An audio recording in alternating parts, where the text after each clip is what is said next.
Chapter 1: The Admiral's Rations. The Shipyards of Nanjing and the Architecture of Supremacy. The noise alone was enough to shatter a man's hearing, a ceaseless, thundering symphony of industry that echoed across the Yangtze River estuary and signaled the birth of a new global order. It was the summer of 1405, and the Longjiang shipyards in Nanjing were birthing leviathans. Tens of thousands of shipwrights, carpenters, ironworkers, and sailmakers swarmed over the wooden skeletons of the greatest armada the world had ever seen, or would see for centuries. The air was thick with the scent of boiling pitch, raw sawdust, and the humid, oppressive heat of eastern China.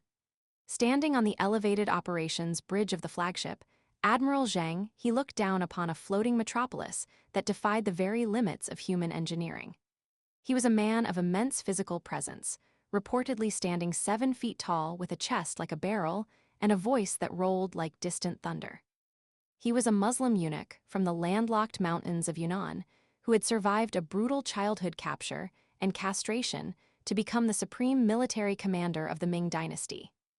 Now, he was tasked with projecting the absolute, unquestioned authority of the Chinese emperor across the dark and tempestuous expanses of the Western Oceans. The flagship beneath his feet was not merely a vessel.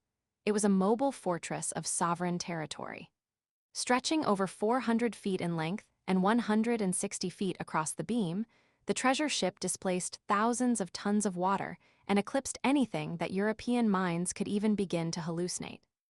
To put this staggering scale into its proper, humiliating perspective, the largest ships that the Genoese explorer Christopher Columbus would sail almost 9 decades later were barely 85 feet long, fragile wooden husks that could have easily been hoisted onto Zheng He's main deck and stored alongside the lifeboats. The Chinese treasure ships featured 9 staggered masts that supported massive sails woven from red silk, rigged so ingeniously that they could catch the slightest whisper of the monsoon winds. Beneath the deck, the hull was divided by a revolutionary system of watertight bulkheads, an architectural masterstroke inspired by the segmented hollows of bamboo. If a jagged reef tore through the outer hull, or if a pirate's cannonball shattered the ancient wood, the rushing seawater would be contained within a single flooded compartment. This allowed the gargantuan ship to sail on with terrifying invulnerability, a floating juggernaut that refused to sink. But Zheng He's eyes were not drawn to the cast bronze cannons that lined the fighting platforms, nor to the massive iron anchors that required dozens of sweating men to raise. Instead, the admiral's gaze settled on the sprawling, meticulously organized wooden tubs that covered the broad, flat expanses of the upper decks. These were not cargo crates waiting to be lowered into the lightless hold. They were deep, reinforced soil boxes, sealed with heavy caulking, and filled with rich, dark earth dredged from the fertile riverbanks of Jiangsu province.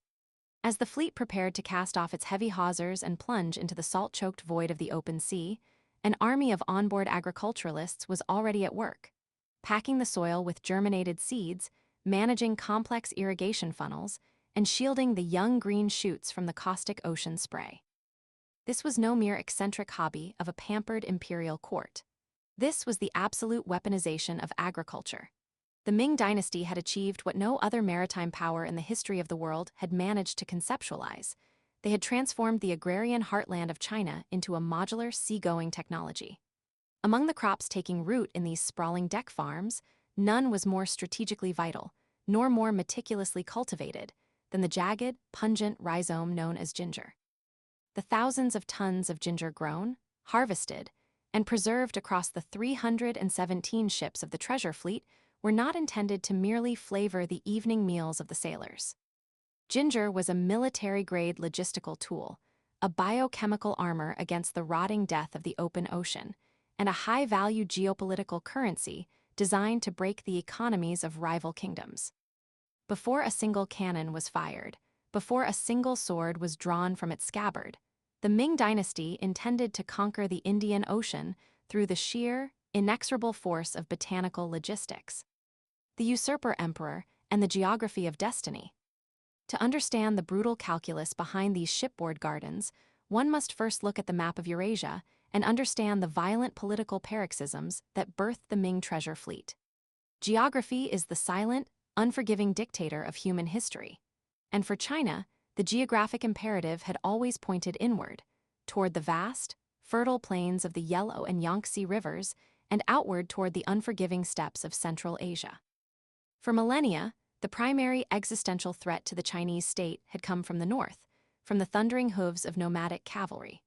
The Mongols and the Turkic tribes viewed the settled agricultural wealth of China as a lucrative target for plunder. The Ming dynasty itself had been forged in the fires of a bloody rebellion against the Mongol Yuan dynasty, with the first Ming emperor championing the agrarian peasant class and seeking to wall off the empire from foreign corruption. But by the summer of 1405, the political geography of the empire had been violently realigned. The third Ming emperor, known as Yongle, sat upon the dragon throne, and his hands were soaked to the wrists in the blood of his own kin. Yongle had usurped the throne from his nephew in a devastating 3-year civil war, a campaign of total annihilation that left the capital of Nanjing scorched and the orthodox Confucian bureaucracy deeply hostile to his reign. Surrounded by domestic enemies, plagued by whispers of illegitimacy, and desperate to solidify his rule, Yongle turned aggressively away from the insular, defensive policies of his father. He understood that true imperial legitimacy could not merely be enforced by the sword at home. It had to be reflected back from the awe, terror, and absolute submission of foreign kings. Simultaneously, the geopolitical tectonic plates of the Eurasian landmass were shifting with violent unpredictability.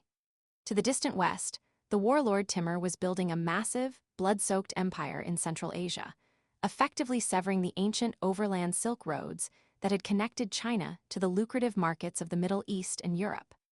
The dusty, bandit-plagued caravan routes of the continental interior were no longer viable corridors for the projection of infinite economic power. If the Ming dynasty was to exert its absolute dominance over the globe, it had only one unobstructed highway left. The only remaining frontier was the sea. The oceans, however, are not empty, featureless voids. They are highly structured geopolitical battlefields, defined by prevailing winds, shifting currents, and narrow, easily blockaded maritime chokepoints. To view the world of the early 15th century through a European lens is a profound historical fallacy. Europe was a damp, impoverished backwater fighting petty feudal squabbles in the mud. The true center of global gravity, the glowing, hyperkinetic engine of the world economy, resided entirely in the east.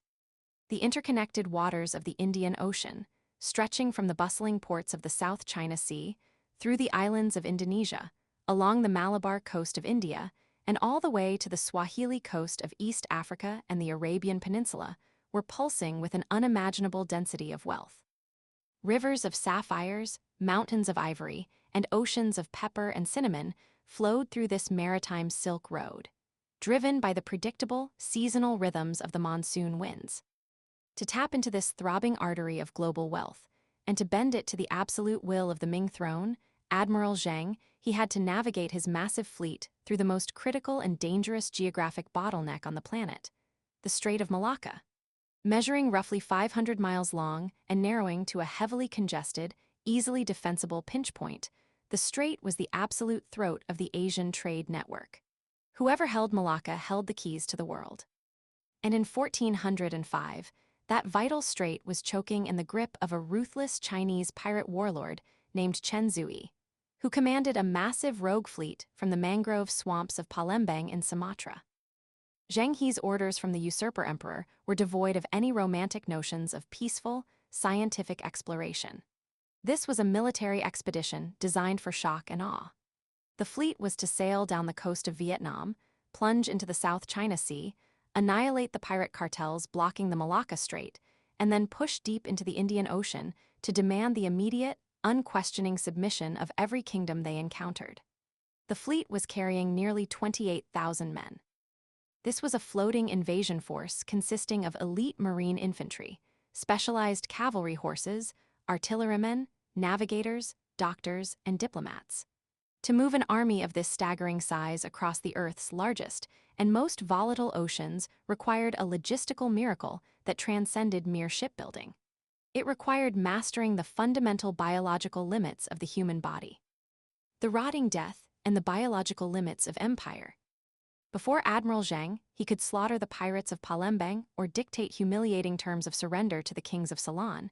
He had to wage a silent, desperate war against an invisible enemy that had stalked mariners since the dawn of deepwater navigation. The open ocean is, fundamentally, a biological desert for the human species. A massive fleet isolated from land for weeks or months at a time is essentially a sealed vault, slowly and inevitably consuming its own finite resources. And when the fresh food vanished, the true horror began. The disease was known by many names across different cultures, but history remembers it as scurvy. For centuries, the mechanics of this gruesome affliction baffled the greatest medical minds of Europe and Asia alike. It was attributed to everything from toxic, salty sea air to bad humors, psychological depression, or an excess of salted, preserved meat. In truth, scurvy is the grotesque physical manifestation of absolute cellular collapse due to the severe absence of ascorbic acid, or vitamin C, because the human body completely lacks the biological machinery to synthesize its own vitamin C. It must rely entirely on a continuous dietary intake to produce collagen, the fundamental protein mortar that holds the human physical architecture together. When a sailor on a long voyage was deprived of fresh fruits, vegetables, or fresh meat for just a few weeks, that biological mortar began to aggressively disintegrate. The onset of the disease was insidious, marked by a crushing, inescapable lethargy that made the simple act of hauling a sail or loading a cannon seem like an impossible, Herculean labor. Men would simply lie down on the wooden decks, their muscles wasting away, utterly drained of the will to live. Then came the visible, terrifying horror.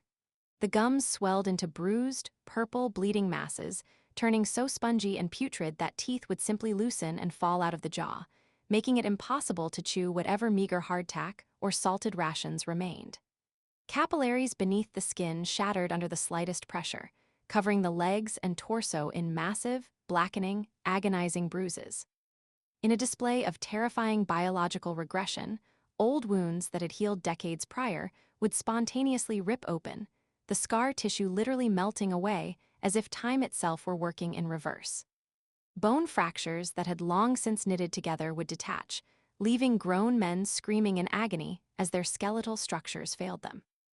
As the disease reached its terminal, inescapable phase, the internal organs began to violently hemorrhage, the lungs filled with bloody fluid, and the mind descended into hallucinatory madness before death finally offered a merciful release. This was the grim, inescapable reality of the Age of Discovery. Centuries later, during the frantic European scramble for global colonies, scurvy would systematically slaughter over 2 million sailors. Entire Spanish, Dutch, and Portuguese armadas would be found drifting aimlessly upon the ocean currents as silent ghost ships, their entire crews melted into puddles of bleeding flesh below the decks. When the British Navy eventually dominated the seas in the late 18th and 19th centuries, they did so only after finally realizing the necessity of heavily rationing lime and lemon juice, a crude, desperate, and often improperly stored measure that earned their sailors the famous nickname of limeys. Even then, the British routinely lost more men to scurvy than to enemy cannon fire. But on the bustling decks of the Ming treasure ships in 1405, there was no panic regarding the rotting death. The Chinese naval architects, military strategists, and imperial physicians had quietly, systematically solved the greatest logistical bottleneck in maritime history long before European galleons ever dared to lose sight of their own coastlines. The Ming strategy was not to pack enough preserved food to simply delay starvation. Their strategy was to engineer a self-sustaining, closed-loop agrarian ecosystem that floated directly upon the waves. They defeated the rotting death by weaponizing dirt, seeds, fresh water, and the inexorable power of the ginger root. The floating gardens and the microhistory of a root. The logistics of keeping nearly 28,000 men alive, healthy, and aggressively combat-ready on the open ocean demanded a profound mastery of microhistory. A discipline where the ultimate destiny of a global empire hinges not on the deafening blast of a bronze cannon, but on the quiet, subterranean cultivation of a single, knotted root. Admiral Zheng He's massive fleet operated on a philosophy of absolute, unyielding self-sufficiency. Accompanying the gigantic treasure ships were highly specialized water tankers, distinct vessels designed solely to haul millions of gallons of fresh water from the mainland to keep the infantrymen and the cavalry horses properly hydrated. But fresh water was immensely heavy, finite, and highly prone to bacterial stagnation in the sweltering tropical heat. To supplement this vulnerable supply line, the Ming Engineering Corps integrated massive, seagoing furnaces deep within the bowels of the ships. These roaring fires boiled seawater day and night, capturing the rising condensation to produce a steady, reliable stream of desalinated, purified drinking water. This precious water was the lifeblood of the revolutionary shipboard agriculture. The deep soil boxes that lined the upper decks of Zheng He's fleet were marvels of applied bioengineering. To ensure that the earth remained highly fertile over voyages that would stretch on for years at a time, the Chinese employed their centuries-old agrarian mastery of intensive nutrient cycling. Waste from the thousands of sailors, alongside the rich, nitrogen-dense manure from the cavalry horses housed in the lower decks, was meticulously collected, composted, and folded back into the deck boxes as night soil. This brilliant loop turned the massive ships into highly efficient, organic recycling engines, ensuring the soil never lost its life-giving potency. Within these fertile, floating plots, the Chinese agricultural officers grew a tactical rotation of specific, highly valued crops. One of their most brilliant innovations was the massive storage of dormant soybeans. Hard, incredibly durable, and highly resistant to rot, dry soybeans could be stored by the ton in the deepest, driest holds of the ships without spoiling. When the fleet's supply of fresh leafy greens inevitably ran low after weeks at sea, the ship's cooks would haul the dormant beans up to the open decks and soak them in wide tubs of the desalinated fresh water. Within mere days, under the baking heat of the tropical sun, the dead-looking beans would burst into crisp, white, living sprouts. This simple act of managed germination triggered a massive biochemical reaction, converting the stored starches of the seed into a sudden, explosive yield of ascorbic acid. By feeding the crew a mandatory daily ration of these freshly sprouted beans, Zheng He's doctors ensured a powerful, continuous baseline defense against the ravages of scurvy. But the true prize of the shipboard gardens, the absolute, undeniable linchpin of the fleet's dietary, medical, and economic strategy, was ginger. Ginger is a tropical rhizome that naturally thrives in the exact hot, brutally humid conditions of the South China Sea and the Indian Ocean. Cultivating it on the broad, sun-drenched decks of the treasure ships was a stroke of logistical genius. Unlike fragile leafy vegetables that wilted and rotted within days of leaving the safety of a port, ginger grew aggressively and securely beneath the dark soil, shielded entirely from the biting ocean winds and the corrosive, burning salt spray. As the green, leafy pseudostems grew to a height of 3 feet above the dirt, the true, concentrated power of the plant swelled invisibly beneath the surface, waiting to be harvested. The physicians aboard the fleet were highly educated, elite men drafted directly from the Imperial Academy of Medicine in Nanjing. They thoroughly understood the profound pharmacological value of the root. Every single ship carried dedicated medical personnel, operating at a staggering, highly modern ratio of roughly 1 trained doctor for every 150 sailors. These physicians strictly prescribed daily rations of freshly harvested ginger to the crew, not merely as a culinary luxury to flavor the monotonous salted meats and fermented soy pastes, but as an impenetrable preventative shield. The fresh rhizome is naturally dense with vitamin C, adding a crucial, highly effective layer of anti-scorbutic protection to the sailors' daily diets. Furthermore, ginger possessed intense, highly reliable antiemetic properties. In the violent, churning typhoons of the South China Sea, where the massive wooden hulls would pitch and roll with sickening, unpredictable violence, severe seasickness could incapacitate an entire marine infantry division in a matter of hours. A fighting force paralyzed by uncontrollable nausea, vomiting, and extreme dehydration was utterly useless in a boarding action. By mandating the consumption of raw and steeped ginger, the Ming commanders chemically stabilized the gastrointestinal tracts of their soldiers.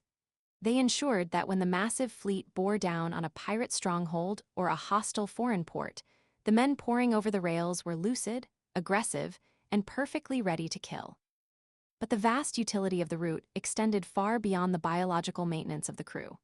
Ginger was recognized as a powerful, highly effective antimicrobial agent.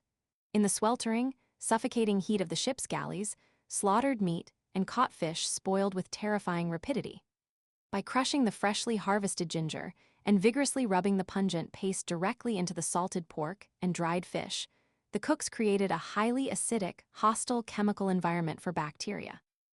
This process drastically extended the shelf life of the fleet's vital protein supplies. The humble route allowed Zheng He's massive armada to entirely bypass the traditional, fatal constraints of naval warfare. They did not need to nervously hug the coastlines, constantly begging, trading, or raiding for fresh supplies every few weeks. Because they carried their own self-replenishing ecosystem, the fleet could drop anchor in the deep, trackless ocean, wait out hostile monsoon weather patterns, or enforce a crushing blockade on an enemy port indefinitely. They had completely conquered the tyranny of distance, the economics of hegemony, and the currency of routes. The true, overarching genius of the Ming dynasty's naval strategy, however, was recognizing that the ginger growing robustly on the decks of the treasure ships was not just food, and it was not just medicine. It was a highly weaponized financial instrument. To view the geopolitical landscape of the early 15th century through a Eurocentric lens is to miss the reality of the global power structure.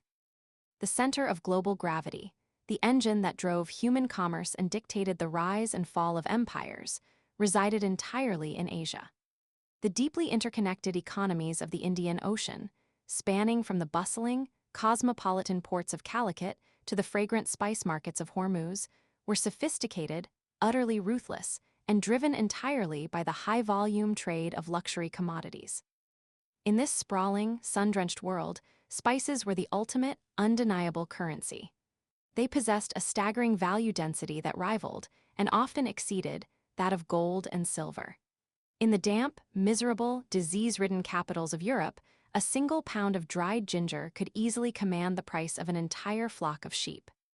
Across the vast Islamic and Indian trading networks, control over the flow of ginger, pepper, nutmeg, and cinnamon meant absolute control over the political destiny of entire nations.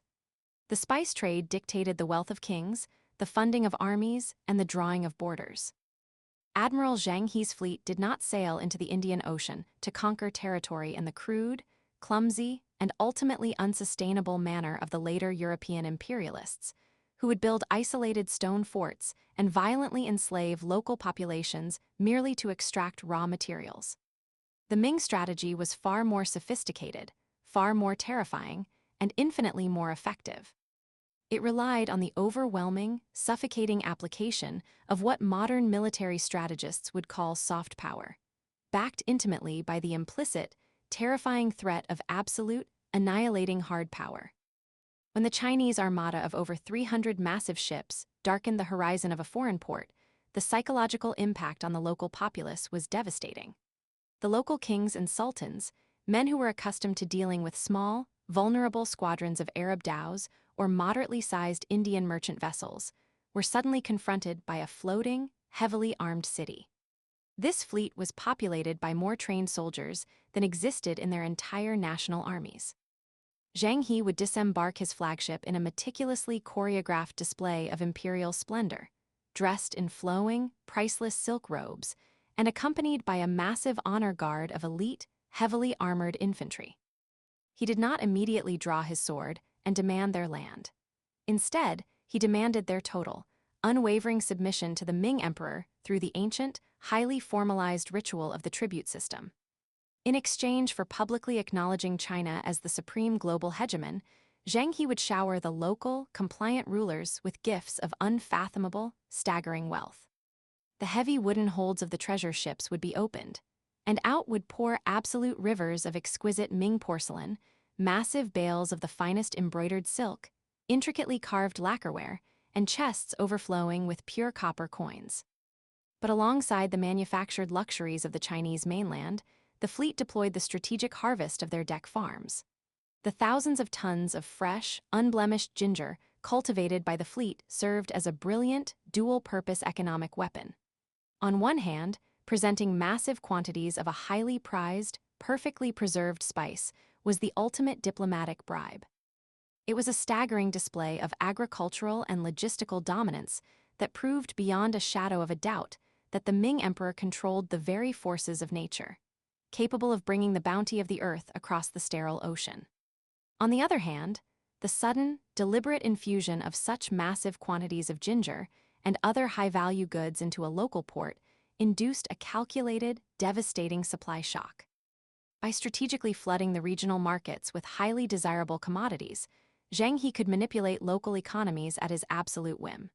He could instantly enrich a compliant, submissive sultan, granting him the overwhelming economic leverage necessary to crush his domestic political rivals and solidify his rule as a Ming puppet. Conversely, if a king proved defiant, stubborn, or disrespectful to the Dragon Throne, the Ming fleet could simply embargo the port. By blockading their harbor, Zheng He cut them off entirely from the most lucrative trade network on the planet, while simultaneously funding the king's regional enemies with inexhaustible supplies of spices and wealth. It was economic warfare executed with flawless, brutal precision. This lesson in total geopolitical dominance was perfectly illustrated by the complex diplomatic dance that occurred in the strategic fulcrum of Malacca. Recognizing the absolute, non-negotiable necessity of controlling the strait, the Ming Emperor actively cultivated the upstart Sultanate of Malacca as a deeply dependent proxy state. When the Malaccan ruler was violently threatened by the aggressive, creeping expansion of the Siamese kingdom to the north, Zheng He intervened without hesitation. He offered absolute, impenetrable Ming military protection, guaranteeing the survival of the Sultanate in exchange for their eternal loyalty. In a famous, albeit heavily mythologized exchange that perfectly captures the psychological warfare of the era, the Ming Emperor supposedly sent a ship to Malacca laden exclusively with fine golden needles. The message stated that there was one needle for every single subject in China, a terrifying demonstration of his infinite manpower and inexhaustible wealth. The Sultan of Malacca, a man who thoroughly understood the delicate, deadly game of geopolitical posturing, responded by sending back a ship filled entirely with sago grains. Sago was a local crop, where a single, humble tree could produce thousands upon thousands of grains. The Sultan's message signaled that while he accepted Ming protection, his own population was equally vast, resilient, and deeply rooted in the soil. The Ming court appreciated the bravado, but the reality of the military power dynamic was undeniable. Malacca rapidly became the premier logistical hub for the treasure fleet, a secure, deeply fortified forward operating base where Zheng He constructed massive, heavily guarded walled storehouses. Here, they stockpiled the harvested ginger, grain, fresh water, and trade goods necessary for the deeper, more dangerous pushes into the western Indian Ocean. By completely monopolizing the geographic chokepoint of Malacca and fully underwriting its sovereign security, the Ming dynasty effectively placed a permanent, unbreakable stranglehold on the global flow of spices.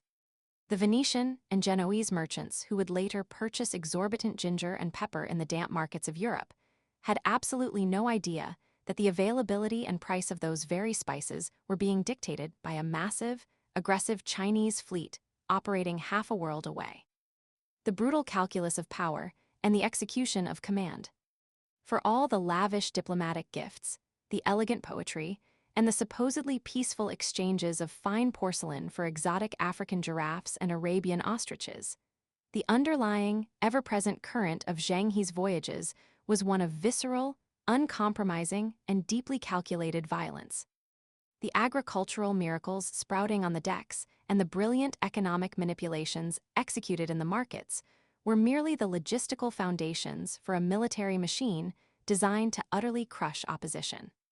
The usurper Emperor Yongle had not stripped the forests of southern China to build an armada of warships merely to engage in polite trade.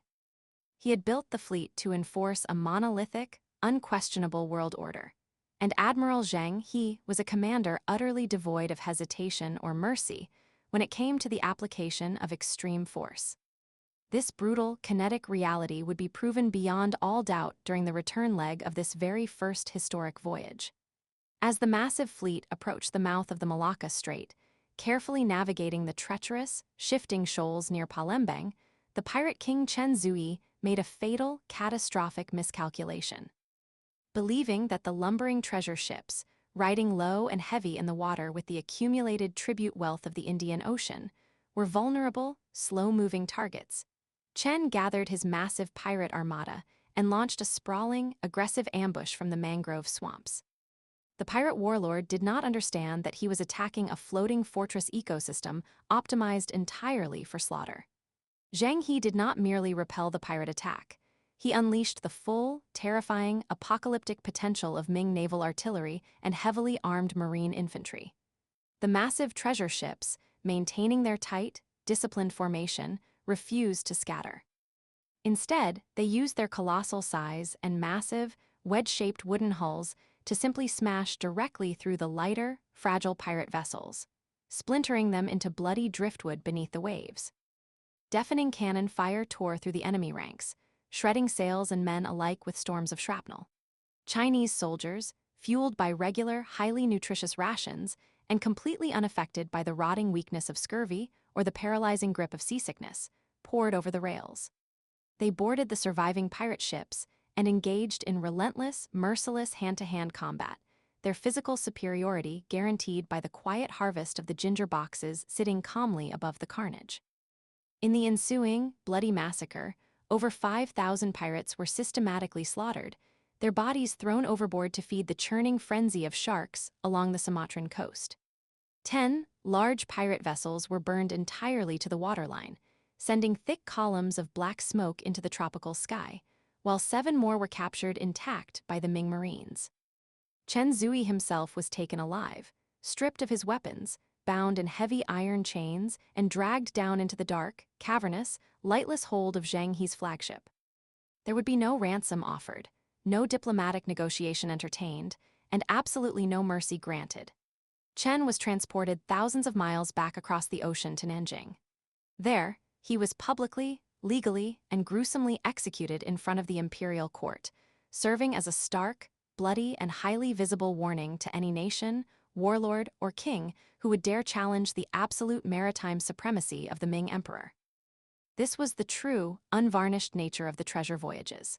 They were a brilliant, terrifying, and seamless synthesis of advanced naval engineering, molecular biology, macroeconomic manipulation, and kinetic warfare. Later, when the fleet arrived on the distant shores of Ceylon, and the local king refused to show proper, groveling deference, attempting instead to arrogantly plunder the Chinese vessels, Zheng He did not waste time engaging in protracted, polite diplomacy. He deployed his elite infantry, aggressively breached the defenses of the capital city, violently abducted the king and his entire royal family, and dragged them in chains back to the imperial court in China. The king was eventually returned to his distant throne, but only after being thoroughly humiliated, psychologically broken, and reduced to a highly compliant, terrified vassal who fully understood the explosive, ruinous consequences of defiance. The Ming dynasty had successfully cracked the code of total global hegemony. By mastering the biology of the ginger root and the sprouting soybean, they had permanently severed the fragile umbilical cord that tied all previous navies to the shore. By mastering the geography of the Malacca Strait, they had seized the central nervous system of the world economy, dictating the flow of wealth from east to west. And by mastering the psychology of overwhelming, asymmetrical military force, they had ensured that the vast, uncharted oceans belonged exclusively and perpetually to the Dragon Throne. Into the Western Ocean. Back in the sprawling, chaotic Longjiang shipyards, the moment of ultimate departure finally arrived. It was a sweltering morning in 1405.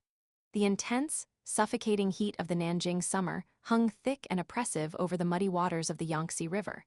But on the massive, spotless decks of the treasure ships, the air was electric with the highly organized, disciplined chaos of 27,000 men snapping rigidly into military formation.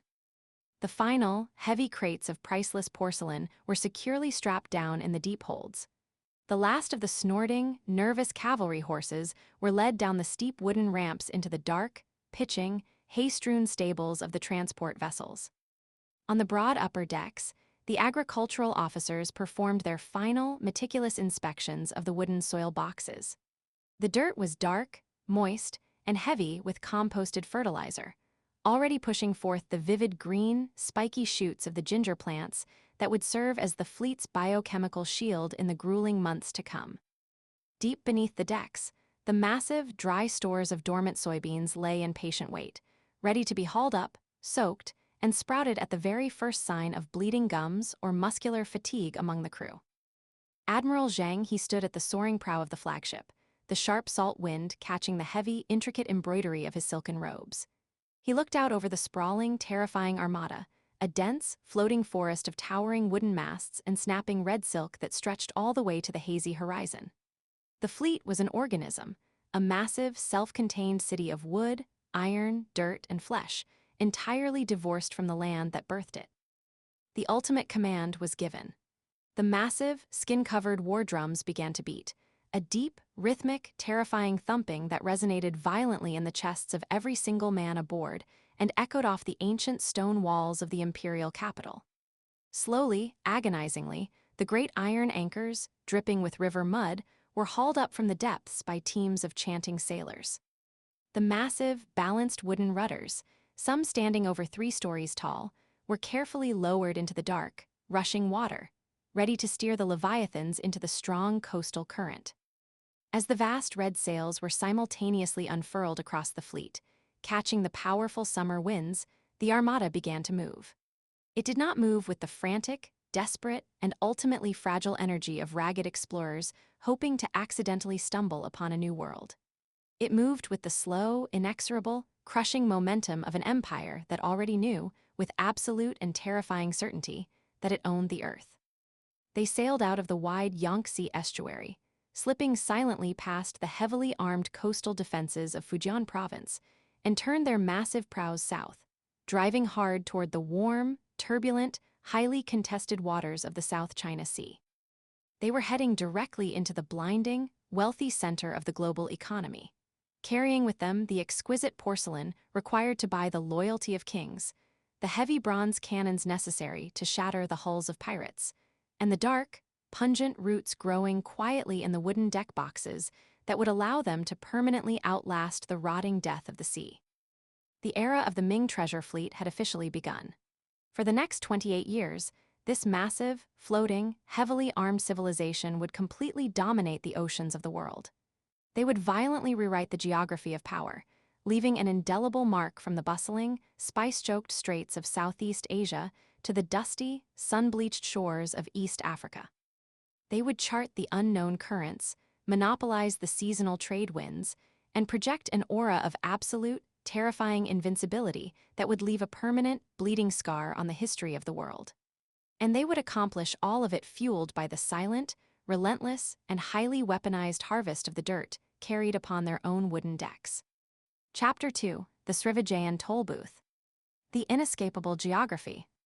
To understand the immense wealth, the sheer, unadulterated power, and the ultimate violence of the medieval Asian maritime world, you must first strip away the political borders of the modern map. Ignore the names of contemporary nation-states. Forget the arbitrary lines drawn by colonial empires centuries later. Instead, you must focus entirely on the foundational, inescapable logic of the physical geography. Nature dictates economic destiny, and nowhere on Earth is this more violently apparent than in the Strait of Malacca. Imagine a jagged, 900-kilometer corridor of saltwater, a claustrophobic maritime trench trapped between the dense, impenetrable jungles of the Malay Peninsula to the northeast and the massive, brooding island of Sumatra to the southwest. This is not a peaceful, open ocean. It is a geographic trap. It is a bottleneck designed by the shifting tectonic plates to strangle the global economy. At its widest point, the strait spans 250 kilometers, offering a deceptive illusion of open water. But as a ship moves further south, the land masses aggressively close in, squeezing the navigable water down to a terrifyingly narrow 38 kilometers. Beneath the surface, the terrain is even more hostile. The water is treacherous, riddled with hidden shoals, shifting sandbars, and jagged coral reefs that can tear the hull out of a merchant vessel in seconds. In some places, particularly near the southern exit into the Singapore Strait, the depth drops to a mere 25 meters. For the heavily laden trading vessels of the ancient and medieval world, Navigating this gauntlet required an intimate, almost supernatural knowledge of the tides and currents. The bottom gradually deepens to about 200 meters toward the northwest as it connects with the Andaman Basin, but the southern squeeze remains one of the most dangerous maritime chokepoints on the planet. Yet, the physical shape of the coastline is only half of the equation. The true, undisputed masters of this oceanic domain were the monsoon winds. In the Age of Sail, human ambition was entirely tethered to the immutable laws of barometric pressure. The Asian climate is driven by a massive, planetary breathing apparatus. During the summer months of the northern hemisphere, a colossal high-pressure system builds over the Siberian landmass. This system pulls wet, warm air off the Indian Ocean, driving heavy, relentless winds toward the northeast. In the winter, the pattern violently reverses.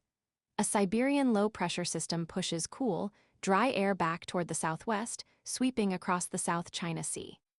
For the merchants of the ancient world, it was physically impossible to sail against these winds. A ship packed to the brim with cargo leaving the bustling ports of southern China had no choice but to ride the northeast monsoon down into the southern seas, arriving at the mouth of the Strait of Malacca between the months of November and April. Once they arrived, the trap was sprung. The winds would die, the seasons would begin to shift, and the merchants would have to drop anchor. They were forced to wait for months until the winds reversed from May to October, providing the southwestern gale needed to push them onward into the Indian Ocean toward the markets of India, Persia, and the Arabian Peninsula. They could not turn back. They could not press forward. They were held absolute hostage by the weather. The only geographical alternative to the Strait of Malacca was to sail far to the south, braving the deep, terrifying waters of the Sunda Strait between Sumatra and Java. But for the flat-bottomed trading junks and the stitched Arab dhows of the era, this was a suicidal detour. The open ocean swells off the western coast of Sumatra, spawned by massive storms in the Southern Ocean, created towering waves that battered small craft to splinters. The placid, lake-like waters of the Malacca Strait, protected from the ocean swells by the island of Sumatra itself, were the only viable, survivable route. This geographic reality created the ultimate strategic chokepoint. Every single merchant vessel, every single pound of silk, every single ceramic bowl, and every single sack of spices flowing between the two greatest economic engines of the medieval world, China and India, had to funnel through this narrow waterway and sit idle for months. The Strait of Malacca was not just a transit lane. It was a captive market waiting to be exploited. And in the late 7th century, a syndicate emerged from the muddy swamps of eastern Sumatra to realize that holding the keys to this gate was infinitely more profitable than producing any good themselves. The weight of the route. At the center of this oceanic crossroad lay a single, gnarled rhizome. To comprehend the raw, visceral exercise of power that would soon dominate the strait, you must understand the sheer desperation with which the world craved ginger. We often think of spices today as mere culinary afterthoughts, dust in a jar sitting forgotten in a modern pantry. But in the medieval global economy, spices were the equivalent of crude oil, weapons-grade technology, and pharmaceutical miracles all rolled into one. Ginger was the undisputed heavyweight of this maritime trade, a commodity that generated immense, paradigm-shifting wealth.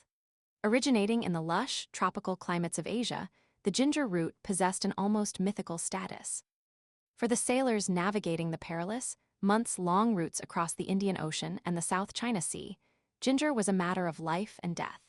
Packed tightly into the damp, dark hulls of Asian trading vessels, the raw root was consumed by mariners to stave off the horrors of scurvy. Long before the European Age of Discovery understood the mechanics of vitamin C, Asian fleets were utilizing the potent, life-saving properties of ginger to prevent their gums from rotting and their crews from dying. It was the biological engine that made long-distance maritime expansion physically possible. But the true value of ginger lay in its massive export markets. By the 9th century, this unassuming root had conquered the palates and the pharmacies of the known world. In traditional Chinese medicine, ginger was a foundational element. It was prized for its ability to stimulate digestion, warm the blood, and purge the body of toxins.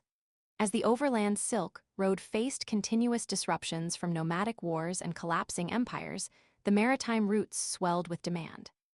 The sea lanes carried thousands of tons of ginger westward toward the Indian subcontinent, up through the Red Sea, and into the bustling, wealthy markets of the Abbasid Caliphate and the Mediterranean. In the medical texts of the Middle Ages, native European herbs were often cast aside in favor of the potent, exotic heat of Asian ginger.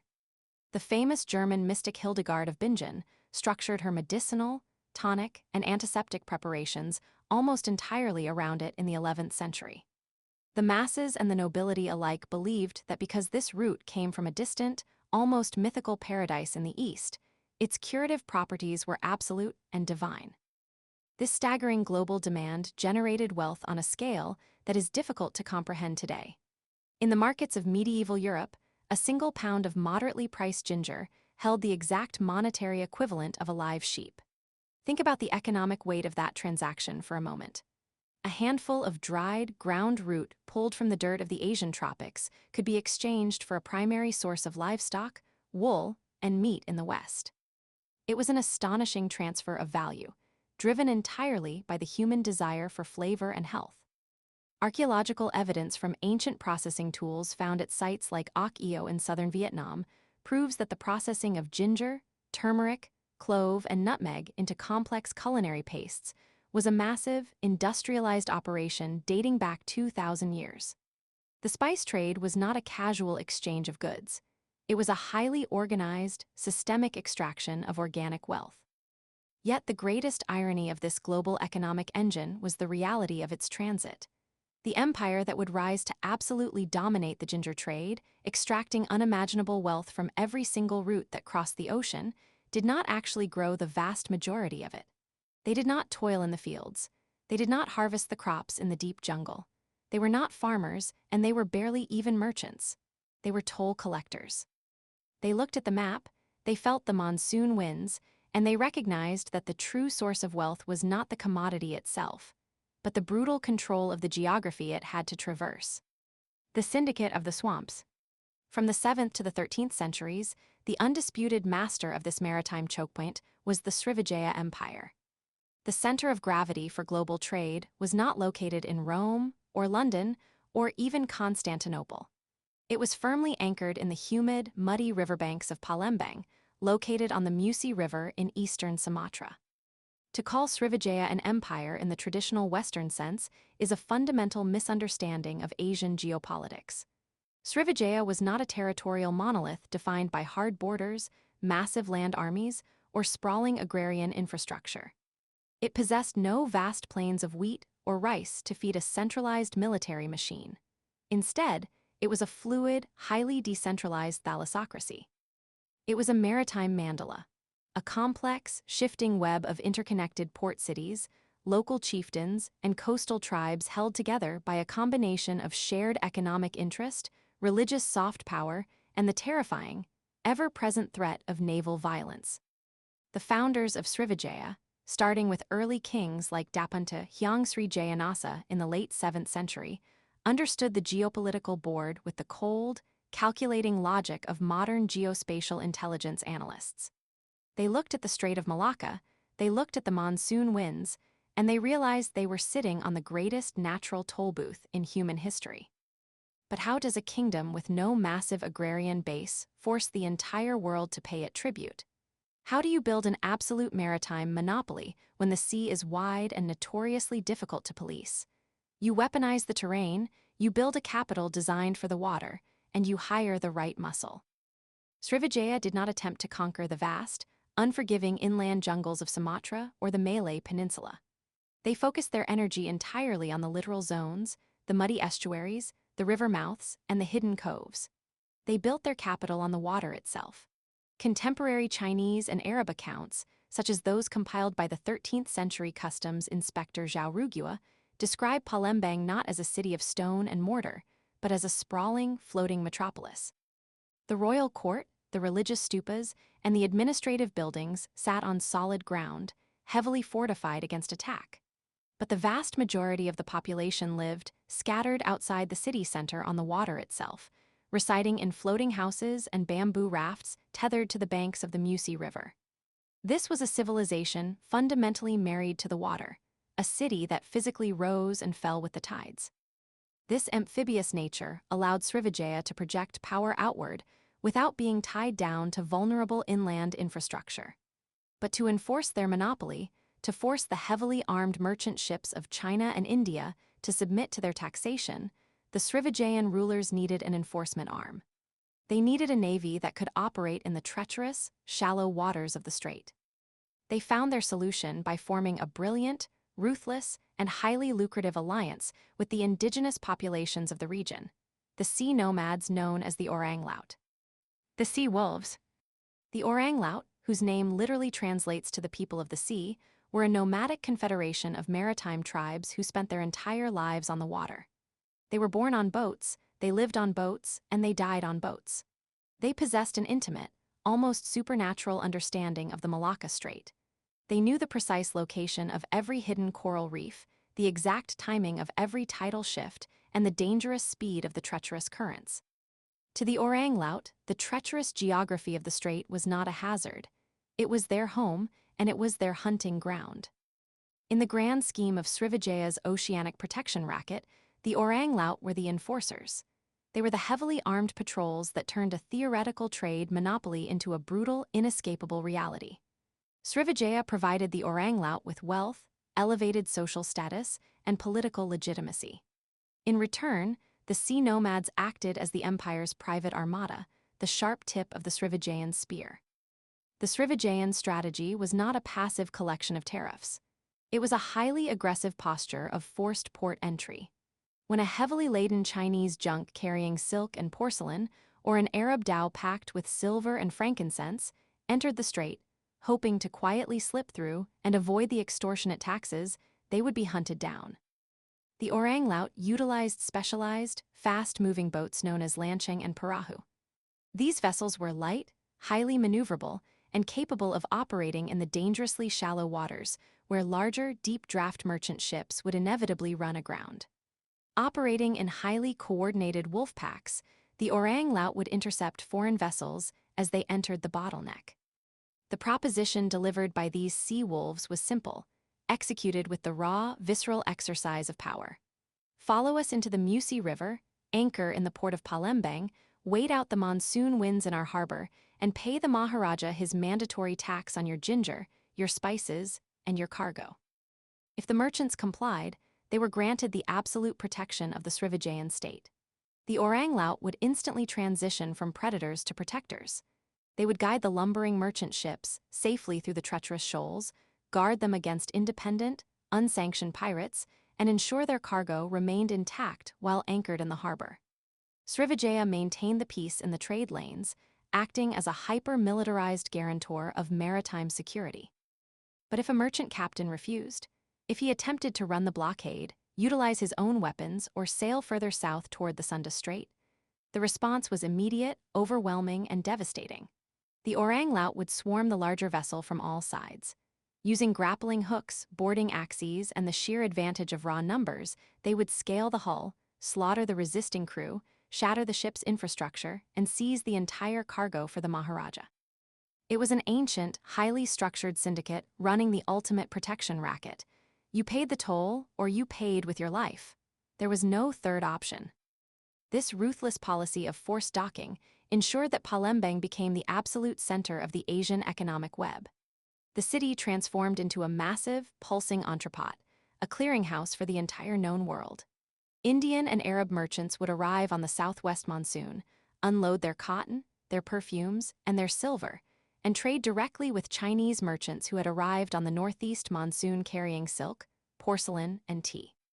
Srivijaya sat comfortably in the middle, levying exorbitant taxes on every single transaction, every single transfer of cargo, and every single day a ship sat anchored in their harbor. They bled the global economy white, amassing mountains of gold and silver, and grew unfathomably rich without ever needing to plant a single field. The architecture of extortion. The true genius of the Srivijayan toll booth was that it did not rely on naval violence alone. Raw power is incredibly expensive to maintain, and the Maharajas of Palembang were master diplomats who understood the supreme value of political and cultural leverage. They built an architecture of extortion that was heavily insulated by international treaties, strategic subservience, and immense religious prestige. To the north lay the supreme economic and military superpower of the era, the Chinese Empire under the Tang and later the Song dynasties. The Srivijayan kings knew that if China ever decided to project its massive naval capacity southward, the toll booth would be obliterated in a matter of weeks. To prevent this catastrophic outcome, Srivijaya engaged in a highly sophisticated, multi-generational campaign of diplomatic subservience. They regularly sent lavish tribute missions to the Chinese imperial court, bringing exotic gifts of ivory, frankincense, imported Arabian aromatics, and staggering quantities of ginger and spices. In the eyes of the Chinese emperor, these tributes were a clear sign of submission. China happily bestowed the title of favored vassal state upon Srivijaya, but this was exactly what the Maharaja wanted. It was a brilliant manipulation of imperial ego. By officially accepting vassal status, Srivijaya effectively tricked the Chinese empire into recognizing them as the sole, legitimate mediator for all maritime trade in the southern seas. The Chinese court, believing Srivijaya to be their loyal subordinate, actively discouraged their own merchants from sailing further into the Indian Ocean. Instead, the emperor instructed Chinese fleets to simply sail to Palembang and trade with the Srivijayans. Srivijaya had successfully used the geopolitical weight and the legal authority of China to enforce their own monopoly. At the same time, Srivijaya cultivated an aura of profound religious importance. They enthusiastically embraced Mahayana and Tantric Buddhism, deeply influenced by the religious schools of the Indian subcontinent. They did not just tolerate the religion, they weaponized it as a tool of statecraft. Srivijaya poured their extortionate wealth into building massive monasteries, grand temples, and sprawling centers of learning.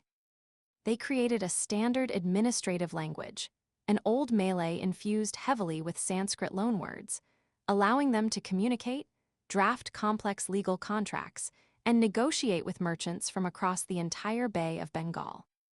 Palembang rapidly became a mandatory stopping point for Buddhist pilgrims traveling between China and India. In the late 7th century, the famous Chinese monk Yizeng spent years in Srivijaya studying Sanskrit texts. He wrote back to China, explicitly recommending that his fellow monks spend time in Srivijaya to learn proper Sanskrit before journeying on to India, noting that the level of religious scholarship in the Sumatran swamps was equal to that of the Indian homeland itself. Centuries later, the great Bengali scholar Atisha spent over a decade in Sumatra studying under Srivijayan masters before traveling to Tibet to reform the Buddhist faith there. This immense religious prestige gave Srivijaya an incredible soft power advantage. It masked the brutal reality of their protection racket behind a veil of divine enlightenment and scholarly pursuit. How could the merchants of the world accuse the Maharaja of piracy and extortion when he was officially recognized by the Emperor of China and revered by the holiest monks of the Buddhist world? The syndicate had achieved the ultimate geopolitical grift. They had successfully made their victims believe the toll booth was a holy sanctuary. The golden hostages of Guangzhou. The Srivijayan system was supercharged by a catastrophic event that occurred thousands of kilometers to the north. In the late 9th century, the Tang dynasty of China was violently destabilized by internal strife. In the year 878, a massive rebellion led by anti-government forces culminated in the Guangzhou massacre. Guangzhou, a bustling port city in southern China, was home to a massive community of foreign traders. Muslim Arabs, Persians, Parsis, Jews, and Christians had established highly lucrative trading enclaves there. But the Chinese rebels, infuriated by the immense wealth extracted by these foreigners, unleashed a horrific slaughter. Thousands of foreign merchants were murdered in the streets, their properties burned, and their wealth confiscated. The survivors, possessing the greatest maritime expertise and the deepest trade networks in the Islamic and Western worlds, fled the Chinese coast in absolute terror. They needed a new home, a safe harbor where they could continue to access the Chinese markets without the risk of sudden, xenophobic violence. Where did they go? They sailed south, riding the monsoon winds directly into the waiting arms of Srivijaya. The Srivijayan ports eagerly absorbed this massive influx of Arab and Persian maritime expertise. Palembang transitioned from a regional powerhouse into a truly global, cosmopolitan hub for the Islamic merchant fleets. The historical records show that Srivijaya even began using these newly arrived Arab merchants as their own tribute envoys to China, blending the commercial networks of the Middle East with the diplomatic protection of the Srivijayan state. 10th century Persian and Arab accounts marveled at the staggering wealth and diversity of the Srivijayan capital. They wrote of a city so dense with foreign traders that the local parrots in Palembang were said to speak multiple languages, including Arabic, Persian, and Greek. The presence of these merchants solidified Srivijaya's absolute control over the flow of goods into the Indian Ocean. The Arabs had the ships and the connections to the Abbasid Caliphate, but they still needed the Srivijayan ports to wait out the monsoons, and they still needed the Orang Laut to guide them through the strait. Therefore, Srivijaya continued to collect its dues, growing exponentially richer off the blood spilled in Guangzhou. The breaking point. For centuries, the Srivijayan system worked flawlessly. They controlled the Sunda Strait to the south and the Malacca Strait to the north.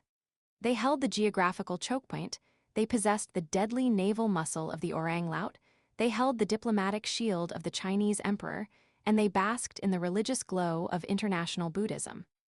But monopolies inevitably breed arrogance, and arrogance breeds insatiable greed. By the end of the 10th century, the Srivijayan toll booth began to rot from the inside out. As the demands of the royal court grew, and as the Srivijayan state attempted to project power into Java and the broader archipelago, the taxes levied on the merchant ships became increasingly extortionate.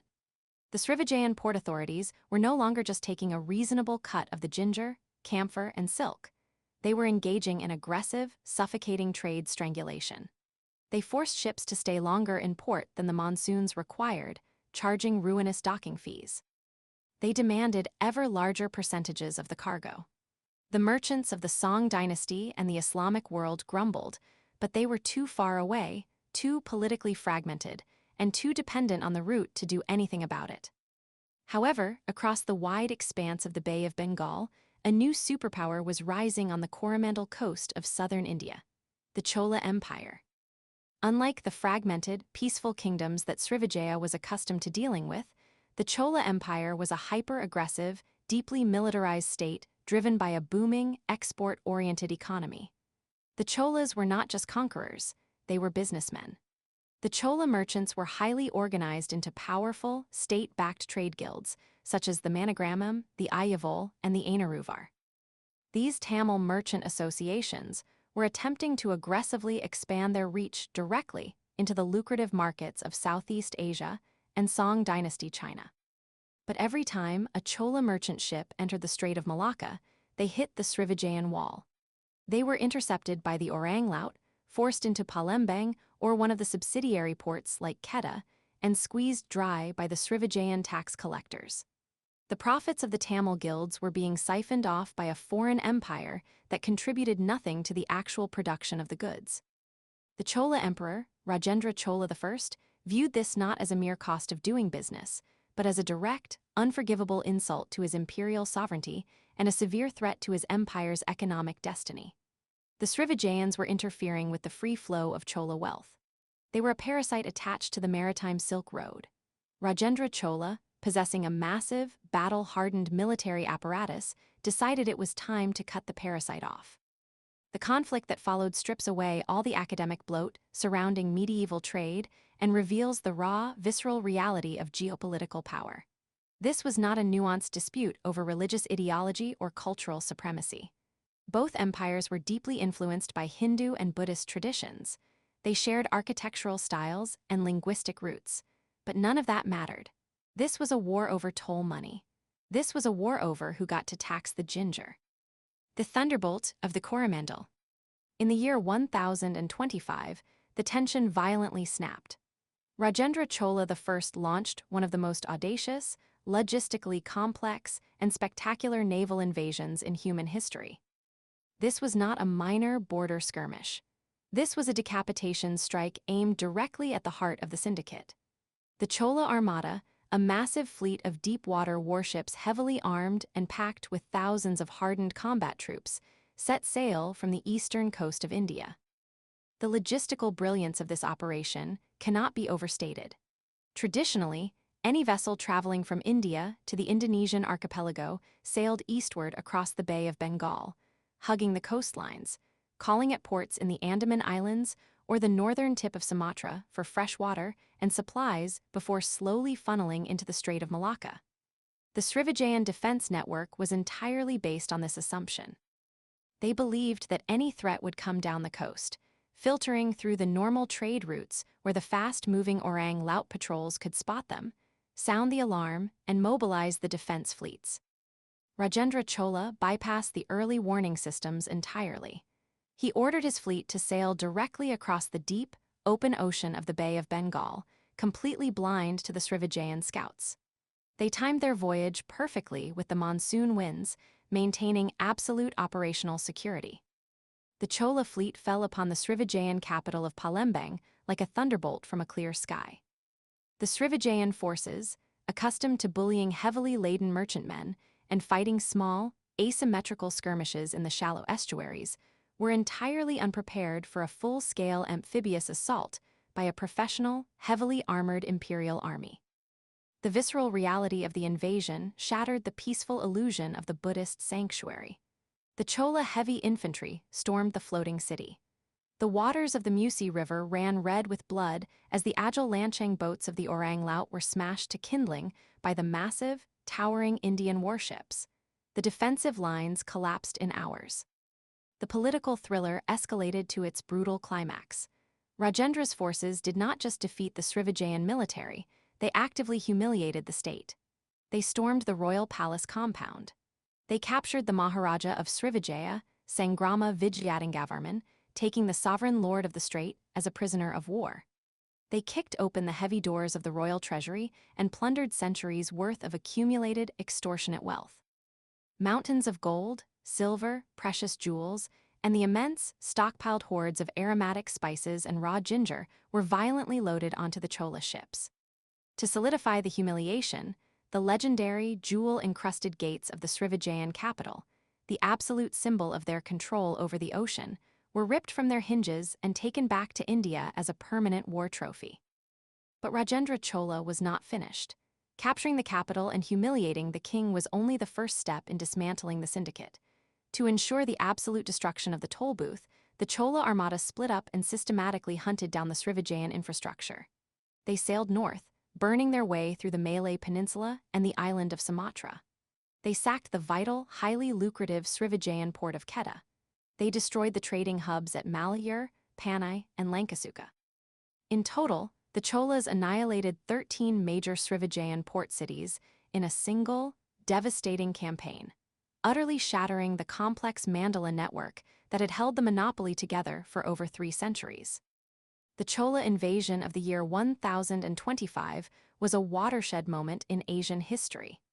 It was a violent, undeniable demonstration that hegemonic projection was not limited to land armies marching across the steppes.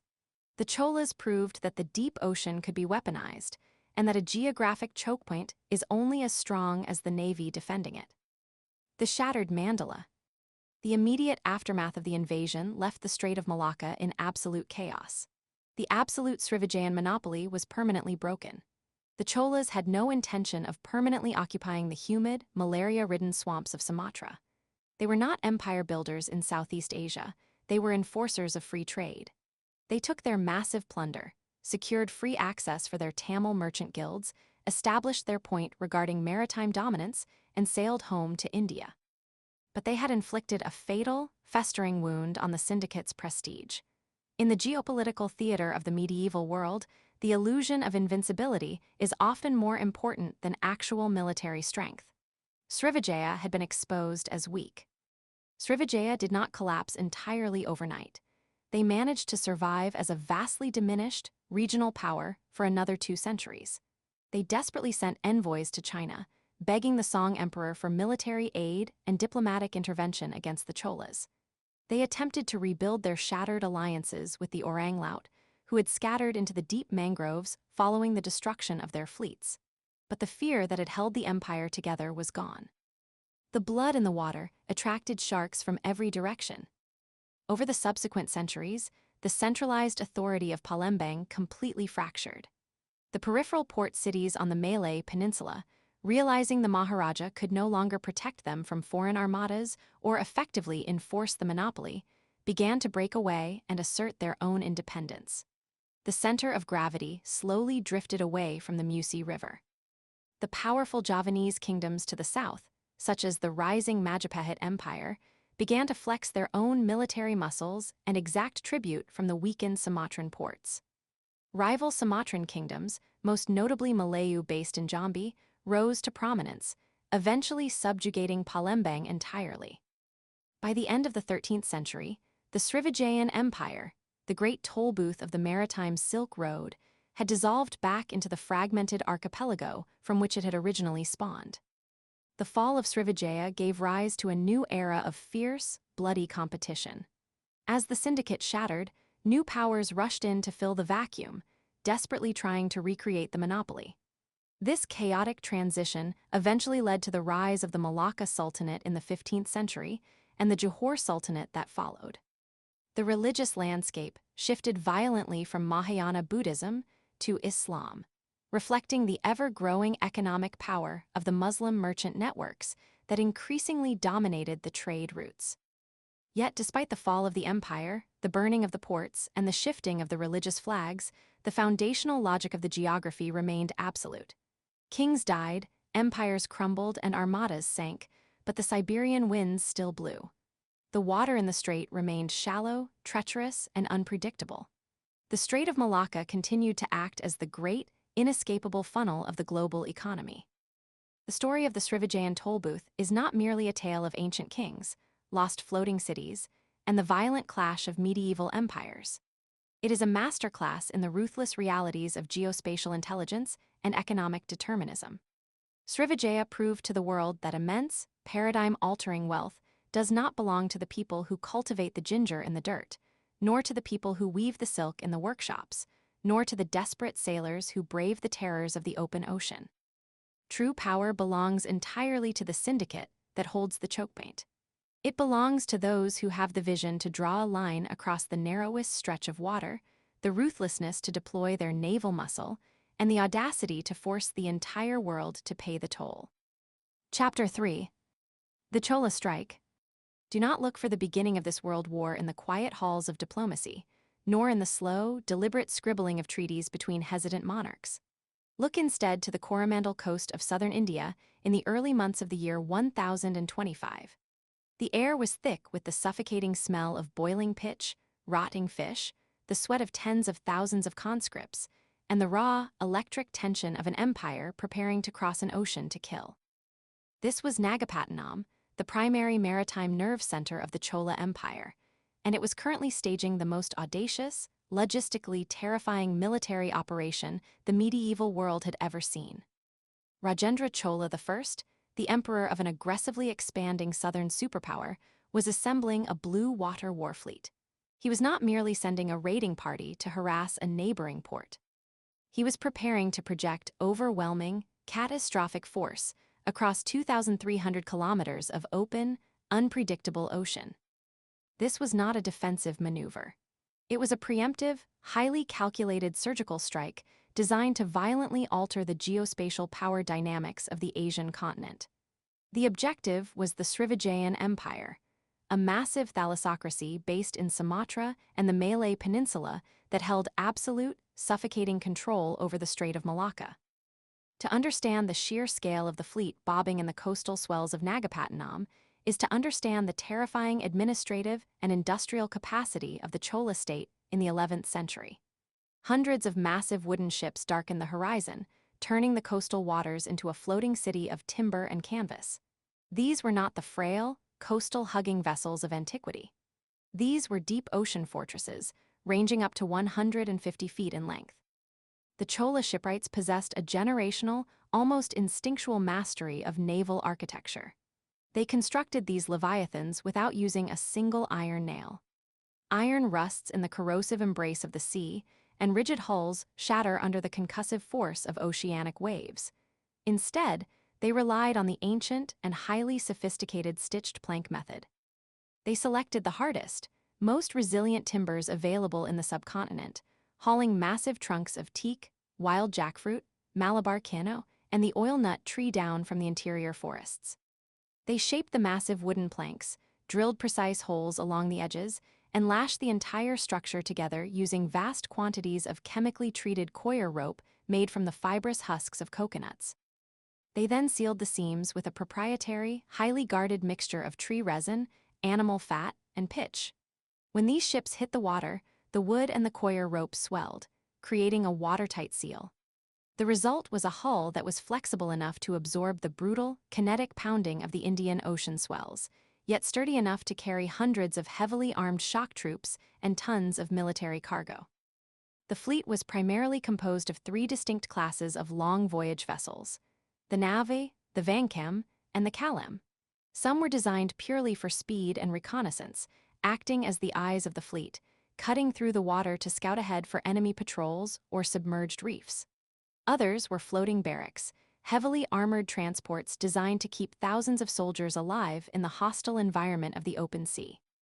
But the most terrifying vessels in the Chola Armada were the heavy transports modified for a very specific, visceral type of warfare. They were loading war elephants. To transport a single, multi-ton elephant across a calm river is a challenge of engineering and animal husbandry. To transport dozens of them across the turbulent expanse of the Bay of Bengal for 30 days requires an obsessive mastery of environmental and biological logistics. The ships had to be stabilized against the shifting, panicking weight of the massive beasts, with the lower decks reinforced with extra layers of teak. The logistical burden of feeding these animals at sea was staggering. Thousands of pounds of high-calorie fodder, a meticulously calculated mixture of hay, rice, and clarified butter, had to be loaded for each animal. Furthermore, elephants require massive amounts of fresh drinking water. The Chola quartermasters loaded hundreds of massive wooden barrels, mapping out secret, strategic island waypoints across the ocean where the fleet could briefly anchor and replenish their water supplies from natural springs. The men themselves, a lethal cocktail of professional soldiers, mercenary shock troops, and hardened mariners, required their own massive logistical supply chain. The Chola state understood that an army marches on its stomach, and a navy sails on its preserved rations. They loaded mountains of meticulously cured food designed to survive the damp, rotting environment of a ship's hold. They packed immense quantities of dried meat, dried fish, rice flakes, pulses, and fryams. They loaded thousands of raw coconuts, which provided both sterile drinking water and high-calorie meat. And, crucially, they carried vast reserves of salted and dried ginger. The Cholas knew the psychological and physical toll of the open ocean. To combat the debilitating nausea, vertigo, and stomach cramps of severe seasickness, the sailors and troops relied heavily on this pungent root, chewing the preserved ginger to settle their stomachs and maintain their combat readiness in the rolling swells. It was a fitting, almost poetic military ration, for it was exactly this root, and the staggering global wealth it represented, that had brought this massive war fleet into existence in the first place. To understand the blood that would soon soak the pristine beaches of Sumatra, one must first strip away the academic bloat of royal genealogies and diplomatic treaties and look down at the dirt.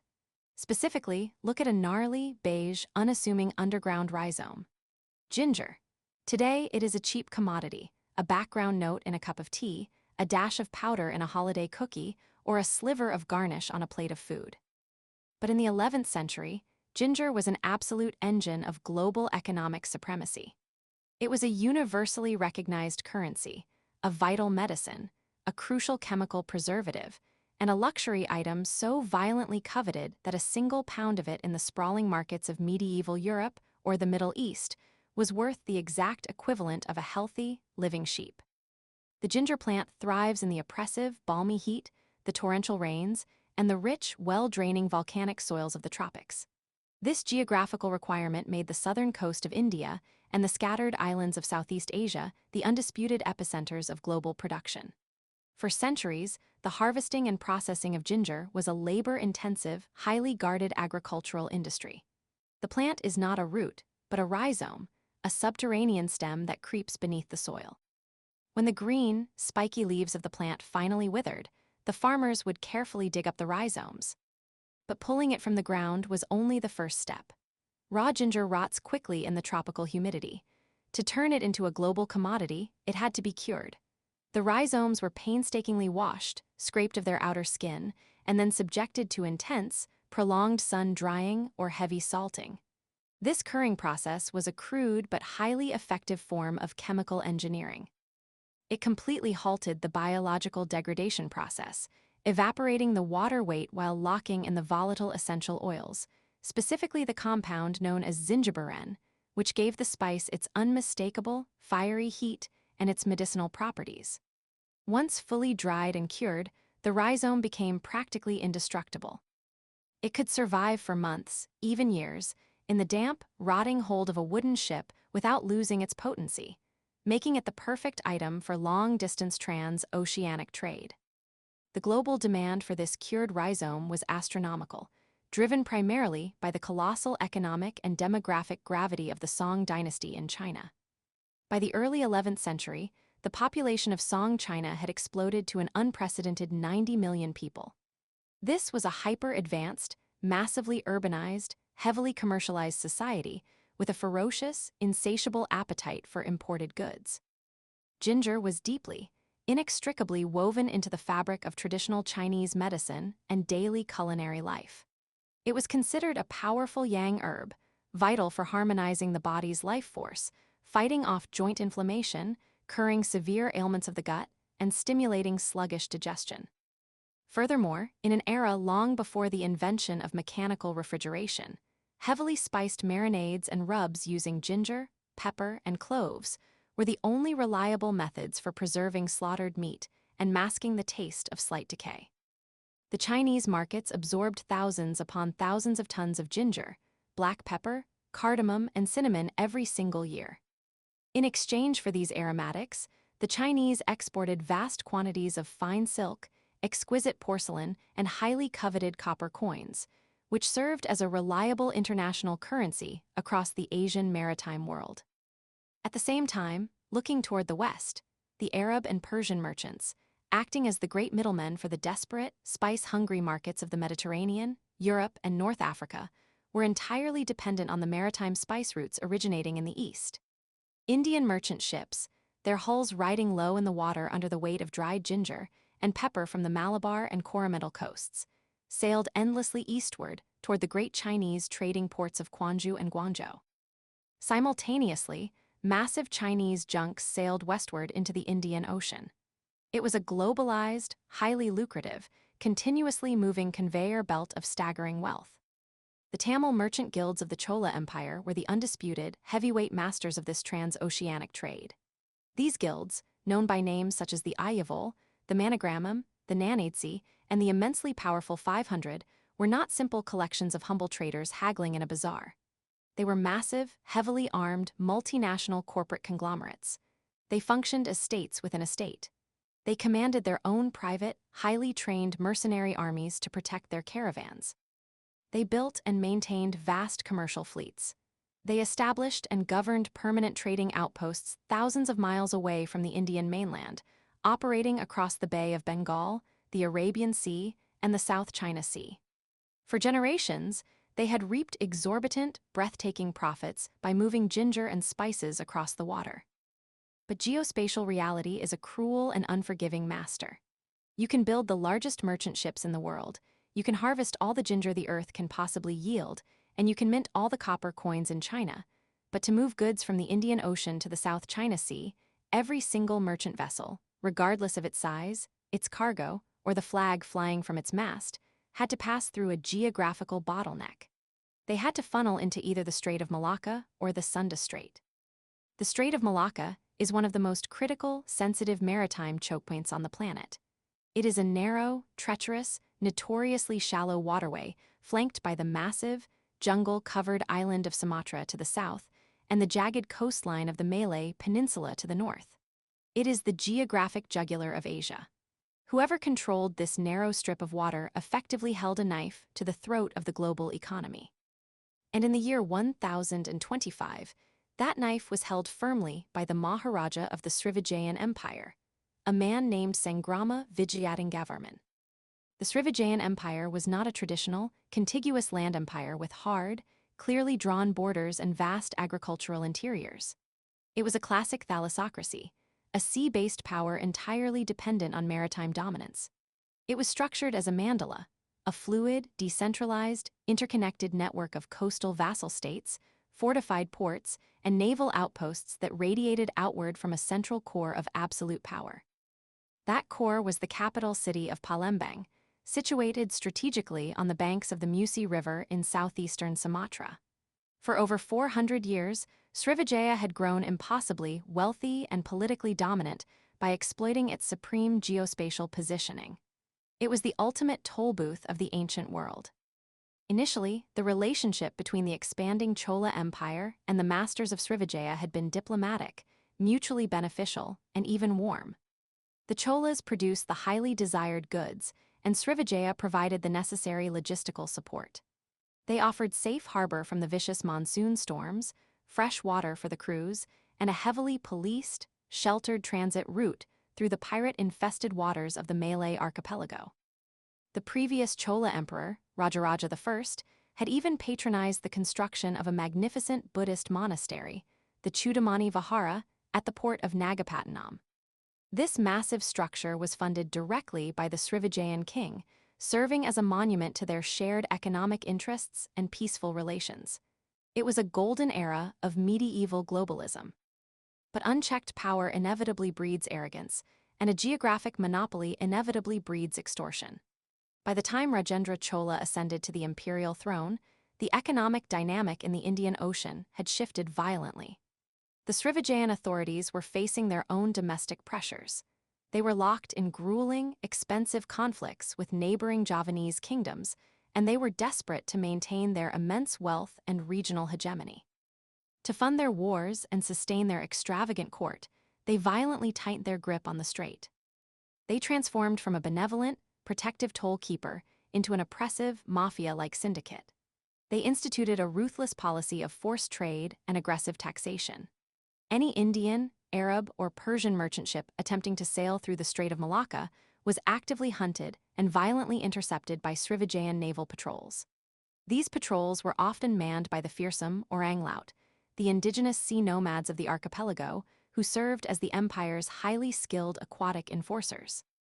Merchant vessels were forced at spear point into Srivijayan ports, primarily Kedah or Palembang, where they were subjected to extortionate, back-breaking tariffs on their cargoes of ginger, pepper, camphor, and fine textiles.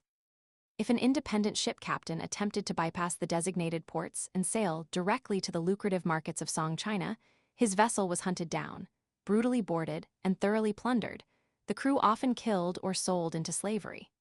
To physically enforce this absolute, inescapable control, the Srivijayans had gone to extreme engineering lengths. They stretched massive, incredibly heavy iron chains directly across the mouth of the Musi River at Palembang. This created a physical boom, a barrier that could be raised or lowered by massive winches to trap merchant vessels within their harbor, until every single copper coin of the exorbitant taxes was paid in full. The economic damage to the Chola Empire was catastrophic and immediate. The Tamil merchant guilds, the very economic lifeblood of the Chola war machine, were watching their profit margins evaporate into the overflowing coffers of the Srivijayan king. The cost of exporting ginger and spices had become entirely unsustainable. The leaders of the 500 and the Ayyavol petitioned the emperor, presenting him with the bleak financial realities. The math was simple, and Rajendra Chola I was a man who understood the cold, hard, unforgiving logic of geopolitics better than anyone alive. He realized that the Srivijayan tariffs were no longer a mere tax. They constituted a direct act of economic warfare against the Chola state.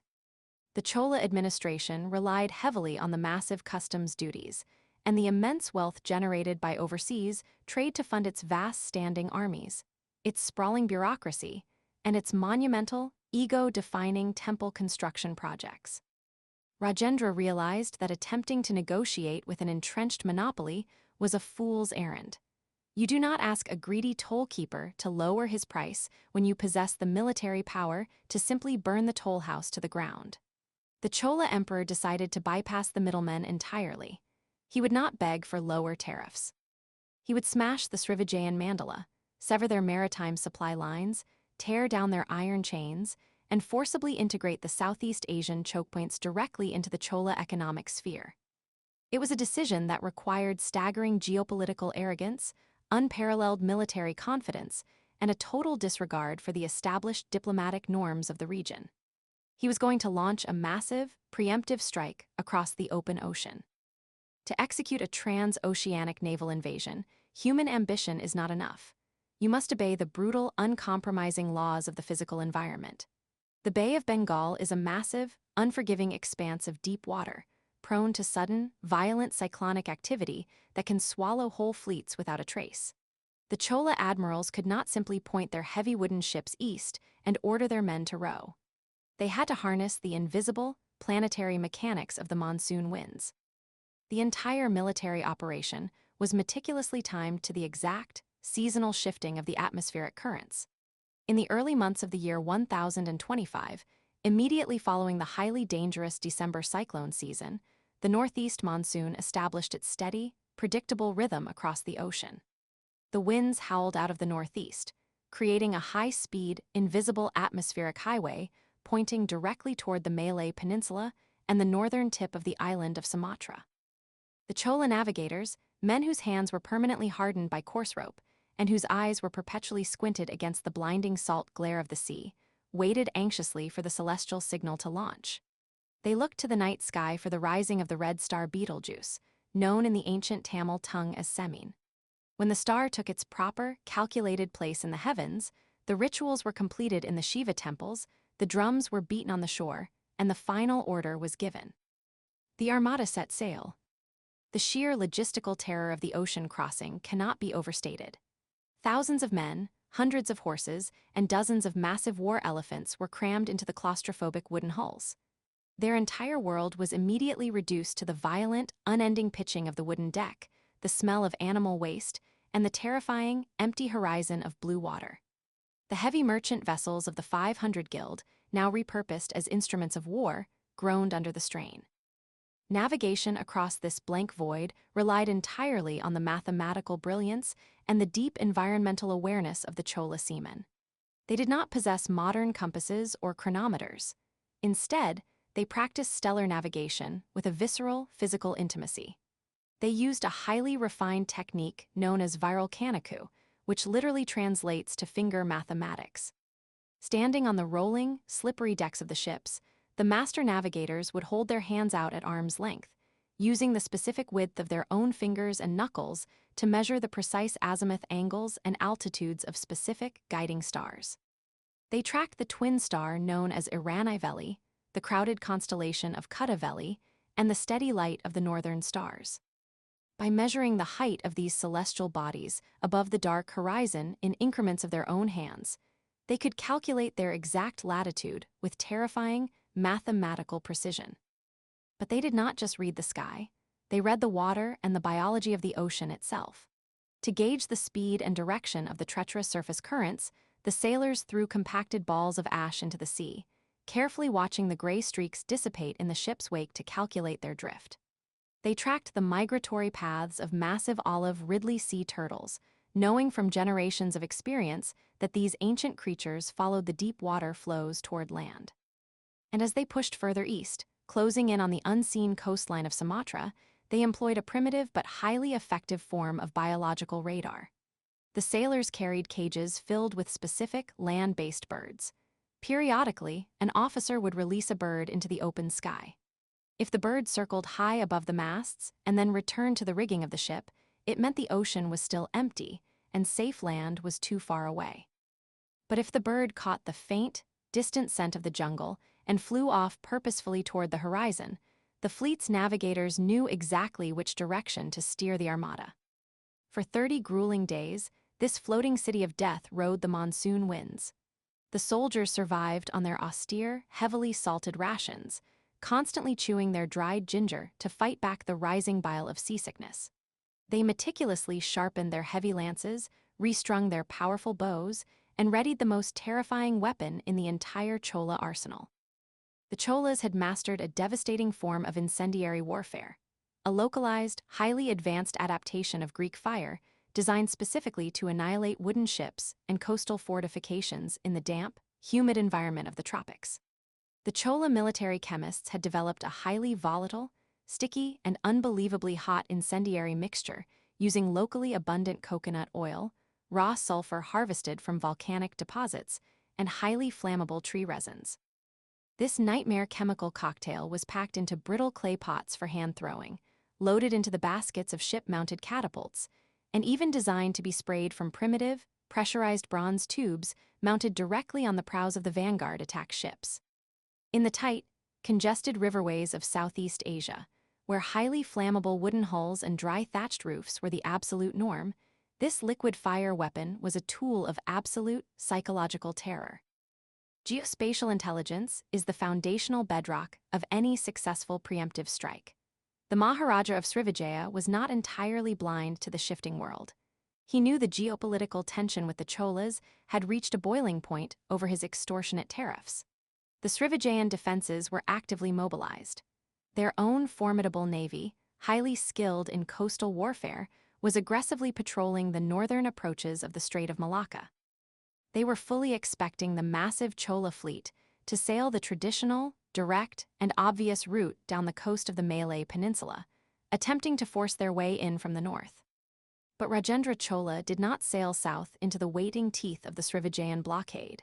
He executed a massive, sweeping deep-water flanking maneuver that caught the entire Srivijayan Naval Command structure completely off guard. Harnessing the oceanic winds, the Chola Armada bypassed the heavily defended northern chokepoint entirely. They sailed in a wide, undetected arc far to the west, down the open ocean coast of Sumatra, before violently hooking inward to attack the empire directly from the south, striking through the Sunda Strait. The primary target of this overwhelming force was the absolute, beating heart of the enemy. The capital city of Palembang, situated miles inland on the banks of the Musi River. The Srivijayans had built their immense wealth here, hiding safely behind their heavy iron chains, their riverine defenses, and their maze of mangrove swamps. They never imagined, in their wildest nightmares, that an armada of this size, carrying heavy cavalry and war elephants, could navigate the treacherous river mouth and strike directly at the capital. The assault was visceral, sudden, and devastatingly violent. The Chola vanguard ships, armed with their prow-mounted flamethrowers, smashed through the stunned river patrols. The liquid fire engulfed the smaller Srivijayan interceptors, burning the Orang Laut sailors alive in the water. The heavy iron chains that had once trapped innocent merchant ships were either bypassed in the chaos or shattered by the sheer kinetic momentum of the massive Chola transports. As the heavy ships ground violently onto the muddy banks of the Musi River, they dropped their heavy wooden ramps, and the true, blood-soaked nightmare began. The Chola war elephants, maddened by a month of confinement at sea, blinded by the smoke, and whipped into a sheer combat frenzy by their handlers, surged down the ramps and slammed directly into the hastily formed Srivijayan defensive lines. These were not just beasts of burden. They were living, breathing, unstoppable siege engines. Heavily armored, carrying elevated wooden towers filled with elite Tamil archers and spearmen raining death from above, the elephants shattered the enemy infantry formations, trampling terrified defenders deep into the river mud. The Chola shock troops, armed with long iron-tipped lances, heavy javelins, and specialized lassos, poured out of the ships behind the beasts, executing a highly coordinated, rapid assault military doctrine that the Srivijayans had never faced.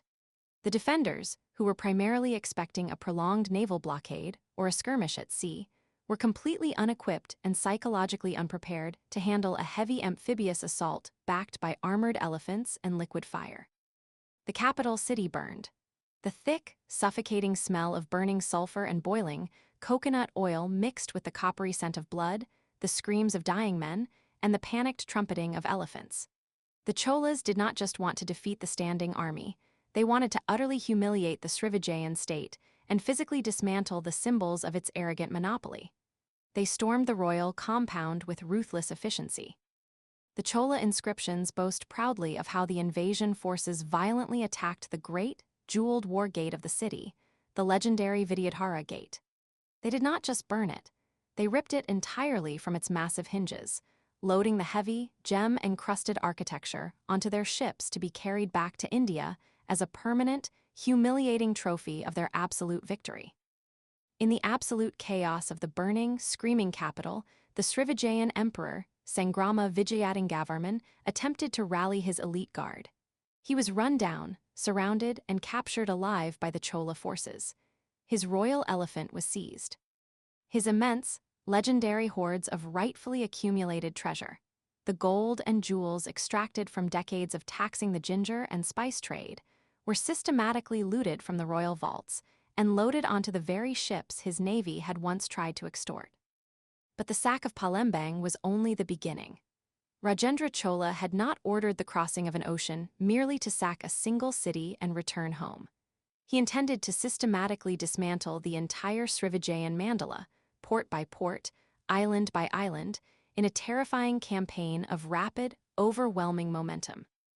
Utilizing the shifting coastal winds, the Chola fleet moved with terrifying speed, refusing to allow the panicked Srivijayan vassal states any time to reorganize, mount a coherent defense, or send for reinforcements from neighboring islands. It was a medieval maritime blitzkrieg. Over the course of the next few bloody months, the Chola armada sailed relentlessly up the Strait of Malacca, methodically obliterating the maritime infrastructure of the empire. They struck the wealthy port of Panay on the eastern coast of Sumatra, burning its docks and seizing its warehouses. They smashed the naval base at Malayur. They crossed the strait and devastated the ancient, highly developed trading hubs on the Malay Peninsula, obliterating the cities of Langkasuka, Mapapalam, and Madamalingam. They swept through the remote outposts of the Nicobar Islands. The final, crowning blow of the entire campaign was directed at the massive, immensely wealthy northern port of Kedah, known to the Tamil invaders as Kataram. Kedah was the secondary capital of the empire, the great, bustling gateway to the Bay of Bengal, and the primary loading zone for the spices and ginger flowing out of the Indonesian archipelago. The king of Kedah, knowing the fate of Palembang, attempted a desperate, glorious final stand. He sallied out from his coastal fortress with his own corps of war elephants to meet the Chola landing force on the flat coastal plains. It was an absolute slaughter. The battle-hardened Chola veterans, their armor dented but their morale flush with the unstoppable momentum of a dozen consecutive victories, engaged the Kedah forces. Utilizing their heavy lances, their brutal close-quarters combat experience, and highly coordinated infantry tactics, they brought down the enemy elephants and routed the terrified defenders. Kedah fell. Its massive ports were heavily looted, its shipyards dismantled, its defensive structures burned to the ground. In a matter of a few short months, 14 of the most powerful, heavily fortified, and economically vital port cities in the Eastern world had been completely neutralized by a single, highly coordinated strike force. The economic and geospatial consequences of the military campaign of 1025 were absolute, immediate, and world-altering. Rajendra Chola had absolutely no interest in the grueling, highly unprofitable task of occupying, policing, and permanently administering the deep, hostile jungles of Sumatra and Malaysia. His objective was not blind territorial annexation. It was the violent, permanent deregulation of a global market. By capturing the Srivijayan king, burning their enforcement fleets, and destroying the coastal forts that guarded the straits, the Cholas had successfully smashed the maritime chokepoint wide open. The Srivijayan monopoly was dead. The absolute, terrifying authority of the Mandala was broken, plunging the region into a massive political power vacuum that allowed local, subjugated kingdoms in Java and Sumatra to rise up in rebellion, fracturing the empire forever and ensuring it would never again possess the strength to close the straits. Into this carefully engineered, smoking vacuum poured the Tamil merchant guilds. The Ayyavol, the Manigrammam, and the 500 did not just resume their peaceful trading. They established permanent, heavily fortified commercial colonies directly within the shattered husks of the Srivijayan ports. They took absolute control of the maritime infrastructure, ensuring that the flow of goods would never again be held hostage by a foreign power. The great ginger supply lines were secured. The precious, pungent roots, dug from the earth, dried and salted in the quiet agricultural villages of southern India, could now flow unimpeded, without extortionate tariffs or the threat of violence. The merchant fleets sailed freely through the Strait of Malacca, carrying the ginger directly into the massive, insatiable markets of the Song dynasty. In return, rivers of Chinese silk, fine ceramics, and raw gold flowed back across the ocean into the overflowing coffers of the Chola Empire. This massive influx of wealth funded the construction of even greater, more elaborate stone temples and ensured the maintenance of a military machine that had proven itself capable of projecting absolute power across the globe. Rajendra Chola I returned to his newly constructed capital of Gangaikonda Cholapuram not just as a victorious king, but as the undisputed, supreme lord of the ocean. To commemorate his unprecedented victory, he took the terrifying title Kataram Kondan, the man who took Kedah. He had executed a flawless masterclass in geospatial warfare and economic intelligence. He had looked at the map of the known world, identified the single point of maximum economic friction, and applied overwhelming, precise, and horrific violence to erase it. The history of the global spice trade is all too often written in quiet, sterile books as a gradual, peaceful evolution of clever merchants, shifting tastes, and brave explorers. But in the year 1025, the destiny of the global economy was decided by the choking smell of burning coconut oil, the panicked screaming of war elephants in the surf, and the unforgiving, blood and steel calculus of the Chola strike. Chapter 4: The Guangzhou Syndicate. The Forest of Masts. Do not look for the center of the world in the dusty courts of Europe or the sprawling, sun-baked palaces of the Middle East. If you want to see the beating, ruthless heart of global power in the 8th and 9th centuries, you must stand on the muddy, sweltering banks of the Pearl River. Here, at the edge of the South China Sea, the Tang dynasty engineered a maritime choke point of unprecedented scale and staggering profitability. This was Guangzhou. It was not merely a city. It was a sprawling, hyper-regulated machine designed to suck the wealth of the oceans into the imperial treasury. When the southwest monsoons blew across the Indian Ocean, they pushed a relentless armada of foreign vessels toward the Chinese coast. The sheer visual impact of this convergence was terrifying in its magnitude. Tens of thousands of foreign merchants arrived in a dense, chaotic forest of wooden masts that blackened the horizon. Arab dhows with their sweeping lateen sails, heavily laden Persian merchantmen, massive Indian cargo vessels, and agile Southeast Asian outriggers all funneled into a single, tightly controlled waterway. These men had survived rogue waves, relentless piracy, and the grueling, months-long transit across the Bay of Bengal and the treacherous Strait of Malacca. They were exhausted, desperate, and fabulously wealthy. And they had sailed to the edge of the known world for one primary reason. They came to buy Chinese ginger. The global appetite for ginger was a ravenous, insatiable force. In the bustling markets of Baghdad, the palatial estates of the Abbasid Caliphate, and the cold, damp stone keeps of an impoverished and fragmented Europe, ginger was not just a spice. It was a pharmaceutical miracle, a culinary obsession, and a potent, unmistakable symbol of ultimate elite status. The world demanded green ginger, carefully harvested and washed by southern Chinese peasants. They demanded rhizomes stuffed with garlic and mustard, or meticulously preserved in heavy syrups and sweet honey to survive the journey. They craved the dried, potent roots that could endure the multi-year voyage back across the maritime routes or the overland Silk Road without rotting into useless compost. But to acquire this green gold, the world had to come to China, and the Chinese emperors knew precisely what they held. The Tang dynasty did not believe in free trade. The very concept would have been an insult to the Son of Heaven, a disruption of the natural cosmic order.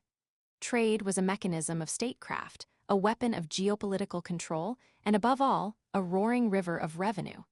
The empire demanded silver, exotic aromatics, and absolute submission.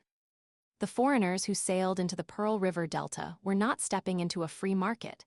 They were stepping into a meticulously designed syndicate, where every transaction, every movement, and every ounce of ginger was measured, taxed, and exploited by the most formidable bureaucratic state on the planet. The maritime bottleneck. To understand the absolute dominance of the Guangzhou Syndicate, one must look at the geography of the approach. The Tang state viewed the ocean not as an open frontier of exploration, but as a vulnerable border that required a rigid, unyielding gateway. The approach to Guangzhou was a masterclass in geospatial control, a strategic bottleneck engineered to strip merchants of their leverage. Ships entering the Lingding Sea had to navigate the treacherous, shifting currents of the Pearl River estuary, ultimately passing through the narrow, easily defensible straits known as the Tiger's Mouth. This was a deliberate maritime trap. The imperial authorities engineered the port's approaches so that evasion was virtually impossible. A foreign captain could not simply drop anchor on a quiet beach and begin offloading his silver and loading his cargo in secret. He was corralled, by geography and by imperial patrol boats, into a highly militarized zone. The city of Guangzhou itself was a fortress, ringed by triple fortifications that towered over the surrounding delta.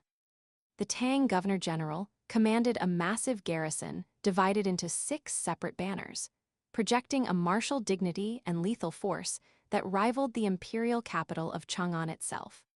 For the Persians and Arabs staring up at these imposing purple and crimson walls, the message was unmistakable. You are allowed to exist here only by the grace of the emperor, and you will play strictly by his rules. This intense militarization and regulation of the southern coast was born of desperate necessity. As overland trade routes across the Eurasian steppe became increasingly perilous due to the aggressive expansion of the Tibetan Empire and the devastating internal chaos of the Lushan Rebellion, the Tang state pivoted hard toward the sea. The traditional Silk Road, the great artery of antiquity, was fracturing. At the exact same time, the imperial court needed money on a scale never before imagined. The military, once a decentralized system of self-sustaining peasant conscripts, had evolved into a massive, highly expensive apparatus of professional mercenaries. To fund these standing armies and keep the empire from tearing itself apart, the state looked to the merchants. Traditional agricultural taxes, based on the equal field system, were no longer sufficient to sustain the empire's sprawling logistical footprint. The emperors required vast sums of liquid wealth, and they found it in the relentless taxation of commercial goods, primarily salt, tea, and the phenomenally lucrative ginger export trade. The bureaucracy of extraction. The true genius of the Chinese system lay in its bureaucracy. The Tang court did not merely send soldiers to shake down the merchants. They institutionalized the extraction of wealth by creating the Office of Seafaring Affairs, known in the imperial tongue as the shiboshi. Established formally in the 8th century, this agency was a ruthless, highly efficient customs syndicate designed to maximize imperial profit while strictly minimizing foreign influence. When a foreign ship finally cleared the military checkpoints and dropped its heavy stone anchors in the designated harbor, the bureaucratic machine ground into motion with terrifying efficiency. Agents of the shiboshi boarded the vessels immediately. They did not gently negotiate, they dictated terms. The officials meticulously inspected the ship's manifests, unrolling scrolls and calculating the exact value of the imported frankincense, myrrh, pearls, ivory, and rhinoceros horn. Before a single foreign merchant was allowed to step foot in the market to purchase a single root of ginger, the state extracted its toll. The shiboshi levied a direct tax on the imported cargo, often taking a massive percentage right off the top as a fee simply for the privilege of docking. But the extraction did not end there. The Tang government enforced a system of compulsory state purchases. The empire maintained a strict monopoly on the most valuable imported goods. The government seized the highest quality aromatics and spices, paying the foreign merchants at artificially depressed, state-mandated rates. The state would then turn around and sell these exact same goods within the massive internal Chinese market at exorbitant markups, funneling the staggering profits directly into the military and the imperial court. Only after the ship had been stripped of its state-mandated tribute and taxes were the battered Arab and Persian merchants permitted to trade their remaining silver and goods for Chinese ginger, silk, and porcelain. And the logistics of this ginger trade were immense, representing a massive shift in the domestic economy of southern China. Vast networks of Chinese farmers in the humid southern provinces began specializing entirely in commercial cash crops, shifting away from subsistence rice farming to grow ginger specifically for the export market. The harvested rhizomes were transported via an intricate web of canals, streams, and river barges down to the massive stone warehouses of Guangzhou. Here, tightly organized Chinese merchant guilds controlled the supply. The foreign buyers were expressly forbidden from traveling inland to deal directly with the farmers.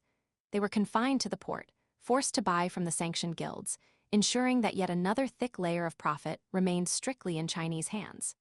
The foreigners were the ultimate middlemen to the rest of the world, but in Guangzhou, they were merely the final, exploited link in a chain commanded entirely by the imperial throne. The gilded cage of the Fanfang. Managing a port flooded with tens of thousands of foreign, heavily armed sailors and fabulously wealthy merchants required more than just tax collectors.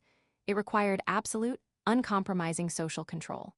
The Chinese authorities deeply distrusted this transient, alien population. They viewed the merchants as necessary evils, vectors of wealth, but also potential agents of espionage, cultural corruption, and civic unrest. The solution the Tang state devised was as elegant as it was oppressive. They created the Fanfang, the foreign quarter. All foreign merchants, whether they were Arabs from the Gulf, Persians from the crumbling Sassanid remnants, Jews traversing the global diaspora, or Indians riding the monsoon, were strictly confined to a designated, heavily monitored residential district outside the main city walls. They were absolutely not permitted to integrate into the broader Chinese populace. The Fanfang was a gilded cage, a thriving, claustrophobic enclave where the air was thick with the scent of roasting cardamom, raw ginger, and the overlapping din of a dozen different languages. Within this tightly packed quarter, the merchants built their own soaring mosques, established their own bustling markets, and lived in luxurious homes funded by the immense profits of the ginger trade. To manage this volatile, incredibly wealthy district, the Tang state utilized a brilliant psychological tactic. Instead of installing a Chinese official to police the daily lives of the foreigners, which would have inevitably sparked riots, the emperor appointed a Fanzhang. This was a foreign headman, chosen directly from among the diaspora's own religious or civic leaders, but ultimately approved and installed by the imperial court. On paper, to the merchants, this appeared to be a gesture of supreme tolerance and cosmopolitan benevolence. The Fanzhang was permitted to judge legal disputes between Muslims according to Islamic law, to lead the Friday prayers, to deliver sermons, and to maintain the cultural cohesion of the community. They even prayed for the well-being of the caliph back in Baghdad, maintaining a spiritual tether to their distant homelands. But make no mistake, the Fanzhang was a proxy of the Chinese state, a vital cog in the machinery of imperial control. He was expected to wear the silken robes of a Chinese official, to enforce imperial edicts, and to personally guarantee the absolute compliance of his people. He was the ultimate middleman in a syndicate of hostage capitalism. By granting the foreigners the illusion of self-governance and the freedom to worship, the Tang authorities kept the merchants docile, isolated, and entirely focused on the business of trading their silver for ginger. The foreigners were allowed to grow wealthy, to eat from silver plates and dress in fine cottons, but they remained deeply vulnerable guests, existing entirely at the whim of the emperor. The Confucian scholar officials looking down from the city walls never trusted them, viewing their loyalty to foreign kings and strange gods as a perpetual threat to the harmony of the Middle Kingdom. Friction, extortion, and the breaking point. A system this lucrative, built on such extreme concentrations of wealth, massive logistical bottlenecks, and absolute bureaucratic power, was destined to breed staggering corruption. The friction between the massively wealthy expat merchant cartels and the all-powerful imperial officials was a slow-burning fuse in a powder keg. While the official tax rates set by the shiboshi in the capital were already high, the reality on the docks of Guangzhou was often far worse.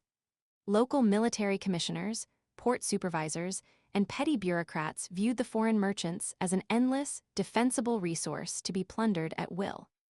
The historical records of the era speak of ambitious, utterly corrupt officials like Wang Yi, a military commissioner of the Southern Circuit who treated the port not as a state asset, but as his personal, terrifying fiefdom.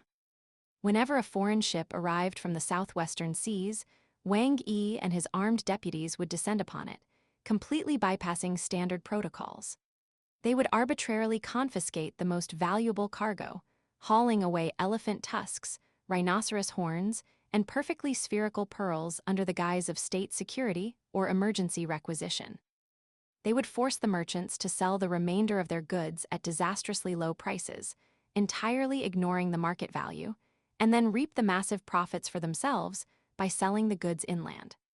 Wang Yi extracted so much illicit wealth from the ginger and spice ships that his personal treasury soon entirely eclipsed the wealth of the local imperial government. The foreign merchants despised these officials with a burning, visceral hatred, but they were trapped. If they refused to pay the bribes, their ships were immediately impounded, their carefully negotiated ginger shipments were left to rot in the sweltering coastal heat, and their exit visas were indefinitely denied. The tension slowly escalated from quiet, grumbling resentment to open, violent hostility. The merchants attempted to bypass the system whenever possible, engaging in widespread, highly organized smuggling rings. They orchestrated night-loading operations, paying exorbitant bribes to lower-level guards to circumvent the official monopoly bureaus and slip crates of ginger onto their ships under the cover of darkness. But when the extortion pushed the cartels too far, the violence inevitably spilled out of the shadows. In the mid-8th century, enraged by years of unchecked official corruption, extortionate port fees, and the systemic, daily mistreatment of their traders, a massive, heavily armed force of Arab and Persian mercenaries and merchants launched a devastating retaliatory strike. They did the unthinkable. They sacked the port of Guangzhou. The foreigners stormed the docks, cutting down the imperial guards. They plundered the vast warehouses bursting with ginger and silk, burned the imperial storehouses to the absolute ground, and fled back to the safety of the open sea, leaving the humiliated local Chinese governor to abandon his post and flee for his life into the deep interior. It was a shocking display of maritime power, a desperate strike against an unbreakable syndicate. The imperial response to this insolence was cold, calculated, and brutal. The Tang dynasty would not tolerate a challenge to its sovereignty, nor would it allow its primary economic engine to be threatened by the very people it was designed to exploit. The state immediately tightened its grip, funneling more elite troops into the southern garrisons and turning the ports into heavily fortified military camps. The message sent by the state was written in blood.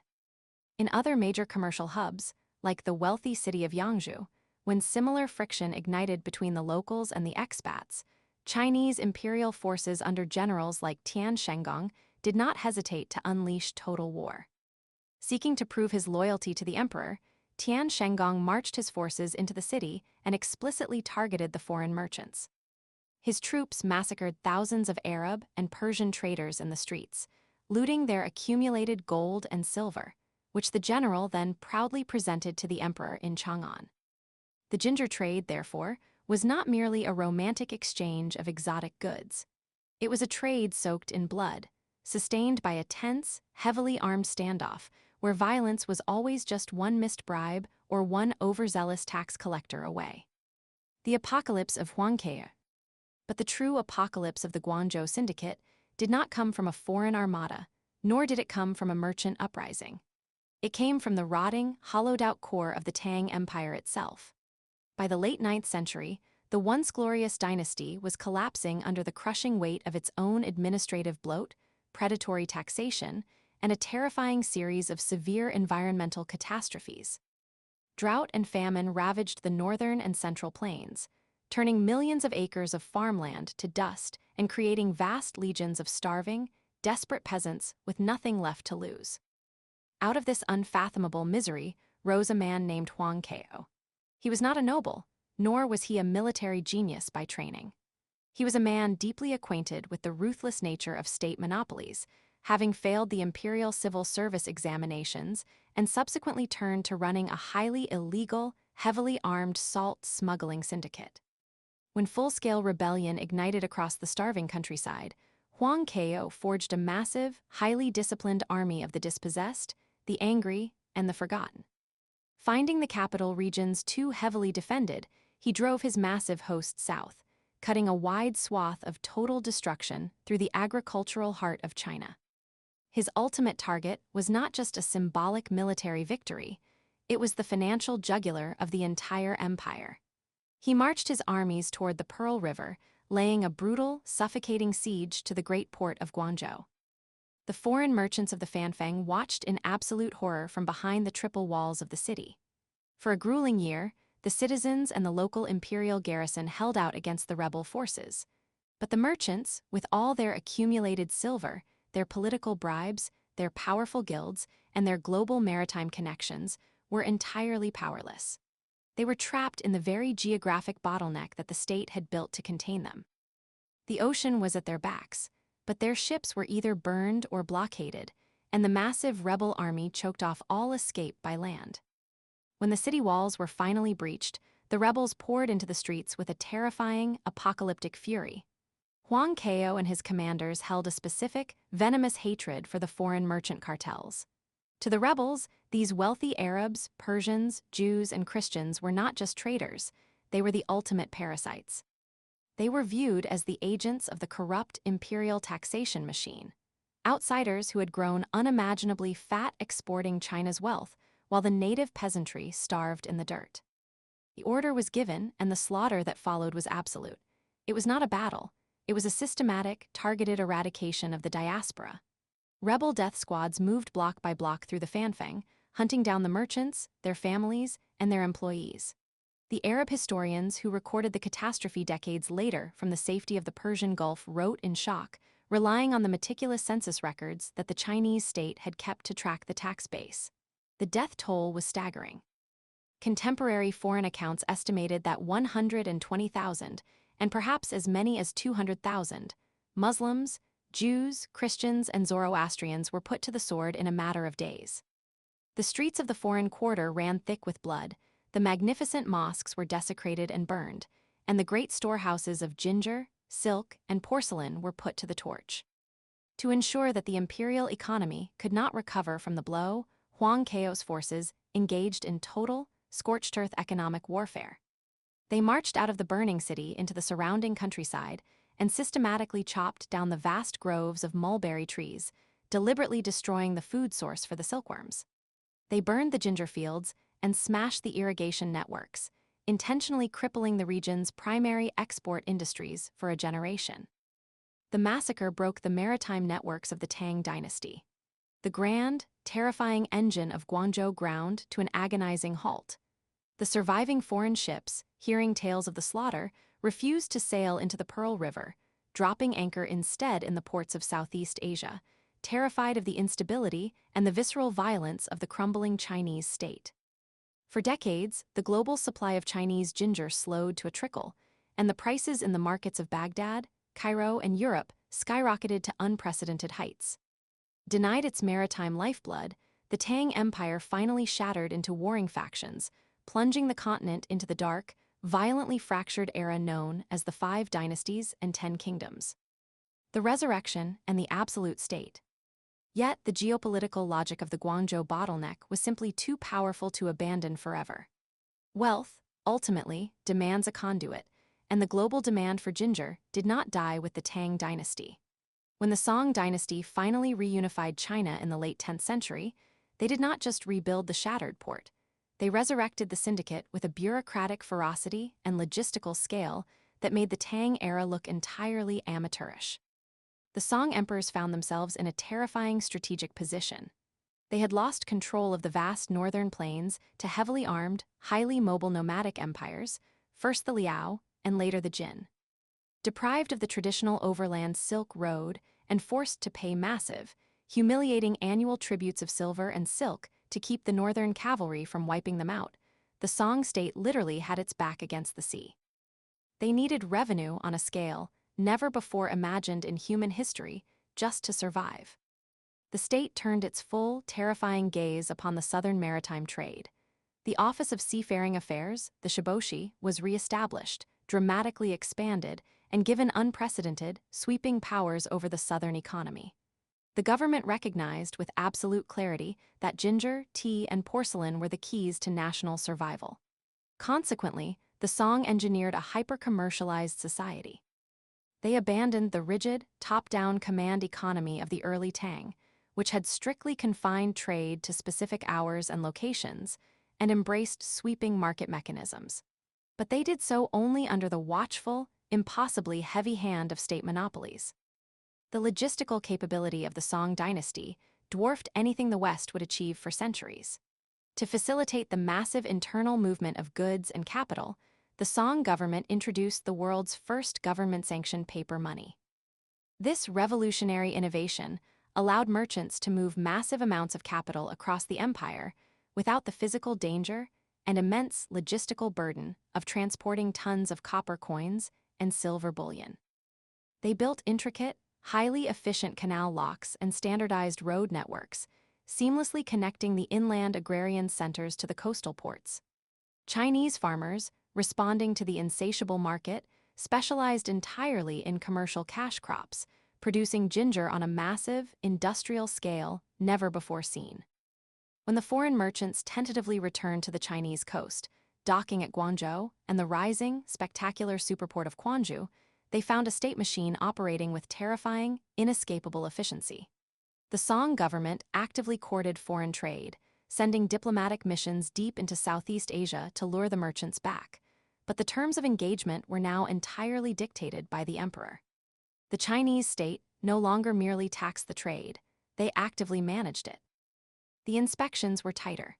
The tariffs were mathematically precise, representing a significant percentage of the empire's total revenue.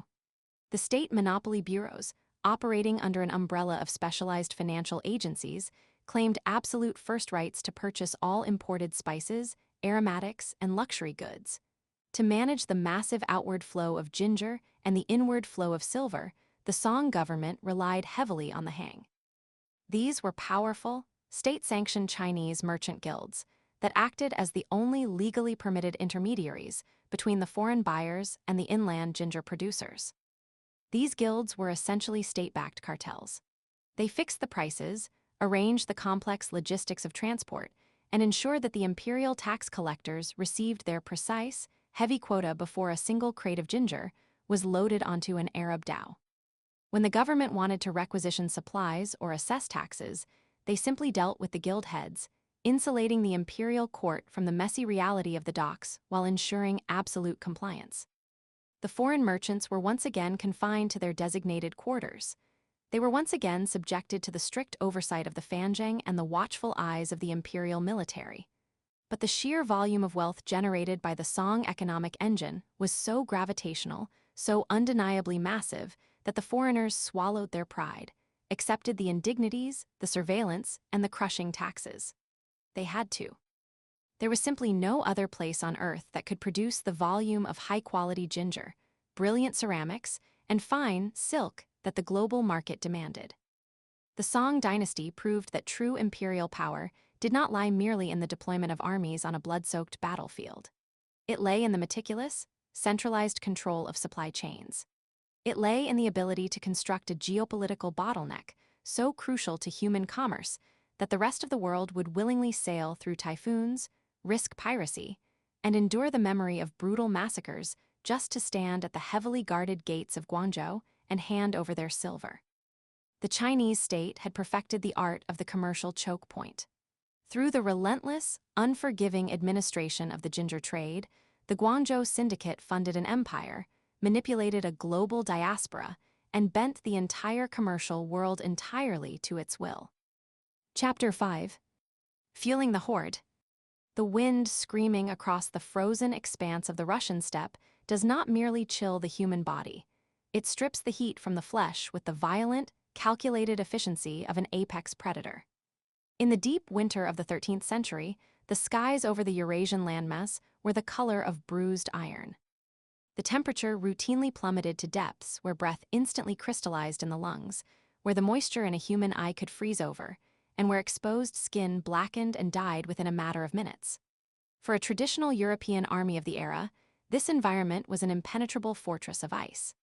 It was a sprawling, white graveyard that would, centuries later, swallow the imperial ambitions of both Charles XII and Napoleon Bonaparte. European military logistical models were inherently fragile, anchored to the slow, cumbersome crawl of heavy wagon trains, vulnerable, static supply lines, and a rigid mathematical equation of fodder and grain that guaranteed mass starvation the very moment an army marched too far from its established agricultural base. But the Mongol cavalry of the 13th century did not march. They flowed like a dark, terrifying tide across the ice. Commanded by the brilliant strategist Subutai, the Mongol vanguard did not hunker down and wait for the spring thaw to launch their invasion of the Kievan Rus. Instead, Subutai deliberately weaponized the winter. He possessed an innate, flawless understanding of the foundational logic of geography. In the summer months, the vast, sprawling network of Russian rivers presented a formidable series of muddy, impassable obstacles that bogged down horses and men alike. But in the dead of winter, those exact same rivers froze solid, transforming the terrain into flat, high-speed highways of ice that drove straight into the unprotected heart of the enemy territory. Moving with unprecedented, terrifying velocity, the Mongol light cavalry could cover 100 to 120 kilometers in a single day. They carried no traditional supply lines. They dragged no heavy, wooden wagons through the accumulating snow. They were the most lethal, highly mobile, self-sufficient military machine the world had ever seen. And they operated on a thermodynamic and caloric equation that the rest of the globe could not even begin to comprehend. To understand the sheer scale and terror of the Mongol conquest is to understand the raw, unforgiving caloric math required to sustain a mobile civilization across the freezing Asian steppes. The biological engine of a human being operating in extreme, sub-zero cold requires a staggering, continuous intake of fuel. Modern military nutritionists and physiologists understand that in extreme cold weather environments, where service members must battle difficult, uneven terrain, carry heavy tactical equipment, and shiver constantly just to regulate their internal body temperatures, daily energy expenditures can skyrocket to between 5,000 and 7,000 calories a day. This is more than double the requirement of an average human being in a temperate climate.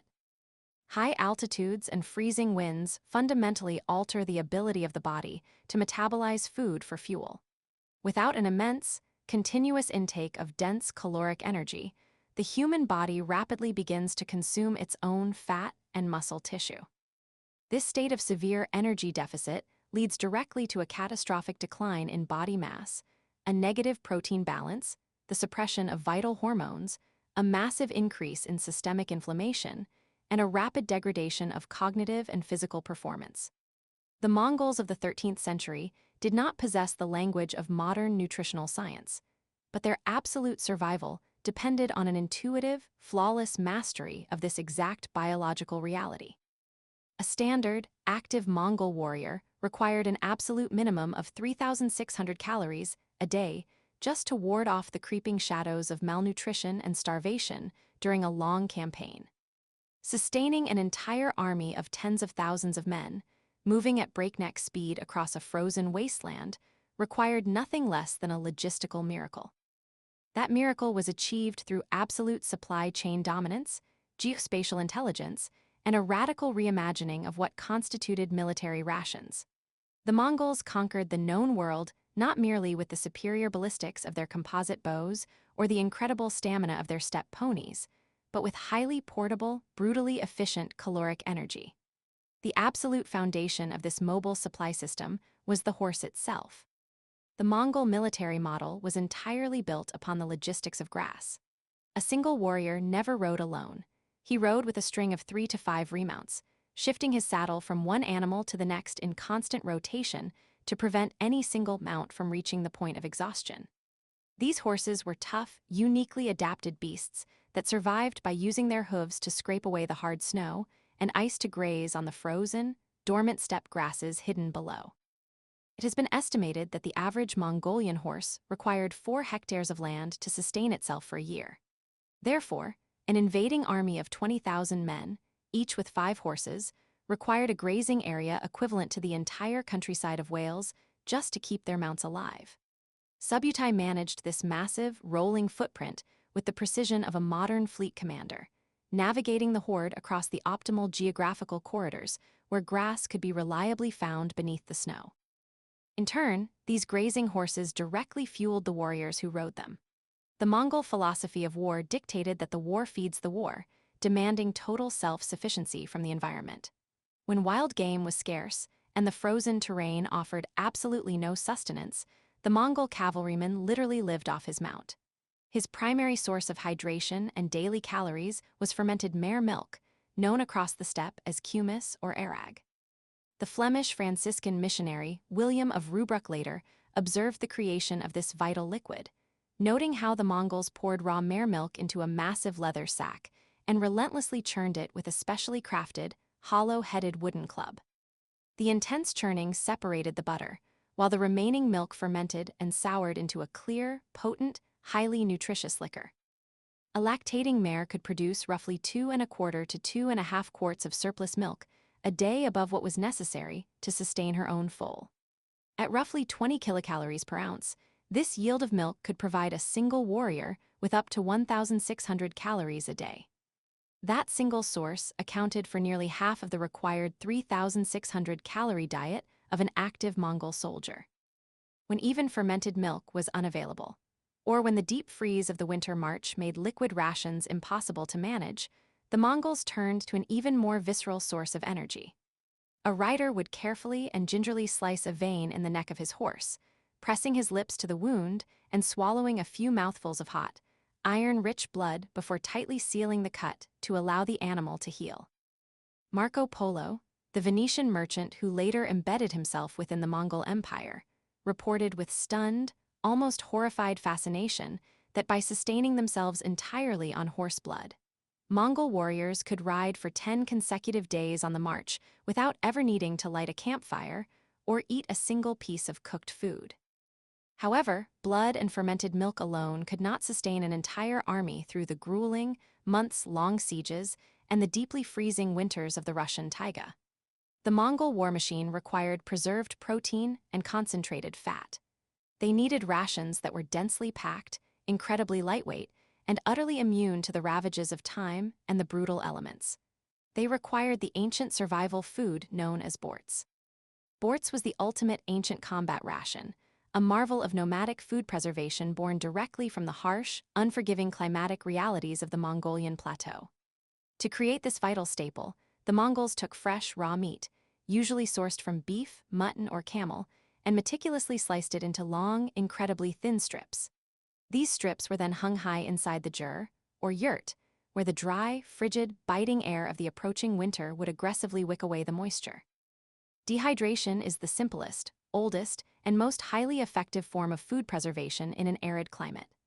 By systematically removing the water content from the tissue, the Mongols effectively halted the growth of the microscopic bacteria and fungi that cause organic putrefaction. Over several weeks, the strips of meat shriveled, darkened, and hardened into brittle wooden sticks that weighed only a tiny fraction of their original mass. The profound efficiency of this method meant that an entire slaughtered cow could be reduced to a bundle of borts so small and light that it could easily fit inside a single animal's stomach. Yet it perfectly retained the concentrated protein and dense caloric value of the entire massive beast. In the field, strict military organization and collective responsibility governed the deployment and consumption of these rations. Genghis Khan had structured his army using a ruthless, highly efficient decimal system. The smallest unit, known as the arban, consisted of 10 men who fought, slept, and ate together as a single, inseparable organism.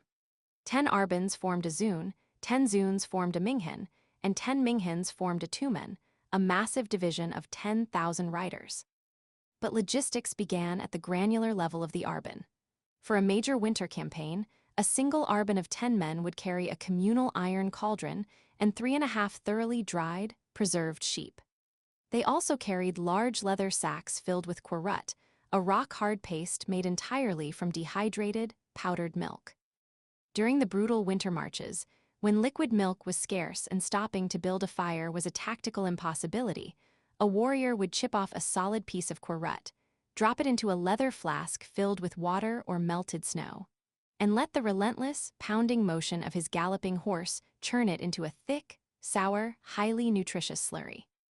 The quartermasters estimated that 10 pounds of this dried milk paste was taken on a campaign per man, providing a soldier with a massive daily reserve of protein and up to 800 kilocalories, fulfilling another massive chunk of their metabolic requirements. Yet, the heavy reliance on dried meat presented a critical, invisible biochemical vulnerability that could have easily destroyed the Mongol war machine from the inside out. While extreme dehydration successfully stops microbial rot, it does not entirely stop the insidious process of chemical degradation. Meat is fundamentally composed of muscle fibers and lipids, or fats. Over time, even in the freezing cold, these embedded animal fats are highly susceptible to a destructive process known as lipid oxidation. Oxygen in the air slowly interacts with the unsaturated fatty acids in the preserved meat, causing a runaway chain reaction that produces foul-off flavors, deep rancidity, and a total degradation of the original nutritional value. If a Mongol arban opened their saddlebags deep in hostile territory, hundreds of miles from the steppe, only to find their supply of borts rancid and toxic, the unit would starve. If the vanguard starved, the entire invasion force would collapse. Furthermore, heavily dehydrated, air-dried lean meat becomes incredibly tough, transforming into a leathery substance that requires prolonged, rolling boiling to become palatable and digestible. This required vast amounts of precious time and fuel in an environment where timber was entirely non-existent, and the only available fuel was dried horse dung. To solve the dual, existential problems of chemical rancidity and extreme physical toughness in their meat supply, the Mongols turned their gaze southward. They turned to the undisputed, pulsing arteries of global economic power overland Asian trade routes. The Mongol Empire was not an isolated, barbaric kingdom of unthinking savages, regardless of what the terrified European chroniclers desperately wanted to believe. It was a highly sophisticated, hyper-connected, geospatial superpower that strictly controlled the flow of goods, intelligence, and resources from the shores of the Pacific Ocean all the way to the edges of the Mediterranean Sea. And flowing along those heavily guarded arteries, moving steadily from the humid, balmy tropics of Southeast Asia directly into the freezing saddlebags of the steppe warriors, was a single, powerful rhizome that would fundamentally alter the survival capabilities of the marching army. It was zingiber officinale. It was ginger. Long before it became a ubiquitous staple of European holiday bakeries, ginger was a highly classified, immensely valuable military and medicinal technology. Native to the lush, tropical, and subtropical climatic belts of India, China, and maritime Southeast Asia, the ginger plant requires a highly specific environment to thrive, demanding rich volcanic soil, heavy, consistent rainfall, and exceptional drainage. The true magic of the plant lies entirely underground, hidden within the gnarled, irregular, spiky rhizome.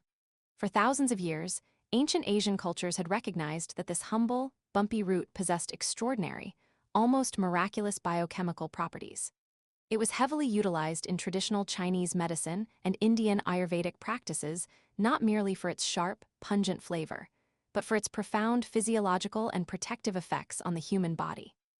The Greeks and Romans had briefly utilized it as a digestive aid, importing it through early Arab traders, but following the collapse of the Roman Empire, the spice was largely forgotten by the West, becoming an incredibly rare, exotic luxury. By the Middle Ages, ginger was so scarce and highly prized in Europe that a single pound of the dried root cost the exact same amount as an entire live sheep. But for the Mongol quartermasters tasked with provisioning Subutai's massive invasion force, ginger was not a luxury commodity to be hoarded in a palace. It was a strategic, operational miracle.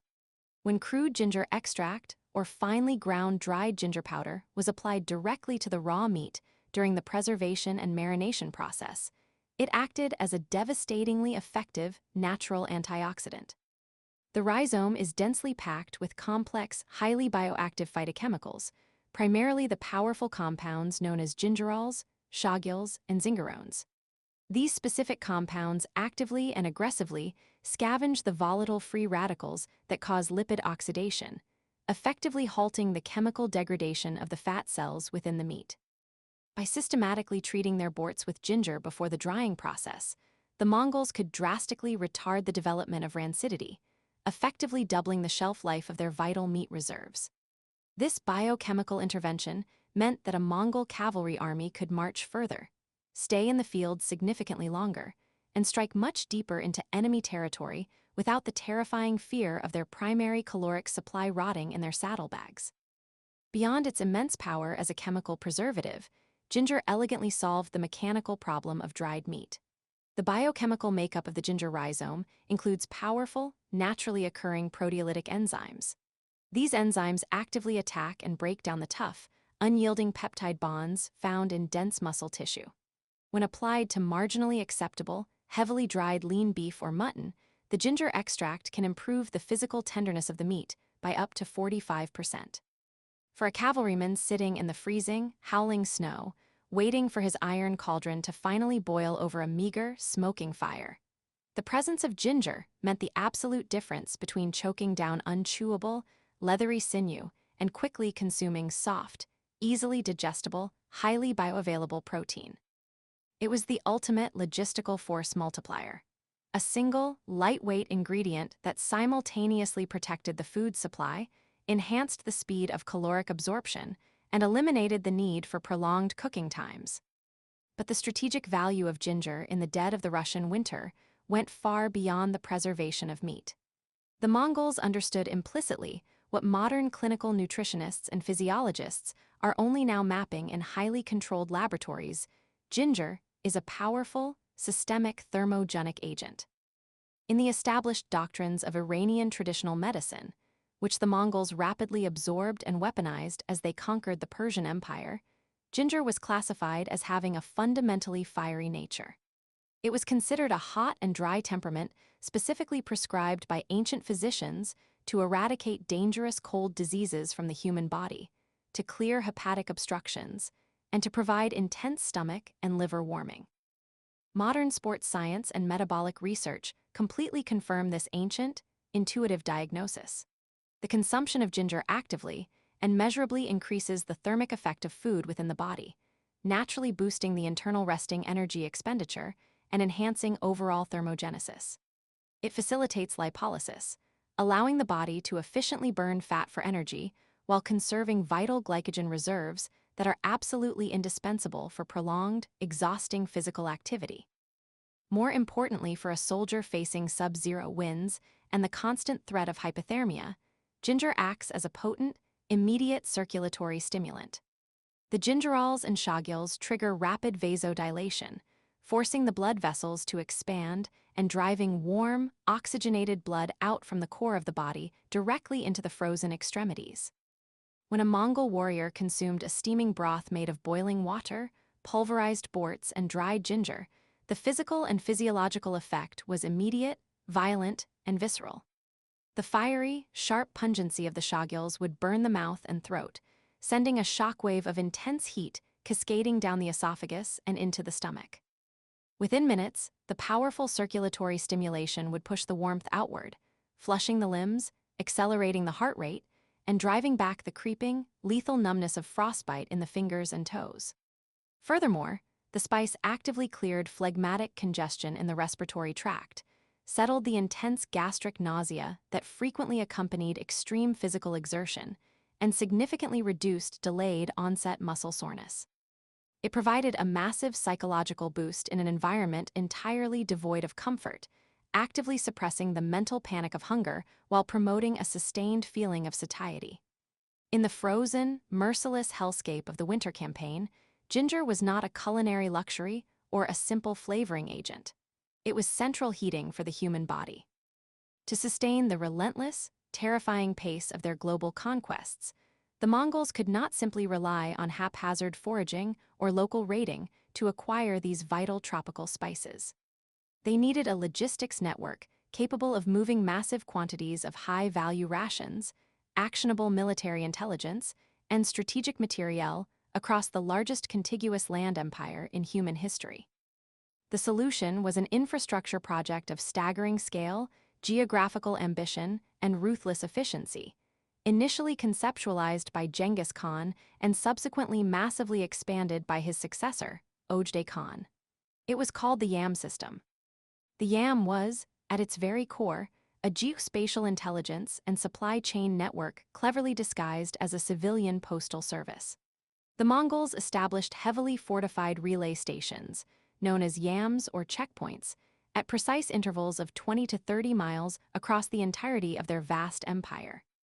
This unbroken web of logistical outposts stretched from the eastern shores of the Pacific Ocean, straight across the vast, rolling Mongolian steppe, through the jagged, treacherous peaks of Central Asia, and deep into the conquered, subjugated territories of the Middle East and Eastern Europe. At the absolute zenith of its operational capacity, the YAM network maintained over 10,000 massive physical buildings and kept a standing, meticulously managed inventory of more than 300,000 prime horses, always saddled, fed, and ready to ride at a moment's notice. This infrastructure was the true, hidden secret behind the terrifying speed and communication dominance of the Mongol war machine. An arrow messenger, carrying vital tactical intelligence from the bloody front lines of the European invasion back to the imperial capital in Karakoram, would ride his horse to the absolute brink of physiological collapse, sliding into a YAM station covered in sweat and foam. Before his boots even hit the dirt, a fresh, fully rested horse was waiting for him. The messenger would immediately mount and vanish over the horizon, riding at a full gallop day and night, immune to the limitations of exhaustion. Through this brutal relay method, military directives, geospatial intelligence, and high-value cargo could cross 200 to 300 kilometers a day, moving faster than any other communication system on Earth until the invention of the electric telegraph centuries later. But the YAM was not solely reserved for the military apparatus. The Mongols understood better than anyone that absolute global power required absolute economic dominance. By enforcing the Pax Mongolica, a brutal but highly effective regime of political stability, severe taxation, and unified law across the entirety of Eurasia, the Mongols systematically eradicated the chaotic banditry that had historically plagued the Silk Road. The ancient trade routes were no longer a perilous, deadly gamble for independent merchants. They were transformed into state-sponsored superhighways, heavily guarded by heavily armed Mongol cavalry units. The Khans strategically opened the YAM system to passport-holding merchants, providing them with secure shelter, fresh mounts, guaranteed physical security, and a massive, unquenchable market for their goods. Under this highly integrated system, the global value and sheer volume of spices, particularly ginger, exploded to unprecedented levels. While Western Europe languished in the dark, isolated, impoverished, and starving, paying the equivalent of an entire live sheep for a single pound of dried ginger, the Mongols were moving thousands of tons of the preserved rhizome completely across the continent. They utilized foreign merchants, heavily integrating them into lucrative, state-sponsored financial partnerships known as the Ordok system, to expertly manage the intricate, risky financial web of this massive trade. The merchants willingly assumed the immense physical risk of traveling to the humid, rainy growing regions of India and southern China, harvesting the raw ginger, heavily dehydrating it for transport, and moving it north onto the high steppe. In return for this service, the Mongol military apparatus guaranteed their safety with the threat of total annihilation for anyone who interfered, and paid exorbitant, market-making sums for the spices that directly fueled their marching armies. This logistics chain was a masterpiece of geopolitical strategy and environmental manipulation. By totally controlling the flow of ginger and other high-value spices from the tropical east, the Mongols simultaneously enriched their own imperial treasury, fueled the intense thermogenic needs of their marching hordes in the frozen north, and held an absolute, unbreakable monopoly over the luxury goods that the rest of the world desperately craved. The Silk Road, so often romanticized by later historians as a peaceful, meandering corridor of cultural exchange and philosophical dialogue, was under strict Mongol rule a fiercely optimized, highly militarized supply chain.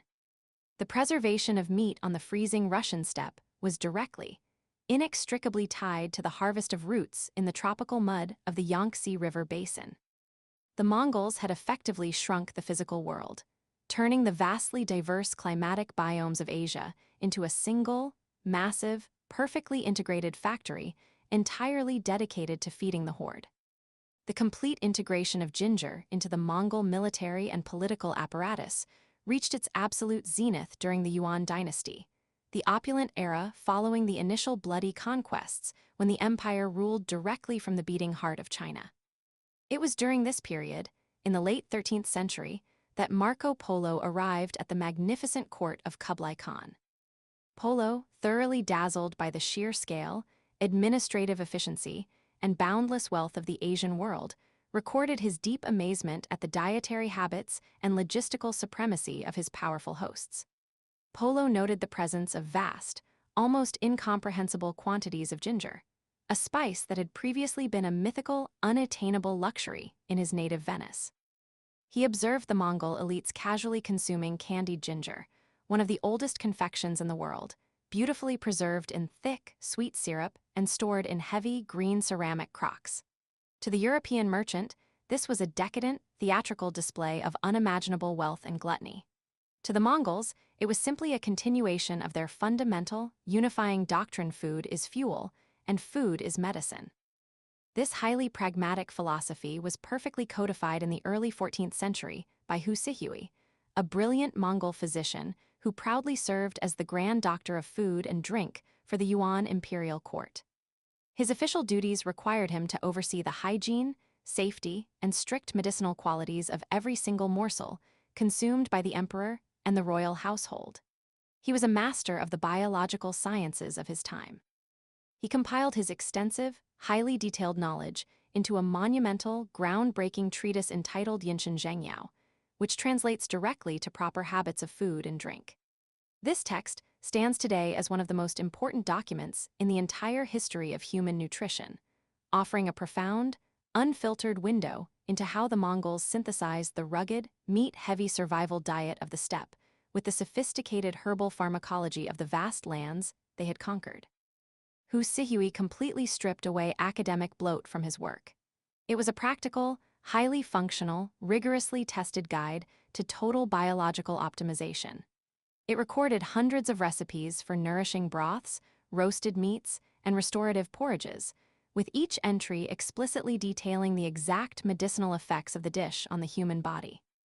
The treatise prominently featured the staple, high-density proteins of the nomadic war machine, including sheep, beef, deer, and even the tough meat of the wolf, but elevated them through the precise, calculated application of spices like ginger. One surviving recipe for a highly fortifying meat broth instructs the cook to take fresh, sweet beef and boil it intensely, heavily lacing the liquid with salt, meat sauce, and massive quantities of fresh ginger. Hu Sihui explicitly noted that the recipe for preparing boiled horse and boiled lamb followed the exact same strict protocol. The inclusion of ginger in these imperial recipes was not merely for flavor or culinary vanity. Hu Sihui understood the profound, undeniable physiological impact of the spice. In a culture that strictly classified all ingredients by their heating or cooling properties, ginger was the ultimate, undisputed weapon against the cold. It was deliberately used to neutralize invisible toxins in preserved meat, stimulate a sluggish digestive tract, and violently purge the body of internal dampness and cold winds. For the Mongol elites, who had successfully transitioned from the freezing, bloody saddles of the open steppe to the palatial, heated halls of Beijing, the foundational dietary principles remained completely identical. To maintain total health, vitality, and martial readiness, the body required constant, intense thermogenic stimulation. The very same ginger that had once kept Subutai's vanguard alive on the frozen, windswept rivers of Russia was now served on ornate silver palaters, actively preserving the strength of the Khans.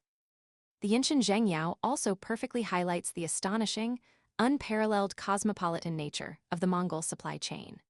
The imperial recipes call for raw ingredients sourced from every single corner of the known world, seamlessly blending the fermented milk and dried borts of the homeland with black pepper transported from India, mustard carried from the Mediterranean, and ginger hauled from the deep, tropical south. This culinary fusion was the direct, undeniable result of the Yam system and the Pax Mongolica. The Mongols had conquered so much territory and subjugated so many millions of people that they could essentially draft the total agricultural output of the entire Asian continent to serve their exact nutritional needs. They treated the world as an open larder, taking the best survival technologies from every conquered culture and weaving them into a singular, unbeatable logistical protocol. When Subutai's forces finally descended upon the great cities of the Kievan Rus including the mother of all Russian cities, Kiev. The desperate defenders stood upon their high wooden walls and stared out at an enemy that seemed to violently defy the very laws of nature. It was the absolute dead of winter. The temperature was horrific. The ground was buried under several feet of drifting snow, and the massive rivers were solid, unyielding sheets of thick ice. By all the established, highly rigid rules of European warfare, an army of that immense size should have starved to death weeks ago. Their horses should have collapsed in the snow from a total lack of fodder. The men should have frozen solid in their saddles, their fragile supply lines snapped, their morale totally broken by the sheer, relentless inhumanity of the Russian cold. But the Mongol riders did not freeze, and they did not starve. They sat calmly atop their shaggy, durable ponies, their bodies radiating intense heat, their blood pumping vigorously through chemically dilated vessels, their stomachs full of densely packed, ginger-preserved protein that possessed the caloric equivalent of a modern military combat ration. They had marched thousands of miles without a single, cumbersome wagon, fueled entirely by dried milk, hot horse blood, and the fierce biochemical fire of a tropical root. They utilized the frozen rivers not as an obstacle to be feared, but as a flawlessly paved road that allowed them to entirely bypass traditional defensive chokepoints and strike with the terrifying speed of a thunderbolt. This was the terrifying, inescapable reality of the Mongol war machine. It was an army that required absolutely no external infrastructure because it brought its infrastructure with it, securely stored in the leather saddlebags and coursing through the bloodstreams of its warriors. The psychological impact of this supreme mobility was completely devastating. When Subutai laid siege to Kiev, it was not just a clash of swords, shields, and arrows. It was the violent, apocalyptic collision of two entirely different understandings of the world. The European defenders relied on static walls, hoarded grain, and the false hope that the winter would save them. The Mongols relied on absolute, fluid motion, environmental mastery, and the high-density energy of the Asian supply chain. In the span of a few short, brutal years, the ancient, proud civilization of the Rus was shattered into 1,000 pieces, burned to the frozen ground by an enemy they could not even begin to comprehend. The Mongols did not win merely because they were fierce, fearless fighters. They won because they possessed superior geography, superior intelligence, and a supply chain that extended continuously from the bloody slaughterhouses of the frozen steppe to the humid, rainy ginger fields of the tropics. They had mastered the deadly cold by completely weaponizing heat. They had conquered unimaginable distance by perfecting the science of preservation. And in doing so, they forged an empire that would forever alter the course of human history, built entirely on the back of a small, gnarled rhizome that carried the fire of the sun into the darkest, coldest corners of the earth. Chapter 6. The Majapahit Hegemony. Do not look to the land for the true measure of empire. Look to the water. The Java Sea in the late 14th century was not a peaceful expanse of tropical blue. It was a heavily militarized superhighway, a volatile theater of war and commerce dominated by a single, terrifying apex predator. Picture a Majapahit war fleet cutting through the swells, driven by the relentless, invisible hand of the monsoon winds. These were not the clumsy, fragile caravels that Europeans would eventually sail into these waters centuries later. These were leviathans of the monsoon, massive, brooding architectures of teak and ironwood that darkened the horizon and projected an aura of absolute, uncompromising authority. At the center of this naval formation sailed the Zhongs, gargantuan transport ships that dwarfed anything afloat on the global oceans at the time. Measuring nearly 100 meters in length and carrying upward of 2,000 tons of cargo, these vessels were floating fortresses. Their hulls were constructed not with iron nails that would rust in the salt spray, but with thick, interlocking wooden dowels, layering plank upon plank, until the sides of the ship could absorb the impact of primitive artillery without splintering. Rising from the decks were multiple masts carrying enormous Tanya sails, catching the equatorial gales and driving the massive tonnage forward with terrifying momentum. But the true instruments of terror were not the Zhongs themselves. It was the escort. Flanking the massive cargo haulers were the outrigger warships, the Langkurens and the Penjajaps, slicing through the water with predatory grace. These were swift, shallow draft vessels propelled by both wind and the rhythmic, unified pulling of hundreds of oarsmen. They were designed for the specific geographical nightmare of the archipelago, able to navigate the deep open ocean and then seamlessly pursue fleeing enemies up shallow river estuaries. On the raised fighting platforms of these ships, known as the balai, stood the elite infantry, clad in chain mail and bronze chest plates, their weapons gleaming in the tropical sun. And mounted on the bulwarks of these swift ships were the weapons that guaranteed Majapahit supremacy, the setbang cannons. Cast in bronze, often with their muzzles shaped like the jaws of the mythical serpent, these breech-loading swivel guns were a technological nightmare for anyone foolish enough to defy the empire. They were not designed to sink ships, they were designed to butcher men. Loaded with scatter shot, grape shot, jagged nails, and sharp stones, the setbangs were anti-personnel meat grinders.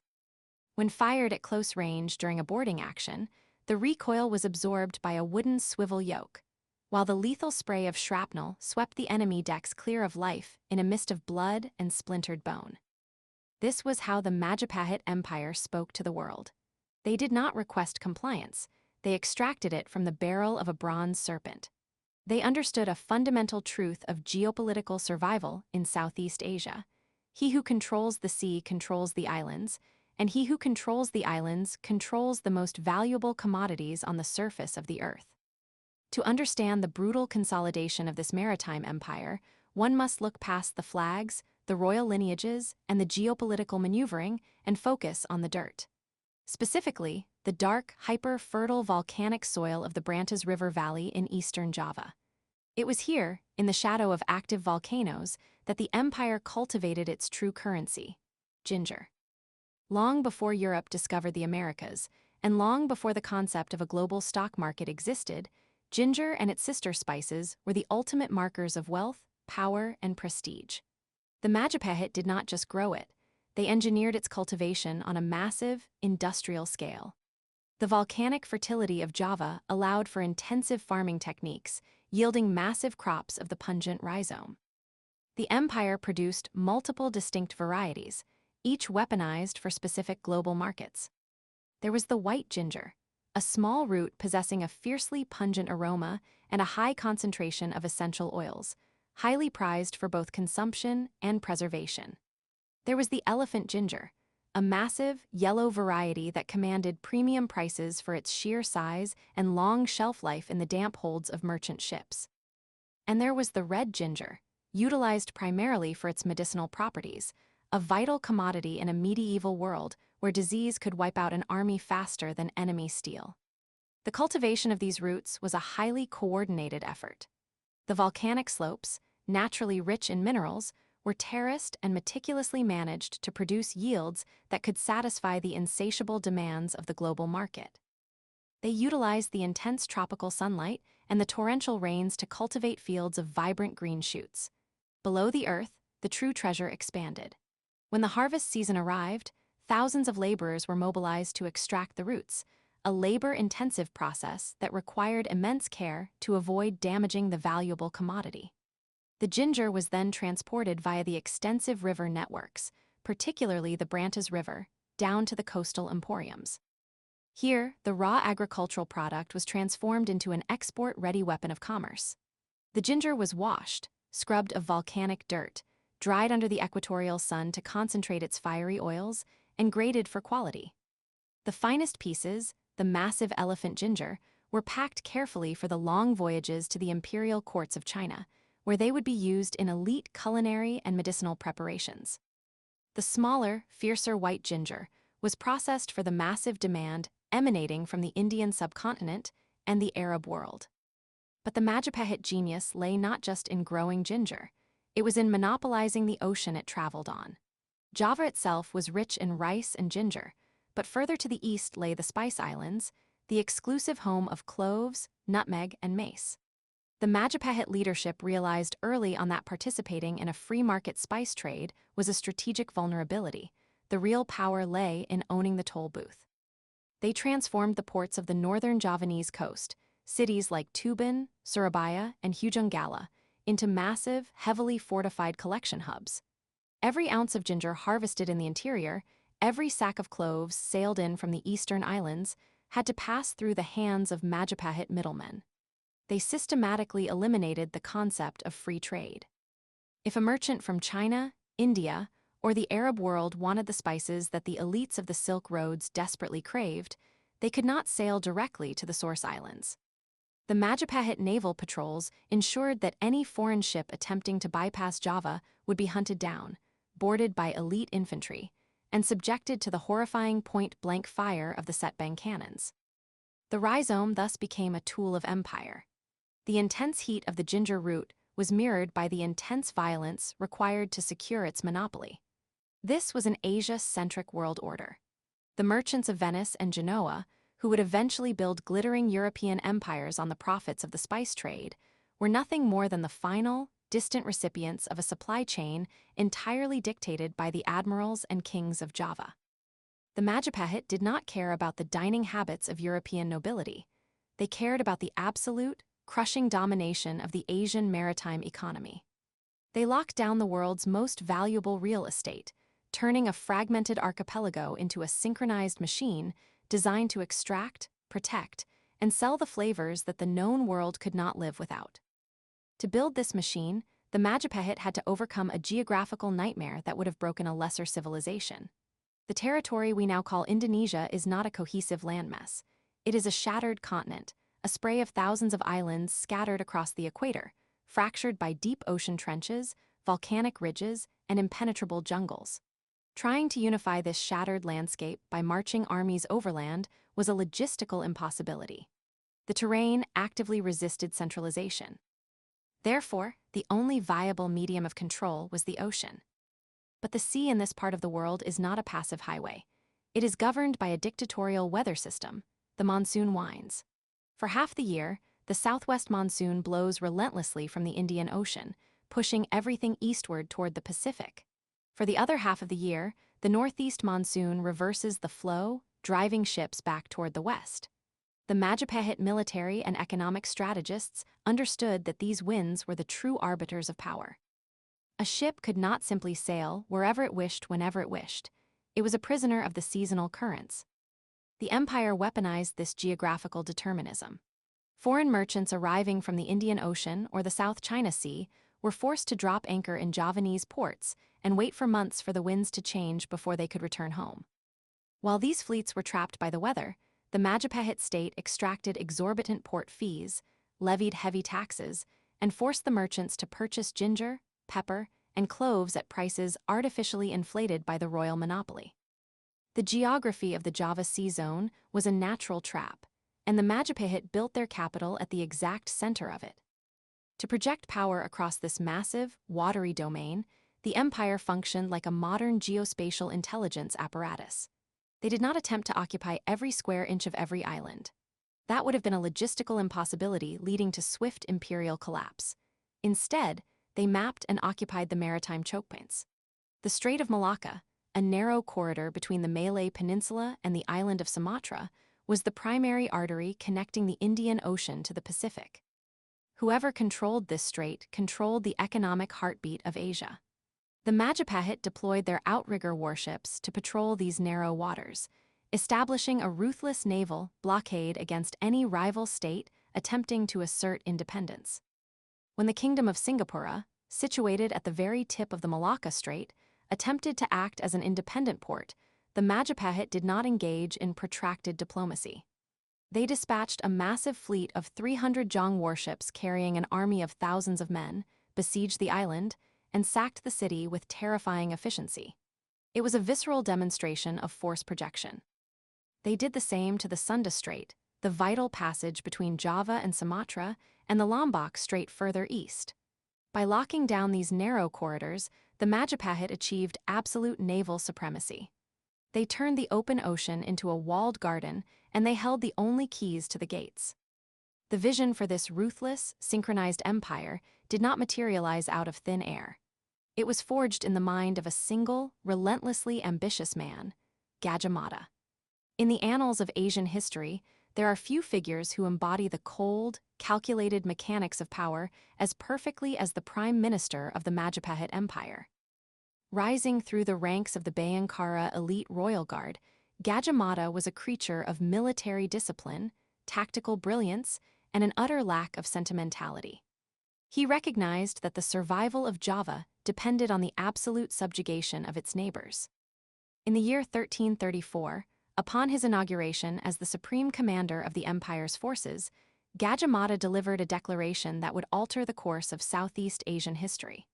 Recorded in the ancient chronicles, this pledge became known as the Palapa Oath. Standing before the royal court, he swore that he would not taste the spices and worldly pleasures that define the elite lifestyle until he had achieved the impossible.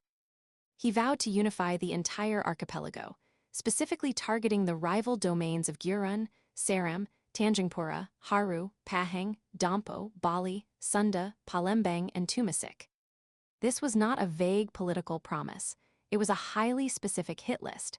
It was a declaration of total war against the geographical fragmentation of the region. Gajah Mada's oath shifted the Majapahit from a defensive kingdom focused on the Brantas River Valley into an aggressive, expansionist syndicate. He was the architect of the empire's transition from participants in the spice trade to the absolute masters of it. Under his command, the shipbuilding industry on the northern coast went into overdrive, stripping the great teak forests of Java to produce the massive fleets required to project terror and authority across thousands of miles of ocean. Gajah Mada's strategy was simple, elegant, and brutal. He used the immense wealth generated by the ginger and spice monopoly to fund the continuous expansion of the war fleets. In turn, he used the war fleets to violently enforce the monopoly, ensuring that the wealth never stopped flowing into the capital. It was a self-sustaining cycle of extortion and military dominance. He established a system of tributary demands that stripped rival islands of their autonomy. If a vassal state paid its tribute in gold, spices, and slaves, they were allowed to exist under the heavy shadow of the Javanese parasol. If they refused, the horizon would soon darken with the square Tanya sails of the Majapahit Armada, and their cities would be reduced to ash. The true measure of Gajah Mada's ruthlessness, and the defining characteristic of the Majapahit statecraft, was demonstrated not in a naval battle, but in the bloody subversion of a royal wedding. This was the Bubet incident of 1357, a masterclass in aggressive geopolitics that stripped away any illusion of diplomatic equality in the archipelago. King Hayam Wuruk, the young and powerful ruler of Majapahit, desired to marry Princess Citra Rashmi of the neighboring Sunda kingdom, a powerful and independent realm occupying the western third of the island of Java. The Sundanese king, Maharaja Lingabuana Waisa, saw the marriage proposal as a brilliant diplomatic maneuver, a way to forge an alliance between equals and secure his kingdom's sovereignty against the encroaching hegemony of the East. The Sundanese royal family traveled to the Majapahit capital with a massive fleet and established an encampment at the Bubet Square in the northern part of the capital city of Trolan, expecting a grand royal wedding. But Gajah Mada did not believe in alliances. He believed only in absolute submission. He viewed the presence of the Sundanese royal family not as guests, but as prey. Bypassing the young king, the prime minister intervened and issued a chilling ultimatum. He declared that Princess Citra Rashmi would not be elevated to the status of a queen consort. Instead, she was to be handed over as a mere concubine, a living, breathing token of the Sunda kingdom's total capitulation and subjugation to Majapahit overlordship. The demand was an intentional, calculated humiliation. It was designed to provoke a response that would justify annihilation.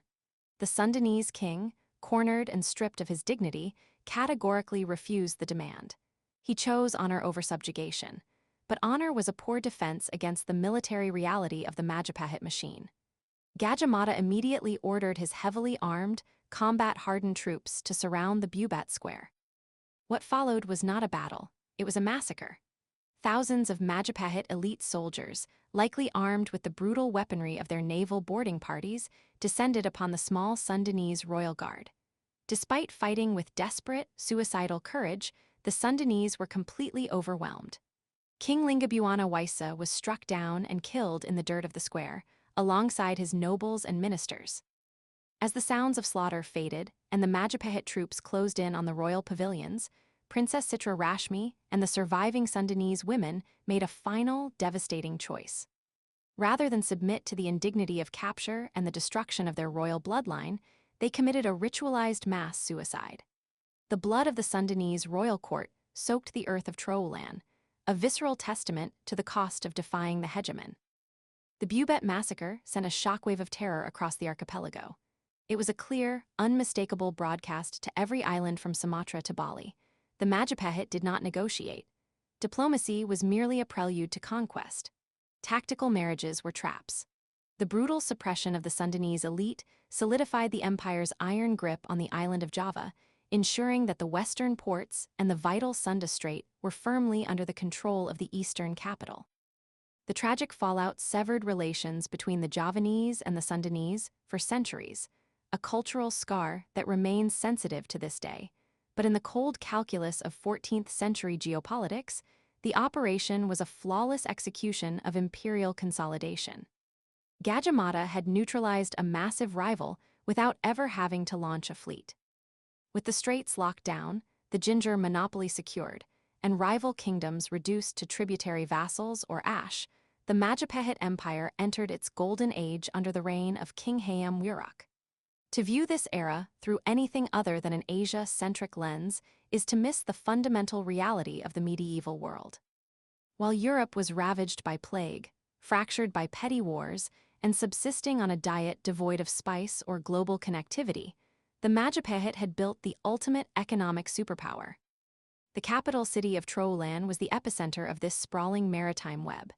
It was a metropolis built not just of stone, but of red brick, characterized by massive temples, wide avenues, and a highly advanced network of canals and reservoirs designed to manage the torrential monsoon rains.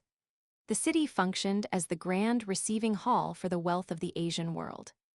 The Nagarakritagama, a detailed eulogy poem composed in 1365 by the court scholar Mpu Prapanka, provides a staggering inventory of the empire's reach. The document lists nearly 100 tributary states that sought refuge and bowed to the authority of the Javanese king. This tributary network stretched from the gold-rich rivers of Sumatra in the west, across the jungles of Borneo, up into the southern reaches of the Philippines, and deep into the spice-producing islands of the Moluccas, Ceram, and Banda in the east. The Nagarakritagama is not merely a poem. It is a geospatial audit of total hegemony. It details how the wealth of these shattered islands was funneled directly into the heart of Java. The sheer logistical brilliance of this system cannot be overstated.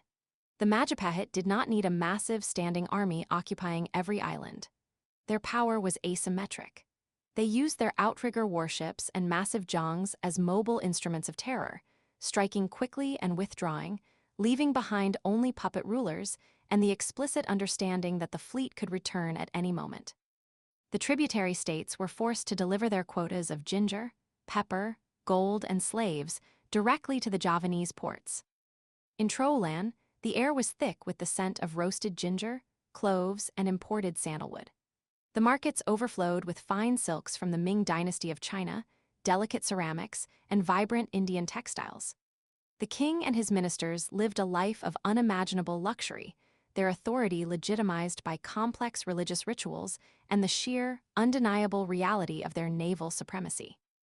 Foreign merchants who survived the treacherous monsoons and navigated the pirate-infested waters were forced to bow before the Majapahit port authorities, paying exorbitant taxes just for the privilege of purchasing the ginger that would eventually make its way to the markets of the Middle East and the tables of European kings. This was an empire that understood the weaponization of supply and demand. They knew that the global craving for flavor, for preservation, and for medicinal roots like red ginger was an addiction, and they controlled the only cure. The Majapahit did not merely extract wealth from the land, they extracted it from the sea, turning the ocean currents into conveyor belts of gold and spice. To truly grasp the scale of the Majapahit ambition, one must dissect the anatomy of the armada that made it possible. The naval strategy of the empire was not monolithic. It was a highly diversified, layered defense and offense mechanism. The shipyards of Demak, Tuban, and Surabaya were the military-industrial complexes of the 14th century, churning out specialized vessels designed for specific tactical roles. The backbone of the long-range fleet remained the Zhang. These were the strategic bombers of the Majapahit Navy. When Gajah Mada needed to transport an invasion force to a distant island like Sumatra or Bali, he did not rely on small coastal craft. He deployed the Zhangs. Accounts indicate that during major punitive expeditions, the empire could launch fleets of up to 400 of these massive ships. Navigating the open ocean with dual quarter rudders, these deep-draft round ships were nearly impervious to the ramming tactics common in Mediterranean naval warfare. Their sheer bulk allowed them to dominate the sea lanes, acting as mobile command centers and floating fortresses. But the Zhangs were slow, heavily reliant on the deep water and the steady push of the monsoons.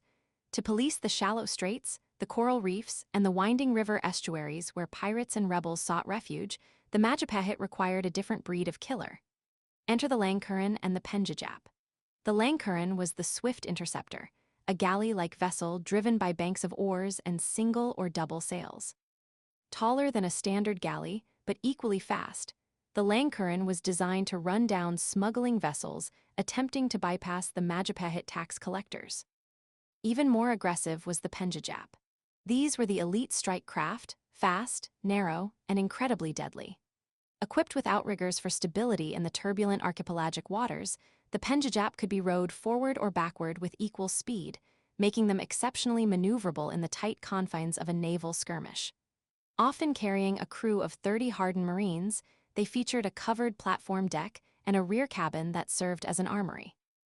These ships were the delivery mechanisms for the Setbang swivel guns, mounting brass or bronze cannons that could pivot rapidly to track a moving target.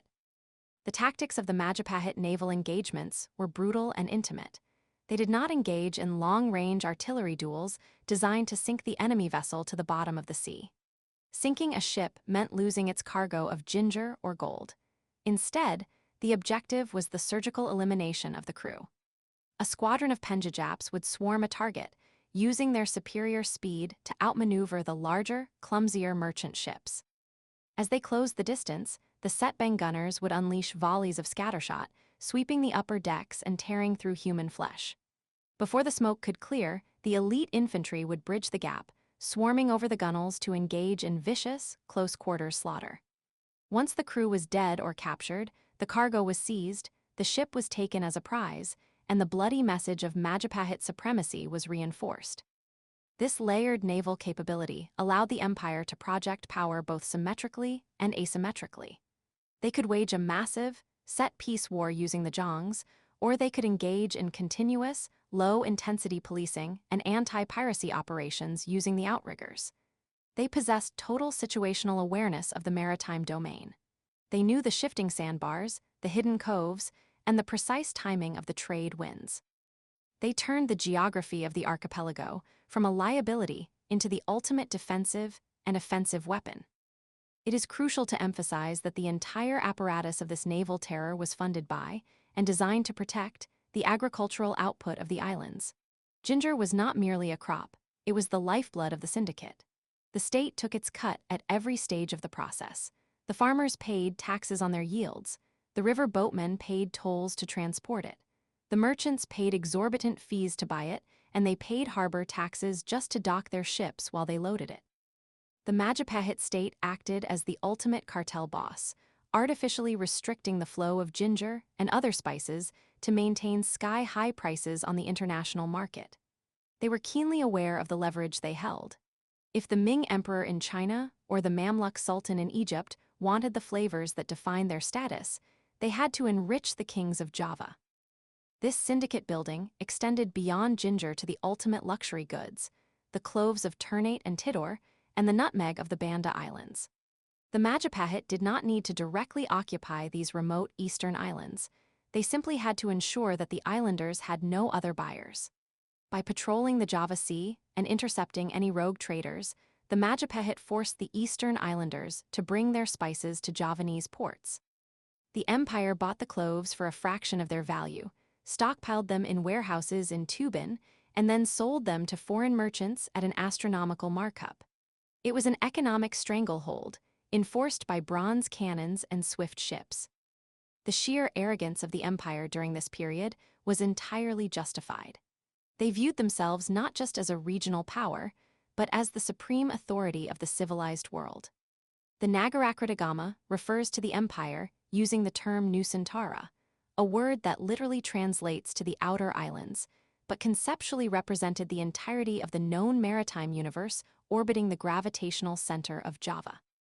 To the east lay the Spice Islands, their wealth flowing inexorably toward the capital. To the west lay the vital straits, choked by Javanese patrols. To the north lay the tribute-bearing kingdoms of the Malay Peninsula and Borneo. This was a highly sophisticated, highly paranoid state apparatus. They maintained complex intelligence networks, tracking the movements of foreign fleets, monitoring the loyalty of vassal kings, and anticipating the shifts in the monsoon winds. They utilized tactical marriages, not to forge alliances, but to insert Javanese influence directly into the bloodlines of potential rivals. And as the Bubet massacre proved, they were perfectly willing to use the pretense of marriage to execute a decapitation strike against an uncooperative dynasty. The Majapahit hegemony of the 14th century was a masterclass in the ruthless application of power. They understood that securing the source of a single commodity, whether it was the fiery bite of ginger or the aromatic allure of cloves, could justify relentless imperial expansion. They mapped the maritime chokepoints, achieved absolute naval supremacy, and deployed weapons of terror to suppress rival islands. They stripped away the academic bloat of diplomacy and replaced it with the visceral, uncompromising reality of the Setbang cannon. In doing so, they created a blueprint for maritime empire that would echo through the centuries, a testament to the brutal, brilliant consolidation of the shattered islands into a single, untouchable economic hegemon. They did not just participate in the ginger trade. They owned the ocean it traveled on. Chapter 7. The Wakushadow Economy. The attack came in the dead of night, heralded only by the sudden, violent splintering of timber and the acrid smell of burning pitch. It was the late summer of 1555, somewhere in the treacherous, shifting waters of the East China Sea, and a heavily laden Ming Dynasty merchant convoy was about to cease to exist. The Chinese junks, sitting dangerously low and sluggish in the water under the immense weight of illicit ginger, raw silk, and heavy ceramics, were completely blind to the threat until the iron grappling hooks bit deep into their wooden rails. Out of the dense, salt-choked fog and the absolute darkness, dozens of narrow, low-draft assault craft slammed against the hulls of the massive merchantmen. The boarding action was a masterpiece of terrifying speed and choreographed brutality. Before the Ming sailors could even draw their heavy swords or shout an alarm to the lower decks, the night air was torn apart by the deafening roar of Portuguese breech-loading swivel guns and the blinding, chaotic flash of incendiary fire arrows. The slaughter that followed was swift, intimate, and absolute. Over the rails poured a nightmare coalition of maritime predators. Disenfranchised Chinese fishermen wielding heavy boarding axes, Japanese mercenary ronin swinging elongated katanas that cleaved through boiled leather armor and bone with sickening ease, and hardened Southeast Asian smugglers carrying deadly, newly imported matchlock firearms. They moved with the terrifying synchronization of apex predators operating in their natural element. Within minutes, the decks of the merchant junks were slick with blood and seawater. The merchant captains who attempted to organize a resistance were executed on the spot, their bodies unceremoniously thrown to the black waves, while those who threw down their weapons and surrendered were rapidly bound in heavy hemp rope, destined either for the brutal slave markets of Kyushu or to be ransomed back to their wealthy, terrified families on the mainland. As the screams faded into the vast emptiness of the ocean, the raiders systematically stripped the junks of their most valuable cargo. They completely ignored the mundane supplies, prioritizing the heavy wooden chests of Japanese silver and the meticulously sealed, high-shouldered blue and white porcelain jars packed to the brim with preserved ginger. In less than an hour, the pirate fleet vanished back into the impenetrable mist, leaving behind only burning, drifting hulks and the floating dead. To the imperial bureaucrats sitting in the safety of their walled compounds in Beijing, thousands of miles away from the smell of salt and the visceral reality of coastal slaughter, these raiders were universally and inaccurately dismissed as the Waku, a derogatory term that translated simply to dwarf pirates, implying an exclusively Japanese origin. But to view this sprawling, hyper-violent maritime phenomenon merely as a collection of foreign sea bandits is to completely misunderstand the geopolitical and economic reality of the 16th century. These were not ragtag thieves, nor were they simple foreign invaders launching isolated raids of opportunity. This was an indigenous Asian shadow empire, a vast, fiercely independent, and highly sophisticated network of capital, logistics, and extreme violence that completely dwarfed the ambitions of contemporary European privateers. By the mid-16th century, historical records compiled by terrified regional governors indicate that up to 70, and sometimes as high as 90% of these Waku were in fact ethnic Chinese. They were the disenfranchised masters of the coast, operating a colossal black market that rivaled, outmaneuvered, and repeatedly humiliated the official Ming Navy at every possible turn. To understand how a shadow economy of this staggering magnitude could rise to challenge the most powerful agrarian empire on Earth, one must first strip away the political rhetoric and examine the fundamental geographic reality of the South China Sea and the East China Sea. The physical contours of the world dictate the extreme limits of political power, and nowhere in the early modern world was this more evident than along the coastlines of Zhejiang, Fujian, and Guangdong. The Ming dynasty was an undisputed superpower of the land, a civilization deeply rooted in the vast, predictable expanses of the Yellow Earth, the great inland river valleys, and the highly centralized, bureaucratic control of agricultural output and grain taxation. The imperial mindset in Beijing was fundamentally terracentric, built on the ancient assumption that power and civilization radiated outward from the emperor in neat, manageable concentric circles of obedience. But the ocean does not obey the logic of the land, and the topography of the Asian littoral actively fiercely resisted imperial subjugation. The coastline of southeastern China is a fractured, jagged labyrinth of drowned river valleys, plunging limestone cliffs, sprawling mudflats, and thousands upon thousands of unnamed islands, atolls, and hidden coves. It is a geospatial fortress designed by nature to reject centralized control. For a massive, slow-moving imperial navy built primarily for internal river patrols, suppression of domestic rebellions, and heavy, static coastal defense, this environment was an absolute, logistical nightmare. The waters were a treacherous, constantly shifting puzzle of temporary sandbars and blind, narrow channels, where intimate local knowledge was the only difference between finding a safe harbor and suffering a shattered hull. Furthermore, the entire region was utterly dominated by the brutal, cyclical dictates of the weather. The monsoon winds blew reliably from the south in the summer, carrying ships swiftly toward the markets of Japan and the Korean peninsula, before reversing violently in the winter to blow from the north, pushing vessels down toward the Philippines, the Spice Islands, and the Strait of Malacca. Ruling over all of this maritime chaos was the terrifying, undeniable reality of the summer typhoon season. These massive, spiraling cyclonic storms, born in the deep thermal engine of the Pacific Ocean, routinely smashed into the Chinese coastline with apocalyptic fury. The towering waves and obliterating winds rendered imperial blockades entirely impossible and forced all legitimate and illegitimate shipping alike to seek immediate shelter in the very hidden, fortified coves controlled by the smuggling syndicates. In this chaotic, fragmented, and highly lethal environment, the authority of the state evaporated the moment an imperial warship lost sight of land. It was a physical landscape, perfectly engineered for the rise of a decentralized, highly mobile maritime cartel.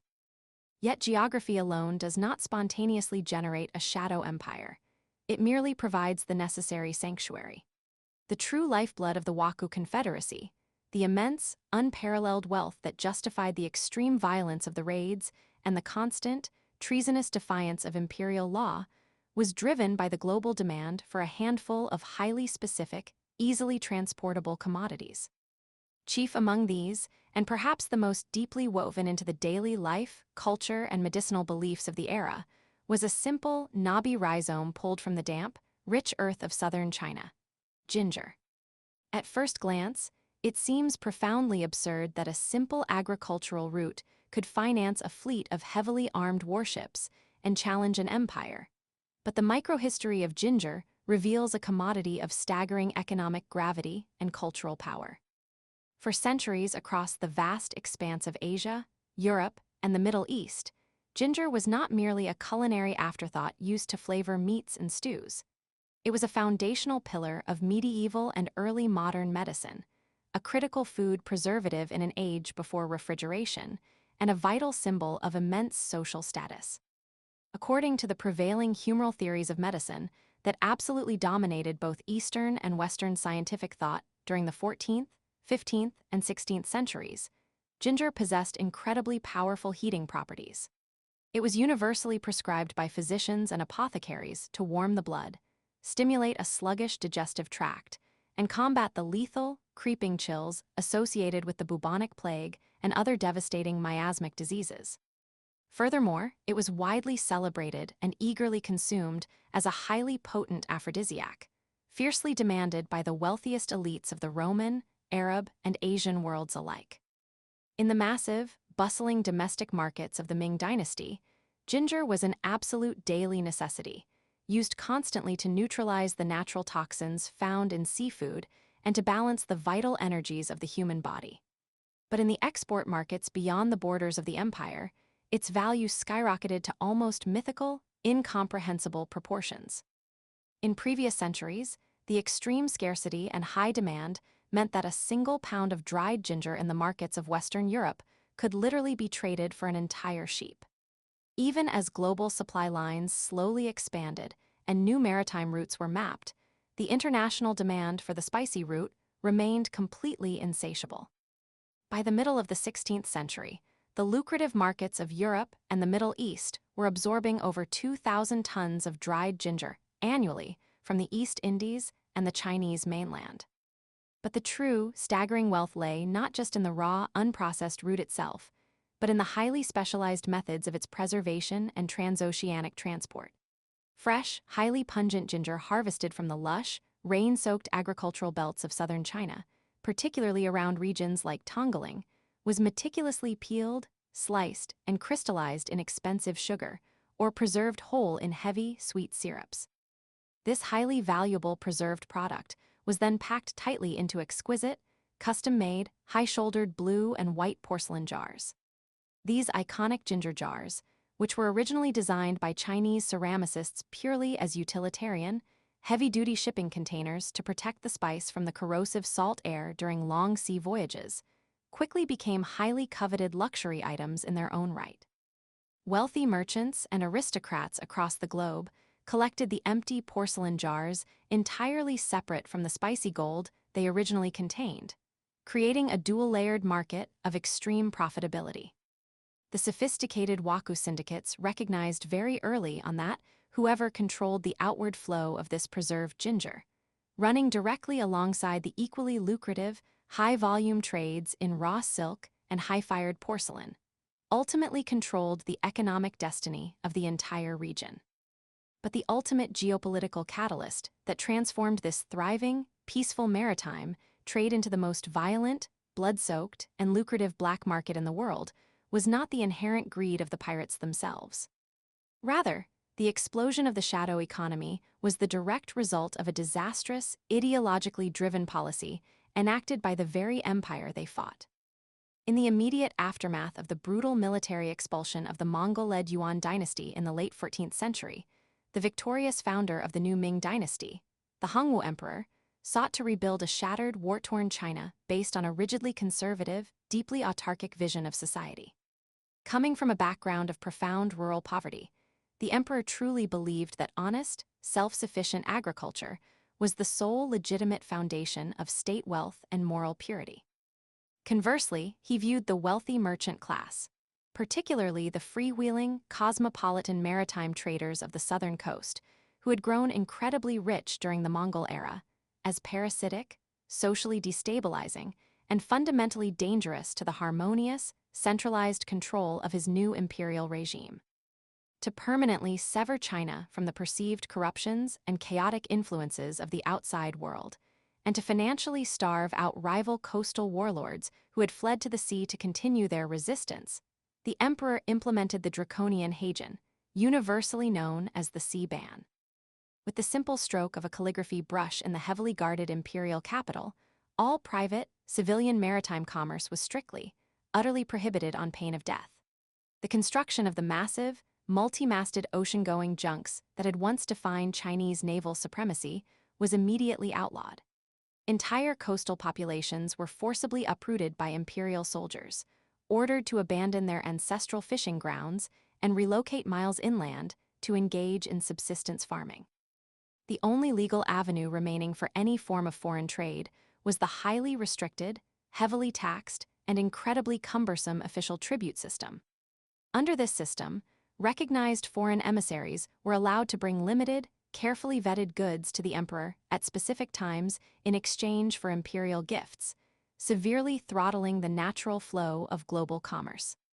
For the bustling, incredibly wealthy port cities of Quanzhou, Ningbo, and Guangzhou, the sea ban was an absolute, immediate economic death sentence. Generations of proud seafarers, master shipwrights, celestial navigators, and wealthy merchants were suddenly, unilaterally criminalized.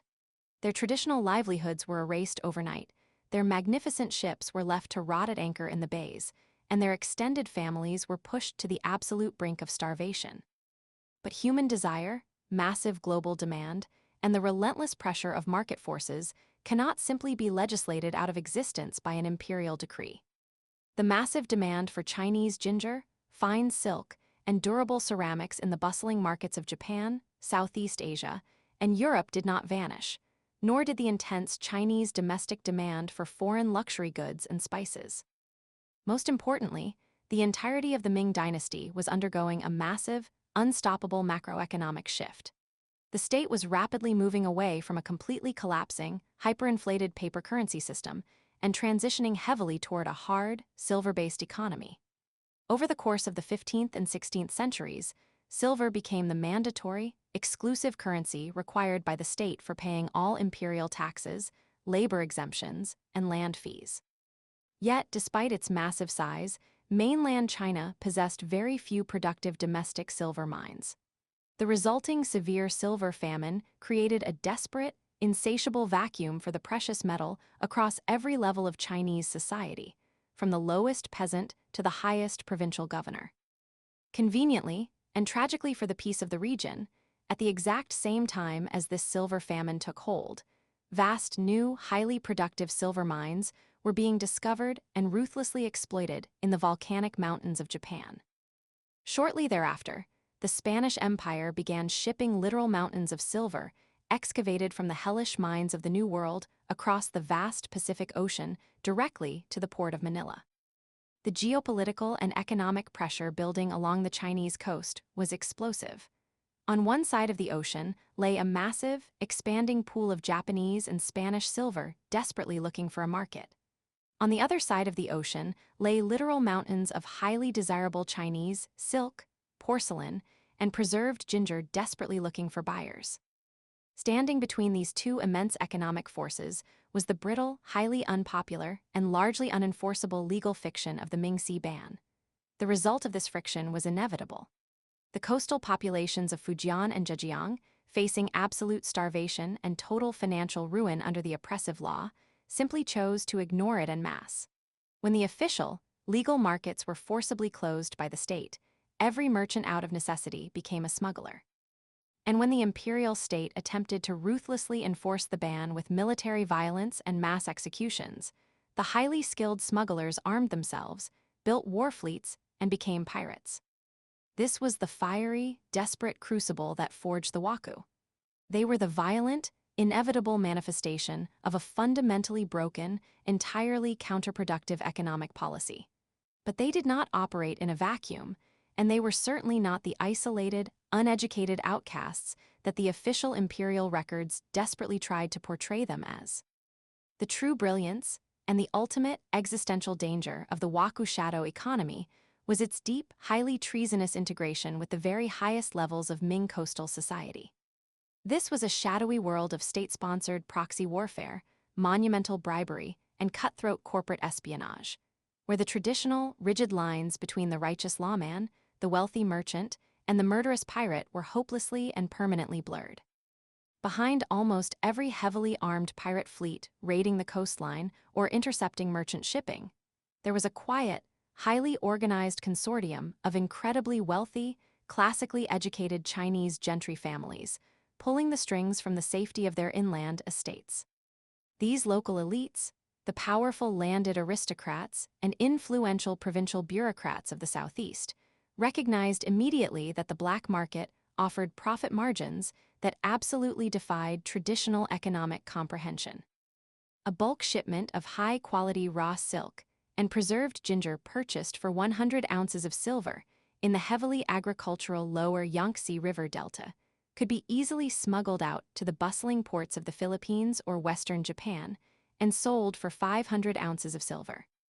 This represented a staggering five-fold return on a single investment, generating untraceable, liquid wealth that could buy vast new agricultural estates, fund massive private militia armies, and easily bribe entire generations of imperial censors sent down from the capital. To ruthlessly protect their staggering, illicit profits, the local Chinese governors, powerful clan patriarchs, and elite families secretly funded the vast Waku shipyards hidden in the coastal mangrove swamps. They provided the pirate syndicates with massive influxes of capital, high-grade weapons, precise celestial nautical charts, and, most importantly, highly sensitive advance intelligence regarding the exact movements, strength, and patrol routes of the Imperial Navy. When a heavily laden pirate fleet approached the Chinese coast to deliver their silver and acquire new ginger and silk, the bribed local magistrates would deliberately order the harbor defenses to stand down. They would intentionally send the coastal naval patrols in the exact opposite direction on phantom errands, allowing the smugglers to peacefully offload their illicit, highly valuable cargo directly into the massive, guarded warehouses of the local nobility. In return for this total political and military protection, the pirate lords acted as deniable, heavily armed enforcers for the gentry syndicates. They routinely launched devastating, highly targeted raids against the rival estates of competing merchant families, burning their ships and slaughtering their workers.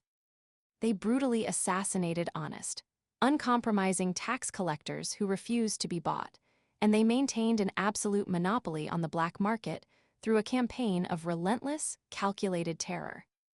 One deeply frustrated Ming imperial official, finally recognizing the utter, soul-crushing futility of fighting a bloody naval war where the enemy forces were being directly funded, supplied, and protected by his own immediate superiors in the provincial government, bitterly and famously referred to these untouchable, treasonous elites as pirates in gowns and caps. At the absolute, unchallenged zenith of this sprawling, multinational shadow empire stood a man who perfectly embodied the violent, entrepreneurial spirit of the era, the great pirate lord Wang Zhai. Born in the rugged, geographically isolated and landlocked region of Huzhou, an area already famous across the empire for producing highly shrewd, deeply pragmatic, and entirely ruthless businessmen, Wang Zhai began his career as a relatively modest, unremarkable salt merchant. However, the inland salt trade, much like the maritime spice trade, was heavily choked by corrupt state monopolies, incredibly high internal transit taxation, and arbitrary imperial interference. Realizing early in his life that the greatest, truly transformative wealth lay completely beyond the suffocating reach of the emperor, Wang Zhai abandoned the safe, dusty salt routes, traveled south to the lawless, vibrant coast of Guangdong, and threw himself entirely into the incredibly dangerous world of armed maritime smuggling. Wang Zhai was a true geopolitical visionary, a man who intuitively understood that the ultimate, unbreakable monopoly in any market was the total monopoly on organized violence. He did not view himself as a simple, uncultured bandit stealing from the rich. He viewed himself as a sovereign, independent maritime lord operating entirely outside the jurisdiction of the Ming state. As the imperial crackdowns on the Chinese mainland slowly intensified under furious orders from Beijing, Wang Zhai recognized that operating his massive smuggling fleet solely from the vulnerable bays of the Chinese coast was an unacceptable strategic liability. Utilizing his vast, rapidly accumulating wealth, he boldly relocated his primary base of operations far across the sea to the remote, rugged, and highly defensible islands of western Japan, specifically settling in the Godu Islands and the bustling, cosmopolitan port of Hirado. There, operating far beyond the reach of the Ming Navy, he forged powerful, highly lucrative, and mutually beneficial alliances with the local Japanese feudal warlords, the daimyo. These Japanese leaders, eager for the wealth that Chinese trade brought, enthusiastically provided Wangzhai with safe, deep-water harbors, direct access to the booming, newly opened Japanese silver mines, and an endless, highly aggressive supply of battle-hardened samurai mercenaries. These fearsome warriors, left masterless and impoverished by the unending, brutal civil wars tearing the Japanese islands apart, eagerly joined the pirate syndicates in exchange for regular pay and the promise of limitless plunder on the Chinese mainland. Operating from his impregnable, fortified compounds in Kyushu, Wangzhai adopted the majestic, highly provocative title of Captain Wufeng, establishing himself as the undisputed king of the sea. He began the monumental task of consolidating the dozens of fractured, intensely competitive, and frequently warring pirate bands into a single, unified, highly disciplined corporate syndicate. He standardized shipbuilding designs to ensure maximum speed and cargo capacity, instituted incredibly rigid, brutal codes of military conduct among his famously multi-ethnic crews, and established highly secure, incredibly complex logistical supply lines. These illicit shipping routes stretched thousands of miles, beginning on the rocky shores of Japan, winding down through the jagged, typhoon-swept straits of Taiwan, sliding past the heavily patrolled coast of China, and reaching deep into the warm, tropical waters of Siam, Vietnam, and the Malay Peninsula. But Wang Zhai's absolute crowning achievement, the undisputed, glittering capital of his vast maritime shadow empire, was the clandestine island entrepot of Xiongnu. Located deep within the protective maze of the Zhoushan archipelago just off the coast of Zhejiang province, Xiongnu, which translates elegantly to Double Island, was a masterpiece of geospatial intelligence and strategic placement. It was perfectly positioned for the black market, close enough to the Chinese mainland to easily maintain direct, constant contact with the corrupt gentry and the massive silk and ginger producers of the rich Yangtze Delta, yet completely surrounded by a deadly, highly confusing network of jagged reefs, hidden shoals, and treacherous, swirling currents that made any large-scale, organized naval assault by the deep-draft galleons of the Ming fleet almost completely suicidal. Throughout the 1520s, the 1530s, and well into the 1540s, Xiongnu transformed rapidly from a desolate, muddy smuggler's cove into a booming, incredibly wealthy, cosmopolitan metropolis built entirely on wooden pylons, smuggled timber, and stolen wealth. It functioned as the undisputed beating heart of the Asian black market, completely eclipsing the official imperial ports in both sheer volume of trade and international diversity. During the height of the summer monsoon season, when the winds permitted rapid travel from the south, the sprawling harbor was absolutely choked with hundreds of ships arriving from every corner of the known, trading world. Chinese merchants from the mainland brought endless, heavy bales of fine raw silk, incredibly delicate porcelain ceramics, and massive, fragrant shipments of sugar-preserved ginger.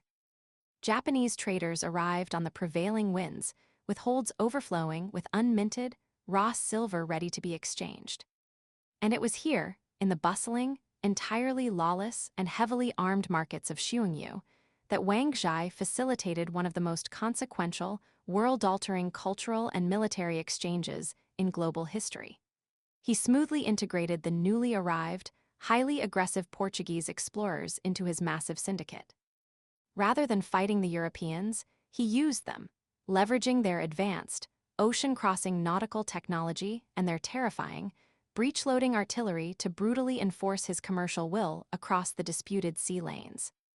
It was Wang Zhai who personally commanded the massive Chinese junk that successfully guided the very first, lost Portuguese merchants to the rocky shores of Japan, an event that fundamentally altered the entire military trajectory of the Japanese Civil Wars by formally introducing the deadly matchlock musket to the samurai armies.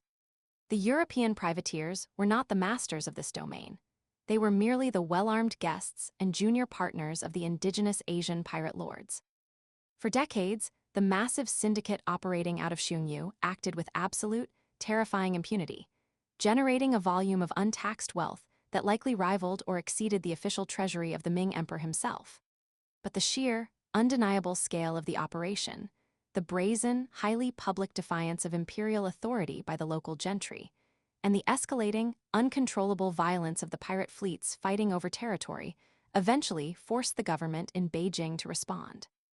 The empire, no matter how deeply committed to its agrarian isolationism, could no longer pretend to ignore the simple fact that it had entirely lost sovereignty over its own borders. In the bitter winter of 1547, the increasingly paranoid and enraged Ming court dispatched a fiercely loyal, completely uncompromising, and highly experienced military official named Zhu Wan to serve as the grand coordinator of both Zhejiang and Fujian provinces. Zhu Wan was a remarkably rare breed in the highly corrupt, deeply factionalized Ming bureaucracy, a man of absolute, fanatical integrity who could not be bought with silver, intimidated by threats of violence, or compromised by political pressure. Upon arriving on the bleeding, chaotic coast and assessing the catastrophic situation, he immediately grasped the true, horrifying nature of the crisis. He clearly saw that the heavily armed foreign pirates and the Japanese ronin were merely a violent symptom, and that the actual, terminal disease destroying the empire was the treasonous, deep-seated complicity of the local Chinese elites. He famously and bitterly lamented in a memorial to the throne that eliminating the foreign bandits from the sea was a relatively easy military task, but eliminating the Chinese bandits from the shoreline was incredibly difficult, and eliminating the true bandits hiding comfortably within the halls of the imperial government was nearly impossible. Despite the overwhelming, seemingly insurmountable odds, the constant threat of assassination, and the relentless daily sabotage from his own bribed subordinates, Zhu Wan moved with ruthless, terrifying efficiency. He immediately instituted a draconian state of martial law along the entirety of the southeastern coastline, publicly executing anyone caught trading, communicating, or even associating with the sea lords without the luxury of a trial. He ordered the rapid construction of heavily fortified coastal beacons, rebuilt the decaying, neglected imperial fleet, and purged the local military command of anyone suspected of taking pirate silver. And in the sweltering summer of 1548, he achieved the seemingly impossible. Utilizing the chaotic cover of a massive, blinding coastal storm that temporarily grounded the highly maneuverable pirate fleets and neutralized their speed advantage, Zhu Wan launched a desperate, all-out, massive naval assault on the heavily fortified sanctuary of Xiongnu. The Ming warships, guided by loyal local pilots, successfully navigated the treacherous, reef-strewn channels and descended upon the pirate capital with unyielding fire and sword. The ensuing battle was an apocalyptic, roaring inferno of burning merchant ships, violently exploding gunpowder magazines, and brutal, desperate hand-to-hand combat in the muddy, blood-stained shallows. When the thick, acrid smoke finally cleared from the islands, Xiongnu was completely, utterly obliterated. Its warehouses were burned to ash, its docks smashed, and its inhabitants slaughtered or scattered to the winds. To ensure the black market could never return to this perfect location, Zhu Wan ordered the deepwater harbor to be systematically filled with massive, heavy stones, rendering it permanently unusable for large-scale shipping. It was a staggering, unprecedented military victory for the Ming dynasty, but it was simultaneously a catastrophic, fatal political miscalculation for the man who achieved it. By destroying Xiongnu and permanently cutting off the massive, deeply entrenched flow of illicit silver, ginger, and silk, Zhu Wan had directly and unapologetically destroyed the personal, generational fortunes of the most powerful, highly connected families in the province. The political retaliation of the enraged gentry was swift, absolute, and highly venomous. Using their vast network of political connections, bribes, and favors in Beijing, the elite families orchestrated a massive, highly coordinated smear campaign against Zhu Wan. They relentlessly petitioned the emperor, accusing the loyal general of wildly overstepping his imperial authority, murdering innocent, unarmed civilians during the raid, and embezzling massive amounts of captured imperial funds for his own enrichment. The emperor, deeply isolated in the paranoid confines of the Forbidden City and easily swayed by the relentless, coordinated whispers of his corrupt, heavily bribed advisors, formally stripped Zhu Wan of his military rank and ordered his immediate arrest. Facing the utter, unbearable humiliation of a rigged show trial and a highly public, degrading execution in the capital, the proud, uncompromising general chose instead to drink a lethal dose of poison, ending his own life in quiet defiance. The tragic death of Zhu Wan and the physical destruction of Xunyu did not end the rampant piracy. It merely violently shattered the fragile, corrupt equilibrium that had previously kept the violence relatively contained to the sea and the offshore islands. With their primary, highly lucrative trading hub reduced to ashes and their wealthy local sponsors temporarily frightened into silence by the imperial crackdown, the sprawling pirate syndicates realized that peaceful, clandestine smuggling was no longer a viable economic option. Under the increasingly militant leadership of Wang Zhai, who watched the betrayal from afar, and a terrifying, highly aggressive new generation of younger pirate captains like the famously brutal Su Hai, the syndicates abandoned the pretense of secret smuggling and turned entirely to open, unrestricted, apocalyptic warfare. This marked the horrifying beginning of the Jiajing Waku raids, arguably the most devastating, intensely violent period of maritime warfare in Chinese history. The pirates no longer confined themselves to quietly intercepting merchant convoys at sea or launching quick, hit-and-run raids on isolated coastal villages. They organized massive, highly coordinated amphibious invasions that struck deep, bloody wounds directly into the Chinese agrarian heartland.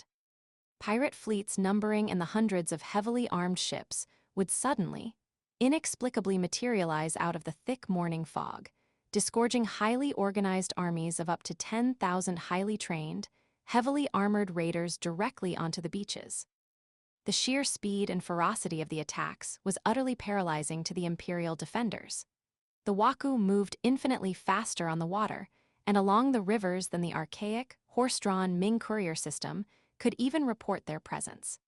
They routinely utilized captured imperial horses and stolen river barges to strike dozens of miles inland before the provincial armies could even mobilize. They ruthlessly sacked wealthy, highly populated district capitals, burned the massive, state-owned imperial granaries to the ground, and slaughtered the hopelessly outmatched, poorly trained local civilian militias with terrifying, clinical efficiency. The horrific siege of the heavily walled city of Tongxiang in the spring of 1556 perfectly exemplified the terrifying, rapid military evolution of the pirate forces. Led by the brilliant, utterly ruthless commander Su Hai, a massive pirate army of over 10,000 heavily armed Waku completely surrounded the provincial city, cutting off all avenues of escape or resupply. These were not undisciplined, disorganized bandits trying desperately to scale the high stone walls with crude, hastily built ladders. They were a professional, highly capitalized army. The pirates deployed incredibly sophisticated, ship-mounted wooden siege towers that rivaled anything in the imperial arsenal. They utilized massive, iron-reinforced wheeled battering rams to shatter the reinforced city gates, and they laid down a continuous, devastating barrage of heavy artillery fire using stolen and imported Portuguese, breech-loading swivel guns to systematically dismantle the stone defenses and slaughter the defenders on the parapets. When a large force of regular Ming imperial troops was finally dispatched to relieve the besieged city, they were brilliantly ambushed by the pirates in the surrounding, treacherous marshes. The imperial army was completely annihilated, their commanding officers brutally beheaded, and their bodies left to rot in the deep mud as a warning to Beijing. For agonizing weeks, the pirates subjected the entire surrounding region to a horrific reign of absolute terror. They extorted massive, crippling ransoms of raw silk, preserved ginger, and heavy silver from the terrified populace, executing thousands of innocent captives when their exorbitant demands were not immediately met.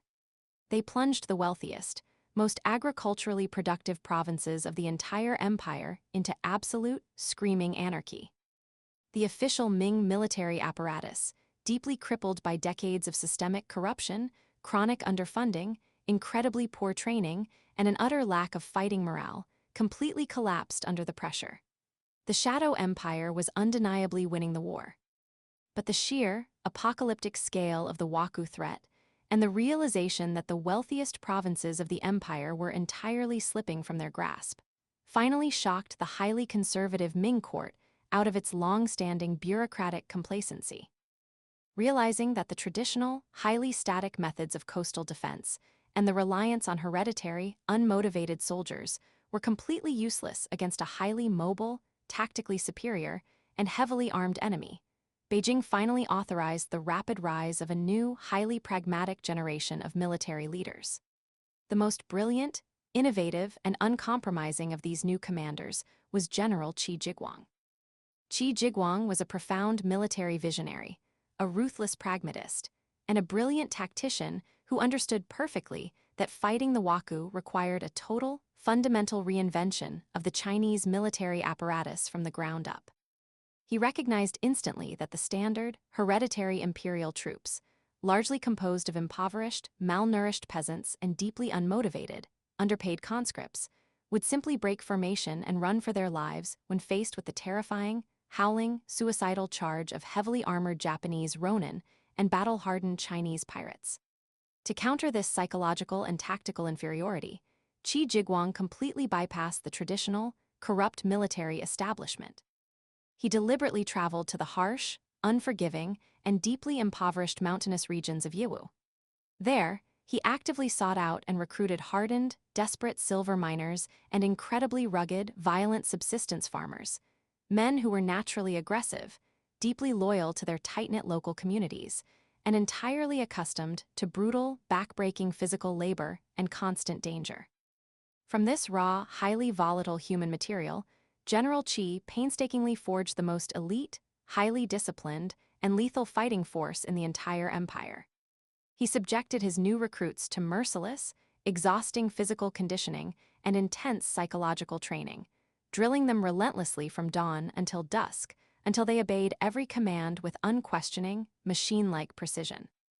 But his true, lasting masterpiece of warfare was a revolutionary tactical innovation designed specifically, meticulously, to neutralize the terrifying speed, aggression, and close-quarters lethality of the Waku boarding parties and heavily armored shock troops, the famous Mandarin Duck Formation. The Mandarin Duck Formation was an absolute marvel of highly integrated, combined-arms infantry warfare, representing a massive leap forward in military thinking. Rather than fighting as massive, unwieldy, and easily flanked blocks of traditional spearmen, Qi Jiguang mathematically divided his troops into highly mobile, completely interdependent, and heavily armed squads of 12 men. Each individual squad operated on the battlefield as a single, lethal, highly coordinated organism. At the absolute front of the formation stood heavily armored men carrying massive, interlocking rattan and wooden shields designed to perfectly absorb the initial, deadly volley of pirate musketry and the terrifying impact of incendiary fire arrows. Directly behind the shield wall stood highly trained specialists wielding the unique, terrifying weapon known as the wolf brush. This was a long, incredibly heavy bamboo polearm that retained its thick, branching offshoots, each tip deliberately reinforced with poisoned iron spikes. The wolf brush was designed specifically for one purpose: to violently entangle, trap, and completely neutralize the incredibly fast, downward-slashing blades of the Japanese katanas used by the mercenary shock troops. Once the aggressive pirate vanguard charged the shield wall and became hopelessly ensnared in the deadly, poisoned branches of the wolf brush, the remaining soldiers in the squad, armed with exceptionally long, heavy thrusting spears and multi-pronged iron tridents, would step forward in perfect unison. They would systematically thrust and butcher the trapped, immobilized raiders with clinical precision, while the squad's own dedicated matchlock gunners and archers poured continuous, highly disciplined, and devastating covering fire into the packed enemy ranks from the rear. The psychological and physical impact of this newly designed army was immediate, shocking, and utterly devastating to the pirate syndicates. When the Waku confidently attempted to launch their trademark, terrifying frontal assaults, expecting the usual panicked, fleeing imperial militia, they did not encounter a broken line. Instead, they crashed violently into a disciplined, unyielding wall of interlocking shields, became hopelessly entangled and bled out in the deadly bamboo branches, and were slaughtered without a shred of mercy by the synchronized, relentless thrusts of the Ming spearmen. In incredibly bloody, decisive battle after battle along the war-torn, burning coastline of Fujian and Zhejiang, General Qi's highly mobile, heavily armed strike forces aggressively hunted down the pirate syndicates. He relentlessly pursued them into the deep, labyrinthine mangrove swamps, systematically burned their hidden, fortified anchorages to the waterline, and ruthlessly dismantled the physical military infrastructure of the Shadow Empire island by island. At the exact same time that Qi Jiguang was destroying the pirate armies in the field, the highest levels of the Ming court finally managed to strike a fatal blow at the very head of the serpent. Through a highly complex, deeply cynical and entirely treacherous web of false promises, secret diplomatic backchannels, massive bribes, and high-level hostage exchanges, the imperial authorities eventually convinced the aging, deeply ambitious pirate Lord Wang Zhai to return peacefully to the Chinese mainland under the strict, sworn guarantee of a peaceful negotiation. Wang Zhai, who had always maintained throughout his bloody career that his true, underlying desire was simply the official legalization of international trade and the lifting of the ban, confidently walked directly into the imperial trap. The very moment the great pirate king stepped ashore onto the mainland, the solemn guarantees of safe conduct completely evaporated into the humid air. He was immediately surrounded by imperial guards, arrested, and thrown into heavy iron chains. After a prolonged, highly politicized, and entirely predetermined imprisonment in the capital, he was publicly, violently beheaded in the city of Hangzhou, his massive, highly organized transnational syndicate immediately shattering into dozens of fractured, intensely paranoid, and leaderless factions following his sudden death. Yet, despite the absolute tactical genius of Qi Jiguang on the battlefield and the highly publicized execution of the great pirate king in the city square, the true, final death blow to the Waku shadow economy did not actually come from the sharp edge of an imperial sword. It came, surprisingly, from a very rare, incredibly profound moment of bureaucratic clarity and economic realism in Beijing. In the late 16th century, mere months after the death of the fiercely conservative, deeply isolated Jiajing emperor, the newly installed imperial administration finally, begrudgingly acknowledged the undeniable, monumental truth that a century of horrific bloodshed, burning cities, and empty treasuries had completely failed to teach their stubborn predecessors. The absolute sea ban was a catastrophic, empire-destroying failure. The Ming court formally and permanently lifted the heijin, legally opening the southern ports to private, heavily taxed, and highly regulated maritime commerce. The socio-economic effect across the region was instantaneous, massive, and absolute. The very moment that the coastal merchants could legally load their deep-water ships with heavy jars of preserved ginger, fine porcelain, and raw silk, and sail out openly to trade for the highly desired Japanese and Spanish silver without facing the constant, terrifying threat of the imperial executioner's blade. The fundamental economic justification for the violent pirate syndicates simply vanished into the sea air.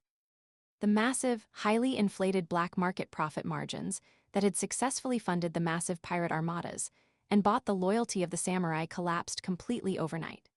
The corrupt, calculating gentry, no longer needing expensive, heavily armed thugs and proxy armies to protect their highly illicit smuggling routes, quietly and seamlessly transitioned back into the role of highly respectable, perfectly legal shipping magnates.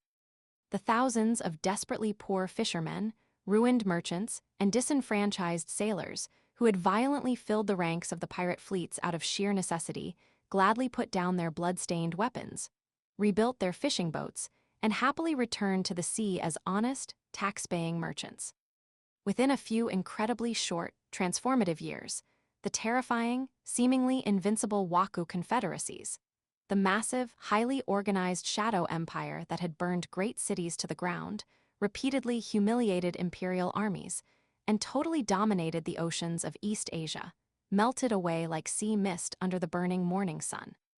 The incredibly bloody, highly destructive era of the coastal pirate wars was finally, definitively over, leaving behind only the crumbling, overgrown fortified ruins on the jagged limestone cliffs of Fujian, the silent, deep-water graves of thousands of shattered ships, and the lingering, sharply spicy scent of preserved ginger carrying on the warm summer wind.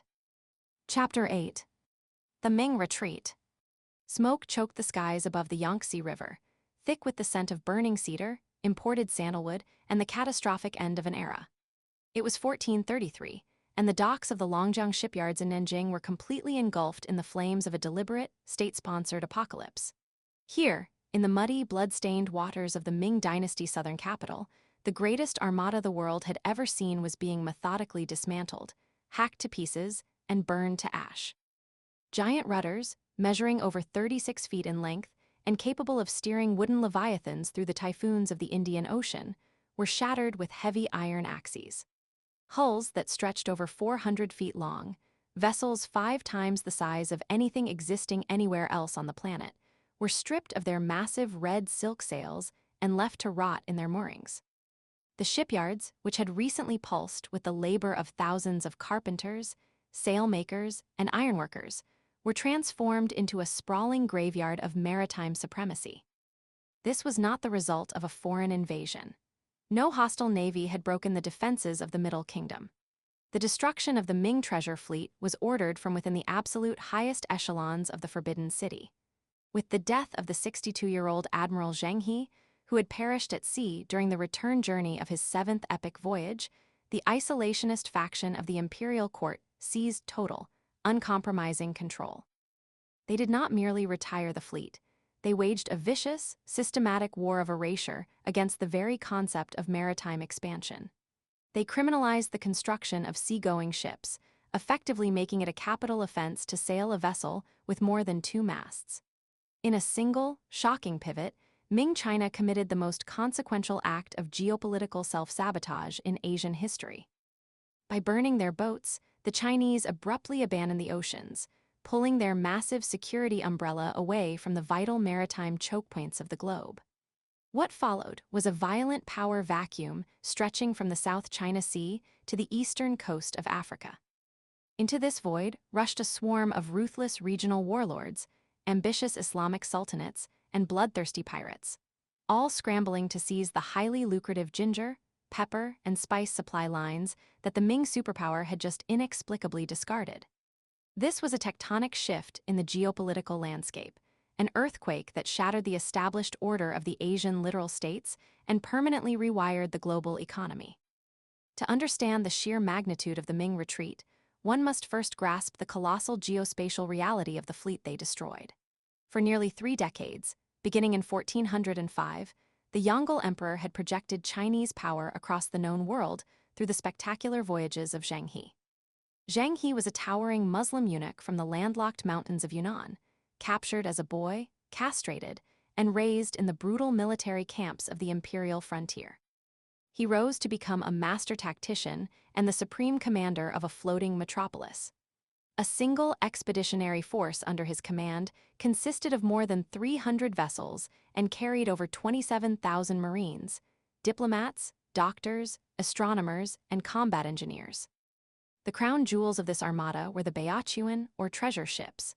These were nautical monsters, boasting 9 staggered masts, 12 massive sails, and 4 towering decks. They featured watertight bulkhead compartments, advanced balanced rudders that could be raised and lowered, and deep, V-shaped hulls designed to cut through the treacherous monsoon swells of the Indian Ocean. Accompanying these flagships were specialized supply vessels: 8-masted horse ships carrying heavy cavalry, 7-masted floating granaries, massive freshwater tankers, and heavily armed, multi-oared patrol boats designed specifically to hunt and obliterate pirate squadrons.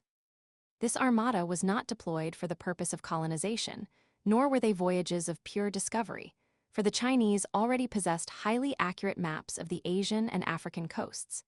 Instead, this was a massive projection of hard and soft power, an overwhelming display of shock and awe designed to drag the entirety of the Indian Ocean into the Ming tributary system.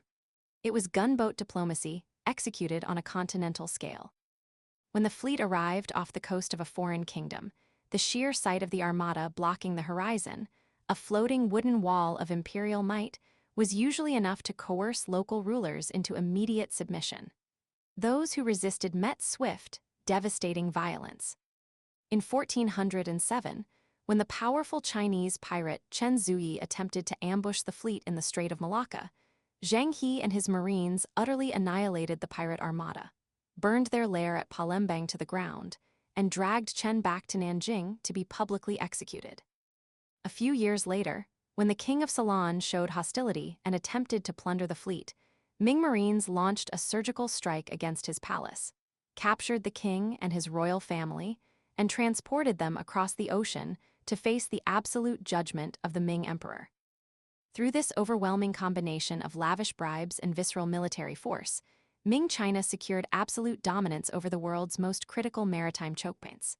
They controlled the flow of goods through the Strait of Malacca, dictated terms on the Malabar coast of India, and held profound influence all the way to Hormuz in the Persian Gulf.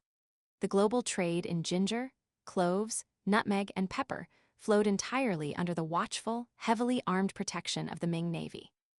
Ginger, in particular, was the pulsing lifeblood of this maritime network. To view ginger merely as a culinary seasoning is to deeply misunderstand the microeconomics of the 15th century. Ginger was a vital medicinal pillar, a preservative, a potent antimicrobial agent, and a highly concentrated store of wealth. In the vast holds of the treasure ships, fresh ginger was cultivated in specialized floating gardens, grown in wooden tubs to stave off scurvy among the 27,000 crew members during months at sea. Furthermore, dried and candied ginger from the southern Chinese provinces of Fujian and Guangdong served as one of the most highly demanded export commodities in the Indian Ocean basin. Chinese ginger was renowned for its sharp, biting heat and superior preservation qualities. It was traded by the ton in the great markets of Calicut and Mogadishu, exchanged for Arabian frankincense, African ivory, and Indonesian cloves. The sheer volume of ginger moving through the Ming logistics network stabilized prices across the Asian continent, creating a predictable, secure economic ecosystem. The sudden withdrawal of these massive, state-sponsored ginger shipments sent immediate, devastating deflationary shocks through the bazaars of the Indian Ocean. The burning of the fleets at Nanjing was the fiery culmination of a bitter, decades-long political war fought within the claustrophobic, paranoid shadows of the Forbidden City. The Ming government was deeply fractured, torn apart by a vicious rivalry between two irreconcilable factions, the worldly, mercantile eunuchs, and the deeply conservative, agrarian Confucian scholar officials. This was not a polite disagreement over fiscal policy. It was a brutal, zero-sum struggle for the soul of the empire, and the treasure fleets were the ultimate battlefield. The eunuchs, stripped of their bloodlines and entirely dependent on the emperor for their survival, had evolved into a powerful shadow bureaucracy. Because they could not father children or build rival aristocratic dynasties, emperors frequently trusted them with immense military and economic power. It was the eunuchs who had championed the great maritime expeditions, viewing international commerce and the projection of naval power as the ultimate engines of imperial wealth. Zheng He was their greatest hero, and the treasure fleets were the ultimate manifestation of their geopolitical vision. They understood that securing the maritime chokepoints of the South China Sea allowed China to monopolize the flow of ginger and spices, taxing the entire Asian continent and funneling unimaginable wealth back to the imperial treasury. The Confucian scholar officials, however, viewed the eunuchs with absolute, unadulterated disgust. To the traditionalist Confucians, the physical mutilation of castration was an abomination, and the political power wielded by these so-called half-men was a grotesque insult to the natural order of heaven. But their hatred went far deeper than physical prejudice. It was fundamentally ideological. The Confucians believed that the true foundation of a stable, virtuous empire was agriculture and an inward-looking, self-sufficient peasantry. They despised the merchant class, viewing trade as a parasitic endeavor that produced nothing of real value, merely moving goods from one place to another to satisfy greed. To the Confucians, sending tens of thousands of men across the ocean to collect exotic spices, foreign curiosities, and wild animals was a staggering waste of blood and imperial silver. They feared that constant contact with foreign barbarians would corrupt the cultural purity of the Middle Kingdom. Furthermore, the immense wealth generated by the overseas ginger and spice trade was bypassing the traditional bureaucratic taxation system, flowing directly into the hands of the eunuchs and the emperor. The Confucians realized that as long as the fleet sailed, the eunuchs would possess an unbreakable monopoly on imperial power. While the Yongle emperor lived, the eunuchs enjoyed absolute protection, and the fleets sailed with impunity. But the strategic reality of the empire was rapidly shifting. The treasure voyages, while economically stimulative on a macro level, required catastrophic upfront capital. Building, maintaining, and supplying hundreds of massive warships placed a crushing strain on the state treasury. Every cedar plank, every iron nail, every pound of rice required to launch the fleet was a resource diverted from the mainland. And on the mainland, a terrifying, existential threat was rising in the north. The fiercely mobile cavalry of the Warlords Mongols had united under strong new leadership and were violently testing the northern borders of the Ming Empire. The Ming court faced a brutal strategic dilemma. They simply could not afford to fight a massive, grinding land war against the Mongols while simultaneously funding a global maritime empire. The geopolitical focus of the dynasty forcefully snapped back to the Asian continent. The capital was moved north from Nanjing to Beijing, bringing the emperor closer to the front lines of the Mongol conflict. To ensure that the new northern capital could be fed without relying on vulnerable coastal shipping routes, the Ming poured unimaginable wealth into renovating the Grand Canal, an inland waterway linking the fertile south to the militarized north. When the Yongle emperor died, the political protection shielding the navy evaporated. His successors were fiscally cautious, terrified of the Mongol threat, and heavily swayed by the relentless lobbying of the Confucian bureaucrats. The Confucians seized the moment to annihilate their political rivals. They successfully argued that the maritime expeditions were eunuch-induced extravagances that endangered the survival of the state. They pointed to the rising Mongol Confederation and demanded that every ounce of imperial silver be redirected to the northern armies and the construction of the Great Wall. The emperor capitulated. The fleets were ordered home. The shipyards were shut down. But the Confucians did not stop at dismantling the ships. They sought to erase the very memory of Chinese naval dominance. Decades later, in the 1470s, when another ambitious eunuch attempted to review the records of Zheng He voyages to propose a new expedition, a powerful Confucian minister of war named Liu Daxia took drastic action. Viewing the logbooks as a dangerous blueprint for wasteful, corrupting foreign adventures, Liu ordered the irreplaceable documents confiscated and burned. The precise navigational charts, the meticulous records of the ginger and spice trade, the shipbuilding schematics, the diplomatic treaties of the Indian Ocean, all of it went up in smoke. The Ming dynasty intentionally lobotomized its own maritime intelligence, ensuring that the great treasure fleets would fade from strategic reality into the realm of myth. The destruction was so absolute that Chinese shipwrights literally forgot how to construct the massive balanced rudders and watertight bulkheads that had made the Beochuan invincible. When a hegemon suddenly abandons a highly contested theater, the resulting vacuum is immediately filled by chaos. By turning its back on the oceans, the Ming dynasty effectively abdicated its role as the supreme peacekeeper of the Asian maritime world. The immediate geospatial consequences were catastrophic. The Strait of Malacca, the narrow, treacherous bottleneck connecting the Indian Ocean to the South China Sea, was suddenly stripped of its Chinese police force. The massive security umbrella that had safeguarded the transit of global wealth was gone, leaving the richest trade routes on the planet entirely exposed. This isolationist pivot triggered a visceral, high-stakes scramble among the regional sultanates and warlords of Southeast Asia. For decades, the local polities had operated under the strict assumption that any major territorial aggression or disruption of the spice trade would invite the immediate wrath of the Ming treasure fleets. Without the threat of Chinese intervention, old rivalries exploded into open warfare as neighboring states fought bitterly to seize control of the extremely lucrative ginger and spice supply lines that the Ming had just abandoned.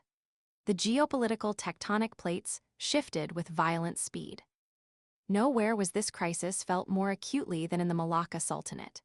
Situated strategically on the Malay Peninsula, Malacca had built its vast wealth almost entirely on its symbiotic relationship with Ming China. Its founder, a fugitive prince who had been driven from his homeland, had shrewdly allied himself with the Chinese, traveling to the Ming court to personally offer tribute. In return, the Ming emperors had extended their absolute protection over the young port city, using it as a forward operating base for the treasure fleets. When the aggressive, expansionist kingdom of Ayutthaya, based in modern-day Siam, attempted to crush the rising Malaccan state, Ming envoys had explicitly warned the Siamese warlords to back down, declaring Malacca an untouchable vassal of the Dragon Throne. But in 1433, that protection vanished overnight. Sensing profound weakness, the Siamese armies marched south, launching brutal, full-scale invasions against Malacca in 1446 and again in 1456. Stripped of their superpower patron, the Malaccans were forced to militarize rapidly. Through sheer desperation, brilliant naval tactics, and the forging of alliances with local Muslim powers, the Malaccan forces repulsed the Siamese invasions. Having survived the crucible of war, Malacca transformed from a dependent, protected vassal into an aggressive, expansionist empire in its own right. Under the reign of Sultan Mansur Shah, Malacca entered a golden age, conquering the gold-rich territories of Pahang on the eastern coast of the peninsula and establishing absolute hegemony over the straits. The Sultanate brilliantly leveraged the power of Islamic law to stabilize the region, attracting thousands of Muslim merchants from India, Persia, and Arabia who sought a predictable, legally binding framework for the spice trade. Malacca became the new Venice of the East, holding its hand firmly on the throat of global commerce. Every pound of ginger from China, every sack of cloves from the Moluccas, every bolt of Indian cotton had to pass through the Malaccan toll booths. The power vacuum left by the Ming had allowed a small, vulnerable port to metamorphose into a maritime titan. Meanwhile, further south on the island of Java, the withdrawal of the Ming fleets accelerated the terminal collapse of the Majapahit Empire. Once the undisputed Hindu-Buddhist master of the Indonesian archipelago, Majapahit had historically dominated the flow of nutmeg, cloves, and mace from the deep eastern islands. But the empire was rotting from within, consumed by dynastic civil wars and bitter succession crises. As long as the Ming fleets had patrolled the Java Sea, a fragile status quo had been maintained. But as Ming influence evaporated, highly aggressive Islamic coastal principalities, fueled by the staggering profits of the newly unregulated spice trade, rose to challenge the old, decaying order. The Sultanate of Demak emerged as a terrifying naval power on the northern coast of Java, violently wresting control of the maritime supply chains from the dying Majapahit lords. A bitter holy and economic war tore across the islands, with coastal Islamic traders battling interior Hindu-Buddhist agrarians for supremacy over the rice and spice networks. Demak launched relentless naval strikes, capturing strategic ports and securing the shipping lanes that connected the Spice Islands to Malacca. The Indonesian archipelago, once unified under Majapahit rule and stabilized by Ming oversight, shattered into a mosaic of fiercely competitive, heavily armed city-states. This brutal geopolitical realignment radically altered the economic map of Asia. The localized fallout was swift and total. For instance, the sudden cessation of official Chinese trade severed the primary artery of fine ceramics to the Indonesian archipelago. This event, identified by modern scholars as the Ming Gap, forced desperate coastal settlements in places like Aceh to rapidly pivot their supply chains, importing substitute ceramics from kilns in Burma, Thailand, and eventually Japan and Vietnam. The entire region was forced to adapt to a world where China was no longer the primary engine of maritime commerce. The Southeast Asian sultanates effectively filled the void, taking total command of the procurement, taxation, and distribution of the world's most valuable commodities. Yet, while the Ming state had officially turned its back on the oceans, the reality of Chinese society was vastly different. The official edicts carved in the cold stone halls of Beijing could not erase the physical appetites of the Chinese population. Ming China remained deeply addicted to the flavors, the medicinal properties, and the sheer luxury of foreign spices. The explorer Zheng He had popularized the use of aromatics to such a degree that a truly mass market had formed. The imperial court itself was a massive, gluttonous consumer of imported botanicals. In the years following the naval retreat, the imperial kitchens and state pharmacies still demanded thousands upon thousands of pounds of pepper, cumin, cardamom, cloves, and ginger. Outbreaks of plague across the Chinese mainland triggered a desperate surge in the demand for exotic medicinal herbs, which were widely recorded in medical texts as potent cures and vital tonics. Spices became so inherently valuable that they evolved into a parallel currency, hoarded by the elite as a hedge against inflation. The Ming government, struggling with the immense financial burdens of its northern wars against the Mongols, even began paying the winter salaries of its military officers and civil bureaucrats in raw pepper and sappanwood instead of silver or silk. Herein lay the great, fatal paradox of the Ming isolationist policy. The state strictly forbade its citizens from going to sea to acquire spices, yet the state required massive, uninterrupted quantities of those exact same spices to function. The Ming government attempted to thread this impossible needle by relying entirely on the highly regulated tribute system. Foreign kingdoms were permitted to send official diplomatic envoys to the Chinese capital, bearing gifts of ginger, pepper, and aromatics. In return, according to the deeply ingrained Confucian principle of giving more than taking to demonstrate imperial superiority, the Ming emperor would bestow massive rewards of silk, porcelain, and precious metals upon the foreigners. The Southeast Asian sultanates realized immediately that this system could be mercilessly exploited. The tribute missions were highly lucrative, thinly veiled commercial enterprises. Warlords from Siam, Malacca, and Java flooded the Ming court with massive diplomatic missions on the flimsiest of pretexts, utilizing a prince's birthday, a minor coronation, or a New Year celebration just to exchange their cheap, abundant spices for priceless Chinese manufactured goods. The Ming treasury bled silver and silk to maintain the illusion of absolute continental supremacy. But the official, heavily throttled tribute system was completely insufficient to satisfy the roaring, desperate demand of the Chinese populace. By criminalizing private enterprise and artificially restricting the flow of goods, the Ming court inadvertently created the most spectacular smuggling boom in human history. The coastal provinces of southern China, particularly Fujian and Guangdong, were starved of legitimate economic opportunities. Their lifeblood had always been the sea. Denied the right to sail by bureaucrats in a distant northern capital, tens of thousands of highly skilled Chinese mariners, merchants, and shipwrights turned to the black market.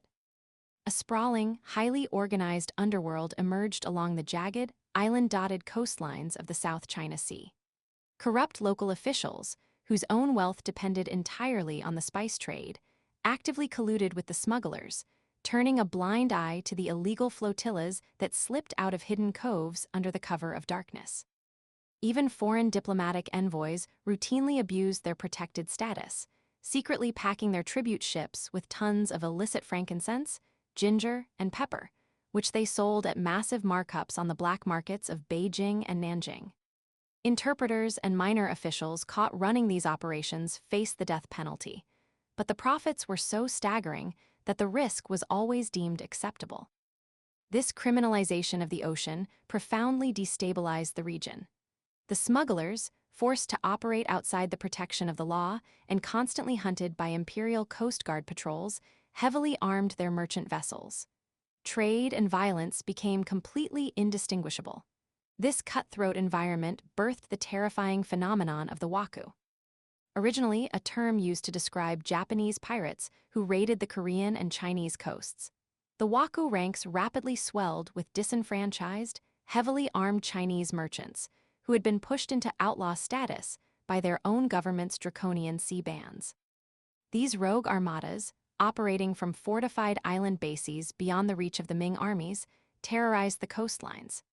They pillaged coastal towns, hijacked massive shipments of ginger and silk, and waged a relentless, bloody guerrilla war against the overstretched Ming coastal defenses. The Ming government's desperate attempt to maintain agrarian purity and internal order by banning maritime trade had ironically resulted in the complete militarization and criminalization of their own territorial waters.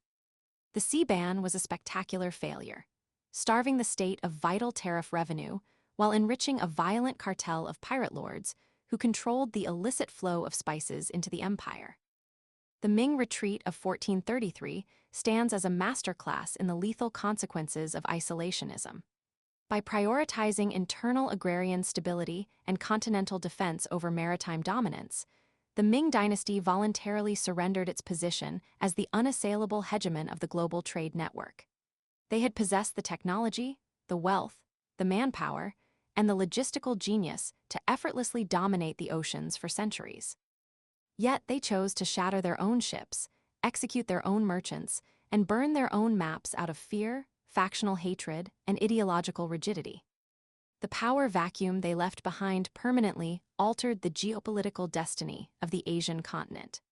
Without a central, overwhelming stabilizing power, the maritime domain fragmented into a violently contested theater of rising Islamic sultanates, aggressive merchant warlords, and heavily armed pirate confederations.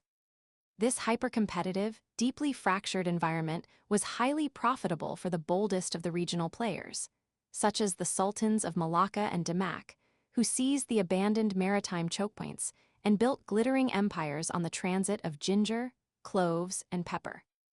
However, this systemic disunity would prove absolutely fatal in the long run. By voluntarily blinding themselves to the broader maritime world, the Ming emperors failed to monitor the rapid, aggressive geopolitical shifts occurring on the far side of the globe. Less than a century after the Chinese burned their magnificent 400-foot treasure ships in the docks of Nanjing, a new, entirely unforeseen force would enter the Indian Ocean. Sailing in tiny, weather-beaten caravels that were laughably primitive compared to the great Ming leviathans, the Portuguese would round the Cape of Good Hope and plunge into Asian waters. These European mariners were driven by a fanatic, desperate desire to bypass the Islamic middlemen of the Levant and seize the direct source of the global spice trade. When they arrived, they did not encounter the impenetrable, unified wall of a massive Chinese security umbrella.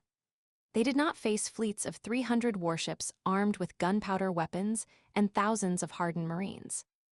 Instead, they found a fractured, bleeding landscape of warring sultanates, localized trade monopolies, and bitter regional rivalries. Exploiting the very power vacuum that the Ming dynasty had so recklessly created, the Europeans systematically blasted their way into the Asian commercial networks. Using ruthless naval artillery and fortified coastal citadels, they seized the strategic chokepoints of Malacca and Hormuz by force, tearing the spice trade from the hands of the Asian warlords. The Europeans did not need to defeat the Ming dynasty to conquer the Indian Ocean. The Ming dynasty had already defeated itself. The Ming retreat was not merely a shift in domestic trade policy. It was the deliberate relinquishment of the future. In their desperate attempt to secure the Middle Kingdom from the corrupting influence of the outside world, the Confucian bureaucrats ensured that when the world finally came knocking on China's door, it would not arrive bearing tribute, but carrying cannons. The sudden, fiery destruction of the treasure fleets in 1433 was the exact moment the tectonic plates of global power shifted forever. It was the moment the mastery of the oceans, and by extension the mastery of the modern world, passed from the dragons of the East to the wolves of the West. The scent of burning cedar and rotting silk in the Nanjing shipyards was the smell of an empire choosing to close its eyes, entirely unaware of the storm that was gathering just beyond the horizon. Chapter 9. The rise of Malacca. Breath burning in his lungs, the deposed prince slashed his way through the suffocating green walls of the Malayan jungle, his royal retinue reduced to a ragged band of bleeding, exhausted loyalists. His name was Parameswara, and he was rapidly running out of earth. Just a few years prior, he had been the absolute ruler of Palembang, a glittering maritime kingdom on the massive Indonesian island of Sumatra, before the terrifying naval supremacy of the Majapahit Empire had violently dislodged him from his throne.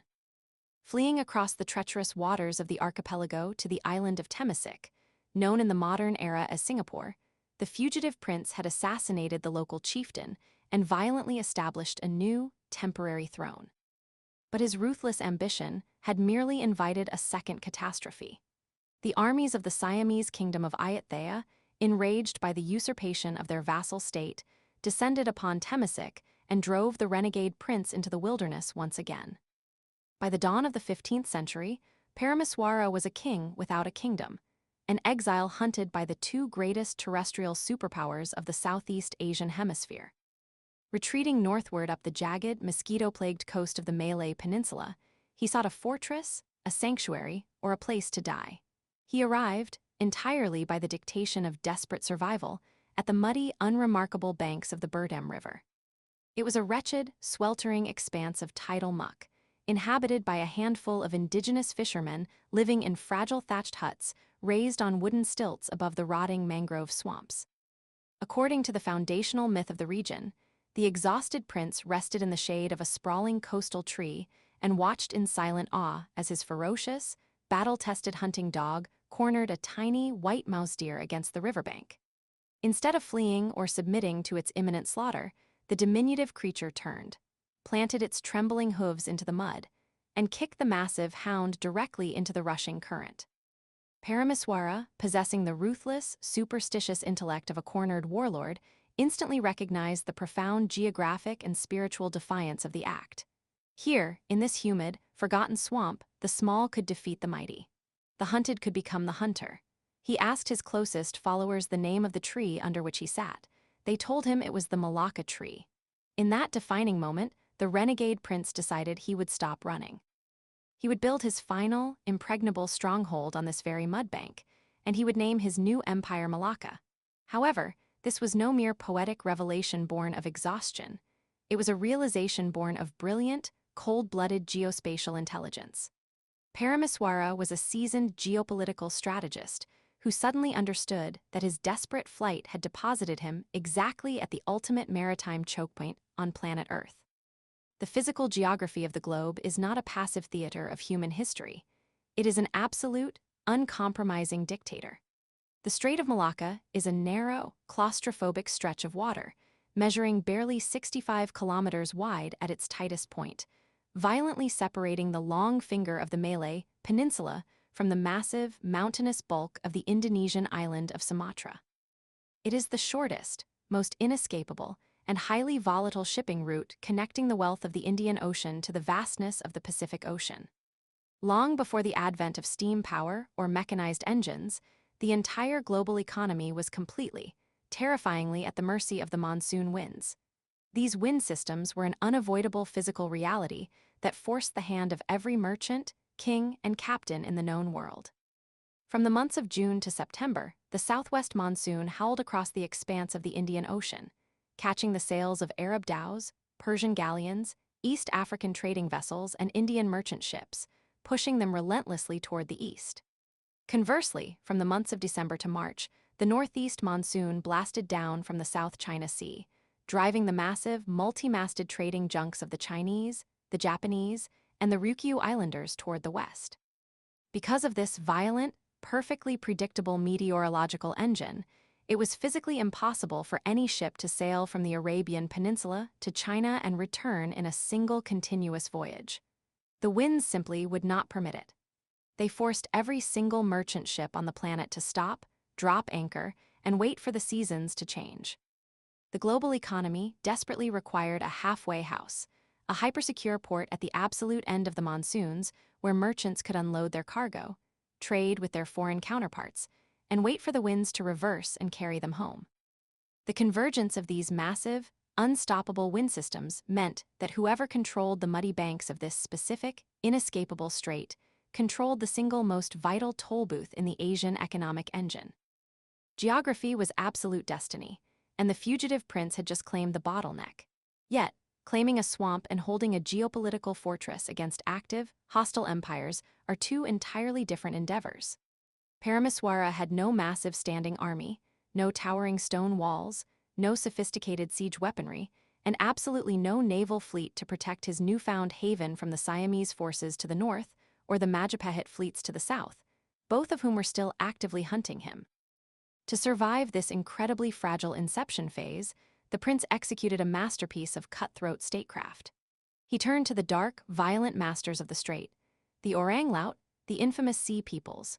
The Orang Laut were nomadic sea gypsies, a deeply heterogeneous, terrifyingly capable network of maritime wanderers and ruthless pirates who lived their entire lives on small, fast wooden boats. They possessed an intimate, unparalleled, almost supernatural knowledge of the treacherous shoals, shifting tidal currents, hidden reefs, and labyrinthine mangrove channels of the Malacca Strait. For centuries, they had been the undisputed apex predators of these waters, beholden to no terrestrial king, governed by no written laws, and completely untethered from the politics of the mainland. They survived by raiding merchant ships, plundering coastal villages, and extracting violent tributes from anyone foolish enough to sail into their domain without permission. The deposed prince did not attempt to conquer these sea wolves. Instead, he struck a highly lucrative, deeply synergistic bargain with them. Paramaswara offered the Orang Laut profound political legitimacy, formal titles within his newly invented royal court, and an absolute monopoly on the security and guidance of the port. He appointed their fiercest leaders to the highest strategic ranks of his nascent government, granting them the titles of Admiral and Supreme Treasurer. In exchange, the Orang Laut became the official, hyper-militarized naval enforcers of the Malacca Sultanate. This alliance birthed a terrifyingly efficient geopolitical startup. The Orang Laut immediately pivoted from chaotic piracy to state-sanctioned security. They acted as a vicious, uncompromising coast guard, systematically hunting down and annihilating rival pirate factions to ensure that the waters immediately surrounding Malacca were the safest, most thoroughly policed shipping lanes in the world. More importantly, they operated as aggressive, heavily armed maritime pilots. When a foreign merchant vessel entered the strait, the Orang Laut would physically intercept the ship, surround it with their fast-moving canoes, and strongly encourage the captain to dock at the new, totally unknown port of Malacca. The unwritten message delivered on the high seas was brutally clear. Harbor your vessel at Malacca and enjoy the absolute, guaranteed protection of the sea peoples, or attempt to bypass the port and face the immediate, catastrophic wrath of the ocean's deadliest predators. With the waters rapidly secured through this localized monopoly on violence, Paramaswara still needed desperate protection from the massive land armies of Siam that threatened to march down the peninsula and wipe his fledgling settlement off the map. He realized that localized alliances would not save him. He needed the backing of a Leviathan. He looked far to the north, beyond the aggressive Siamese borders, to the ultimate, terrifying superpower of the 15th century, Ming Dynasty China. In the early 1400s, the Mongol Emperor of China made a monumental decision to project his unimaginable power across the oceans. He dispatched the legendary Admiral Zheng He and his colossal, technologically unmatched treasure fleets to explore, map, and utterly dominate the Indian Ocean network. These were not mere exploration vessels. They were floating cities of war and diplomacy, massive wooden dreadnoughts rumored to measure up to 400 feet in length, carrying tens of thousands of heavily armed soldiers, diplomats, and merchants. When the vanguard of this terrifying armada appeared on the horizon of the Malacca Strait in 1405, Paramaswara did not resist. Recognizing an unprecedented opportunity for absolute, unassailable security, the prince eagerly submitted his entire kingdom to the Chinese emperor. Paramaswara offered lavish tributes of ivory, rhinoceros horns, and tropical exotics, formally requesting to become a vassal state of the Ming Empire. To cement this vital alliance, the Malaccan ruler, accompanied by his wife and a heavily armed royal guard of over 500 men, actually traveled with Admiral Zheng He across the ocean to the Chinese capital to personally kowtow before the Mongol emperor. In return for this profound display of submission and respect, Ming China granted Malacca official recognition as an independent, sovereign kingdom, effectively drawing a line in the sand against Siamese aggression. The emperor presented Paramaswara with a royal seal, magnificent silken robes, and a ceremonial yellow umbrella, the ultimate, unmistakable symbols of Chinese imperial patronage. Furthermore, the Chinese court granted the muddy little port what modern economists would call most favored nation status, legally compelling Chinese merchants to utilize Malacca as their primary Southeast Asian hub. Shielded by the terrifying, overwhelming naval might of the Ming fleets, Malacca was instantly rendered untouchable. The Siamese armies halted their advance, and the Majapahit Empire dared not sail against a city under the direct protection of the dragon. But geopolitical landscapes are incredibly fragile, and relying entirely on the protection of a distant superpower is a gamble that rarely lasts. In the year 1433, a monumental, earth-shattering shift occurred in the power dynamics of Asia. Following the death of the Yongle Emperor and a series of intense, paranoid internal political upheavals within the imperial court, the new Ming leadership abruptly changed their grand strategy. Deeming the massive maritime expeditions too costly, too dangerous to their strict domestic monopolies, and an unnecessary distraction from the mounting Mongol threats on their northern land borders, the Ming dynasty decreed an immediate, total cessation of their naval voyages. They recalled their mighty treasure fleets, dismantled their massive coastal shipyards, burned their irreplaceable navigational charts, and retreated into a severe, draconian era of strict isolationism. The great Chinese umbrella of protection vanished overnight, leaving a massive, terrifying power vacuum across the entirety of the Indian Ocean. For a lesser state, or a city governed by weaker minds, the sudden withdrawal of a superpower patron would have spelled immediate, catastrophic collapse. But the rulers of Malacca, forged in the brutal fires of gritty survival and cutthroat expansion, saw only an unprecedented, spectacular opportunity. By the time the Chinese fleets were reduced to ash, Malacca had already transitioned from a desperate, mud-soaked refugee camp into a highly organized, self-sustaining economic juggernaut. They had spent the previous decades quietly building their infrastructure, absorbing global capital, and mastering the logistics of deep-sea commerce. They realized that they did not need the Ming fleet to protect them anymore. They were ready, eager, and fully equipped to become the regional hegemon themselves. Capitalizing on the total absence of Chinese state-sponsored shipping, the Malacca Sultanate violently seized control of the maritime void. They deeply understood a fundamental truth of human civilization. The world still desperately, addictively needed the exotic commodities of the East. Without the Chinese Imperial Navy managing the logistics and suppressing free trade, private, decentralized enterprise would explode across the ocean. Malacca positioned itself aggressively as the mandatory, inescapable clearinghouse for this new, untethered Asian economic system. They were no longer just a safe harbor. They were the absolute, undisputed masters of the bottleneck. To handle this massive, chaotic influx of global commerce, the muddy riverbank was subjected to the fastest, most aggressive, and most meticulously planned urban terraforming in the medieval world. Malacca was brilliantly engineered into a cosmopolitan, heavily fortified fortress of absolute capitalism. The Sultanate recognized that allowing thousands of foreign merchants to mingle indiscriminately would lead to immediate sectarian violence, cultural friction, and the swift collapse of trade. Therefore, the city was geographically and legally divided into highly organized, easily policed ethnic quarters. Across the river from the heavily guarded Royal Hill, the massive, sprawling suburb of Apay, widely known as Tranquera due to its extensive wooden palisades, became the vibrant residential and commercial heart of the metropolis. This immense quarter was further subdivided into specific, culturally homogeneous enclaves. Kampong Keling was established as the exclusive, wealthy domain of the Tamil merchants from the Coromandel coast of India, a dense neighborhood filled with powerful money-lenders, textile barons, and elite goldsmiths who drove the financial heartbeat of the city. Just adjacent lay Kampong Sina, the designated sanctuary for the intrepid Chinese merchants who had deliberately defied the Ming dynasty's strict isolationist laws, fleeing their homeland to seek their fortunes in the south, building their distinctive timber houses crowned with heavy, imported tiled roofs.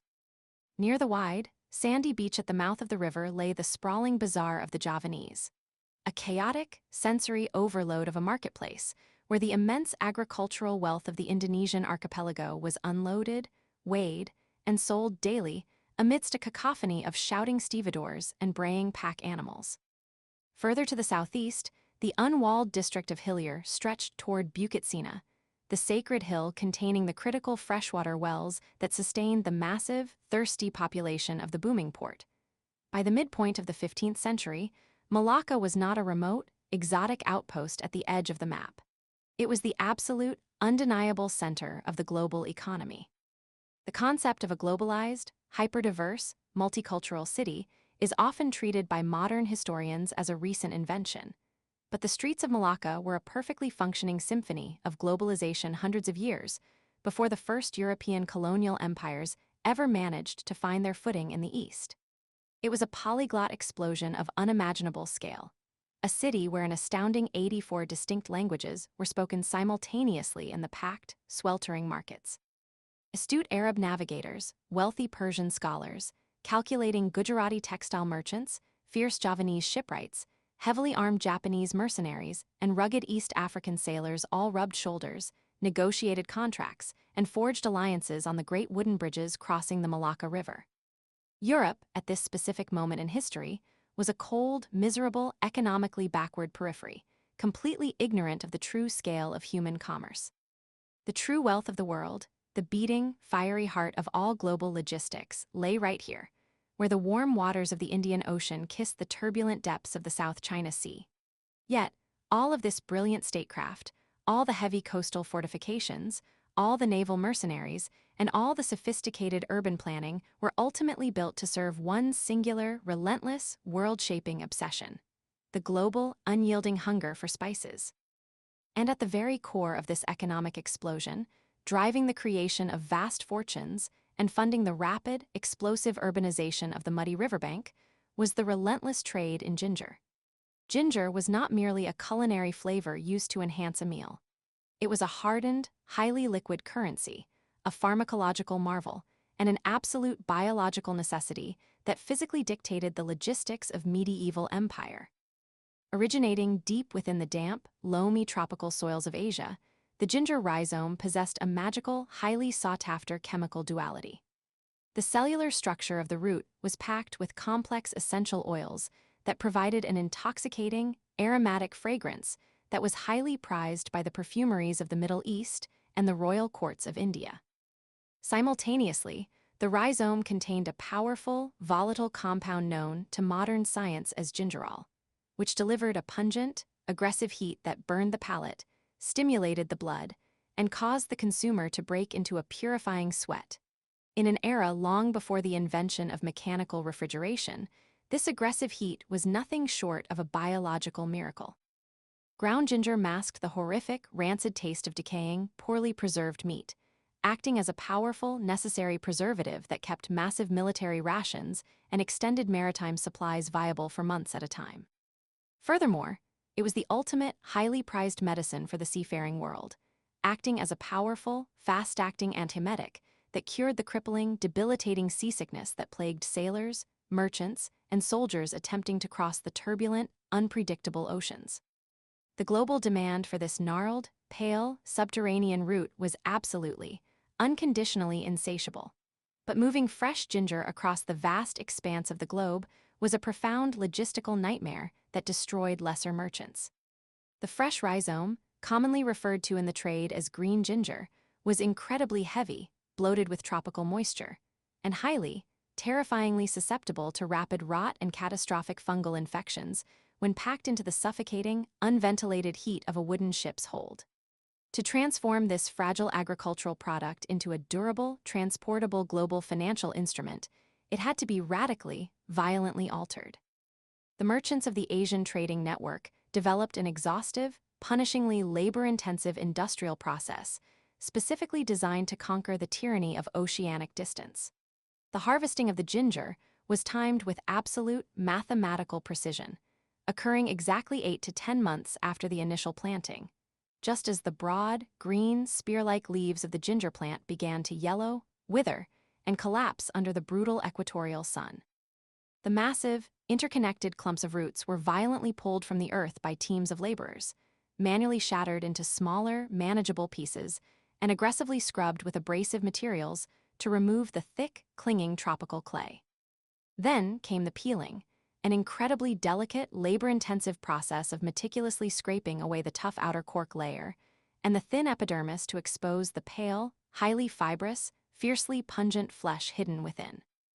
The naked, exposed rhizomes were then laid out on vast, woven mats directly under the brutal, unforgiving equatorial sun for 4 to 5 unrelenting days.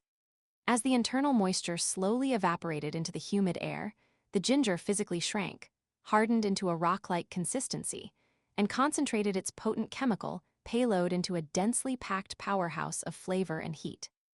This fully processed, dried ginger yielded only 15 to 25% of its original fresh weight, representing a massive loss in physical mass, but its economic value skyrocketed exponentially. It was now completely immune to rot. It was immortal, capable of surviving a multi-year journey across the Indian Ocean without losing a fraction of its potency. Alternatively, for the incredibly lucrative, ultra-high-end luxury markets of the Middle East, the Persian courts, and the elite echelons of Chinese society, a different, even more complex process was utilized. Immature, young, incredibly low-fiber ginger roots were harvested early, before the harsh, stringy fibers could fully develop within the flesh. These tender, highly delicate rhizomes were heavily boiled to soften their structure, and then permanently suspended in thick, highly concentrated sugary syrups or heavy, intensely salty brines. This created preserved ginger, a sweet, fiery, translucent delicacy that commanded astronomical prices and served as a profound status symbol among the global elite. However, whether it was intensely dried in the sun or meticulously preserved in sweet syrup, the global ginger trade required immense, highly specialized logistical infrastructure to survive the mandatory, unavoidable layover in the port of Malacca. Because the unforgiving mechanics of the monsoon winds forced every single merchant ship to drop anchor and wait in the strait for up to 6 long months, millions of pounds of dried ginger, along with staggering quantities of cloves, nutmeg, and mace, had to be completely unloaded, cataloged, and physically stored on land. If a shipment of perfectly dried ginger was accidentally exposed to the sudden, torrential tropical rains of the Malayan Peninsula, or if it was left to absorb the ambient, suffocating humidity of the jungle air, it would instantly rehydrate, bloom with toxic mold, and completely rot away, utterly destroying the fortunes of kings and merchants overnight. This is precisely why Malacca's success was so absolute and unrivaled. The Sultanate did not simply provide a muddy dock and a wooden pier. They engineered highly secure, meticulously guarded, and perfectly dry warehouse facilities specifically, scientifically designed to protect these ultra-valuable, highly sensitive botanical commodities. The logistics of this storage were a marvel of medieval engineering and cross-cultural synthesis. The dried ginger and other precious, fragile cargo were packed tightly into massive, incredibly heavy stoneware storage jars that had been fired at extreme temperatures in the roaring, advanced kilns of China and other parts of Southeast Asia. These unyielding, thick-walled ceramic vessels were perfectly designed to withstand the violent, bone-rattling pitching of a ship at sea, while remaining completely impervious to the crushing, inescapable moisture of a tropical warehouse. Thousands upon thousands of these massive stoneware jars filled the heavily palisaded storehouses of Malacca, forming literal, towering mountains of concentrated global wealth. Under the watchful, unblinking eyes of the Sultan's elite guards and the ruthless, ever-present patrols of the Orang Laut, the global supply of ginger sat in the dark, perfectly safe from raiding pirates, perfectly safe from the torrential rain, and perfectly safe from the devastating rot. When the seasons finally turned and the winds violently shifted direction, the great, synchronized transfer of global wealth occurred. Arab and Persian dhows, their sleek, flexible hulls famously sewn together with incredibly strong coconut husk fiber rather than iron nails, loaded the massive ceramic jars of dried ginger, cloves, and nutmeg brought from the exotic islands of the East. Simultaneously, the massive, towering Chinese junks loaded their deep, cavernous holds with the fragrant frankincense, the heavy woolen cloth, the rare coral, and the delicate Venetian glass brought by the merchants of the West. Without a single fleet ever having to complete the suicidal, financially ruinous 2-year journey across the entire expanse of the globe, the exchange of the world's wealth was made effortlessly, securely, and efficiently in the exact middle of the route. Malacca, acting as the ultimate, inescapable toll booth, extracted its precisely calculated, strictly enforced taxes from every single transaction, growing infinitely richer, infinitely more powerful, and infinitely more crucial with every single shift of the wind. To prevent this diverse, explosive concentration of humanity and capital from tearing itself apart in a frenzy of greed and cultural misunderstanding, the Sultanate engineered a masterpiece of bureaucratic statecraft known throughout the Asian world as the Shabandar system. The rulers of Malacca recognized a fundamental truth of global commerce. Forcing foreign merchants to conform to a single, rigid, locally mandated set of customs, languages, and laws would create massive friction, stifle trade, and eventually drive the merchants away to rival ports. To solve this, the government established 4 incredibly powerful, highly autonomous harbor masters, officially known as the Shabandars. Each Shabandar was typically a wealthy, highly respected foreigner carefully chosen directly from the ranks of the merchants themselves, granted immense, almost dictatorial authority by the Sultan to manage the daily affairs, the complex taxation, and the bitter legal disputes of their specific, ethnically defined block of traders. The first Shabandar possessed exclusive, unquestioned jurisdiction over the incredibly powerful Gujarati traders from northwestern India, who brought the finest cotton textiles in the world. The second Shabandar managed the affairs of the vast fleets of merchants arriving from southern India, the rich delta of Bengal, the ports of Burma, and the northern tip of Sumatra. The third Shabandar oversaw the incredibly diverse, highly fractured communities of traders arriving from across maritime Southeast Asia, including the Javanese, the fierce Bugis, and the spice lords of the Moluccas. The fourth and final Shabandar handled the massive logistics, the delicate diplomacy, and the rigid taxation for the incredibly wealthy merchants arriving from Annam, the sprawling empire of China, and the distant Ryukyu Islands. This decentralized, highly delegated, brilliantly conceived system of port management completely eliminated the terrible friction of cross-cultural misunderstandings. It allowed foreign merchants to be judged by their own peers, according to their own customs, while ensuring that the Sultanate flawlessly, systematically extracted its vast wealth through a mechanism of standardized, perfectly predictable taxation. By granting the illusion of autonomy, the Sultan of Malacca maintained absolute, unbreakable control over the most chaotic marketplace on the planet. But terrestrial bureaucracy, no matter how brilliantly designed, was only half the equation for total dominance. The Malacca Sultanate deeply understood that their true lifeblood, the absolute source of their power, was the ocean, and the ocean was a realm of brutal, terrifying, unpredictable chaos. To bring absolute, unbreakable order to the chaotic waves, the Sultanate compiled, refined, and aggressively enforced one of the most sophisticated, highly detailed, and comprehensive legal codes in human history. The Undang-Undang Laut Malacca, the Maritime Laws of Malacca. Originally drafted and codified during the reign of Sultan Muhammad Shah by a consortium of elite Meccan shipowners, wealthy Javanese merchants, and deeply seasoned sea captains. This sweeping legal framework operated on a radical, uncompromising premise. The exact moment a trading vessel pulled its anchor and left the safe harbor of Malacca, the laws of the shore ceased to exist entirely, and the ship instantly transformed into a sovereign, floating, strictly governed state. The legal code explicitly, unequivocally declared that the nakhoda, the sea captain, was the absolute, unquestionable monarch of the vessel, possessing the literal divine power of a king while at sea. The Undang-Undang Laut Malacca was designed to mirror the terrestrial government of the Sultanate perfectly, creating a highly organized, deeply rigid hierarchy that eliminated all ambiguity. Beneath the absolute rule of the nakhoda, the helmsman acted as the prime minister, managing the crew and the course. The leadsman functioned simultaneously as the chief of police and the supreme judicial arbitrator, responsible for maintaining absolute peace and violently quelling any disputes. The pilot, possessing the sacred, highly specialized knowledge of shifting winds, hidden stars, and incoming storms, acted as the religious and scientific authority, advising the captain on the exact moment to raise the sails. These maritime laws were incredibly ruthless, mathematically precise, and absolutely necessary for survival in a world where a single mistake meant death for everyone on board.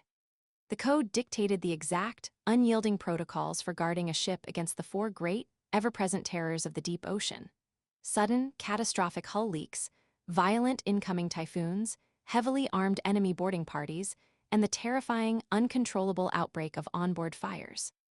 The code left absolutely nothing to chance or human emotion. It mathematically regulated the exact, high-stakes procedures for throwing precious cargo overboard during a massive, ship-breaking storm, ensuring that the devastating financial loss was distributed proportionally, fairly, and legally based on the exact value of the shares held by each passenger, preventing bloody riots on the sinking deck. It established severe, inescapable financial penalties for ships colliding in the dark of night or during blinding rainstorms, forcing every single person aboard, regardless of their royal status, their immense wealth, or their abject poverty, to contribute heavily to the fine. More than anything else, the maritime law was designed to fiercely protect the sacred, uninterrupted flow of capital. The code intricately defined the specific legal rights of the Kiwis, the brave, highly entrepreneurial traveling merchants who paid a premium to rent physical, walled partitions within the dark hull of the ship to carefully transport their exotic goods.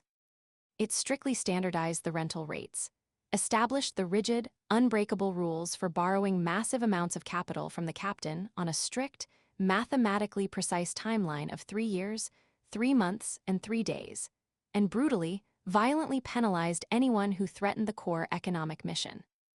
Mutiny, broadly defined by the Paranoid Code as actively planning to kill the captain, drawing a weapon on a superior, or even speaking to the Nakoda with extreme, aggressive disrespect, carried a swift, immediate, and unquestionable death sentence. By forcibly exporting this rigid, highly predictable, utterly terrifying legal framework across the violent waves, Malacca transformed the dark, terrifying expanse of the Indian Ocean into a highly regulated, thoroughly manageable highway for pure, unadulterated commerce. Trust was the ultimate, most valuable currency in the medieval world, and the Undang-Undang Laut Malacca minted that trust by the ton. As the wealth poured in, the Sultanate executed one final, brilliant geopolitical maneuver to secure their absolute dominance. Recognizing that the vast majority of the merchants controlling the highly lucrative Western trade routes from India, Persia, and the Arabian Peninsula were deeply devout followers of Islam, the rulers of Malacca formally, highly publicly converted to the Muslim faith. The descendants of the Hindu prince Paramaswara embraced Islam, taking the royal title of Sultan, and instantly integrated their booming, heavily fortified port into the massive, deeply interconnected global Islamic trade network. Malacca was no longer just a convenient geographic stopover. It was now a sacred, culturally aligned brother state to the wealthiest merchants on the planet, a major, thriving center for Islamic scholarship, and the absolute engine for the rapid, unstoppable diffusion of the faith throughout the entire Southeast Asian archipelago. Classical Malay, heavily infused with Arabic terminology, became the absolute, undisputed lingua franca of the maritime world, the language in which all great fortunes were negotiated. The profits generated by this brilliantly engineered, highly militarized, perfectly legal, ginger-fueled engine were almost beyond mortal comprehension. The immense, staggering wealth flowing endlessly through the toll booth funded the rapid, beautiful architectural expansion of the city, the total geopolitical dominance of the Sultanate, and the creation of a massive, unstoppable golden age.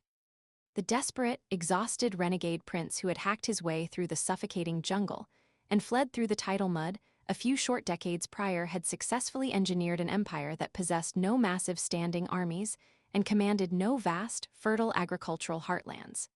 Instead, Malacca wielded something far more modern, far more lethal, and far more powerful: the absolute, unbreakable monopoly on global logistics.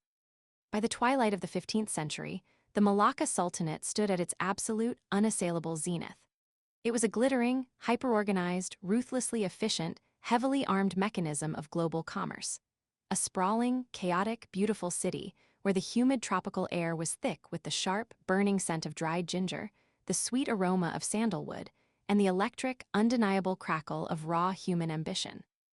The Portuguese apothecary, colonial administrator, and highly observant spy, Tome Piers, arriving to survey the terrifying economic gravity of the city, would write a hauntingly accurate, deeply jealous assessment to his king. Looking at the endless forests of masts in the harbor, the mountains of ceramic jars filled with spices, and the highly organized chaos of the 84 languages echoing through the bazaars, he realized a profound, humiliating truth: Europe was entirely irrelevant. The great capitals of the West were merely a cold, miserable, incredibly distant peripheral consumer base, begging blindly at the absolute end of a very long, very heavily taxed, highly protected Asian supply chain. The true, undeniable power on planet Earth did not reside in the stone castles of the West. It lay right here, at the muddy, sun-baked mouth of the Bertem River. "Whoever is Lord of Malacca," the spy wrote, trembling at the sheer scale of the wealth before him, "has his hand on the throat of Venice."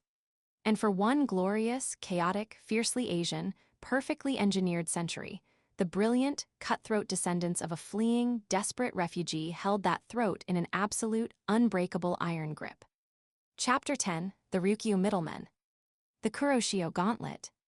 The bow of the Ryukyuan trade vessel carved through the deep, bruised indigo of the East China Sea, riding the relentless northward surge of the oceanic conveyor belt known as the Kuroshio Current. It was the mid-16th century, and the salt-sprayed air on the main deck was thick with an almost suffocating tension.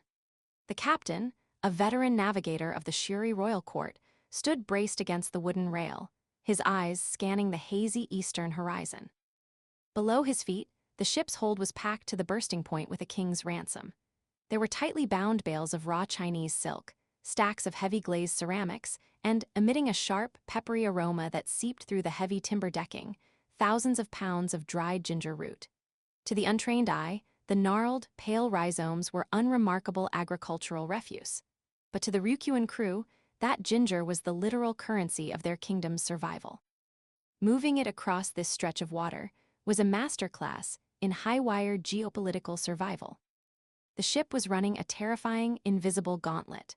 To the west lay the heavily armed, xenophobic coastal patrols of the Ming dynasty, an imperial superpower that had strictly outlawed private maritime commerce. To the east, hidden within the jagged coastal inlets of the Japanese archipelago, lurked the aggressive, heavily armed pirate syndicates known as the Waku. The Ryukyuan vessel was entirely alone in a lawless, walled-off ocean. Yet, the sailors did not panic. They checked the slow-burning matches of their firearms, adjusted the rigging of their massive, bird-wing sails, and maintained their precise course. They did not need a massive standing army to wield immense global power. They simply controlled the only open door in a locked-down hemisphere, acting as the inescapable middlemen between isolated empires. To understand how a tiny string of limestone and coral islands transformed into an economic titan, one must look first to the sheer, uncompromising dictation of geography. The Ryukyu archipelago, which includes modern-day Okinawa, possesses almost no natural wealth. It lacks the vast, fertile plains necessary for large-scale agriculture, and it possesses no deep veins of gold, silver, or iron. If one were to look at a map of East Asia, the Ryukyu chain appears as a mere scattering of pebbles dropped carelessly into the sea. However, those pebbles were dropped in the exact center of a geographical lottery. The islands form an unavoidable geographic bridge stretching between the southern tip of Japan, the eastern coast of China, and the northern reaches of Southeast Asia. More importantly, the archipelago sits directly atop the Kuroshio, the Great Black Current.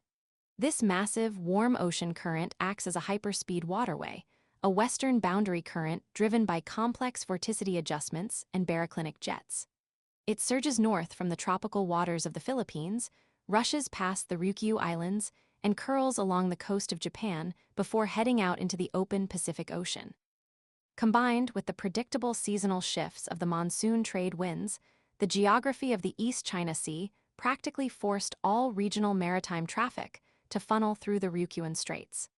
For a sailing vessel attempting to move between the northern empires and the southern kingdoms, the Ryukyu Islands were an inescapable waypoint. Geography had crowned them the gatekeepers of the eastern seas. The geopolitical loophole. But geography alone does not create an economic empire. It requires a geopolitical loophole, and the Ming dynasty provided the greatest commercial loophole in history. In the late 14th century, the newly established Ming court in Nanjing sought to project a rigid, unshakable international order with China at the absolute, unquestioned center. To control the flow of wealth, assert dominance over neighboring states, and eliminate the threat of foreign subversion, the Hongwu emperor initiated a policy known as the Heijin, or the Sea Bans. Under this draconian policy, all private overseas trade was strictly prohibited. The borders of the greatest economy on earth were effectively slammed shut. The only legal way for foreign goods to enter China or for Chinese goods to leave was through the official tributary system. Neighboring nations were required to swear fealty to the Ming emperor, presenting gifts and acknowledging his ultimate supremacy in a highly choreographed ritual of submission. In exchange, these vassal states were permitted to conduct highly regulated, extremely lucrative trade during their diplomatic missions. It was an ideology that conflated tribute with trade, turning the Chinese world order into a massive, state-run monopoly. Japan, Korea, and the various kingdoms of Southeast Asia desperately needed Chinese goods, particularly silk, ceramics, and medicinal herbs. Conversely, China had a ravenous, insatiable appetite for Japanese silver and Southeast Asian spices. But political friction, national pride, and the strict military enforcement of the sea bans prevented direct trade between these massive spheres of influence. Enter the Ryukyu Kingdom. Having recently unified the islands under a single monarchy, ending the fractured period of three competing chiefdoms, the Ryukyuan kings recognized an unparalleled opportunity. They enthusiastically submitted to the Ming tributary system, offering absolute diplomatic subservience. They embraced Chinese culture, sent their brightest scholars to study at the Imperial Academy in Beijing, and adopted Chinese administrative systems. They perfectly played the role of the humble, non-threatening vassal.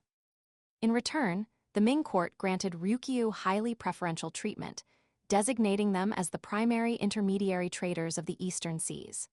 The Ming emperors even provided the islanders with massive, ocean-going ships to facilitate this trade. Furthermore, the Chinese emperor dispatched 36 families of master shipbuilders, navigators, and administrators from the province of Fujian to settle in the Ryukyuan port city of Naha.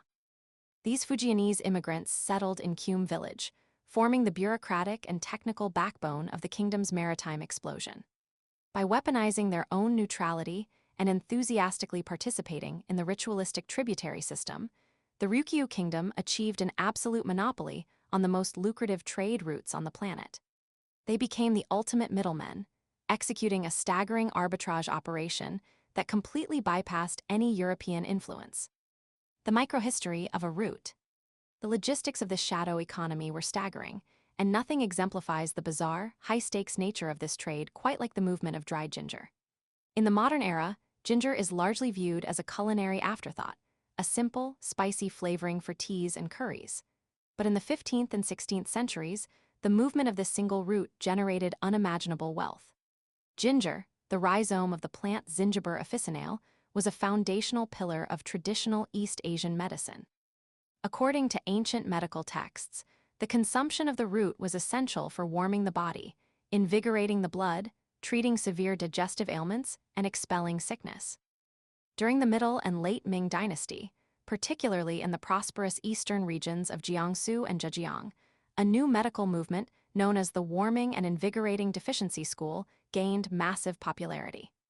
The wealthy elites of these regions demanded massive quantities of medicinal roots to sustain their health and longevity. Simultaneously, the early 16th century saw a terrifying new plague sweep across East Asia. Syphilis, brought to the continent through the expanding global maritime networks and the movement of sailors, spread like wildfire. The disease decimated populations, and desperate physicians turned to heavy regimens of imported medicinal roots to combat the symptoms. The demand for traditional medicines in Japan and Korea outstripped anything their local environments could produce. They needed Chinese roots, and they needed them in sheer, overwhelming bulk. Because ginger is inexpensive by weight but incredibly heavy, moving it required logistical miracles. It was the ultimate bulk commodity. When diplomatic missions traveled to the Chinese capital, the accompanying doctors and translators utilized their official status to purchase massive quantities of the root for private resale. Historical records from the year 1465 detail furious Ming officials criticizing these Korean envoys, noting that the diplomats were buying so much dried ginger, licorice, and citrus peel that the imperial transport stations along the overland trade routes had to desperately procure 30 to 40 additional horses just to haul the staggering weight of the cargo. the trade in medicinal materials was rapidly shifting out of the strict government tribute system and into the hands of aggressive private profiteers. The Ryukyuan merchants, possessing unparalleled maritime capabilities, recognized the immense profit margins hiding within this heavy, medicinal necessity. They loaded the cavernous holds of their vessels with mountains of Chinese dried ginger. The drying process was critical. Dehydration converted the fresh gingerols into shogils, significantly increasing the potency and medicinal value of the root while ensuring it would survive months at sea without rotting. The Ryukyuans combined this mountain of ginger with bales of luxurious raw silk and pristine porcelain, and sailed these goods northeast to Japan and Korea. The Japanese, completely cut off from legal Chinese trade due to their own political isolation and the strict enforcement of the Ming sea bans, paid astronomical premiums for the ginger and silk. And they paid in the one currency that fueled the entire global economy, pure silver. During this era, Japan sat atop some of the richest silver veins on Earth. The Ming dynasty, meanwhile, was undergoing a massive economic shift. The implementation of the single whip law required all imperial taxes to be paid in silver, transforming the Chinese economy into a massive silver sink. China desperately needed silver, but refused to trade directly with Japan. Japan desperately needed silk and ginger, but could not sail to China. The Ryukyu middlemen simply stood in the middle of this vast, geopolitical vacuum, moving the cargo from one locked room to another and taking a massive cut of the profits in the process. The movement of a simple, dried root was literally financing the operations of an entire kingdom. The southern network.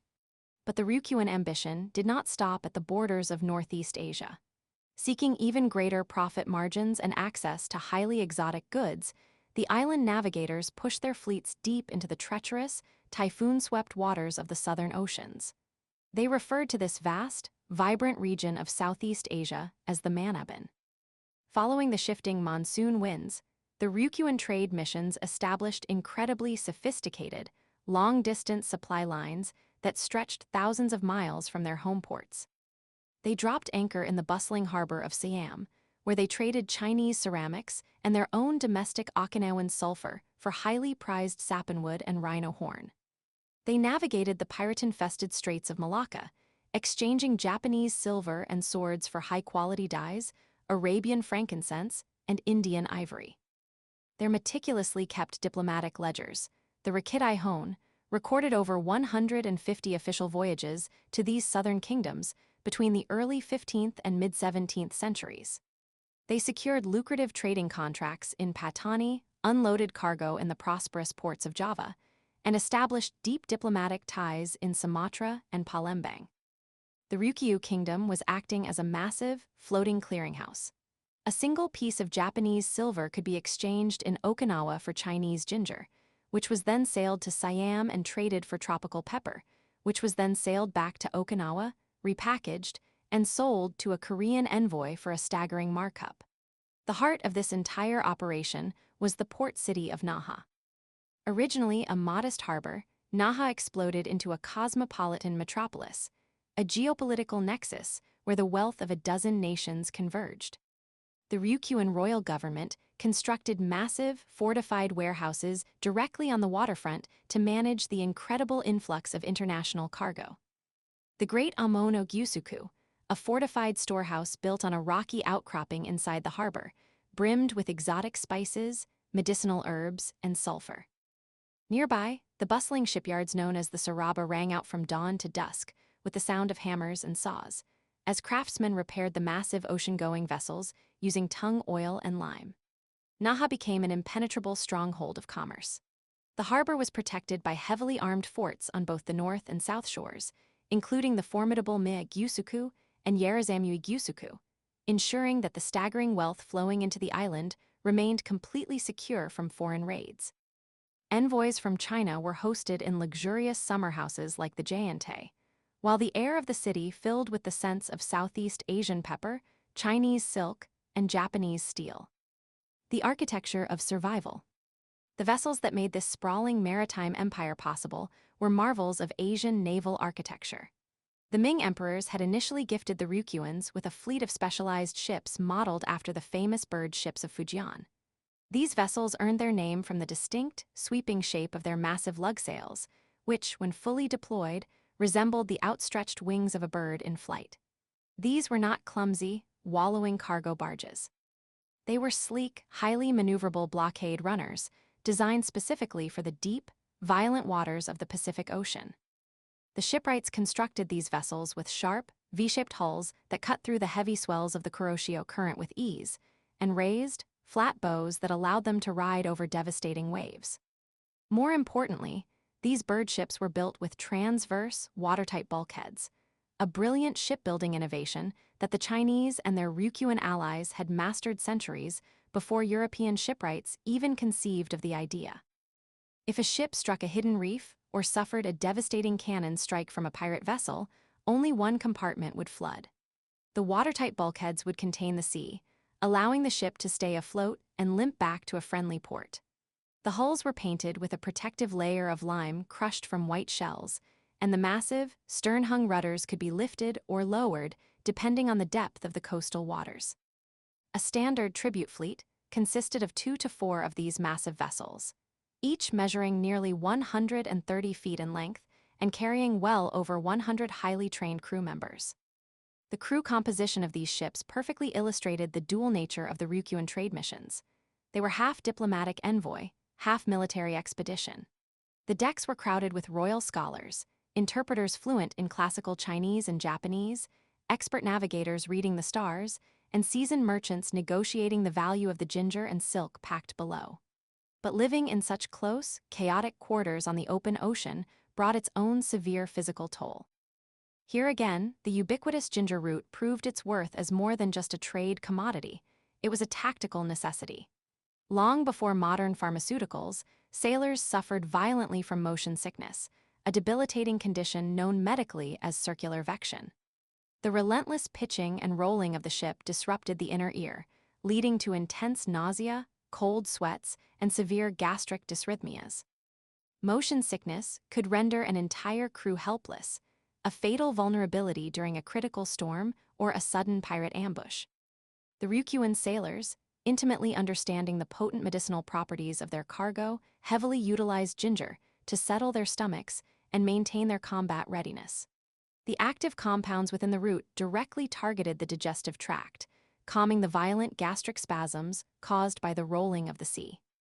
Crucially, unlike other herbal remedies that acted as sedatives, ginger provided intense relief without inducing heavy drowsiness. By chewing raw pieces of the root or brewing it into thick, spicy teas, the sailors maintained their physical edge. They kept their minds sharp and their bodies responsive in an environment that constantly threatened to kill them. When navigating the pirate-infested waters of the East China Sea, a clear head and a steady stomach were just as vital to survival as gunpowder and steel. The Waku threat, and they needed to be fully alert because the oceans surrounding their island sanctuary were a horrific, blood-soaked war zone. The incredible wealth generated by the Ryukyu middlemen did not go unnoticed. The strict Ming sea bans that made the islanders so rich also created a massive, violent black market. With legal trade outlawed for the common people, thousands of desperate coastal fishermen, disenfranchised merchants, and rogue samurai turned to piracy to survive. These pirates were known collectively as the Waku, a derogatory term that translated roughly to Japanese pirates. However, the name was a gross oversimplification and a convenient political scapegoat. By the mid-16th century, the Waku had evolved into massive, sophisticated, multinational crime syndicates. While Japanese ronin provided the military muscle and tactical expertise, historical records indicate that up to 70% of these pirate fleets were actually composed of disenfranchised Chinese smugglers and rogue Ryukyuan sailors looking for a larger share of the maritime wealth. They operated from hidden, heavily fortified island bases, utilizing highly maneuverable ships to ambush the slow, heavily laden tribute fleets. The Waku were ruthless, operating with the cold calculus of predatory capitalism. They knew exactly when the seasonal monsoon winds would force the Ryukyuan ships along specific coastal routes, and they waited in the fog with swords drawn and cannons loaded. Their ambition knew no bounds. Historical records even note fleets of Waku sailing to the Korean peninsula, storming coastal monasteries, and stealing massive bronze temple bells, shipping them back to the Japanese archipelago to be melted down or sold. Navigating the waters between Naha and the Chinese port of Fuzhou was a visceral, terrifying ordeal. The Ryukyuan bird ships were essentially floating fortresses, and their crews were drilled relentlessly in ship-to-ship combat. The official royal histories of the island kingdom, the Kyuyo, are filled with terse, bloody accounts of these violent encounters. When the jagged sails of the Waku broke through the morning mist, the Ryukyuan interpreters and scholars were immediately pushed below decks to protect the diplomatic ledgers. The sailors took up defensive positions along the wooden bulwarks, lighting the slow matches of their three-barreled hand cannons and knocking heavy, iron-tipped arrows to their bowstrings. The pirates fought with terrifying ferocity. They would swarm the massive Ryukyuan vessels using dozens of smaller, faster attack boats, attempting to trap the blockade runners in a tightening noose. They launched volleys of flaming arrows into the rigging, attempting to burn the birdwing sails and cripple the ship's ability to catch the wind. The Ryukyuan defenders, knowing that surrender meant absolute slaughter and the loss of the kingdom's financial lifeblood, fought back with desperate brutality. The historical chronicles detail pitched overnight battles where Ryukyuan ships, completely surrounded by pirate vessels, utilized their superior height and heavy artillery to blast holes through the enemy lines. In one recorded instance from the late 17th century, a Ryukyuan tribute fleet found itself completely encircled by a massive pirate armada. After a horrific, close-quarters slaughter that left 6 Ryukyuan sailors dead and 24 severely wounded, the surviving crew managed to force their vessel straight through the blockade. They fought a bloody battle of attrition, eventually breaking the ring of pirate boats and limping into the safe harbor of the Ming authorities with their hull riddled with arrows and their decks slick with blood. This was the true, visceral cost of the Ryukyuan monopoly. The ginger, the silver, and the silk were purchased not just with diplomatic cunning, but with the lives of the men who braved the gauntlet of the Waku. The agonizing charade. The island kingdom recognized that their entire economy was a fragile high-wire act. They maintained their survival through an absolute, weaponized neutrality. They refused to take sides in the brewing conflicts between the Japanese warlords and the Ming emperors. When requested to provide intelligence, they carefully fed information to both sides, ensuring that neither empire had an excuse to view them as a direct military threat. They were the perfect middlemen, indispensable, unassuming, and fiercely protective of their trade secrets. But all golden ages must eventually face the shifting tides of history. The brilliant, desperate exploitation of the Ming sea bands could only last as long as the oceans remained isolated from the rest of the world. In the latter half of the 16th century, the carefully constructed walls of the East Asian maritime network began to crack. The first blow came from an entirely new, unexpected direction. European sails appeared on the horizon. The Portuguese, having navigated the treacherous waters of the African coast and the Indian Ocean, pushed aggressively into the South China Sea. Shortly after, the Spanish arrived from across the vast expanse of the Pacific. These heavily armed European galleons brought with them a new age of competitive, globalized commerce. They aggressively injected themselves into the regional networks, bypassing the traditional Ryukyuan trade routes and establishing their own direct links with Chinese smugglers and Japanese warlords. Simultaneously, the political landscape of East Asia shifted violently beneath the feet of the Ryukyuan kings. The Ming dynasty, exhausted by decades of pirate wars, internal corruption, and severe economic stagnation, began to gradually relax their strict isolationist edicts. As Chinese merchants were finally permitted to sail abroad legally, the absolute necessity of the Ryukyu loophole began to evaporate. The islanders suddenly found themselves competing directly against massive Chinese merchant fleets that could operate at a fraction of the cost, threatening to undercut the Ryukyuan monopoly on ginger, silk, and silver. To the north, an even darker threat was materializing. The fractured, warring states of Japan were finally dragged into a brutal, bloody unification. The warlord Toyotomi Hideyoshi, having consolidated his absolute power over the Japanese archipelago, cast his eyes outward toward the Asian mainland. When the Ryukyuan king politely, but firmly refused to submit to Japanese demands to aid in a massive military invasion of Korea and China, the delicate diplomatic relationship between the islanders and their northern neighbors completely fractured. Hideyoshi's successors, the ruthless Tokugawa shogunate, recognized the immense strategic and economic value of the Ryukyu Islands. They desired direct control over the lucrative trade networks that still flowed through the port of Naha.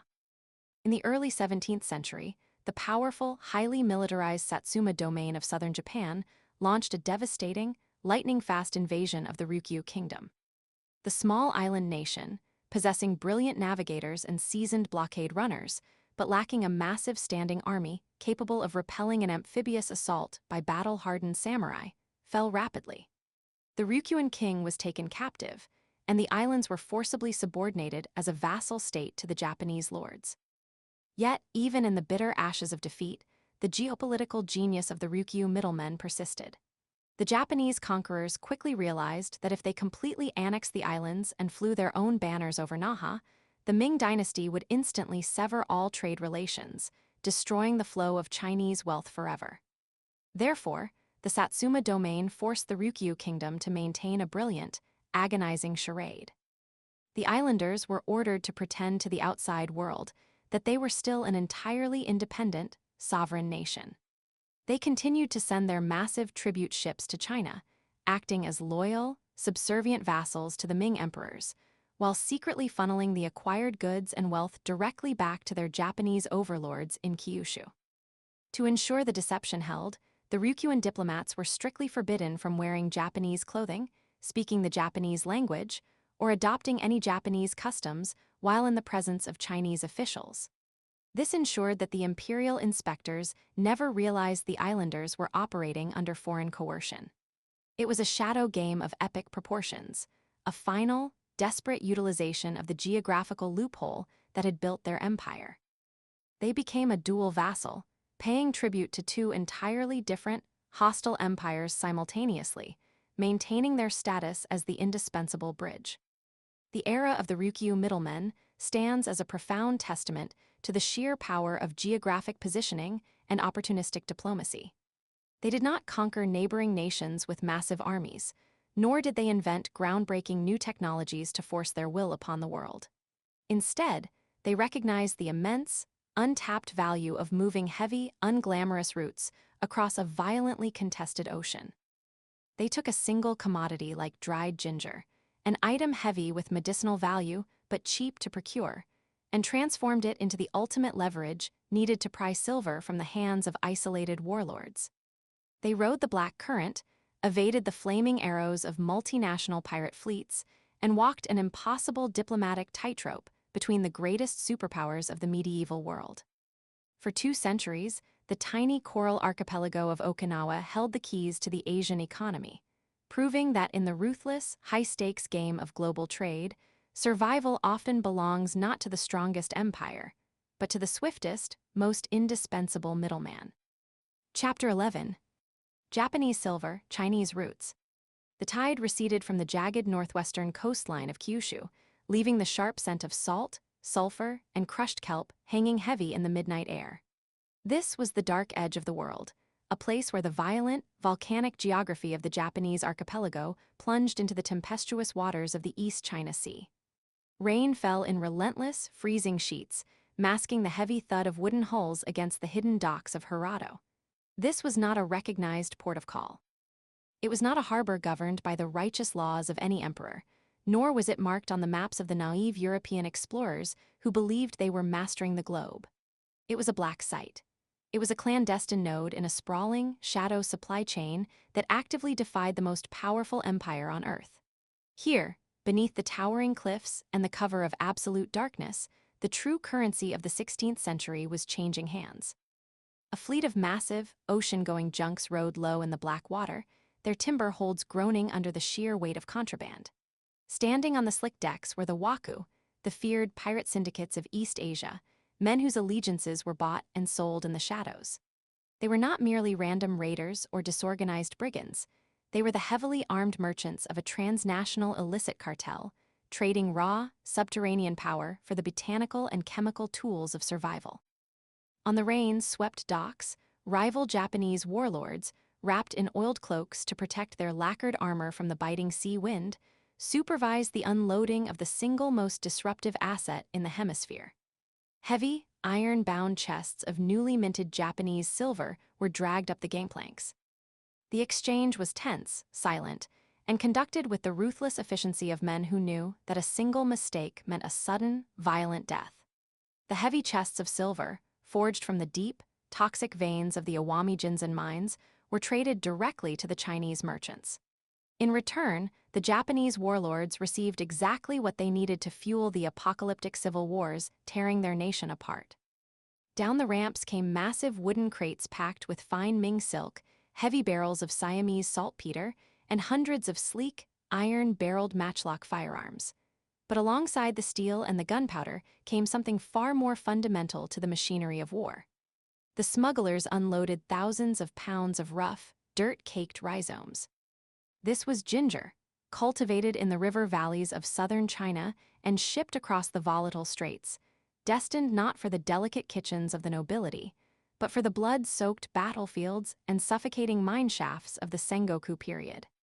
Forget the lumbering galleons of Europe, and forget the arrogant claims of Western courts.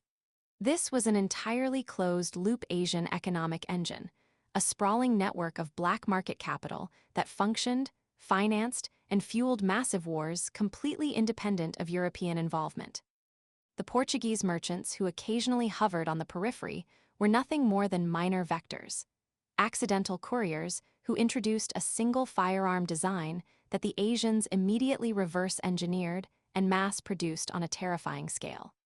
This was a visceral, cutthroat underground economy where roots were quite literally traded for the silver to buy empires. The massive demand for ginger as a military ration, a preservative, and a critical medical necessity drove the pirate fleets, which in turn demanded the silver that was tearing the mountains of Japan apart. To understand how a simple root became weaponized on a national scale, one must first understand the geographic lottery that abruptly altered the balance of economic power in East Asia. The story of this illicit empire begins not on the ocean, but deep within the violent geology of the Japanese home islands. The Japanese archipelago is a razor-sharp spine of volcanic rock, thrust upward from the ocean floor by the tectonic collisions of the Pacific Ring of Fire. It is a beautiful but unforgiving landscape, inherently poor in broad, arable plains, but profoundly rich in geothermal volatility. Roughly 1.5 million years ago, a massive volcanic eruption tore through the earth in what is now the central region of Ximin Prefecture. The eruption caused a colossal pileup of pyroclastic material, showering the landscape with extremely hot ash and chunks of partially solidified lava.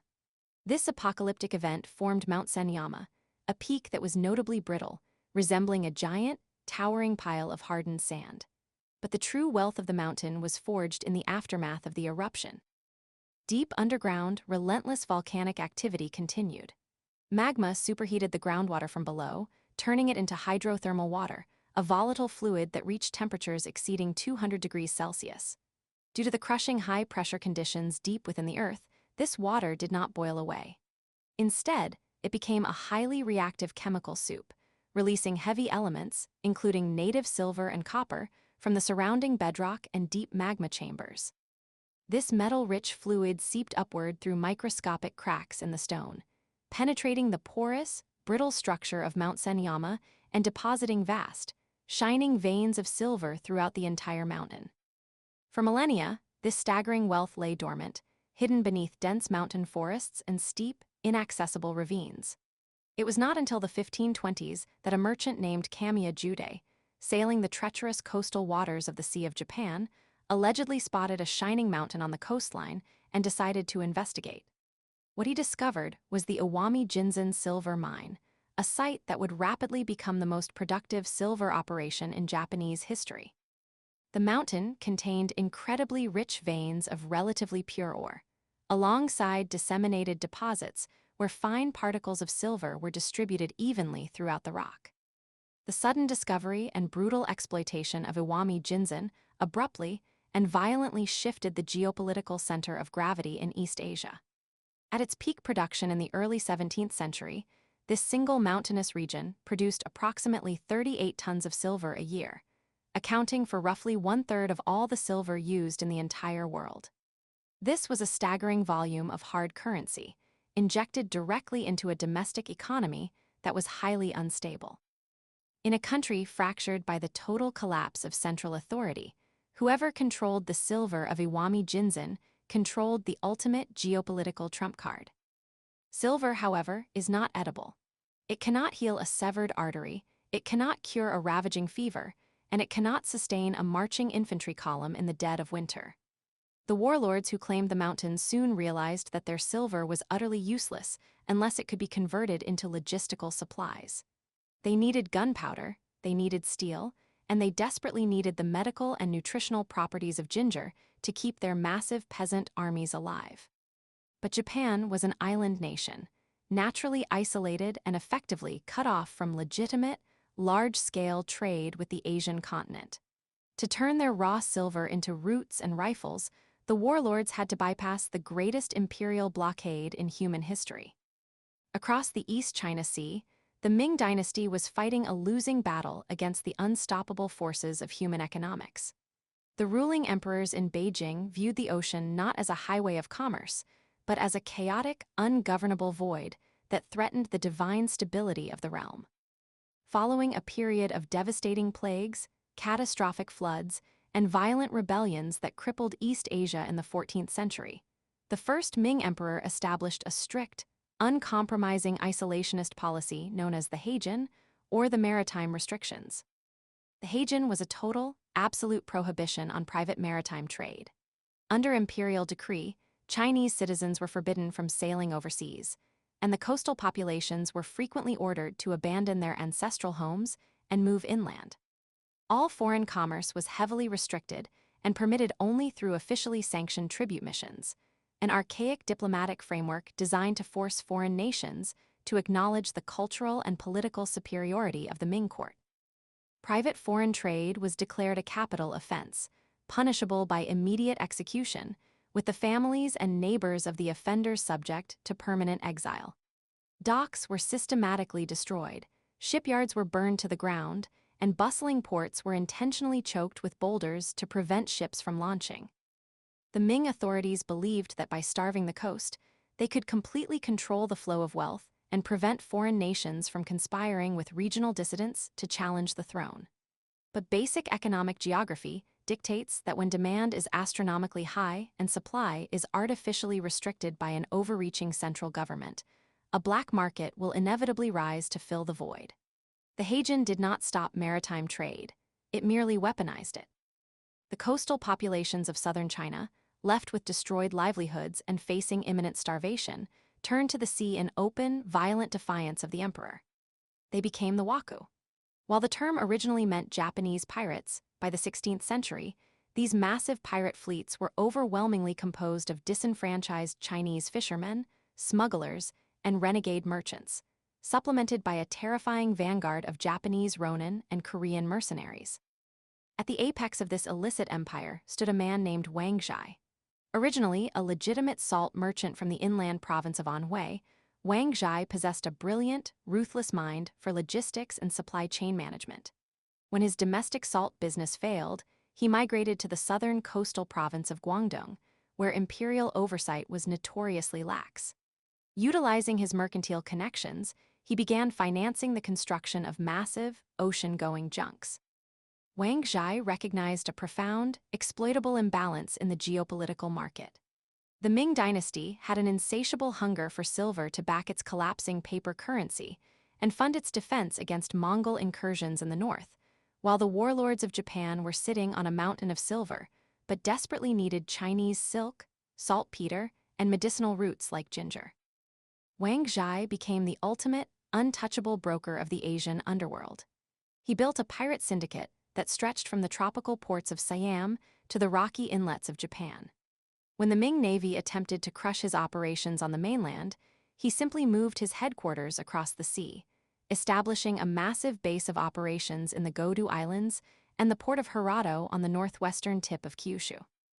Operating from Hirado, Wang Zhai styled himself as the King of Hui, commanding a fleet of hundreds of ships and thousands of heavily armed men. He entered into highly lucrative, symbiotic alliances with local Japanese daimyo, such as the Matsura clan, who provided him with safe harbor and political cover in exchange for a staggering cut of the profits. Under Wang Zhai's exacting direction, the Waku ceased to be mere disorganized raiders and evolved into a highly structured paramilitary cartel. They operated a full-service maritime hub in Hirado, where stolen booty could be fenced, ships could be repaired, and mercenaries could be recruited from the endless, inexhaustible supply of masterless Japanese samurai. This was the geospatial reality of the 16th century Asian economy. Wang Zhai's fleets bypassed the Ming blockades with total impunity, sailing the southern routes from Hakata and Hirado directly to the Chinese coast. They smuggled out the raw Japanese silver from Iwami Jinzen, feeding the Ming economy's desperate need for hard currency. In return, they filled their holds with the vital commodities required by the Japanese warlords. Ginger was a crucial, non-negotiable component of this cargo. The Japanese domestic supply of the route was entirely insufficient to meet the sudden, explosive demand of massive standing armies, and the high-quality ginger cultivated in southern China was highly prized for its intense pharmacological properties.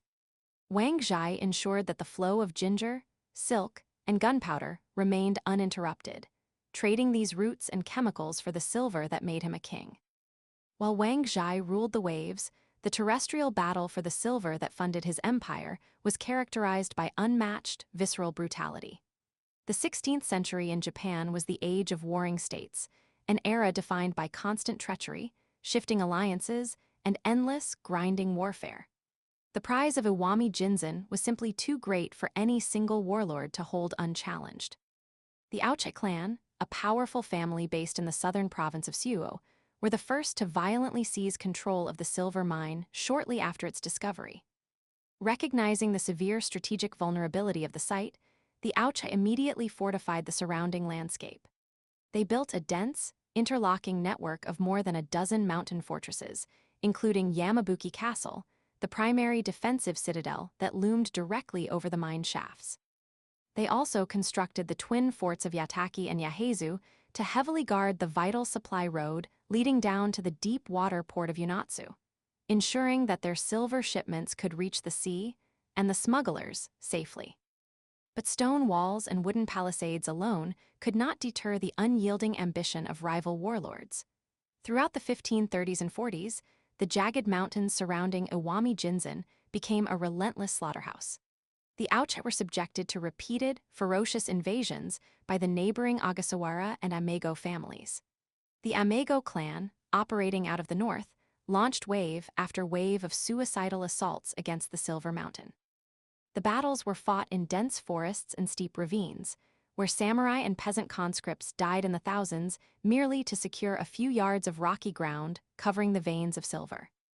Legends from the region still speak of the final, desperate charges made by the Amego warriors, rushing into the Aoche defensive lines with blood-curdling screams, choosing total annihilation over the disgrace of surrender. By the 1550s, the geopolitical landscape shifted yet again as the brilliant and deeply ruthless tactician Mori Motonari extended his influence northward. Motonari was a master of political manipulation, psychological warfare, and overwhelming, calculated force. He had spent decades carefully expanding his borders, annihilating his rivals through a combination of battlefield brilliance and vicious internal sabotage. Motonari recognized that whoever held Iwami Jinzen would inevitably dominate the western half of the Japanese archipelago. Following the collapse of the Aoche clan from internal betrayal, Motonari mobilized his armies and marched on the Silver Mountain. By 1562, the forces of the Mori clan had crushed all remaining resistance and assumed total, absolute control of Iwami Jinzen. Motonari immediately expanded the defensive network, establishing a dedicated naval base outside the smuggling port of Akadamari to protect his illicit silver shipments and secure his supply lines to the pirate fleets operating out of Hirado. The human cost of extracting this wealth was horrifying, a descent into an industrial nightmare. To maximize output, the Japanese imported a highly efficient refinement technique known as the cupellation method, which had been transferred from China through the Korean peninsula. This labor-intensive process involved melting the raw silver ore with vast quantities of lead to create an alloy. The alloy was then placed in an ash-lined furnace and subjected to incredibly high temperatures. The lead oxidized and was absorbed by the ash, leaving behind a pool of highly pure, superior-grade silver. However, the geological makeup of Mount Sanyama was laced with highly toxic compounds, specifically heavy, lethal concentrations of arsenic. The thousands of manual laborers who lived and died in the lightless, suffocating mine shafts were constantly exposed to airborne arsenic dust and toxic fumes from the smelting furnaces. The historical record indicates that the physical toll on the human body was catastrophic. The life expectancy for a miner digging in the narrow, wet shafts of Iwami Jinzen was a mere 30 years. They suffered from chronic respiratory failure, aggressive arsenic intoxication, and severe neurological damage.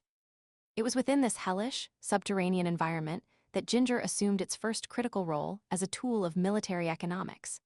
Traditional Asian medicine has long classified ginger as an essential foundational remedy for treating conditions related to dampness and respiratory distress. The subterranean environment of the mine was the absolute epitome of pathogenic dampness, a dark, dripping space where cold, moisture, and toxic dust penetrated the lungs and joints of the laborers. According to traditional pharmacological principles, the pungent, acrid nature of fresh ginger promotes the circulation of vital energy, expels internal cold, and actively dries out the accumulation of heavy phlegm in the respiratory tract. The warlords overseeing the mining operations systematically imported vast quantities of ginger, utilizing the exact same smuggling networks that exported their silver. The root was boiled into harsh, highly potent decoctions and distributed to the dying miners. Ginger acted as a crude but highly effective expectorant, helping to clear the toxic dust from the lungs of the workforce and providing a violent, warming stimulation to their failing circulatory systems. Furthermore, ginger possessed mild bronchodilatory effects, physically relaxing the smooth muscle tissue of the airways, which provided temporary, desperate relief from the crushing respiratory symptoms of arsenic poisoning. The warlords did not provide ginger out of benevolence or mercy. They provided it as a highly calculated industrial lubricant, a pharmacological tool designed to squeeze the maximum possible labor out of a dying workforce before their bodies inevitably failed. The ginger allowed the men to dig just a little longer, extracting a few more ounces of silver, which in turn funded the ever-expanding machinery of war on the surface. The massive accumulation of silver from Iwami Jinzen coincided perfectly with a technological shockwave that altered the face of Japanese warfare forever. In the autumn of 1543, a battered Chinese smuggling junk, blown off course by a violent Pacific typhoon, drifted ashore on the southern island of Tanegashima. Aboard this vessel, operating as opportunistic passengers amidst the Chinese crew, were a small handful of Portuguese adventurers. They were the first Europeans to set foot on Japanese soil, but their presence was entirely secondary to the cargo they carried. The Portuguese merchants were armed with primitive snap matchlocks, a type of early firearm that utilized a smoldering cord of hemp to ignite a pan of gunpowder, discharging a heavy lead ball. The local Japanese daimyo, Tanegashima Takataka, possessed an incredibly astute military mind. He immediately recognized the lethal, paradigm-shifting potential of the weapon. Takataka purchased 2 of the firearms at an exorbitant price, paying in solid silver, and immediately handed them over to his master swordsmith, a man named Yeda, with absolute orders to reverse engineer the technology and begin domestic mass production. The Japanese artisans were master metallurgists, renowned across Asia for forging the finest steel blades in the world, but the matchlock presented a unique engineering challenge. Yeda easily replicated the heavy iron barrel and the intricate snapping lockwork, but he was utterly baffled by the internal mechanics of the breech. Specifically, he did not know how to drill the barrel helically so that the sealing bolt could be tightly threaded into the rear of the gun. This technique of internal threading was entirely unknown in Japanese metallurgy at the time. The project stalled for nearly a year until another Portuguese ship arrived, carrying a blacksmith who explained the concept of the screw mechanism in exchange for a staggering sum of silver, and according to enduring local legend, the hand of Yeda's daughter in marriage. Once the mathematical secret of the screw was unlocked, the Japanese military-industrial complex exploded into furious motion. The Japanese did not rely on the Europeans for a steady supply of weapons. They had no need to. Instead, they utilized their vast network of regional blacksmiths and massive reserves of raw capital to initiate one of the most rapid and terrifying arms buildups in early modern history. Within 10 years of the first ship landing on Tanegashima Beach, Japanese factories had produced an estimated 300,000 matchlock firearms. The weapon, which universally became known simply as the Tanegashima, triggered a total revolution in battlefield tactics. For centuries, the samurai had fought as elite mounted archers or engaged in highly ritualistic single combat using swords and long spears. The introduction of the firearm rendered these noble traditions instantly obsolete. A matchlock could fire a heavy lead ball capable of punching through the thickest steel and leather armor at a range of nearly 100 meters. More importantly, while a master archer required a lifetime of rigorous physical and mental training, a starving peasant conscript drawn directly from the rice paddies could be trained to load, aim, and fire a matchlock with lethal efficiency in a matter of weeks. The most ruthless warlords of the era recognized this paradigm shift and ruthlessly adapted to the new reality. Take Shinjin, a legendary cavalry commander, issued a stark decree ordering his generals to permanently decrease the number of spears in their units and prioritize the acquisition of firearms, declaring them the supreme weapon of the new age. Oda Nobunaga, the brilliant and terrifying unifier of central Japan, took the tactical application of the Tanegashima to its logical, devastating conclusion. At the pivotal Battle of Nagashino, Nobunaga deployed 3,000 peasant gunners behind a massive wooden palisade. He ordered them to fire in rotating, highly disciplined volleys, creating a continuous, unbroken hail of lead that utterly annihilated the feared, previously invincible heavy cavalry of the Taikta clan. But this new method of mechanized warfare was incredibly expensive. Every single firearm required expertly forged iron, highly specialized lock mechanisms, and vast, continuous quantities of black powder. Because Japan completely lacked domestic deposits of saltpeter, the critical chemical ingredient in gunpowder, every single grain had to be imported through the Waku smuggling networks. Wang Zhai's pirate fleets supplied the chemical components of death, and the warlords paid for them with the silver extracted from Iwami Jinzen. It was a perfect, self-sustaining loop of geopolitical violence. The silver bought the guns conquered more territory, and the newly conquered peasants were sent into the dark mines to dig for more silver. Yet, for all their devastating kinetic power, firearms are entirely useless if the men wielding them are dead from starvation or crippled by explosive intestinal disease. The logistical realities of the Sengoku period were an absolute nightmare for military commanders. To field armies of tens of thousands of men, marching for months through the rugged, unforgiving terrain of the Japanese interior, required millions of calories and a highly sophisticated medical infrastructure. The greatest threat to a marching army was not the enemy's bullets. It was the total collapse of their own supply lines. Historically, armies in East Asia suffered catastrophic casualties from preventable diseases. The primary killer was dysentery, a violent gastrointestinal infection contracted by drinking stagnant water from contaminated rivers or poisoned wells in enemy territory. To survive, soldiers required rations that were light, highly nutritious, fiercely resistant to rotting, and packed with potent antibacterial properties. Furthermore, the soldiers endured horrific environmental conditions, fighting in the freezing mud of bitter winter campaigns, enduring torrential monsoon rains, and sleeping in damp, unheated encampments. To solve this severe logistical crisis, the military engineers of the Sengoku period turned directly to the pharmacological power of ginger. Working from the ancient tenets of traditional medicine, which had utilized ginger for over 5,000 years to treat digestive collapse and internal cold, they developed a class of highly specialized military survival rations known as military food pills. These were not mere snacks or simple trail food. They were heavily engineered, calorie-dense survival tools designed to keep a man fighting when all other food sources had vanished. The recipes for these pills were heavily guarded clan secrets, but they universally relied on a precise combination of medicinal herbs and dense carbohydrates. The painstaking process involved boiling potent Korean ginseng, lotus seeds, and highly fibrous non-glutinous rice into a thick paste. To this mixture, the military quartermasters added immense quantities of finely grated, highly pungent ginger root, along with cinnamon bark and the bitter, deeply sour pulp of pickled plum. This slurry was heavily sweetened with rock sugar, boiled down over low fires to remove all moisture, and repeatedly dried in the wind and heat until it could be rolled into dense, hardened spheres. These ginger-laced pills were a masterpiece of chemical engineering for the battlefield. They were stored in a long, tubular cloth bag slung securely across the soldier's chest, allowing for instant access without breaking combat formation.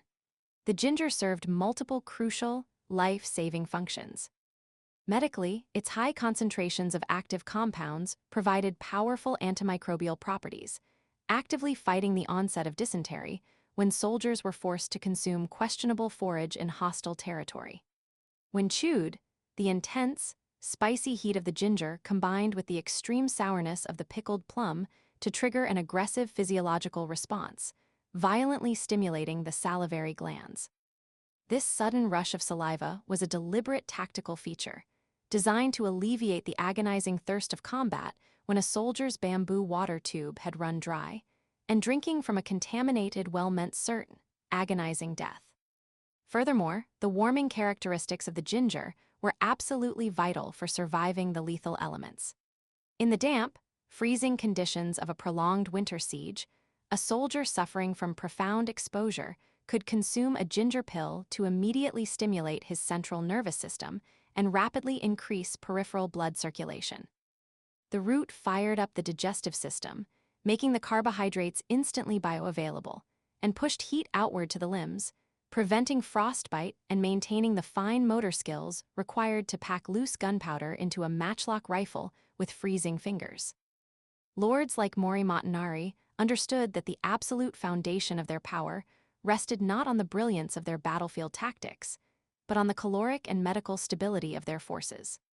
Motonari, famously obsessed over the quality of his army's rations, insisting on the provision of highly portable, deeply nourishing rice cakes and heavily spiced preserved foods to maintain the fighting instincts and stamina of his infantry. It was an unyielding economic reality that dictated the flow of maritime trade. Wang Zhai's pirate fleet could not simply smuggle weapons and saltpeter. They had to transport hundreds of tons of fresh and dried ginger across the East China Sea to supply the massive logistical operations of the warlords. The shining silver of Iwami ginseng flowed out, and the pungent, life-saving roots flowed in.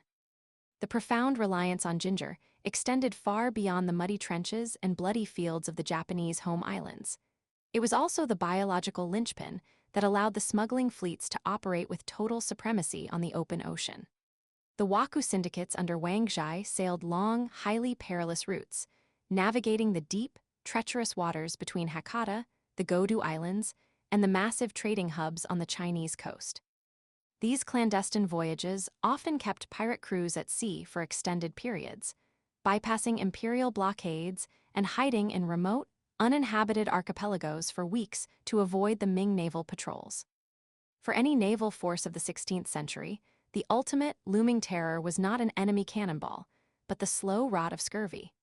Scurvy is a horrific, wasting deficiency disease caused by the total depletion of essential vitamins in the human body. It causes the catastrophic breakdown of collagen, leading to extreme lethargy, the rotting and blackening of the gums, spontaneous internal hemorrhaging, and eventually, a slow and agonizing death. While the European navies famously grappled with this devastating disease, remaining largely ignorant of its nutritional cure until the late 18th century, the Asian maritime networks had solved the biological problem hundreds of years earlier. The Chinese and Japanese smugglers intuitively understood the absolute necessity of fresh, biologically active food on long voyages. Since the 5th century, Asian trading vessels had developed the ingenious practice of growing fresh ginger in large ceramic pots directly on the wooden decks of their ships. The Waku pirate fleets adopted this agricultural practice on an industrial scale. The fresh ginger, harvested and consumed raw or steeped in boiling water to create a potent, warming tea, provided a vital, steady dose of vitamins and volatile oils that completely prevented the onset of scurvy among the mercenary crews. This distinct medical advantage provided Wang Zhai's syndicate with unparalleled operational range and endurance. His pirate crews did not suffer from the crippling lethargy and spontaneous bleeding that decimated other navies of the era. Fueled by a steady, reliable diet of rice, salted fish, and fresh ginger, the Waku remained brutally effective fighters, capable of sustaining prolonged oceanic voyages and executing lightning-fast, devastating amphibious raids on the Ming coastline.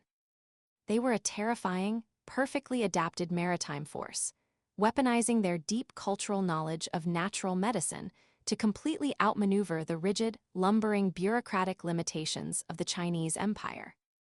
The intelligence network of this cartel was deeply embedded in the physical and human geography of the region. Wang Zhai utilized his massive wealth to establish a state within a state. The local Japanese residents of the coastal smuggling hubs willingly and enthusiastically aided the pirates, frequently abandoning their traditional subsistence agriculture to manufacture armor, cast lead shot, and refine gunpowder components for the syndicate. In return, the staggering influx of silver and contraband goods enriched the coastal villages far beyond the reach of the inland Japanese warlords. This was a shadow economy that operated with absolute impunity, dictating the terms of engagement and completely rewriting the rules of international commerce in the Pacific. But all empires, no matter how brilliantly engineered or fiercely defended, eventually face a reckoning. The Ming dynasty, bleeding silver from its borders and deeply humiliated by the rampant, unstoppable success of the Waku raids, abruptly shifted their strategy. Realizing they could not defeat Wang Zhai on the open ocean or eradicate his bases in Japan, the Ming authorities resorted to political subterfuge. They offered the pirate king a proposition. If he returned to the Chinese mainland, they would negotiate the relaxation of the hated maritime prohibitions, open the ports, and officially legitimize his vast trading empire.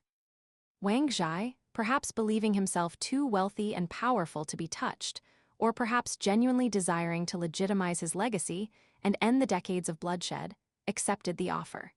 He sailed his massive flagship back to the coast of his homeland, stepping ashore to meet with the imperial delegates in a grand display of power. It was a fatal, blinding miscalculation. The Ming government had absolutely no intention of negotiating with a man they viewed as a traitor, a smuggler, and a terrorist. Wang Zhai was immediately arrested, thrown into a lightless prison, and in the bitter winter of 1560, he was dragged to the execution grounds in Hangzhou and beheaded. The Ming authorities foolishly believed that by cutting off the head of the serpent, they would end the Waku threat and restore imperial order to the seas. They were entirely, disastrously wrong. The execution of Wang Zhai did not halt the flow of silver, nor did it stop the insatiable demand for firearms, saltpeter, and ginger. The decentralized nature of the Japanese warlord system meant that the massive smuggling networks merely fractured into dozens of smaller, incredibly violent splinter cartels, each competing aggressively and ruthlessly to fill the massive power vacuum left by the pirate king. The illegal trade continued with staggering ferocity, continuing to drain the silver reserves of Iwami Jinzan and flooding the battlefields of Japan with Ming silk, Portuguese rifles, and Chinese roots. It was this relentless, mechanized cycle of war, funded by illicit trade and sustained by botanical medicine, that ultimately forged the modern nation of Japan. The massive proliferation of firearms, paid for by the blood of the silver miners and sustained by the pharmacological power of military rations, allowed the most ruthless and strategically brilliant warlords to systematically crush their rivals. The brutal, unifying campaigns of Oda Nobunaga, Toyotomi Hideyoshi, and finally Tokugawa Ieyasu were built directly and unapologetically upon the economic foundations laid by the smugglers. When Tokugawa Ieyasu won the decisive, apocalyptic clash at the Battle of Sekigahara, he achieved total dominance over the archipelago.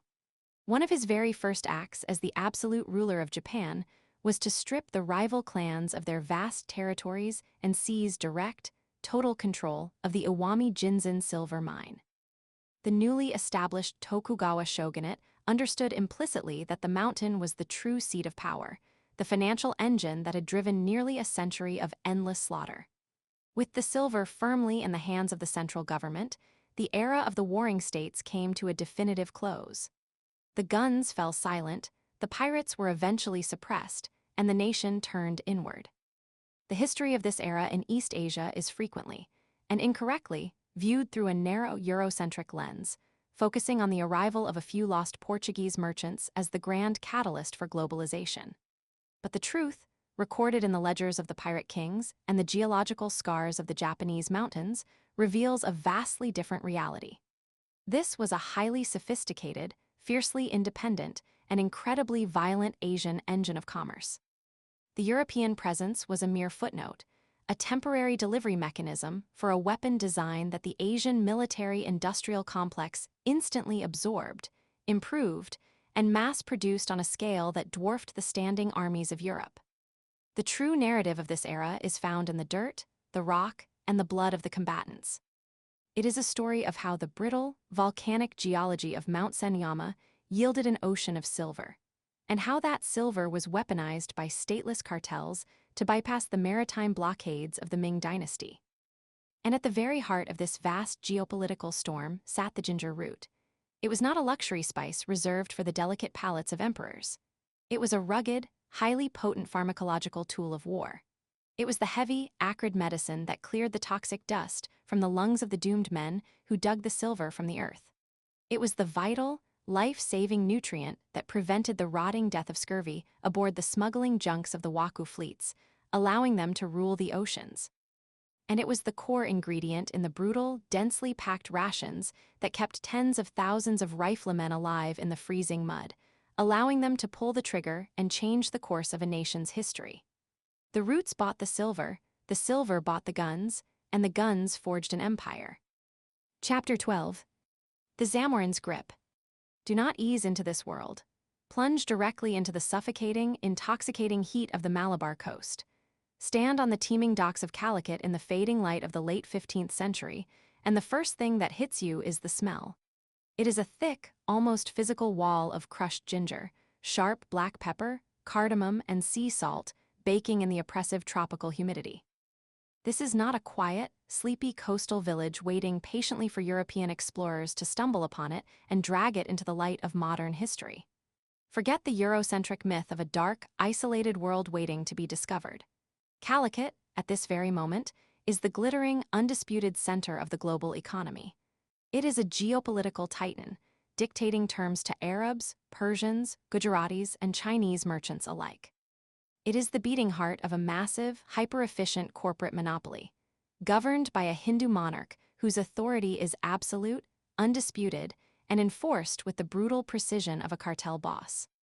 The water of the harbor is utterly choked with vessels, a staggering display of maritime logistics that dwarfs anything seen in Venice or London. There are massive Chinese junks with their red battened sails, sleek Arab dhows stitched together with coir rope instead of iron nails, and hundreds of local transport barges navigating the shallow estuaries. But weaving through this chaotic forest of masts and rigging are the patrol boats of the Zamorin. They move like wolves among a flock of very fat, very rich sheep. These fast, shallow-draft attack vessels are manned by fiercely loyal Mapilla sailors, projecting a massive naval coalition that patrols the harbor and the wider coastline. They are not there merely for show. They are the physical manifestation of the absolute authority of the Zamorin over every single merchant ship that dares to enter his waters. You do not trade in Calicut by right. You trade in Calicut by permission. And that permission is strictly regulated, heavily taxed, and ruthlessly enforced. On the beach itself, the sheer intimidation continues. The shoreline is not fortified with high stone walls or European-style castles. It does not need to be. The security of this port is guaranteed by flesh and naked steel. The moment a foreign merchant unloads his precious cargo of copper, quicksilver, rosewater, or gold, the goods are placed under a canopy on the sand. Instantly, a Nair warrior steps forward, drawing his sword. The Nairs are the elite martial Hindu class of the Malabar coast, trained from childhood in the arts of war. This specific warrior is assigned to guard that specific pile of merchandise day and night. To attempt to steal from a merchant under the protection of a Nair guard is to commit suicide. The punishment for theft, smuggling, or bypassing the customs officials of the Zamorin is immediate, visceral violence. This is the ultimate paradox of Calicut in the 15th century. It is the freest, most open market in the world, precisely because it is governed by an iron-fisted, mafia-like enforcement of the rules. To understand how the Zamorin held the world by the throat, you must look away from the docks and look up at the sky, and then east toward the mountains. The Malabar coast is a geographic inevitability, a fortress uniquely designed by tectonic plates and atmospheric pressure to become a global choke point. Running parallel to the coastline is the towering wall of the Western Ghats. These mountains trap the moisture of the ocean, creating a lush, hyperfertile greenhouse that is perfectly calibrated for the cultivation of the most valuable commodities in the world, namely ginger and black pepper. But the mountains also act as a physical barrier, protecting the coastal kingdoms from the massive land-based empires of the Indian interior. Calicut is backed against a wall, facing the open ocean, turning its entire civilization outward. Yet the true genius of the empire of the Zamorin was not just the land. It was the wind. The entire rhythm of this global trade cartel was dictated by the seasonal monsoon winds. This was not an era of steam or fossil fuels. Human ambition was entirely tethered to the weather. From May to September, the southwest monsoon hammered the coast, bringing torrential rains and winds that blew from the Horn of Africa straight toward India. Any merchant sailing from the Red Sea, from the great markets of Cairo or the ports of the Persian Gulf, rode these winds across the Arabian Sea. They had no choice but to land on the Malabar coast. But once they arrived, the geographic trap snapped shut. They could not sail back. The winds would not allow it. They had to wait for the monsoon to change. Months later, between October and April, the northeast monsoon would begin to blow, offering a safe, predictable return journey back toward the Middle East and Africa.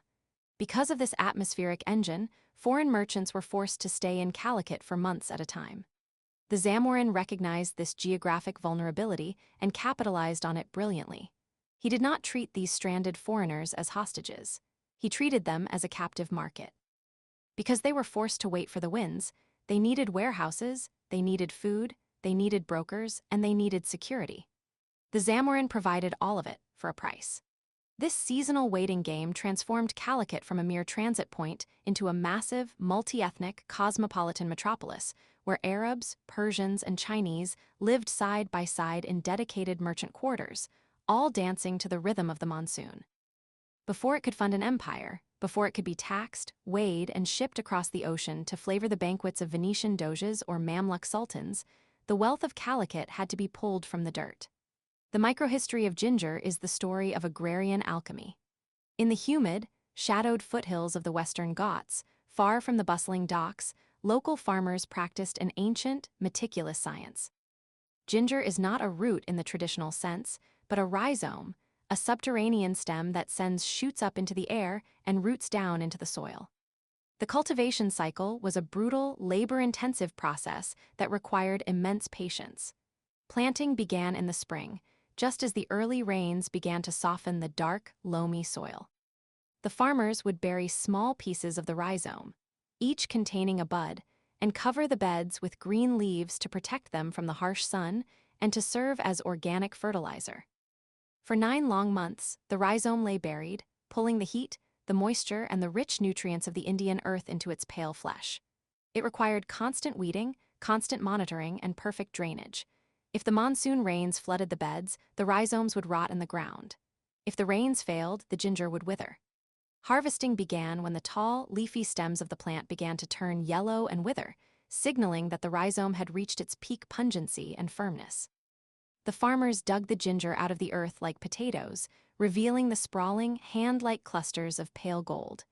But fresh ginger, full of water and prone to rotting, could not survive a massive maritime journey to the markets of the Middle East or Europe. It had to be processed. And here, the true industry of the Malabar coast revealed itself. The freshly dug ginger was painstakingly washed and scraped clean of its cork-like outer skin. This was an incredibly delicate operation because the highest concentration of the volatile oils, the chemical compounds responsible for its sharp, fiery bite, resided just beneath the skin. Once peeled, the ginger was subjected to a rigorous drying process.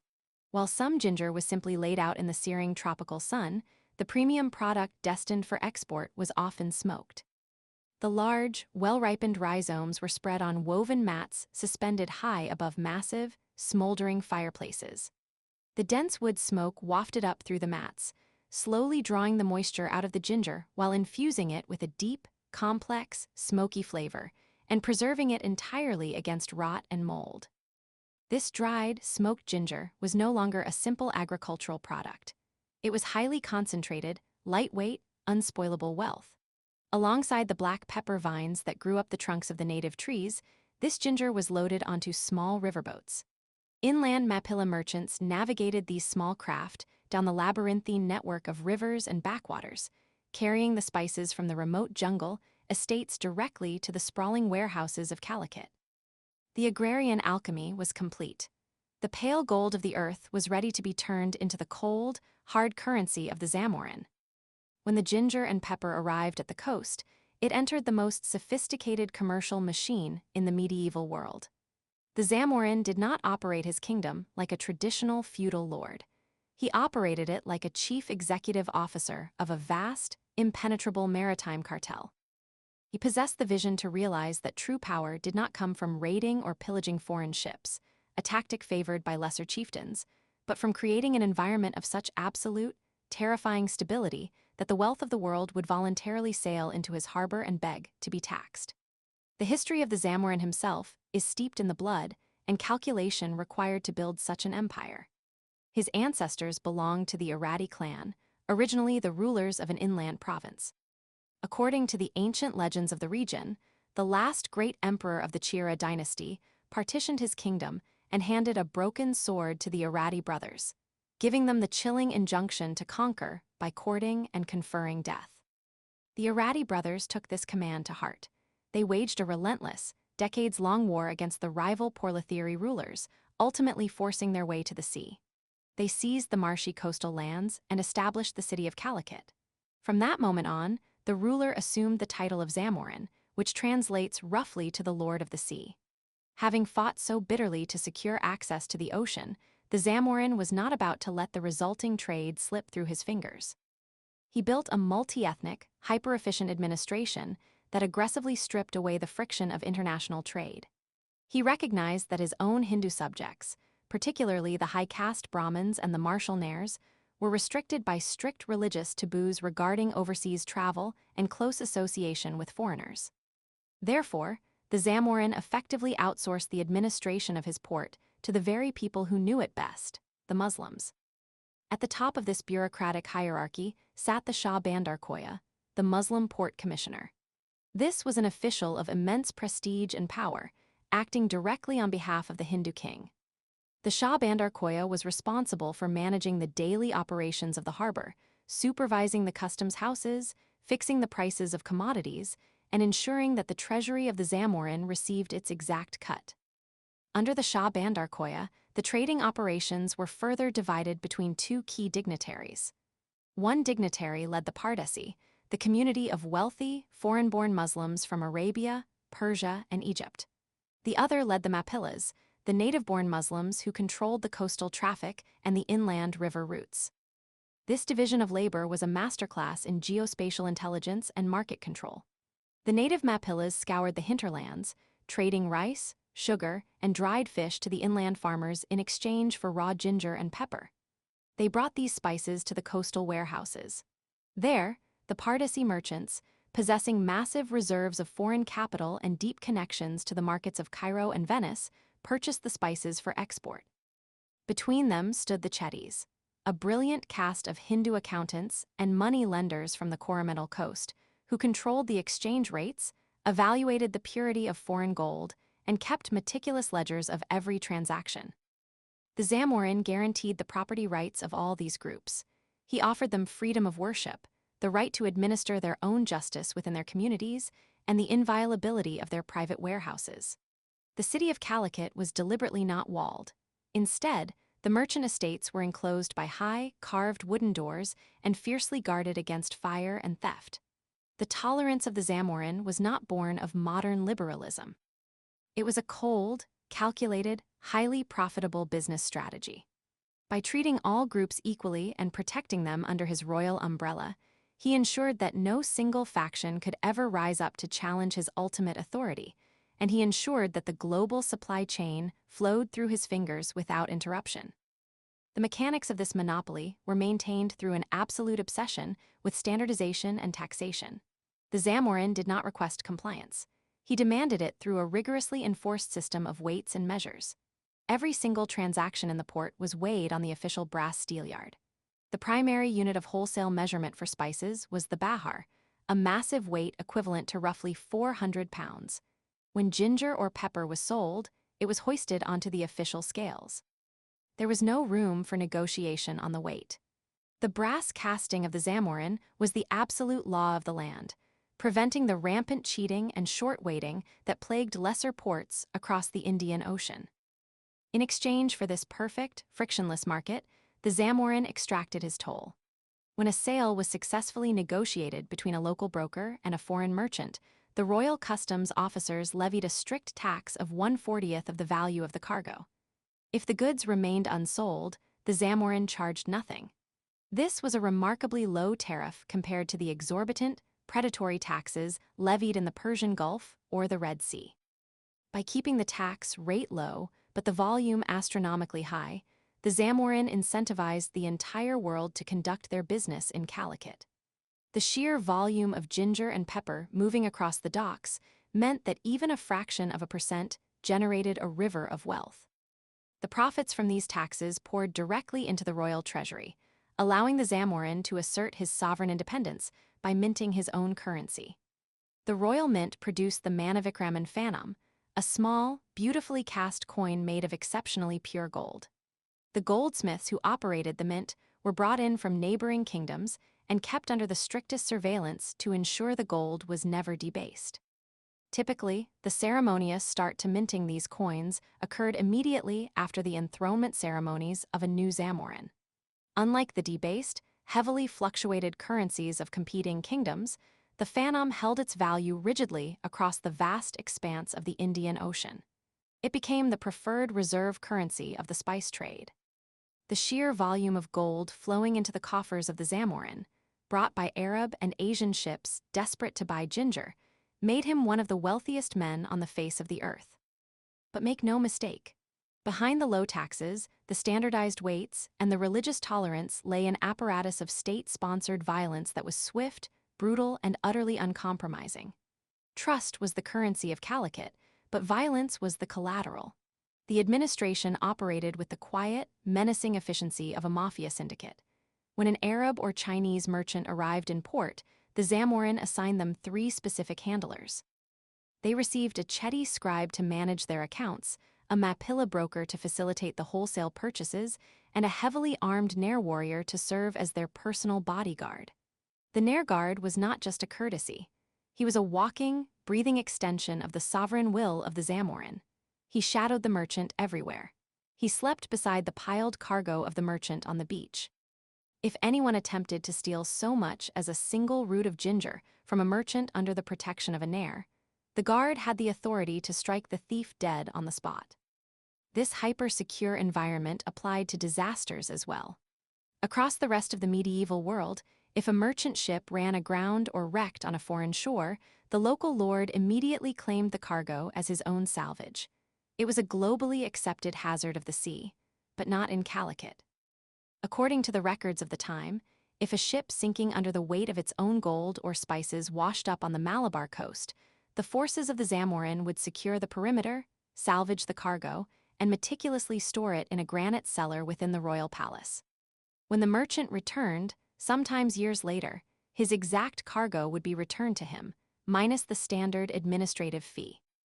This reputation for terrifying honesty drew merchants by the thousands, but it came with a dark corollary. If the Zamorin protected those who obeyed his laws, he utterly annihilated those who sought to circumvent them. Smugglers attempting to load pepper or ginger onto unauthorized ships in the dark of night were hunted down without mercy. Merchants caught tampering with the official brass steelyards were subjected to immediate physical mutilation or execution. The justice of the Zamorin did not rot in a courtroom. It was delivered at the edge of a blade. You played by the rules of the cartel, or you ceased to exist. The entire system relied on the psychological projection of this absolute authority. The merchants knew that the same Nair guards who protected their lives would just as easily take them if the Zamorin gave the order. To enforce this absolute monopoly, the Zamorin could not rely solely on the Nair guards pacing the beaches. He required a projection of power that extended far out into the deep water of the Arabian Sea. Decades before the formal establishment of the legendary Khanjali-Marikar Admiralty that would later fight the Europeans, the Zamorin was already building a fiercely aggressive naval coalition. The backbone of this maritime enforcement network was the Mapilla seafaring community. These native Muslim sailors possessed an unparalleled, intimate knowledge of the treacherous Malabar coastline. While the massive Arab dhows and Chinese junks required deep water to maneuver, the forces of the Zamorin utilized swarms of narrow, incredibly fast rowboats. Each boat carried 30 to 40 heavily armed men. They operated like a highly coordinated pack of wolves. The Zamorin deployed these attack squadrons at strategic estuaries, hidden creeks, and river mouths all along the coast. They functioned as a sophisticated geospatial intelligence network. Using a series of signal towers positioned on the high coastal bluffs, spotters would light fires to communicate the movement of unauthorized shipping miles out at sea. If a rogue merchant vessel attempted to bypass Calicut and purchase ginger directly from a lesser port to avoid the royal taxes, the signal fires would burn. The Mapilla attack boats would slip out of the mangroves under the cover of darkness, row silently out to the high seas, and swarm the offending ship. They did not fight with heavy artillery. They fought with incendiary terror. They hurled fire onto the sails and decks of the heavy merchant ships, crippling them in the water. As the foreign sailors panicked and jumped into the dark ocean to escape the flames, the Mapilla enforcers cut them down in the water. It was a brutal, visceral assertion of sovereign dominance. By projecting this naval supremacy up and down the coast, the Zamorin systematically crushed rival ports like Cochin and Quilon. He forced them into submission, ensuring that every single ounce of exportable ginger and pepper flowed entirely through his personal toll booth at Calicut. This projection of power reached far beyond the immediate waters of the Malabar coast. The reputation of the Zamorin echoed in the grandest courts of the Asian continent. During the early years of the 15th century, the mighty Ming dynasty of China dispatched massive treasure fleets under the command of their greatest admiral, Zheng He. These fleets, consisting of colossal wooden ships that dwarfed anything built in Europe, sailed across the Indian Ocean to project Chinese power and establish tributary relations. A major objective of these expeditions was the Kingdom of Calicut. The Chinese emperors recognized the Zamorin not as a minor regional chief, but as an undisputed global titan. The Ming envoys carried out formal investiture ceremonies for the Zamorin, presenting him with lavish gifts of brocades and silk, while the Zamorin sent tributary delegations back to Nanking, laden with the finest horses and black pepper. Similarly, the Timurid Empire in Persia recognized the absolute necessity of maintaining diplomatic ties with Calicut. When a group of Persian officials found themselves stranded in Calicut, the Zamorin received them with such grace and authority that word reached the Timurid court at Herat. Impressed by the descriptions of the Malabar coast, the Persian ruler dispatched an envoy named Abdur Razak on a dedicated mission to Calicut. Abdur Razak arrived carrying ceremonial robes, headgear, and fine horses. He documented the astounding wealth of the city and marveled at the incredibly low tax rate of 1/40th, noting that the duties were even lower than those at the great Persian Gulf port of Hormuz. The great powers of Asia understood that to access the ginger and pepper that fueled their economies, they had to bow to the sovereign will of the Zamorin. As the 15th century drew to a close, the Zamorin of Calicut stood at the absolute pinnacle of global economic power. He had constructed a machine of unparalleled efficiency. From the agrarian science of cultivating and smoking ginger in the wet foothills of the Western Ghats, to the meticulous accounting of the Chedi scribes, to the swift violence of the Mapilla naval patrols, every single element of the Malabar coast was synchronized to generate immense, incalculable wealth. The streets of Calicut were alive with the sounds of dozens of languages. Wealthy Egyptian merchants in fine linens rubbed shoulders with Gujarati businessmen and Chinese navigators. The warehouses bulged with exotic cargo. There were precious stones, seed pearls, musk, ambergris, rhubarb, aloe wood, and fine cotton cloths. But all of this was secondary to the sheer volume of spices. The scent of drying ginger and currying pepper hung over the city like a heavy curtain, a constant olfactory reminder of the source of their power. The Zamorin did not know it, but his monopoly was holding the entire continent of Europe hostage. The ginger and pepper that passed through the hands of his Shah Bandar Khoya were loaded onto Arab dhows, sailed across the Arabian Sea, carried by camel caravan across the Egyptian desert, and sold at extortionate markups to Venetian merchants in Alexandria. By the time a single root of Malabar ginger reached the banquet halls of London or Paris, its price had been multiplied 50 times over. The European kingdoms were bleeding silver, desperate for the spices that preserved their meat, cured their ailments, and proved their aristocratic status.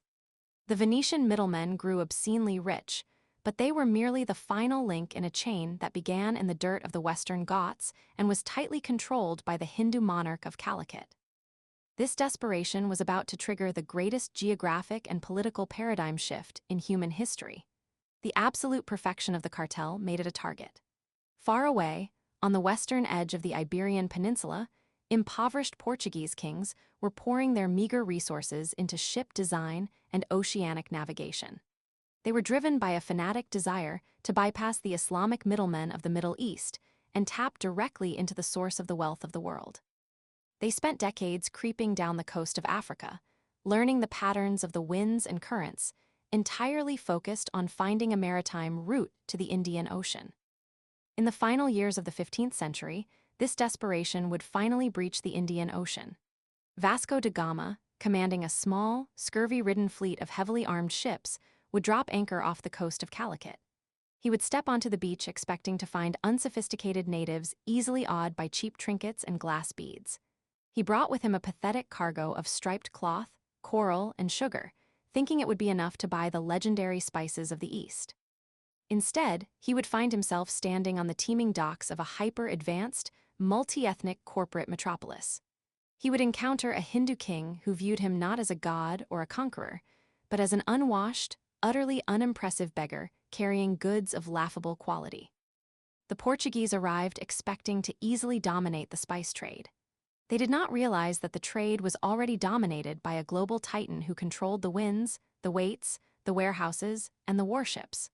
The Zamorin looked at the Portuguese offerings and demanded to be paid in gold, silver, velvet, and scarlet, just like every other merchant who wished to access his ginger and pepper. The collision between the crude, desperate violence of European expansion and the sophisticated, deeply entrenched maritime cartel of the Zamorin was about to drown the Malabar coast in blood. The golden age of the open Asian market was ending. The era of the heavily armored galleon and the naval cannon was beginning. A century of brutal, relentless warfare was about to tear the Indian Ocean apart, as the Portuguese unleashed a campaign of terror to break the monopoly that the Zamorin had so carefully constructed.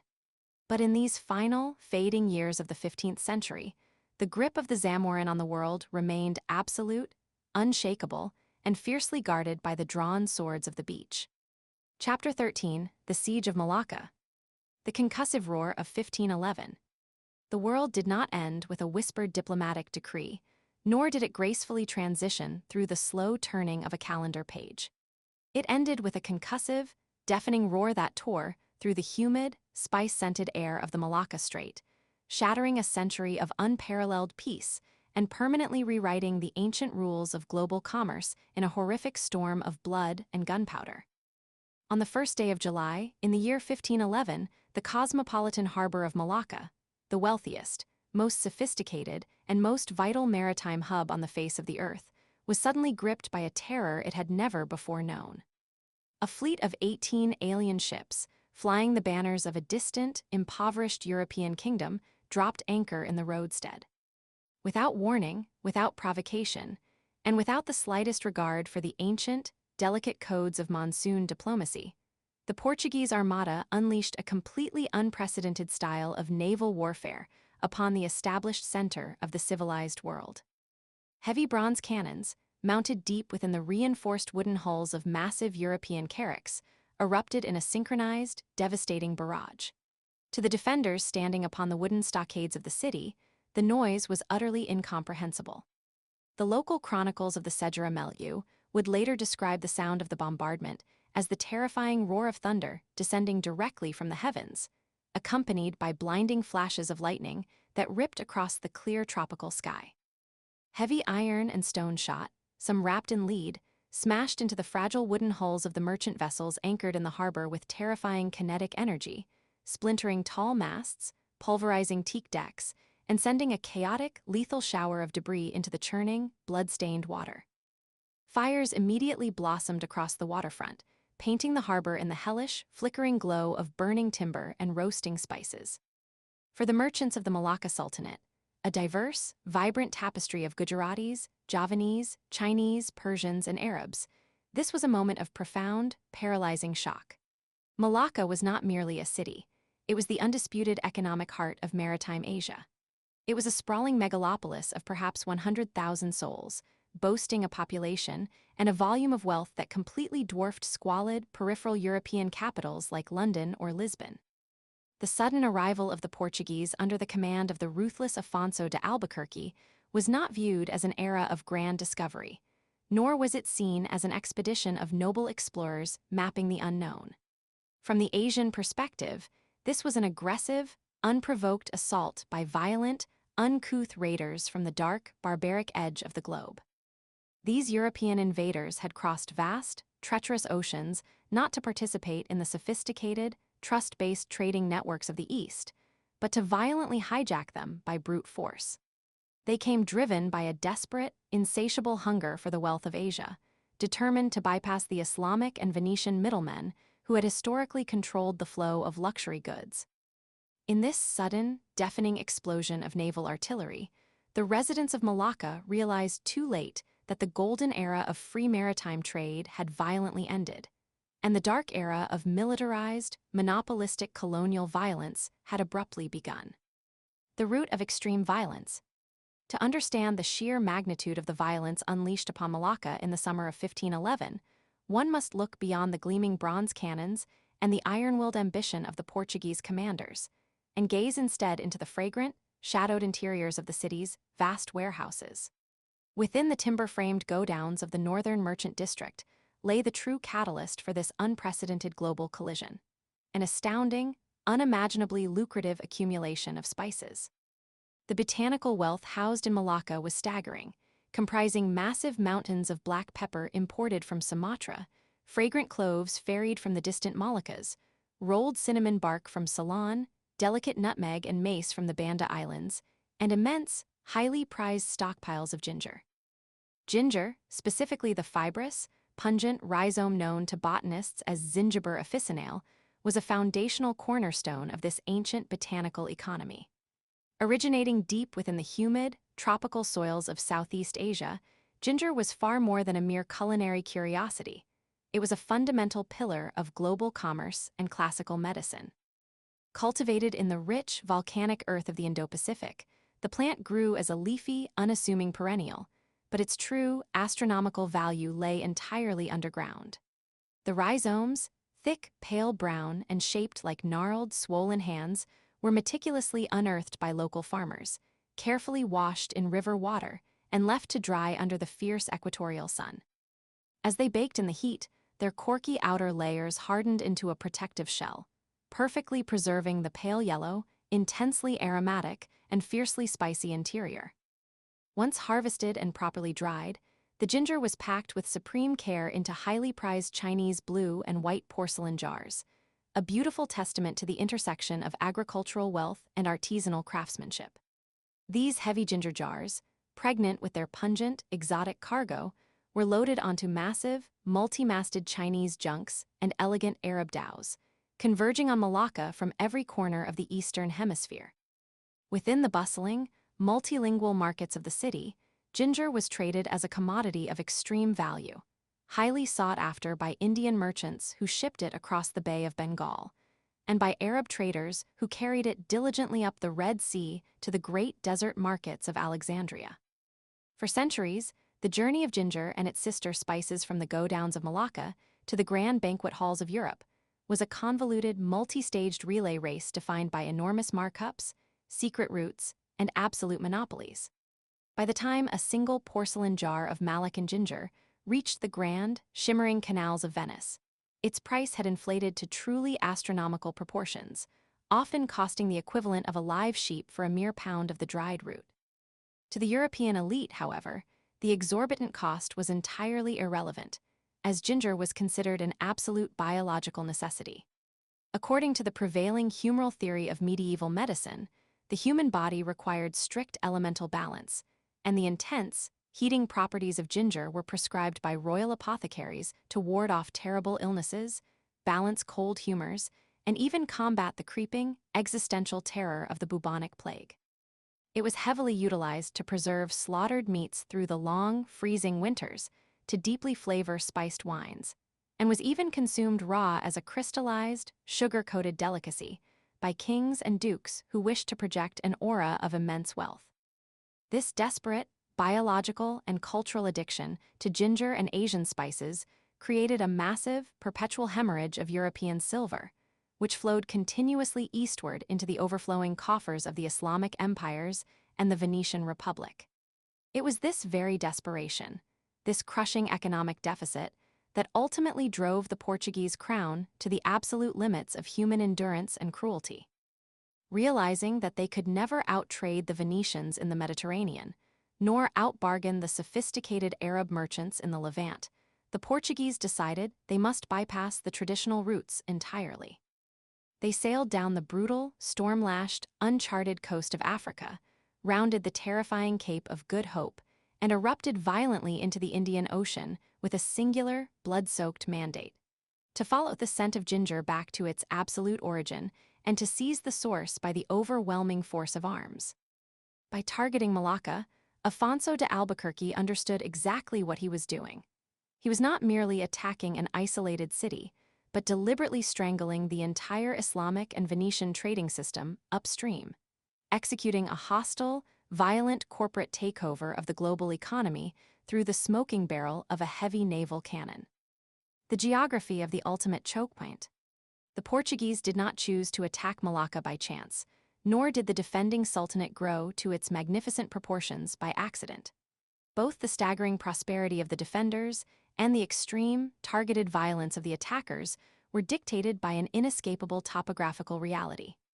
The city of Malacca sat squarely upon the throat of global commerce, acting as the ultimate, unavoidable maritime chokepoint on the longest and wealthiest trade route in the world. Framed by the rugged, jungle-draped coastline of the Malay Peninsula to the northeast and the vast, swampy, volcanic island of Sumatra to the southwest, the Strait of Malacca formed a narrow, treacherous funnel. Measuring roughly 900 kilometers in length, the waterway narrowed to a mere few kilometers at its tightest corridors, forcing all international shipping into a highly predictable, easily monitored maritime highway. For any mariner seeking to pass between the immense wealth of the Indian Ocean and the lucrative markets of the South China Sea, this maritime gauntlet was completely unavoidable. Yet, it was not merely the narrow geography of the strait that forced the entire world to stop at Malacca. It was the inescapable, rhythmic dictates of the Asian monsoon winds. Before the advent of modern steam power, the global economy was entirely captive to the deep, seasonal breath of the planet. From November to April, the northeast monsoon blew cold, dry air down from the massive Siberian landmass, pushing heavily laden Chinese junks smoothly down the South China Sea toward the equator. Conversely, from May to October, the southwest monsoon completely reversed the meteorological pattern, sweeping Indian and Arab ships across the vast expanse of the Bay of Bengal toward the east. Because these two massive, opposing wind systems met directly in the Strait of Malacca, it was practically impossible for a sailing vessel to travel directly from China to India, or vice versa, in a single, unbroken journey. Merchants were forced by the very laws of meteorology to stop at Malacca, drop their heavy stone anchors, and wait out the changing of the winds for up to 6 months at a time.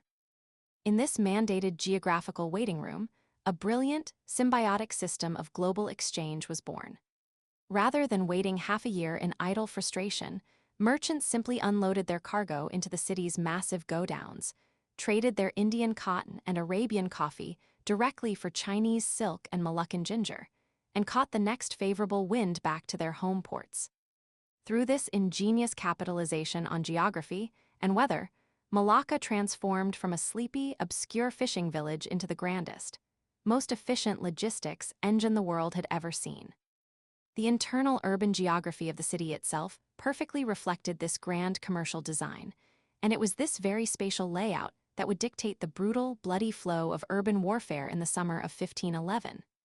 Malacca was physically bisected by the winding, sluggish waters of the Malacca River, which flowed out of the jungle interior and emptied directly into the strait. To the north of the river lay Apay, the beating, chaotic heart of the global market. Apay was a sprawling, incredibly vibrant district, characterized by endless, tightly packed rows of timber warehouses, bustling, spice-scented bazaars, and densely populated residential quarters housing the foreign merchant diasporas. Here, thousands of skilled Javanese shipwrights, wealthy Gujarati textile magnates, and shrewd Chinese spice brokers lived in largely autonomous communities, turning the northern shore into a localized, highly functional microcosm of the entire Asian continent. To the south of the river lay Hillier, the serene, heavily fortified seat of political and spiritual power. Hillier housed the sprawling royal compound of Sultan Mahmud Shah, a magnificent complex of elegantly carved wooden palaces, strict administrative buildings, and the majestic Great Mosque of Malacca, which served as the absolute beacon of Islamic scholarship and religious authority for the entire Malay archipelago. The Sultanate derived its immense, legendary power from taxing the heavy flow of goods through the strait, offering safe harbor, fair laws, excellent warehouse facilities, and strict protection from local piracy in exchange for a reasonable percentage of the passing wealth. Connecting the commercial frenzy of Apay with the royal authority of Hillier was a single, highly strategic, heavy wooden bridge that spanned the Malacca River. This bridge was not merely a thoroughfare for foot traffic. It was a massive, roofed structure lined with 20 distinct merchant booths, serving as an active, bustling extension of the city's central bazaar. From a cold, tactical perspective, whoever controlled the bridge controlled the central nervous system of Malacca. By holding the bridge, an invading force could instantly sever the connection between the Sultan's royal guard in Hillier and the vast, untapped mercenary manpower available in the merchant quarters of Apay, effectively cutting the great city in half. Afonso de Albuquerque, utilizing the geospatial intelligence gathered from captured merchants and early, probing scouting raids, recognized immediately that the bridge was the absolute center of gravity for the upcoming siege. If the heavily outnumbered Portuguese infantry could seize and hold this narrow, wooden span against the onslaught of the Asian defenders, the wealthiest city in the world would inevitably fall. The technological chasm. When the battle lines were finally drawn in the last days of July, the impending slaughter was defined not by a lack of courage on the part of the Malaccan defenders, but by a sudden, terrifying technological chasm that had opened between the east and the west. Sultan Mahmud Shah was by no means a defenseless ruler.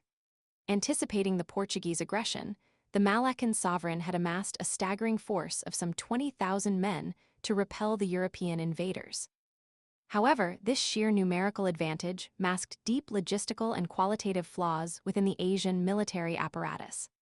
While the core of the Sultan's forces consisted of hardened Javanese, Persian, and Turkish mercenaries who were veterans of regional conflicts, the vast majority of the defenders were local conscripts, fishermen, and slaves pressed desperately into service.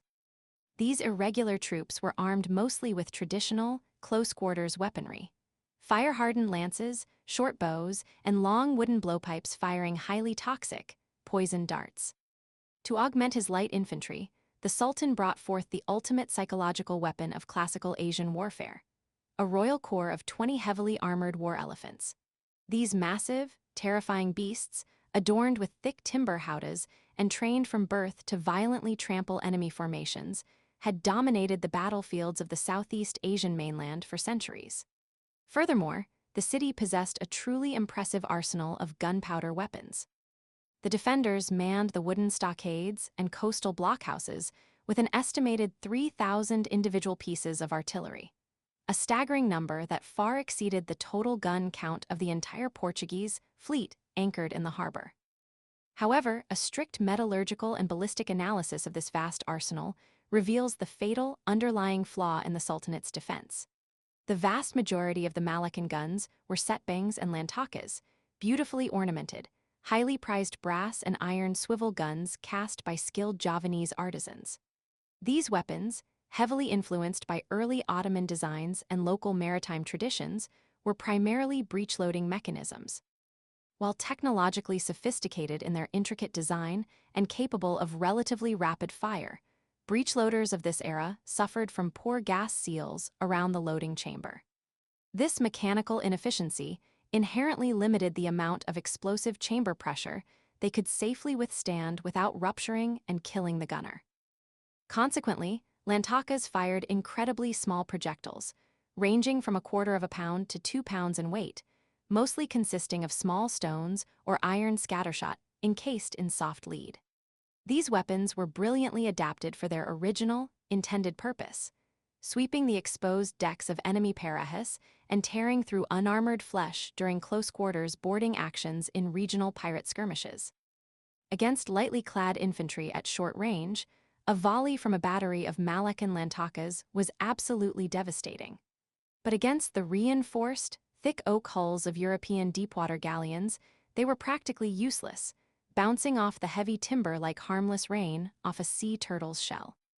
In stark, terrifying contrast, Afonso de Albuquerque commanded a fleet that represented the absolute, brutal pinnacle of 16th-century military technology. His armada of 18 vessels included heavy, deep-draft carracks, most notably the colossal Frau de la Mar, a 400-ton flagship that functioned as an impenetrable, floating fortress. The Portuguese approach to naval warfare had evolved dramatically from the ancient Mediterranean tradition of ramming and boarding. Over decades of fighting in the Atlantic, they had transformed their ships into mobile, standoff artillery platforms powered entirely by the wind. The primary technological advantage of the Portuguese lay in their heavy, muzzle-loading bronze cannons. By casting guns as a single, solid piece of bronze using advanced bell-founding techniques, European weaponsmiths created thick barrels capable of withstanding immense internal pressures. This allowed the Portuguese gunners to pack massively larger powder charges behind dense, solid iron cannonballs weighing 12 to 18 pounds or more. The kinetic energy delivered by these heavy projectiles was orders of magnitude greater than anything the Malaccans could field or comprehend.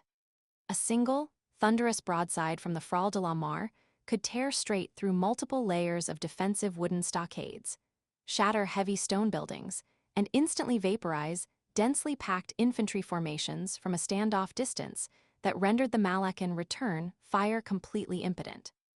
This profound, unbridgeable technological asymmetry dictated the brutal terms of the siege. Albuquerque knew he was vastly outnumbered in raw manpower, commanding fewer than 1,000 Portuguese infantrymen in heavy plate armor, supported by a few hundred Hindu mercenaries recruited from the Malabar coast of India. A prolonged, traditional land war of attrition in the humid jungles of Malaya would inevitably lead to his absolute annihilation. However, he also knew that the shifting monsoon winds prevented him from simply turning his sails and retreating back to the safety of India. His fleet was physically trapped in the strait until the weather patterns changed months later. It was absolute victory or total destruction.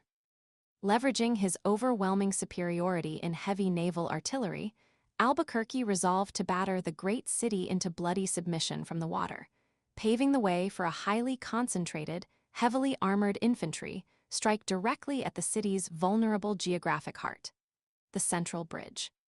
The Feast of St. James and the Battle of the Beasts. The siege began in earnest in the dark, pre-dawn hours of July 25th, a date strategically and fanatically chosen by Albuquerque as the feast day of St. James, the legendary patron saint of the violent Iberian Crusades. With the heavy galleons moving silently into position to provide devastating covering fire, the Portuguese infantry descended heavily into their longboats and began rowing aggressively toward the dark shoreline. The tactical objective was terrifyingly clear: sever the city by landing troops on both sides of the Malacca River estuary simultaneously, crushing the defenders in a pincer movement.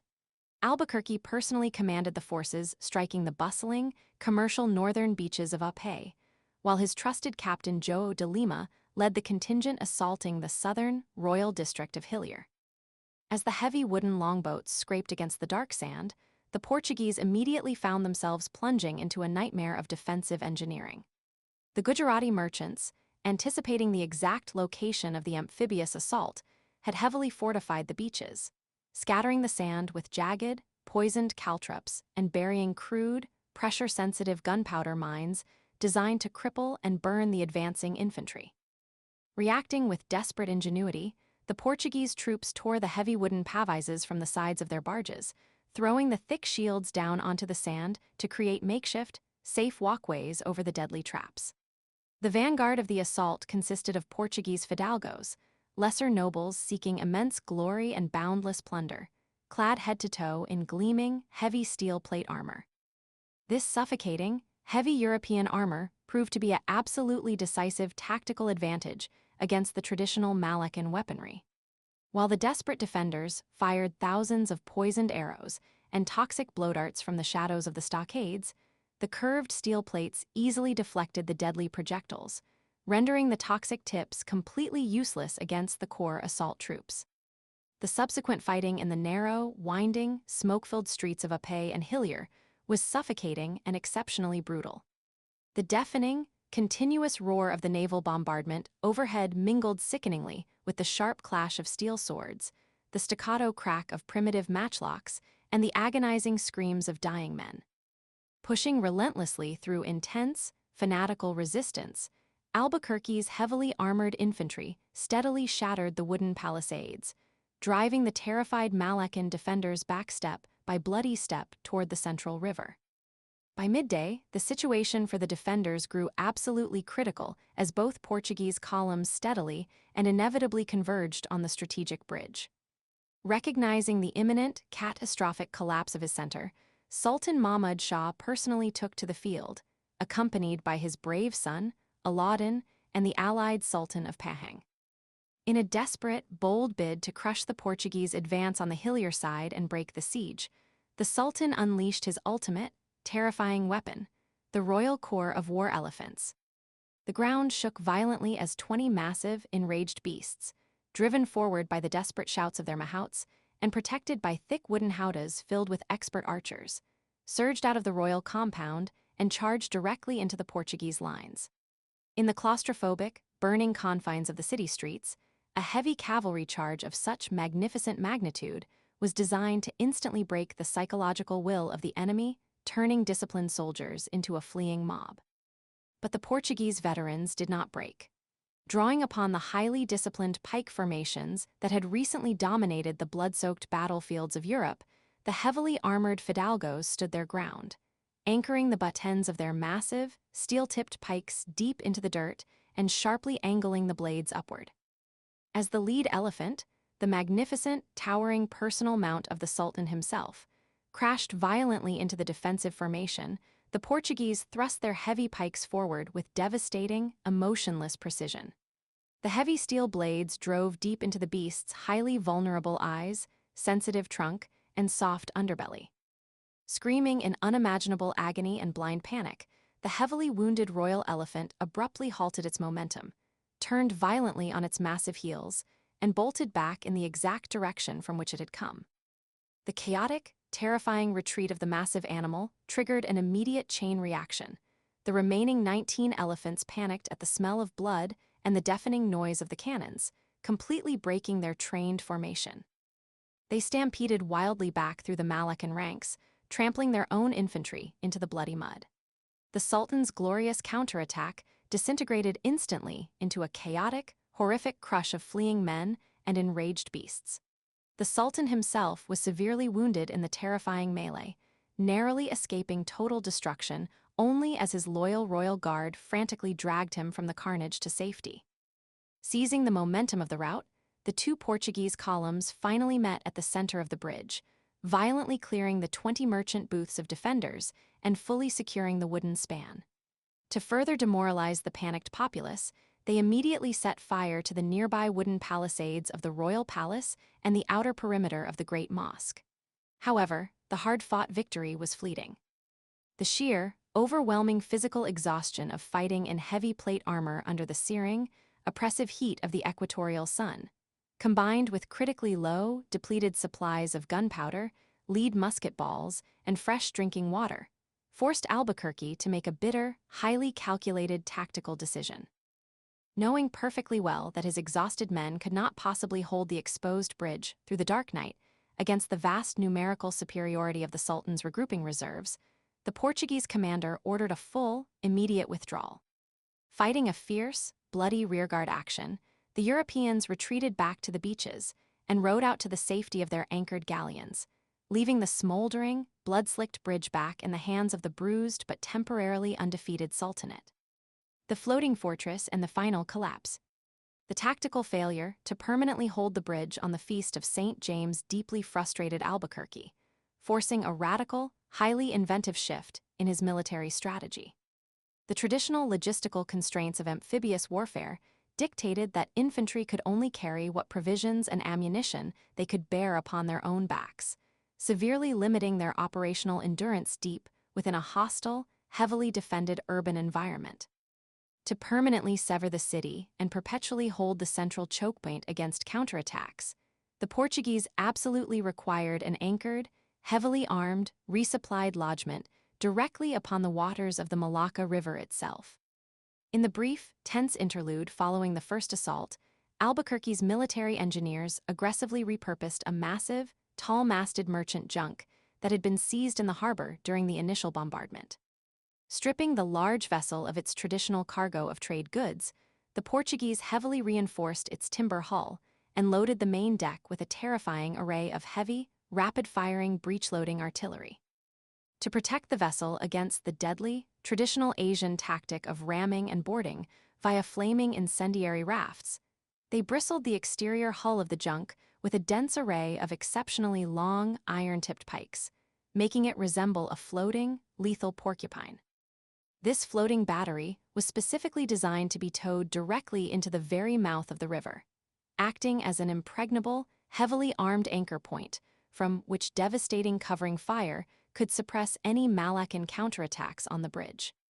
On the ensuing tactical maneuver, however, the treacherous, shifting geography of the Malaccan estuary nearly destroyed the entire, desperate operation. As the heavy junk was painstakingly towed toward the river mouth under the tense cover of darkness, its deep hull struck a submerged, hidden sandbar and ran violently, immovably aground. Trapped in the shallow water directly beneath the formidable, bristling guns of the Malaccan coastal stockades, the immobilized vessel became the immediate focal point of a terrifying, highly concentrated bombardment. For 2 agonizing, smoke-filled days, the Sultan's artillerymen poured fire down upon the grounded junk with relentless, desperate fury. The intense crossfire severed both of the vessel's heavy wooden rudders, shattered its towering masts into splinters, and sparked raging fires across the wooden decks. The prolonged engagement resulted in the brutal, bloody deaths of 40 Portuguese sailors. The courageous commander of the junk, Antonio de Abreu, received a horrific direct impact to the face from a heavy Malaccan musket ball that tore away his cheek and shattered his teeth, yet he miraculously refused to yield his post, anchoring the desperate, bloody defense of the stranded ship through sheer force of will. Salvation arrived not through military reinforcements, but through the predictable, gravitational pull of the moon. On the morning of the 8th of August, a massive, swelling spring tide surged violently into the estuary, lifting the battered, blood-soaked junk free from the grip of the sandbar and allowing it to drift heavily into its designated firing position overlooking the bridge. With their floating battery finally secured and projecting deadly interlocking fields of fire, Albuquerque summoned his captains and initiated the second, decisive amphibious assault upon the exhausted city. This time, having learned the harsh lessons of the first landing, the Portuguese concentrated their entire, unified force on the cosmopolitan, commercial shores of Apé. Supported by the devastating, point-blank covering fire of the armored junk, a swift caravel, and several smaller landing barges configured as mobile gunboats, the heavily armored infantry stormed the beaches with overwhelming, unanswerable kinetic energy. The Malaccan defensive stockades, already heavily weakened by weeks of intermittent naval bombardment from the offshore carracks, simply dissolved into splinters under the synchronized, heavy-caliber fire. The urban warfare that followed was a systematic, merciless, and incredibly bloody grind. Dividing into 3 heavily armed columns, the Portuguese methodically cleared the winding streets of Apé, using their superior steel armor and long pikes to isolate and destroy desperate pockets of Malaccan resistance. Stripped of the initial element of surprise, lacking the heavy, armor-piercing artillery required to crack the Portuguese plate armor, and deeply demoralized by the sheer, deafening volume of the European bombardment, the Sultan's forces began a rapid, chaotic, and irreversible collapse. Sultan Mahmud Shah, realizing with bitter despair that his glorious, unparalleled capital had definitively slipped from his grasp, gathered his remaining royal guard, secured his most portable, priceless treasures, and abandoned the burning city. He retreated deep into the dense, suffocating jungles of the Malay Peninsula to wage a desperate, protracted guerrilla war from the shadows, leaving his great emporium to the mercy of the invaders. The hijacking of the global cartel. With the Sultan fled and the organized military resistance entirely shattered, the sprawling, unimaginably wealthy city of Malacca fell completely under the bloodied sword of the European invaders. Albuquerque, acting with a cold, calculating ruthlessness that would entirely define the Portuguese colonial expansion in Asia, ordered the systematic, highly regulated sack of the conquered city. The looting was not permitted to devolve into a chaotic, drunken riot, but was instead executed as a highly organized, efficient extraction of wealth conducted over 3 consecutive days. Squads of heavily armed soldiers were granted specific, limited windows of time to penetrate the city, violently sweep the abandoned wooden palaces and merchant mansions, and carry whatever plunder they could physically bear back to the safety of the beaches. The resulting accumulation of wealth was truly staggering, representing a massive, permanent transfer of capital from the heart of Asia directly to the treasuries of Europe. Over 200,000 cruzados of raw monetary wealth reverted directly to the Portuguese crown, while individual captains and regular infantry soldiers walked away with vast personal fortunes that easily equated to the annual incomes of high-ranking European nobility. Alongside the heavy gold, fine silks, and mountains of precious ginger, the Portuguese systematically captured the entirety of the Sultan's vast armory, securing 3,000 bronze and iron bombards, setbangs, and lantakas. Albuquerque proudly shipped the finest of these captured weapons back to Lisbon as undeniable trophies of his absolute conquest, marveling in his letters at the incredible skill of the Javanese founders. Yet Albuquerque was not merely a greedy plunderer. He was a master geopolitical strategist tasked with building an enduring, monopolistic maritime empire. He understood explicitly that burning the entire city to ash would destroy the very logistical engine he had crossed the globe to conquer. To ensure the survival and profitability of the spice trade under his new regime, he imposed strict, highly calculated boundaries upon the violence. He fiercely protected the property, godowns, and lives of the Chinese, Hindu, and Peguan merchant communities, those who had actively assisted the Portuguese with vital espionage, ship provisions, and tactical intelligence during the prolonged siege. To ensure their safety amidst the looting, he provided these collaborating merchants with specific banners to mark their homes and warehouses as protected zones. The full, devastating fury of the conquest was reserved exclusively for the Islamic political and commercial establishment. In a profound, symbolic act of architectural violence designed to permanently traumatize the cultural landscape and assert absolute, unyielding European dominance, Albuquerque ordered the complete, stone-by-stone demolition of the Great Mosque of Malacca, the very epicenter of regional Islamic scholarship and political power. The heavy laterite stones of the mosque, along with the sacred masonry of the royal tombs, were hauled to the waterfront by enslaved captives. There, the sacred stones were immediately repurposed to build an impenetrable European-style military bastion. They named this imposing stone Leviathan a Famosa, the famous. Looming dark and heavy over the harbor, bristling with heavy muzzle-loading artillery, a Famosa stood as a permanent, terrifying monument to the violent intrusion of the West. It projected a dark aura of invincibility that would firmly secure Portuguese power in the strait for the next 130 years. The permanent rewriting of the spice trade. The brutal fall of Malacca in the sweltering heat of 1511 was a seismic, catastrophic event that violently reconfigured the geopolitical architecture of the planet. By completely severing this single, critical maritime chokepoint, Afonso de Albuquerque executed a strategic masterstroke that immediately and violently choked off the flow of ginger, nutmeg, and cloves to the Islamic empires of the Middle East and the merchant republics of the Mediterranean. The legendary Asian maritime cartel, which had operated highly successfully for centuries upon a foundation of mutual trust, predictable monsoon winds, and shared, magnificent prosperity, was permanently hijacked. In its place, the Portuguese established an aggressive, militarized monopoly enforced entirely by heavy naval artillery and the threat of total destruction. Sultan Mahmud Shah, a magnificent ruler who had once commanded the absolute center of the world's wealth, was reduced to a displaced, vengeful exile. From his humid, mosquito-plagued jungle encampments along the Muar River, and later from his usurped island fortress of Bintan, he waged a relentless, bitter war of harassment against the Portuguese occupiers. He desperately attempted to sabotage their fragile diplomatic ties with Ming China and relentlessly sent swift parahis to intercept their heavily laden treasure galleons. Though his forces would severely bleed the European occupiers in continuous, grinding skirmishes over the coming decades, they could never overcome the massive stone walls of a Famosa or the overwhelming ballistic superiority of the European carracks permanently anchored in the harbor. Mahmud Shah ultimately died in bitter exile in 1527 on the island of Sumatra, his glorious, cosmopolitan empire permanently reduced to ash and memory.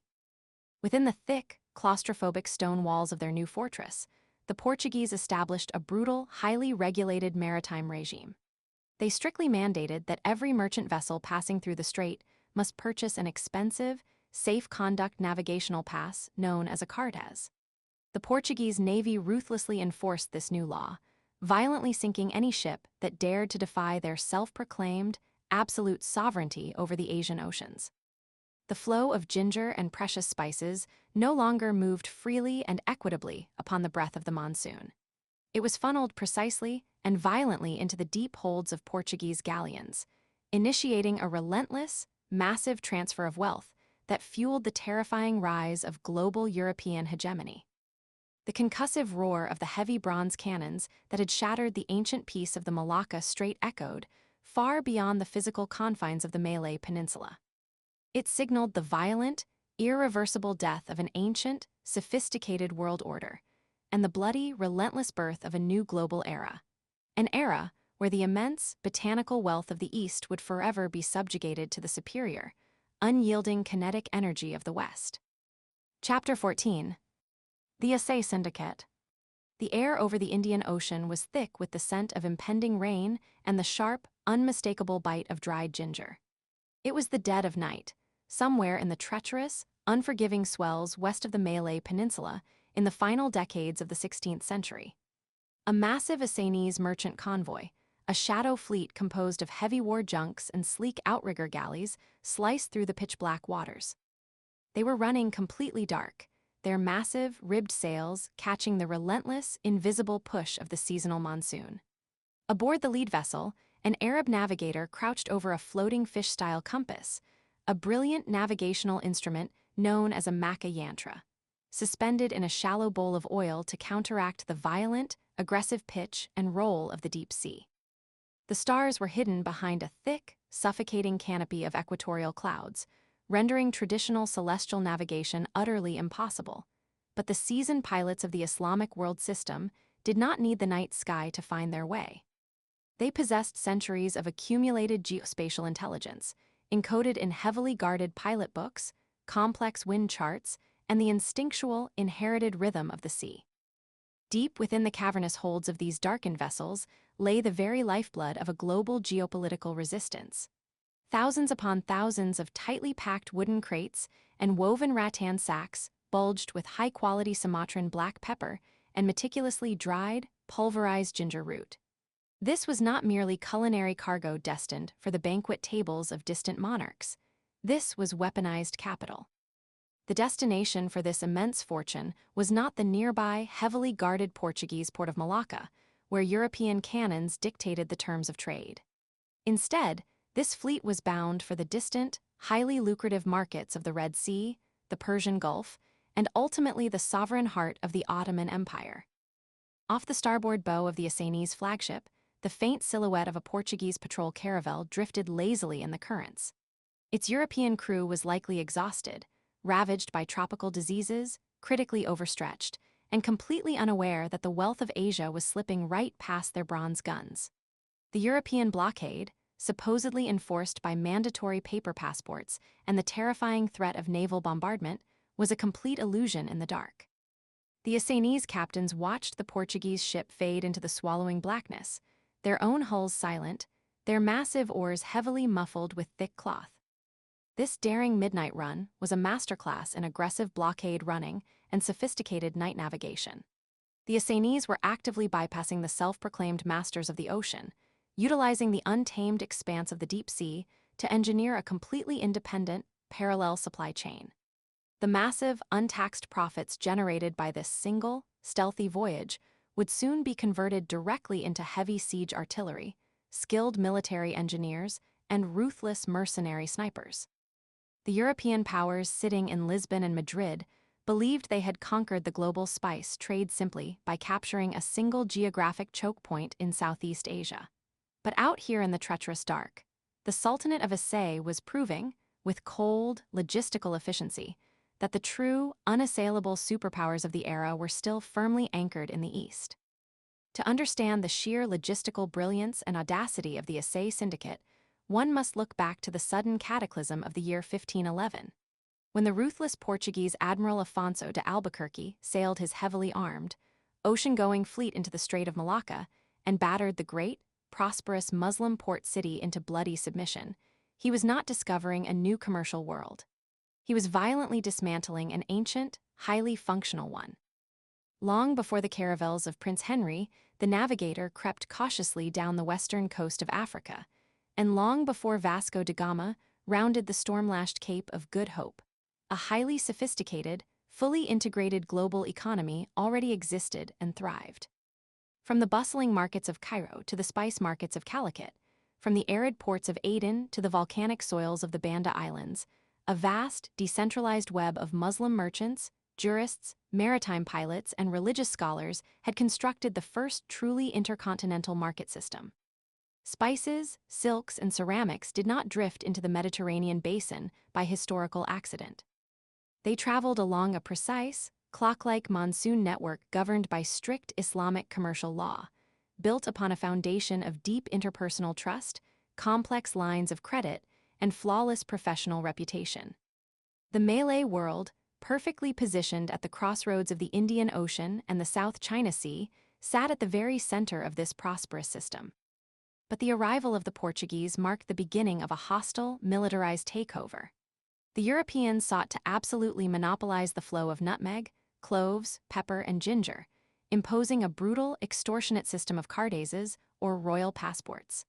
They demanded that all Asian shipping pass through their designated customs houses, pay exorbitant taxes, and submit to European authority, or face total destruction at sea. The Portuguese high command believed that by holding the narrow Strait of Malacca, they held the physical throat of the global economy. They assumed that the ancient trade routes were fixed, and that whoever controlled the choke point controlled the world. They were profoundly wrong.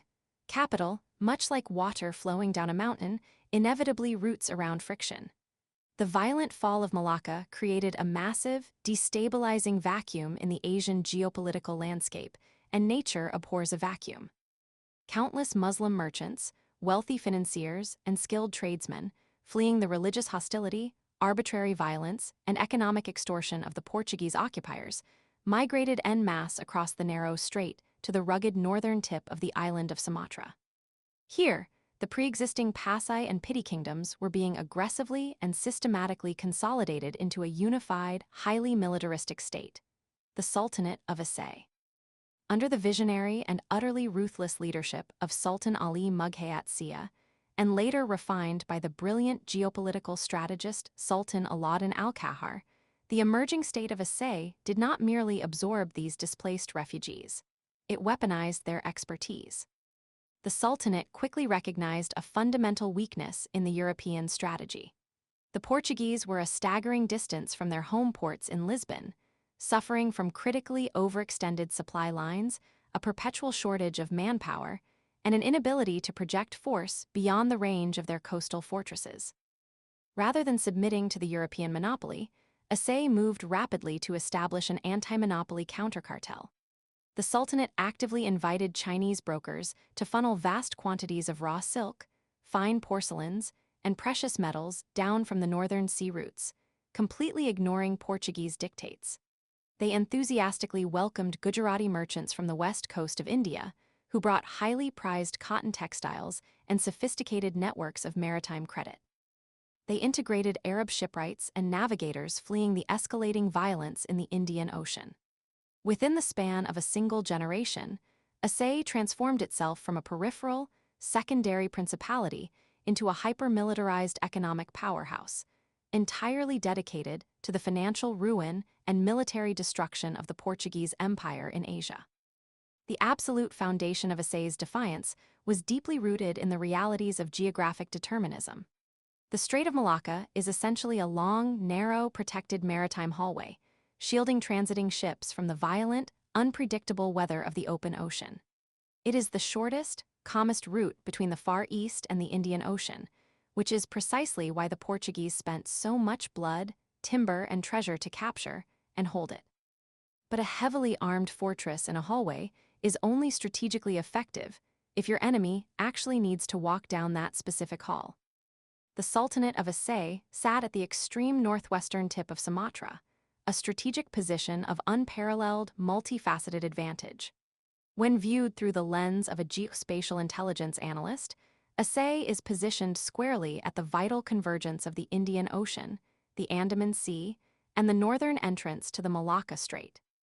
Directly behind the bustling capital city lay the imposing Barisan Mountains, a rugged, virtually impenetrable volcanic spine running the entire length of Sumatra, crowned by towering, highly active cones like Mount Sinabung and Mount Sorik Merapi. This treacherous, densely jungled interior effectively protected the Sultanate from any overland landward invasions, ensuring that Aceh remained an essentially coastal, outward-looking seaborne empire. But it was the unobstructed view to the west that offered the ultimate salvation. Directly off the western coast of Sumatra lay the vast, deep, and untamable expanse of the Indian Ocean. The waters here were not the placid, lake-like stretches of the protected strait.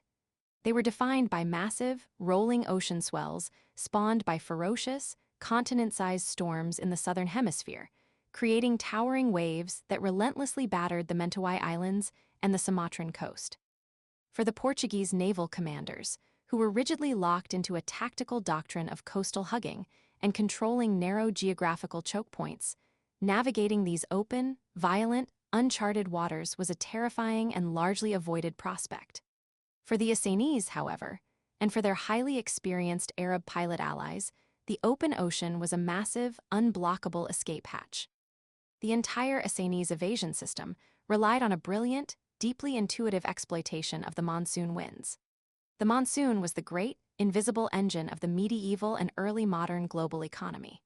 During the summer months of the Northern Hemisphere, a massive, swirling high-pressure system positioned over the distant Asian steppes pulled wet, warm air off the Indian Ocean, bringing heavy, torrential rains and highly predictable winds blowing steadily toward the northeast. In the winter months, the vast meteorological pattern completely reversed, with the Siberian low pressure pushing relatively cooler, bone-dry air forcefully to the southwest. The Acehnese mariners had mapped these atmospheric rhythms with flawless, generational precision. Rather than sailing east into the teeth of the Portuguese bronze guns at Malacca, the heavily laden Assanese merchant convoys simply launched themselves directly westward into the open ocean. They utilized the roaring, reliable monsoon winds to completely bypass the entire Portuguese maritime security apparatus. By sailing thousands of miles across open, deep water, they could reach the Maldives, and from there, ride the changing winds directly into the Red Sea or the Persian Gulf. It was a geographic workaround of staggering, intercontinental scale, rendering the expensive European fortress at Malacca strategically irrelevant. The Portuguese had locked the front door of the Asian economy, only to slowly realize that the entire back wall of the house was wide open to the sea. The highly combustible fuel for this massive geopolitical engine was entirely agricultural. While the distant Moluccas held the absolute global monopoly on the cultivation of cloves and nutmeg, the dark, volcanic, incredibly nutrient-rich soils of Sumatra and nearby Java were the undisputed global epicenter for the cultivation of black pepper and ginger. To fully comprehend how the Sultanate of Aceh successfully funded a world-class, state-of-the-art military machine, one must examine the fascinating microeconomics of a humble, knobby, subterranean root. Ginger, known in the botanical classifications of the era as Zingiber officinale, is a remarkably resilient herbaceous perennial. It pushes up fall stems made of tightly rolled leaves, culminating in striking inflorescences bearing pale yellow flowers edged with deep purple. Domesticated thousands of years ago by the ancient Austronesian peoples and carried carefully across the vast Indo-Pacific in the damp holds of outrigger canoes, ginger was one of the very first Asian spices to ever reach the distant markets of Europe. The ancient Roman Empire imported ginger in vast, staggering quantities. The patrician class of Rome prized the root not only for its sharp, fiery flavor and its well-documented digestive benefits, but also for its legendary, widely believed reputation as a highly potent aphrodisiac. By the time of the Middle Ages in Europe, ginger had evolved into an elite, highly visible status symbol. The demand was so acute that a single pound of the imported spice could easily fetch the market price of an entire healthy sheep. But fresh, raw ginger presented a massive, seemingly insurmountable logistical nightmare for global, long-distance trade. It was highly susceptible to rot. A fresh rhizome loaded onto a merchant ship in the humid ports of Sumatra would decompose into a foul, unusable mush long before it ever reached the lucrative markets of Alexandria, Venice, or Amsterdam. To solve this critical supply chain vulnerability, the Asian Spice Network perfected the precise art of agricultural preservation. The knobby fingers of the freshly harvested ginger rhizomes were carefully separated by skilled laborers.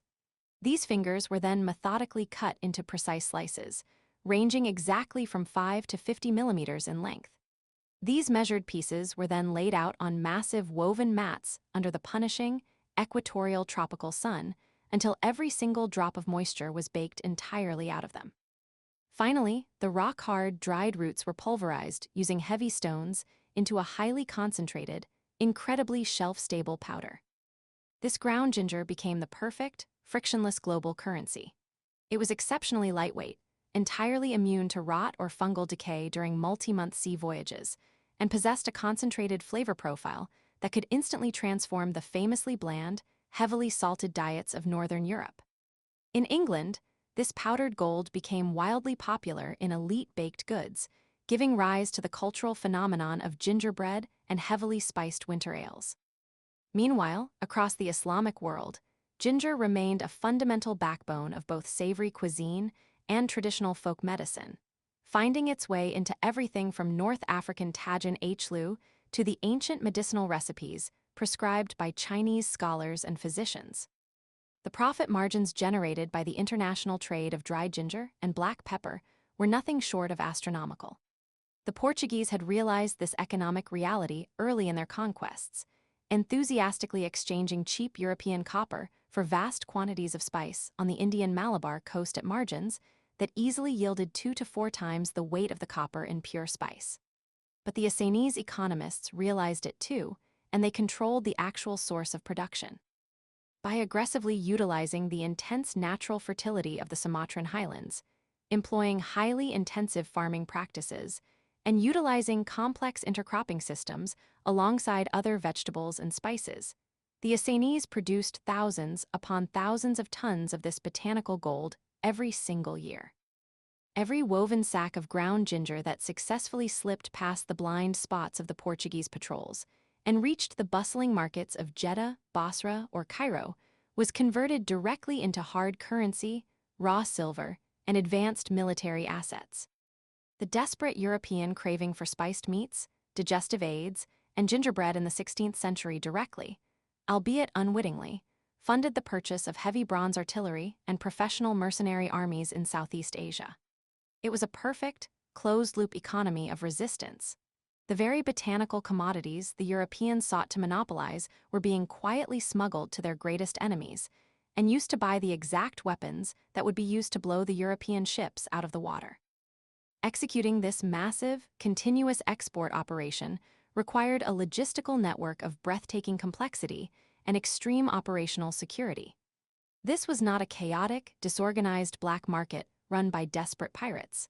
It was a highly organized, state-sponsored shadow supply line that rivaled the logistics of any major modern multinational corporation.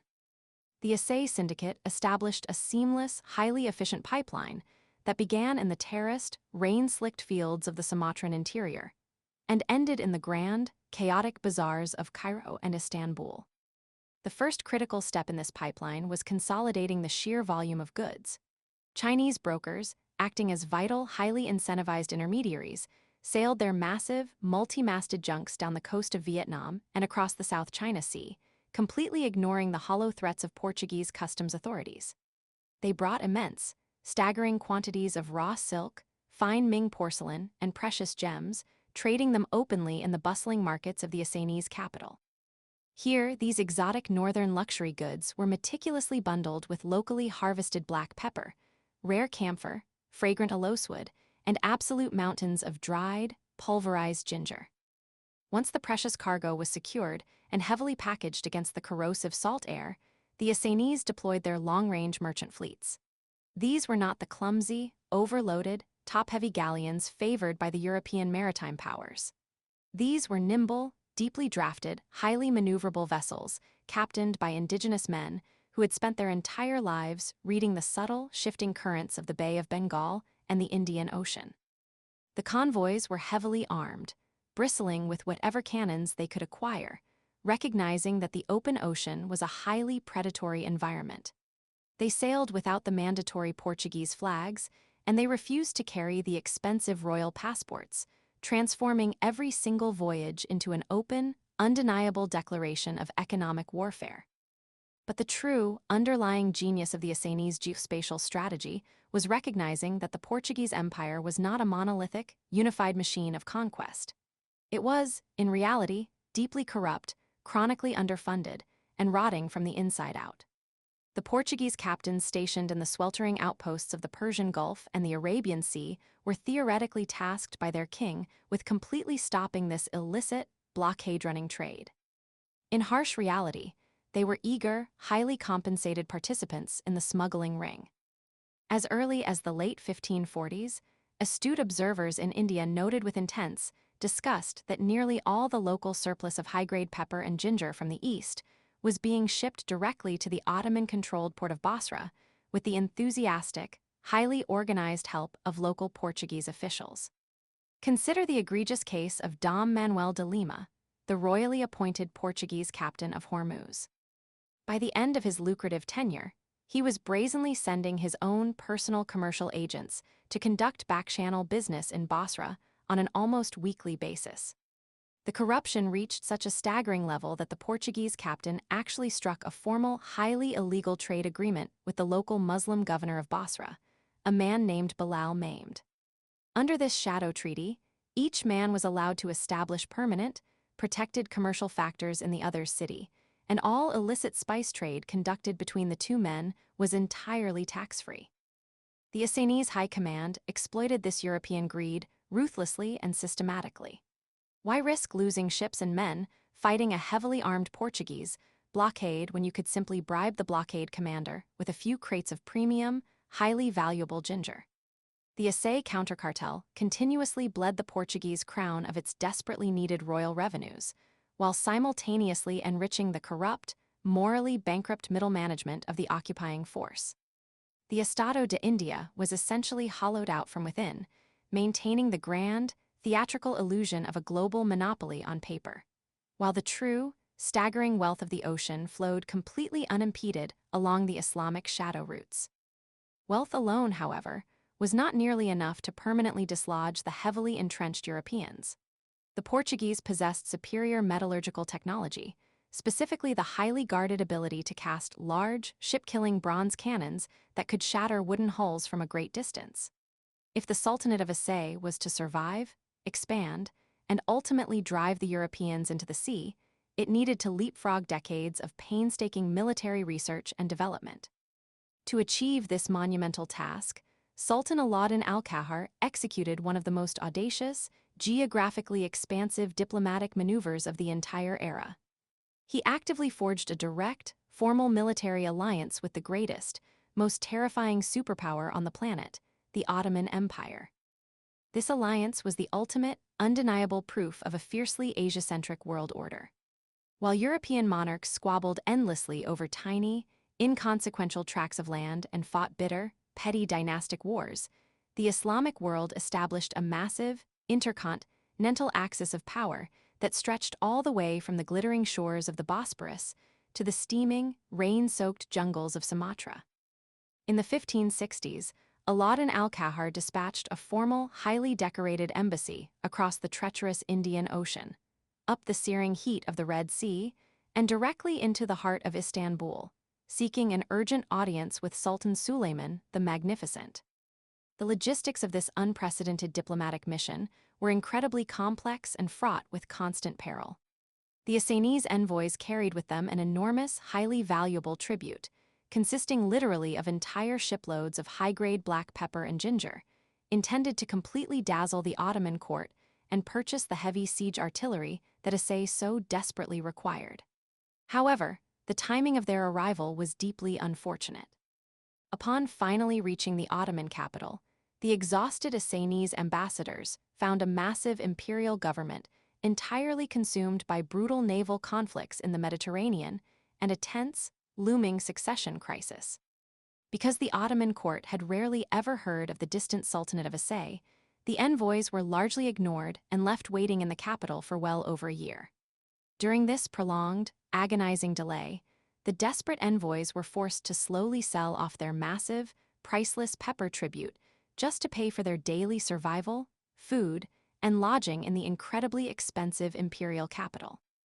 By the time they were finally, officially granted an audience with the newly crowned ruler, Sultan Selim II, their vast, ship-filling cargo of exotic spice had been reduced through sheer necessity to a pathetic, singular remnant. The enduring legend of this fateful encounter remains a beloved, foundational cornerstone of Sumatran history. The travel-weary envoys approached the most powerful man on the face of the earth, bowed low, and presented him with their remaining tribute, a single, humble cup of pepper, known forever in the Malay language as the Lada Sekupak. According to the historical chronicles, Sultan Selim II was profoundly moved by the sheer, unimaginable distance these men had traveled, the immense physical hardships they had endured, and the brilliant strategic potential of opening a highly disruptive, well-funded second front against the Portuguese in the Far East. In direct exchange for that single, highly symbolic cup of pepper, the Ottoman Sultan threw open the heavily guarded doors of the imperial armories. He gifted the Assanese a monstrous, state-of-the-art bronze cannon, a wall-smashing Leviathan featuring a .22 caliber smoothbore barrel, measuring over 4 meters in length and weighing an astonishing 5,600 kilograms. But the Ottomans, acting as true global strategists, did not stop at handing over a single ceremonial gun. They clearly recognized the immense, world-shifting geopolitical value of establishing a heavily armed, highly loyal proxy state directly on the vulnerable eastern flank of their European rivals. A massive, heavily supplied Ottoman naval fleet was immediately organized and loaded with vast amounts of military aid. Although a portion of this fleet was urgently diverted to quell a sudden uprising in Yemen, a formidable, highly capable contingent successfully crossed the ocean and reached Aceh. They brought with them hundreds of elite, battle-hardened troops, including Egyptian Marines, expert Swahili navigators, seasoned Sindhi and Gujarati sailors, and most importantly, highly trained Ottoman military engineers, master gun founders, and lethal mercenary snipers. Every single year thereafter, ships originating from the distant ports of Mecca and the Red Sea would arrive in the harbors of Aceh, bringing heavy chests of gold and silver currency, precious rose water, fine silk brocades, and a steady, terrifying supply of heavy armaments. The lucrative ginger and pepper trade had officially secured the ultimate military deterrent. The arrival of the Ottoman military mission fundamentally and irreversibly altered the balance of power in Southeast Asia. The Turks did not just hand over crates of weapons and sail away. They initiated a massive, highly systematic transfer of advanced military technology and sophisticated strategic doctrine. At the very center of this unprecedented technological leap was the rapid establishment of a state-of-the-art military academy located in the quiet village of Bidai, situated just outside the Acehnese capital. Bidai quickly transformed from a sleepy settlement into a bustling, incredibly cosmopolitan hub of military innovation and industrial manufacturing. Over 100 highly experienced Turkish military instructors, working alongside brilliant Syrian scholars and master armorers, settled permanently in the village. They supervised the rapid construction of massive, high-heat foundries, capable of locally casting enormous bronze artillery pieces that rivaled absolutely anything produced in the famous arsenals of Lisbon, Paris, or Venice. They systematically taught the Acehnese blacksmiths how to properly refine raw saltpeter into highly explosive gunpowder, how to forge the terrifying, curved killage sabers designed specifically for devastating mounted combat, and how to expertly craft the deadly, forward-curving yataghan short swords favored by the elite Ottoman Janissary infantry corps. But the absolute most critical technology transferred within the walls of the Bidai Academy was the total mastery of advanced infantry firearms. The Ottomans meticulously trained a new, highly disciplined elite corps of Acehnese soldiers known as the Tüfekçi, or musketeers. Armed with advanced, long-barreled Shishin muskets featuring highly reliable, weather-resistant miquelet locks, these specialized troops brought devastating, long-range, armor-piercing capabilities to the dense jungles and twisting coastlines of Sumatra. The Turkish instructors relentlessly drilled them in the complex art of disciplined volley fire, the vital mechanics of maintaining sensitive firearms in the oppressive, rapidly rusting humidity of the deep tropics, and the brutal, psychological efficiency of advanced sniper tactics. The academy at Bidai was remarkably progressive and entirely pragmatic for its time, actively training both men and women in the deadly art of war. This rigorous, Ottoman-style martial education laid the firm groundwork for the famous, deeply respected Acehnese tradition of high-ranking female admirals.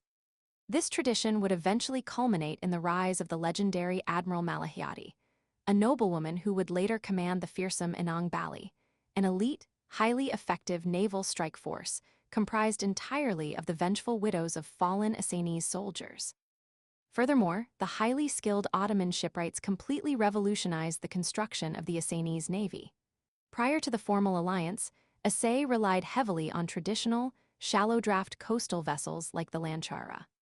Under strict Turkish guidance, the massive coastal shipyards began frantically churning out immense, Mediterranean-style war galleys and heavily armed fustas. These long, incredibly sleek, oar-powered warships were custom-built to carry massive, heavy artillery pieces directly on their reinforced prows. They were terrifyingly fast, highly maneuverable regardless of the prevailing wind direction, and designed specifically for the aggressive, brutal, close-quarters naval combat required to defeat the towering, heavy European sailing ships. By brilliantly blending Eastern Mediterranean ship design with indigenous Southeast Asian maritime traditions, the Bidai Academy birthed a hybrid, highly adaptable war machine of terrifying efficiency. With their state treasuries overflowing from the massive profits of the shadow spice trade, and their heavily guarded armories brimming with state-of-the-art Ottoman weapons, the Sultanate of Aceh unleashed a visceral, absolutely relentless campaign of naval guerrilla warfare against the increasingly desperate Portuguese. This was not a polite war of gentlemanly naval maneuvers and formalized surrenders. It was a brutal, bloody, highly dynamic maritime insurgency designed specifically to strip away the grand illusion of European superiority and slowly bleed the occupying force into total financial bankruptcy. The prevailing Portuguese naval doctrine in the 16th century relied heavily on the deployment of massive, lumbering carracks and towering galleons. These floating wooden fortresses were specifically designed to engage in standoff, long-range artillery duels, using medium-caliber, breech-loading guns to sweep enemy decks clear with devastating hails of grapeshot before finally initiating a heavily armored boarding action. This rigid tactic worked brilliantly against unarmed, slow-moving merchantmen or lighter, traditional indigenous craft. It failed spectacularly and fatally against the newly engineered, incredibly fast Assanese war galleys. The Battle of Assaye, fought in the year 1569, perfectly exemplifies the terrifying, highly kinetic nature of this new style of warfare. A lone, heavily laden Portuguese carrack found itself unfortunately becalmed just off the northwestern coast of Sumatra as the ocean wind suddenly and completely dropped. Moving at a painfully slow crawl, the massive, towering sailing ship was effectively paralyzed in the water. Rising ominously over the horizon came the full might of the Assanese armada. 20 massive, heavily armed war galleys, 20 towering war junks, and over 200 smaller, lightning-fast attack craft. The Assanese naval tactics were visceral, highly coordinated, and completely overwhelming. Moving rapidly in tight crescent formations, the oar-driven galleys easily outmaneuvered the windless, helpless Portuguese vessel. They did not foolishly engage in gentlemanly long-range gunnery exchanges. They closed the distance with terrifying, unrelenting speed. The heavy, newly cast Ottoman cannons mounted on the prows of the advancing galleys smashed repeatedly into the thick wooden hull of the carrack, while highly trained Assanese and Turkish snipers, positioned high up in the swaying rigging of the war junks, rained disciplined, highly accurate musket fire down onto the exposed European decks. When the ships finally collided with a sickening crunch of timber, the combat instantly devolved into a chaotic nightmare of close-quarters slaughter. The Assanese rowers immediately abandoned their heavy oars, drawing their curved killage sabers and descending upon the terrified Portuguese crew. The attackers hurled shattering clay pots filled with highly combustible Greek fire and searing, boiling pitch, turning the dry wooden decks into a raging, inescapable inferno. Indigenous divers slipped quietly into the dark water, utilizing specialized tools to bore massive holes directly through the thick hull beneath the waterline. Casks of slick, liquid soap were intentionally thrown across the blood-slicked decks to cause the heavily armored, clumsy Europeans to slip and fall, making them incredibly easy prey for the highly agile, lightly armored Assanese boarding parties. The ocean air was thick with blinding black smoke, the horrific screams of burning men, and the relentless, rhythmic, deafening booming of the bronze artillery. While the Portuguese officially claimed a technical victory in that specific historical engagement, citing the eventual tactical withdrawal of the Assanese fleet, it was a Pyrrhic survival of the highest order. The constant, highly aggressive harassment took a devastating, unsustainable toll on the European occupiers. In the year 1582, a massive Assanese fleet of over 150 ships intercepted Portuguese vessels near Malacca. When a Portuguese galleot led by the commander Nuno Monteiro bravely attempted to engage them, the Assanese simply swarmed it, set it completely ablaze, and ruthlessly slaughtered every single man on board.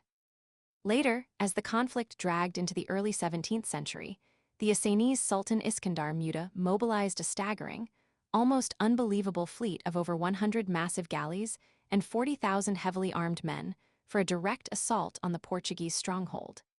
This culminated in the horrific Battle of Formoso River, remembered by chroniclers as one of the absolute bloodiest, most devastating engagements ever fought by the Portuguese in all of Asia.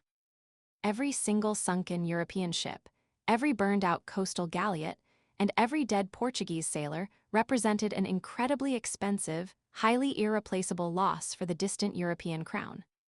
The Portuguese forces were a world away from their home ports, constantly struggling to replace seasoned naval captains, complex rigging, and expensive bronze artillery.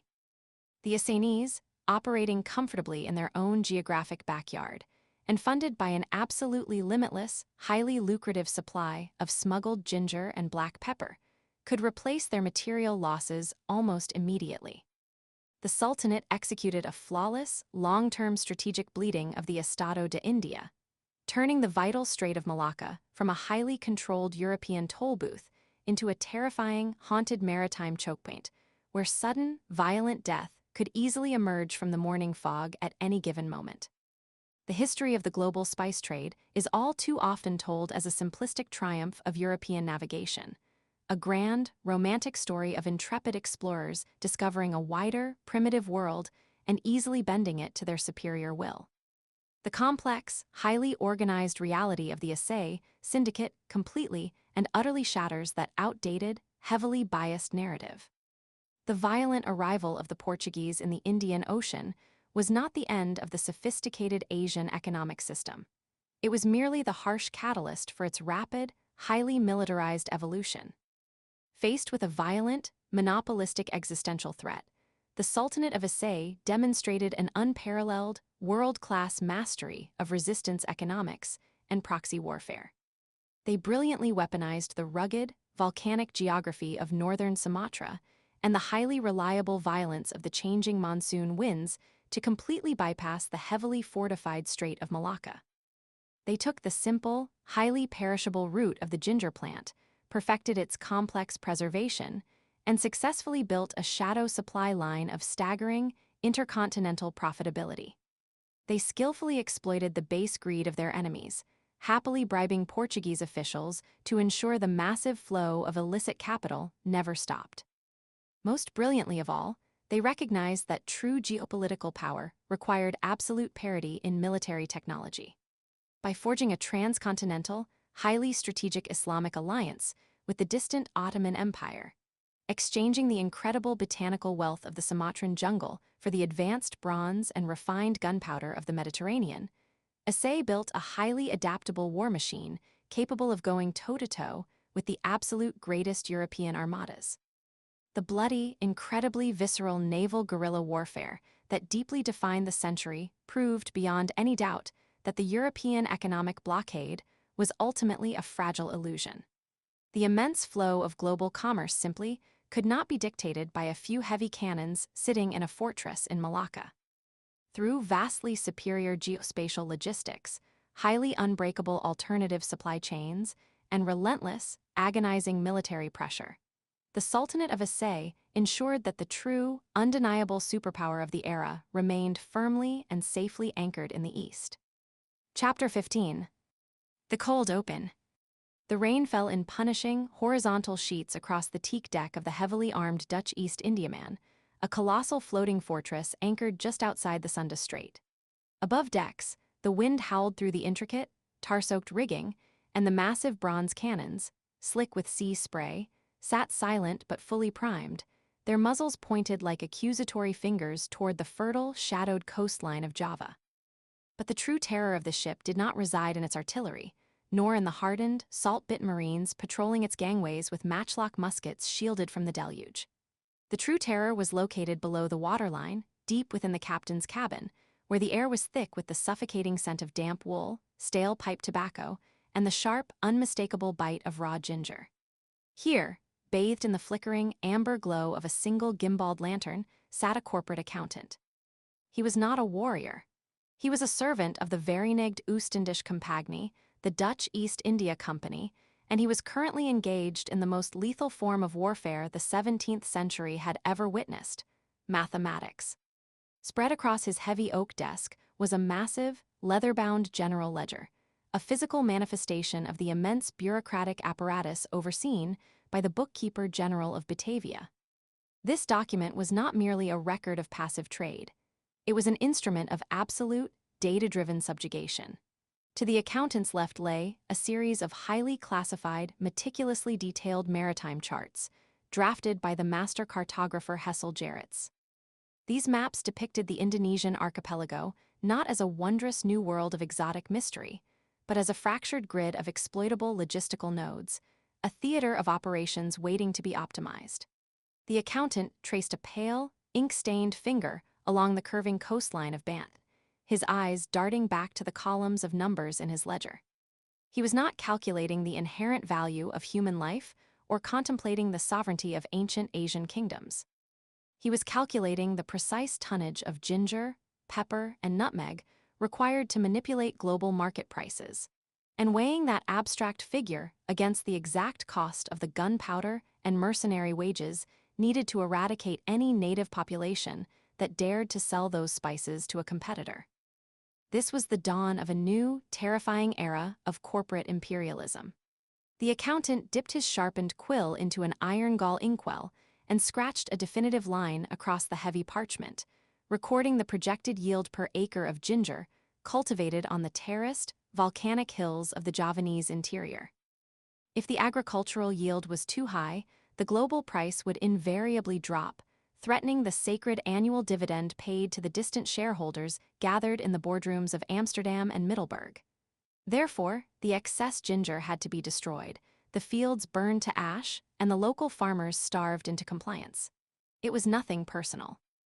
It was simply the brutal math of the corporate monopoly, a clinical equation where the deliberate enforcement of artificial scarcity was the only guaranteed variable.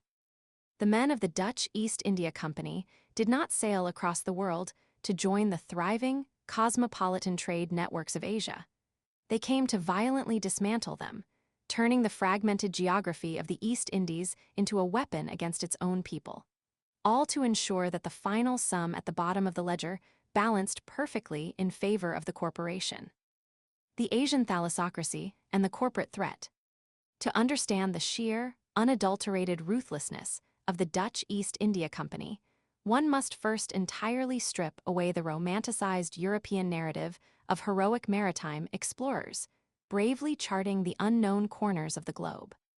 From the Asian perspective, the arrival of the Dutch in the early years of the 17th century was akin to a catastrophic alien invasion, perpetrated by a hostile, heavily militarized corporate entity that viewed the vibrant, interconnected world of the Indian Ocean as a mere supply chain waiting to be violently audited. For centuries before the first Dutch sail broke the horizon, the waters of Southeast Asia had been a bustling, dynamic, and highly sophisticated emporium. Chinese junks with red battened sails, Macassar's prahus, and heavily laden Indian dhows navigated the predictable rhythms of the monsoon winds, exchanging Bengal silks, Coromandel cottons, and Ming Dynasty porcelain for the precious cloves, nutmeg, and ginger that grew abundantly in the fertile soils of the archipelago. This was a grand thalassocracy, a maritime domain where power was fluid, negotiated, and shared among a multitude of coastal sultanates and thriving trading hubs.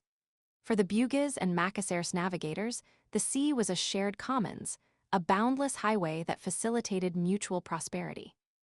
Rulers like those in the Kingdom of Macassar maintained open-door policies, explicitly welcoming foreigners and declaring that their waters were open to the world, governed by traditional maritime laws that had regulated shipping and trade for generations.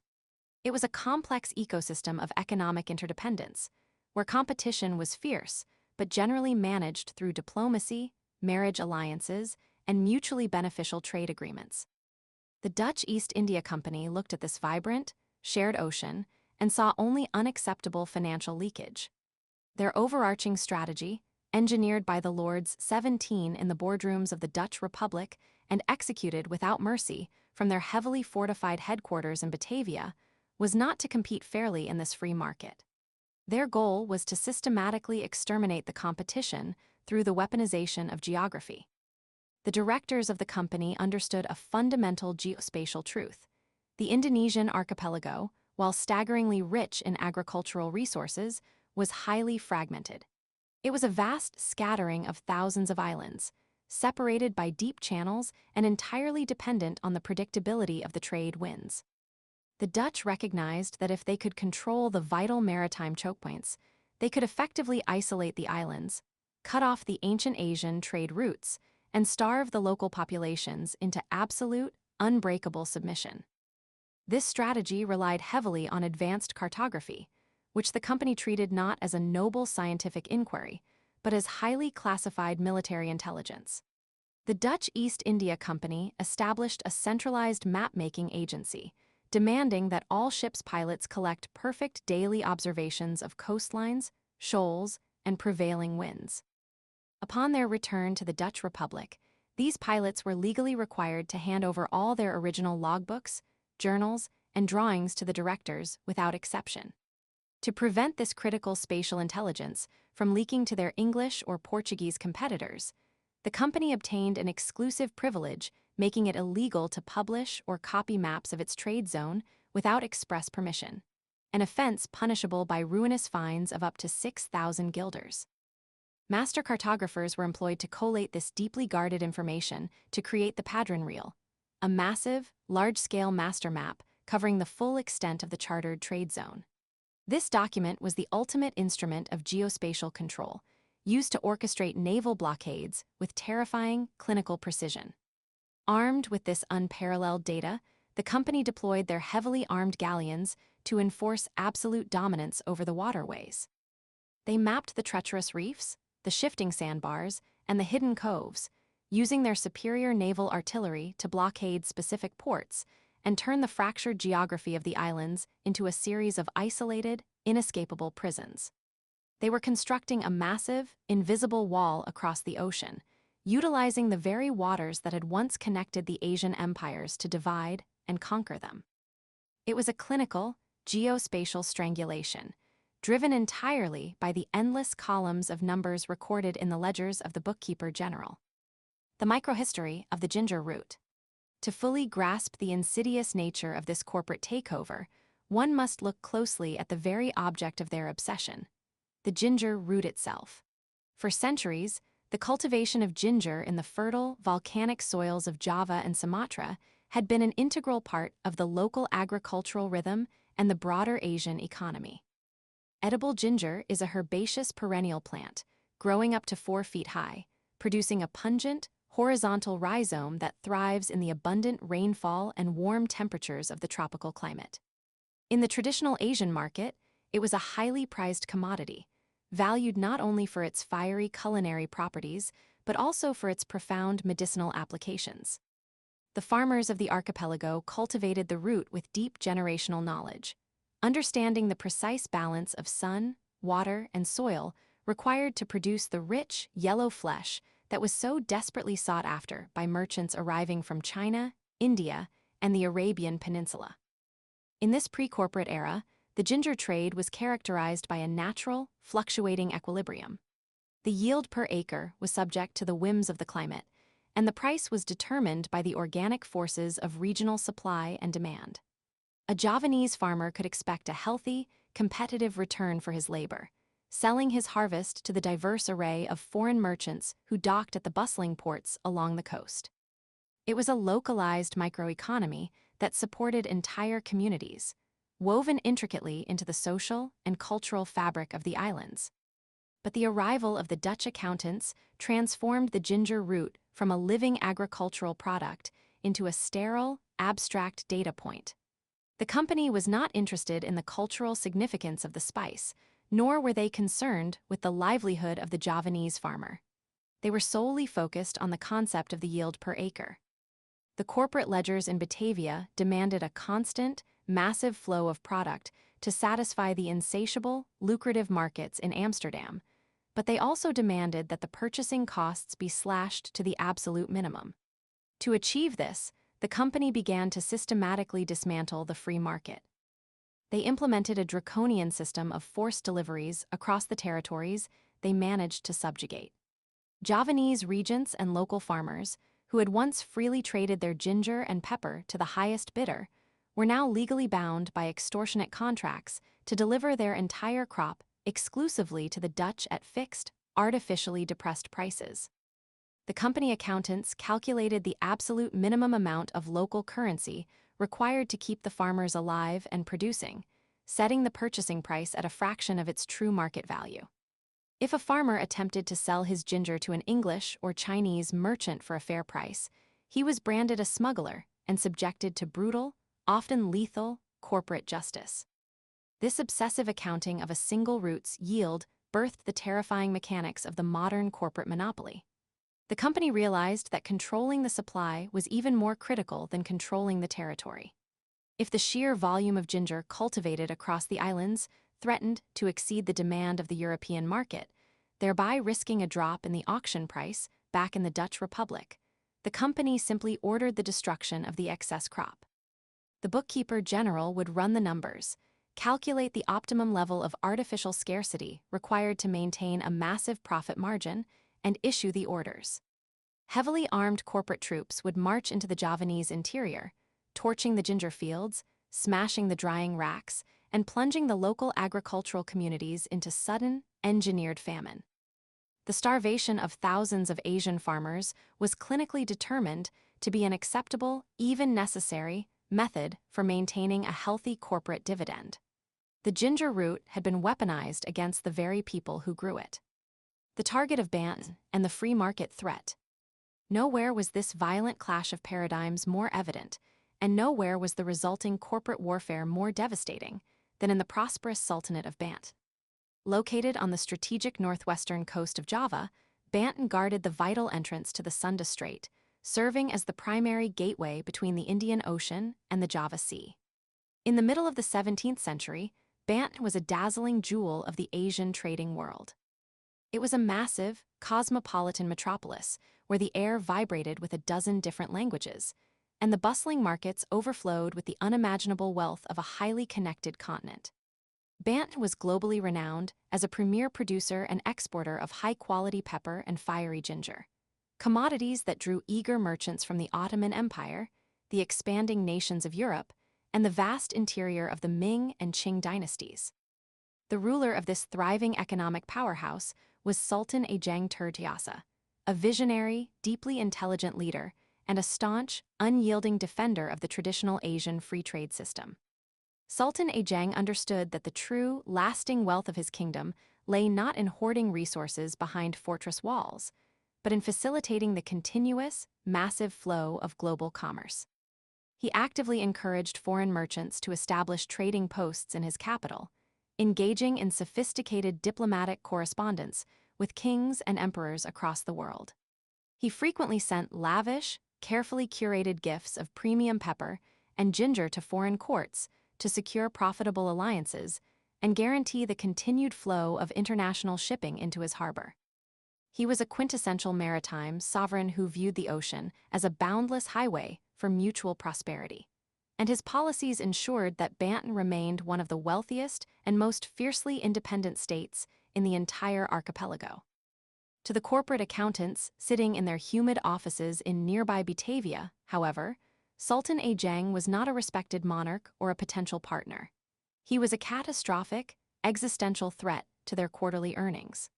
The Dutch East India Company's entire business model was predicated on buying Asian spices at artificially depressed prices and selling them in Europe at extortionate markups. As long as Banten remained an independent free port, Asian farmers and merchants had an alternative, highly competitive buyer for their ginger and pepper. This alternative market kept the purchasing prices naturally elevated across the region, cutting directly into the company's profit margins. The meticulous ledgers of the bookkeeper general clearly indicated that the continued existence of a free, prosperous Banten was costing the corporation millions of guilders in lost potential revenue every single year. The company recognized that they could not simply conquer Banten through a direct, conventional land invasion. The Sultanate was heavily fortified, fiercely defended by a massive, highly motivated army, and possessed a formidable naval fleet of its own. Sultan Zheng had already proven his military capabilities, launching devastating raids against Batavia to disrupt the monopolistic grip of the Dutch. He was a ruler who ensured that the company's weapons never rusted from disuse. Therefore, the corporation deployed a geospatial and political tactic far more insidious and ultimately far more devastating. They analyzed the internal political dynamics of the Bantenese royal court with the cold, calculating eye of a predatory hedge fund looking for a critical vulnerability to execute a hostile takeover. The proxy war and the engineered takeover. The strategy of divide and rule was an ancient concept, but the Dutch East India Company perfected it, stripping away any pretense of diplomatic grace and transforming it into a highly efficient, militarized instrument of corporate acquisition. The directors in Batavia, fed a constant stream of intelligence from their informants, recognized a deep, exploitable fracture within the Bantenese royal family. They identified that Sultan Haji, the aging sultan's ambitious and highly pliable son, deeply coveted the throne. More importantly, the company analysts calculated that Sultan Haji was desperate enough to mortgage the entire economic future of his sovereign nation in order to secure his own immediate power. While his father, the old sultan, fiercely resisted Dutch encroachment and sought to maintain strong, diversified ties with English and Danish merchants, Sultan Haji represented a perfect, highly leverageable asset. The corporate fixers approached the young prince not as diplomats representing a sovereign European nation, but as heavily armed power brokers offering a lethal, transactional bargain. They would provide the elite disciplined troops, the advanced naval artillery, and the totalizing geospatial intelligence required to overthrow his father. In exchange, the company demanded that Sultan Haji grant them absolute, exclusive control over the entire Bantenese economy, effectively handing over the keys to the most lucrative ginger and pepper market in the archipelago. In the early 1680s, this simmering, meticulously manipulated palace tension erupted into a full-scale, catastrophic civil war. Sultan Zheng, discovering his son's treasonous, back-channel negotiations with Batavia, mobilized his loyalists and besieged Sultan Haji in his own palace. It was at this precise moment of maximum chaos that the Dutch East India Company activated their trap. Presenting themselves to the world as the noble saviors of the legitimate, recognized heir, the company unleashed the full, terrifying might of their militarized logistics. They deployed their heavily armed frigates to enforce a brutal, impenetrable naval blockade of the Banten coastline. Utilizing their advanced cartographic knowledge of the local currents and shoals, the Dutch ships choked off the harbor, instantly severing the Sultanate from its crucial overseas supply lines and isolating Sultan Zheng's forces from any potential Allied reinforcements. The corporate troops, highly disciplined and equipped with superior, rapid-fire weaponry, landed on the coast, broke the siege of the palace, and rescued their royal asset. Facing the overwhelming, coordinated firepower of the company, the grand old sultan was forced to abandon his capital and flee deep into the dense, mountainous interior of western Java to wage a desperate guerrilla resistance. The physical kinetic war was relatively brief, but the corporate subjugation that immediately followed was eternal and absolute. In the spring of 1684, with his father still hiding in the jungles, Sultan Haji was forced to sit down with the corporate accountants and sign a devastating, transformative treaty. This document was a masterpiece of extortionate corporate law, designed to permanently shackle a sovereign state to a company ledger. Under the incredibly cynical guise of an act of remission, the company generously forgave the massive, crippling war debt that Sultan Haji had incurred by utilizing their mercenary services and naval artillery. In return for this calculated act of corporate altruism, the puppet sultan granted the Dutch an absolute, unbreakable monopoly on the purchase of all pepper and ginger within his realm. Furthermore, he was forced to legally expel all other European and Asian merchants from the port of Bant. The bustling, cosmopolitan emporium was silenced almost overnight. The massive Chinese junks were turned away at the mouth of the harbor. The English, Danish, and French traders were forcibly evicted, their warehouses seized. The vibrant, competitive free market that had sustained the local economy for generations was ruthlessly replaced by a single, monopolistic buyer who dictated the prices with absolute, unquestioned impunity. The Dutch East India Company had successfully executed a leveraged buyout of an entire sovereign nation, utilizing precision violence and proxy warfare to permanently alter the economic geography of the Sunda Strait. The extortion of hostage diplomacy. With the geopolitical board cleared of competitors and the Bantenese market firmly under corporate control, the company turned its attention to securing its long-term investment. They understood through grim experience that military victories in Asia were often fleeting, and that local populations would continuously rise up against forced deliveries and artificial pricing if they possessed a unifying figurehead. To mitigate this risk, the company pioneered a brutal, highly systematized regime of hostage diplomacy.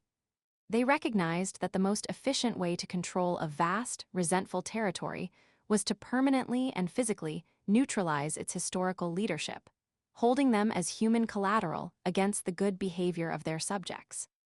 When the great Sultan Ajeng Turtayasa finally surrendered, exhausted, starving, and ultimately betrayed by members of his own fractured family, the Dutch did not grant him the honorable, comfortable exile that was customary among defeated Asian monarchs. The company accountants viewed him not as a fallen king, but as a highly volatile, massively leveraged asset. They dragged the elderly sovereign to Batavia in chains, where he was locked away in a damp, stinking dungeon within the formidable walls of the corporate fortress. He was systematically stripped of his humanity, his dignity, and his royal titles, reduced entirely to a living bargaining chip. The company kept him alive in these horrific conditions, specifically to ensure that his son, the puppet Sultan Haji, continued to enforce the company's forced ginger and pepper deliveries without a single word of complaint. If the shipments fell short, or if the local population grew restless, the company possessed the ultimate leverage. This clinical, terrifying approach to human life extended far beyond Banten, becoming standard operating procedure for the corporation across the entire Asian theater. The company prisons in Batavia, as well as their remote fortress colonies on the island of Ceylon and at the desolate Cape of Good Hope, soon filled to bursting with the exiled royalty and spiritual leadership of a conquered continent. Princes from the defiant kingdom of Macassar, rebellious Islamic clerics from the Javanese interior, and fiercely independent lords from the Moluccas were systematically hunted down, removed from their geopolitical contexts, and stored away in remote dungeons like dangerous, volatile inventory. The story of Sheikh Yusuf, a revered Islamic scholar and a relative of the Bantenese royal family who had fought alongside Sultan Ajeng, perfectly illustrates this horrific policy. Recognizing his immense spiritual influence and his ability to rally the population against the corporate monopoly, the Dutch exiled him to the furthest reaches of their logistical network, sending him to the brutal isolation of the Cape of Good Hope. They utilized these royal and spiritual hostages to continuously blackmail the remaining local populations across the archipelago. The company constantly threatened to execute revered figures, or conversely, promised to release rival claimants to the throne, depending entirely on whichever action would yield the most favorable trading conditions and the lowest purchasing prices for spices. It was the ultimate, horrific weaponization of political instability, a system of profound human misery managed by pale accountants who weighed the life of a king or a holy man solely by the volume of raw ginger his imprisonment could secure for the upcoming shipping season. The genocide of the ledgers. While the proxy war in Bant and the implementation of hostage diplomacy were devastating, the absolute, terrifying extreme of the company's data-driven methodology had been established decades earlier, setting a horrific precedent that haunted the entire region. When the brutal logic of the corporate ledger was applied to populations that simply refused to be co-opted or intimidated, the result was not negotiation, but annihilation. This terrifying reality was most clearly demonstrated in the Banda Islands, a tiny, remote archipelago that happened to be the world's only source of nutmeg and mace. The lessons learned in Banda formed the chilling blueprint for the company's subsequent violent monopolies over cloves, pepper, and ginger. The indigenous population of the Banda Islands were fiercely independent traders who had operated within the Asian maritime network for centuries. When the Dutch arrived and demanded an exclusive, absolute monopoly on their spices at insultingly low prices, the Bandanese naturally resisted. They recognized the contracts as a death sentence for their economy and continued to secretly trade their harvest to English and Asian merchants who offered fair market value. To the local inhabitants, this was simply commerce. To the Dutch East India Company, it was an intolerable breach of contract and a direct assault on their projected profit margins. The response from the company's Governor-General, the notoriously ruthless Jan Pieterszoon Cohen, was entirely devoid of human empathy. Cohen did not view the Bandanese as people. He viewed them as an inefficient obstacle to total market dominance. He consulted his meticulously kept ledgers, calculated the financial risk of English competition, and determined that the most cost-effective solution was the complete, systematic eradication of the native population. In the spring of 1621, Cohen deployed a massive fleet and heavily armed mercenary troops to the islands. What followed was not a war, but a highly organized, clinical genocide conducted purely to balance a corporate ledger. Over the course of a few incredibly bloody months, the corporate troops marched systematically across the volcanic islands.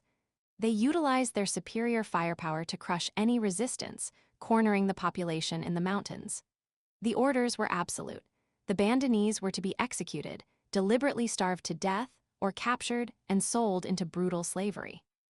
Prominent village leaders were subjected to horrific public executions, quartered and beheaded by Japanese mercenaries employed by the company. Many of the islanders chose to throw themselves off the high cliffs into the sea rather than surrender to the corporate terror. Of an original population estimated at 15,000 men, women, and children, barely 1,000 survived the initial campaign, left alive only because their specific agricultural expertise was temporarily needed to maintain the precious spice groves. Having successfully cleared the land of its rightful owners, the company then executed the final phase of their business plan. They divided the islands into neat, geometric plantation tracts, handing them over to Dutch employees. To replace the slaughtered workforce, the company imported thousands of enslaved people, convicts, and indentured laborers from across their vast Asian network. They transformed a vibrant, independent, deeply cultured society into a massive, heavily guarded, open-air corporate plantation. This was the terrifying, logical endpoint of the corporate monopoly. The genocide in Banda proved to the entire Asian continent that the Dutch East India Company possessed no moral boundaries. The destruction of an entire civilization was simply viewed as a necessary capital expenditure, a one-time operational cost required to secure a monopoly that would pay massive dividends to the distant shareholders for generations. It was this exact, looming threat of total annihilation that hung over the farmers of Java and Sumatra as they were forced to hand over their harvests of ginger and pepper in the decades that followed. The ginger jar and the commodification of art. The totalizing, crushing nature of the company's hostile takeover trickled down from the macroeconomics of global genocide and naval blockades to the microhistory of the very physical objects used to facilitate the trade. The impact of the corporate ledger was so profound that it physically altered the material culture of Asia. Before the arrival of the Dutch, the ceramic vessels used to transport precious ginger, spices, and aromatic oils across the Asian maritime routes were works of stunning, highly individualized artistry. Crafted in the ancient, master kilns of Jingdezhen in China, these porcelain jars were highly prized by the Asian elite.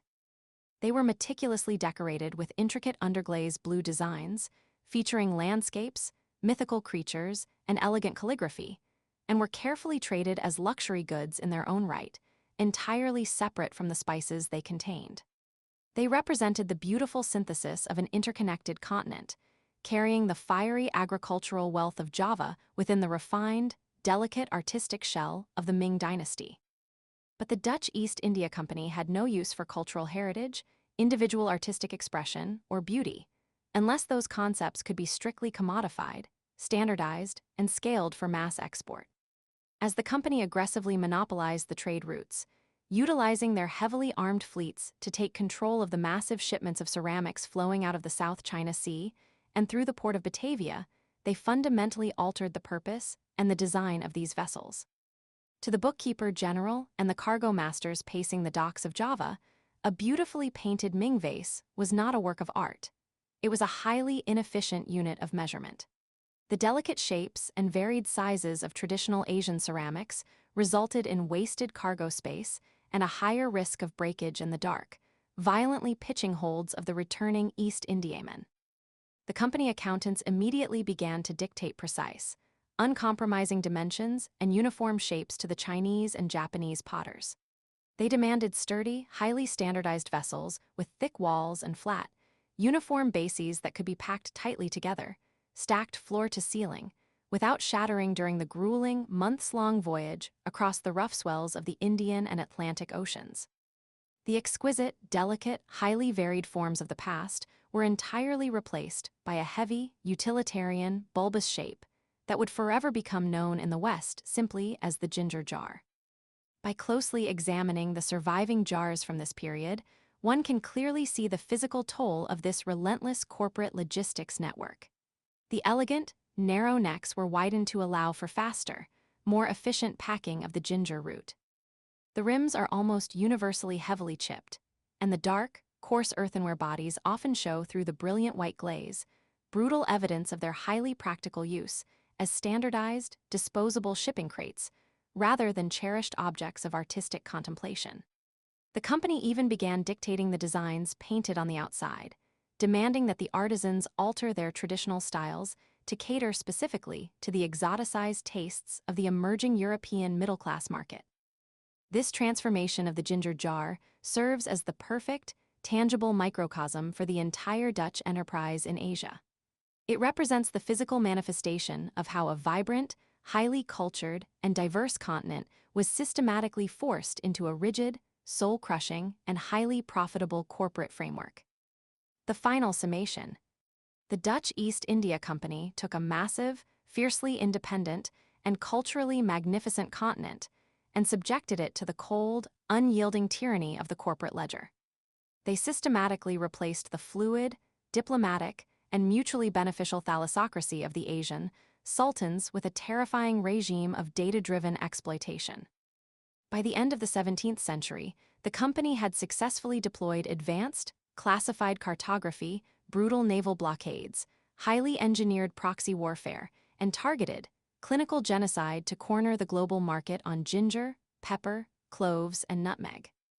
They had sent hundreds of thousands of European workers into the Asian theater, constructing a vast, interconnected empire of heavily fortified trading posts, warehouses, and dungeons that spanned from the rocky shores of Japan to the windswept coastline of the Cape of Good Hope.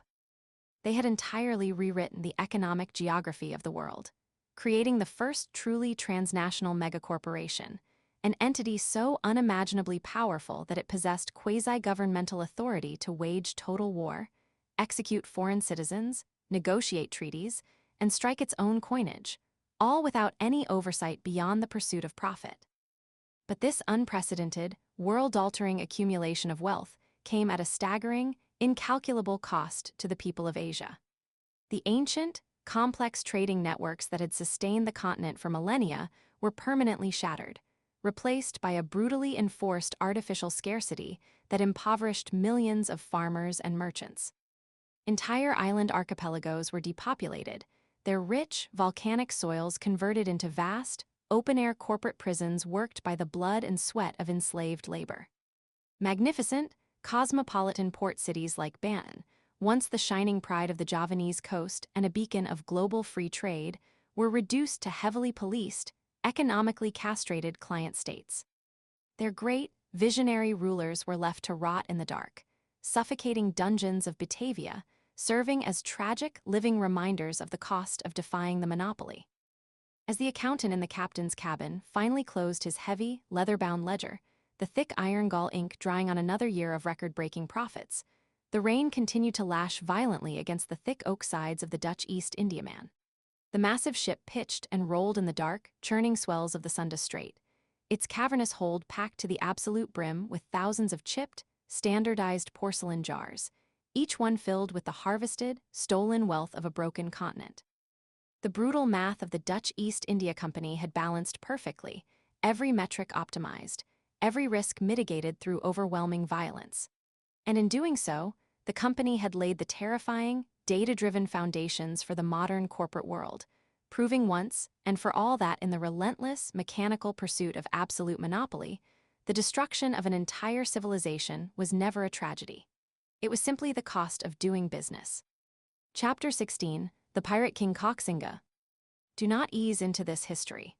The morning of April 30th, 1661, did not begin with the formalized, polite declarations of war favored by the distant, arrogant courts of Europe. It began with the terrifying, silent emergence of an absolute maritime apocalypse. The thick, damp, suffocating fog of the Taiwan Strait clung tightly to the shallow, treacherous waters of the coast, entirely obscuring the western horizon from the heavily fortified, geometric parapets of the Dutch East India Company stronghold at Fort Zeelandia. Governor Frederick Coyet, the haughty, rigid, and deeply embattled commander of this European corporate colony, had received numerous vague warnings of an impending attack over the preceding months.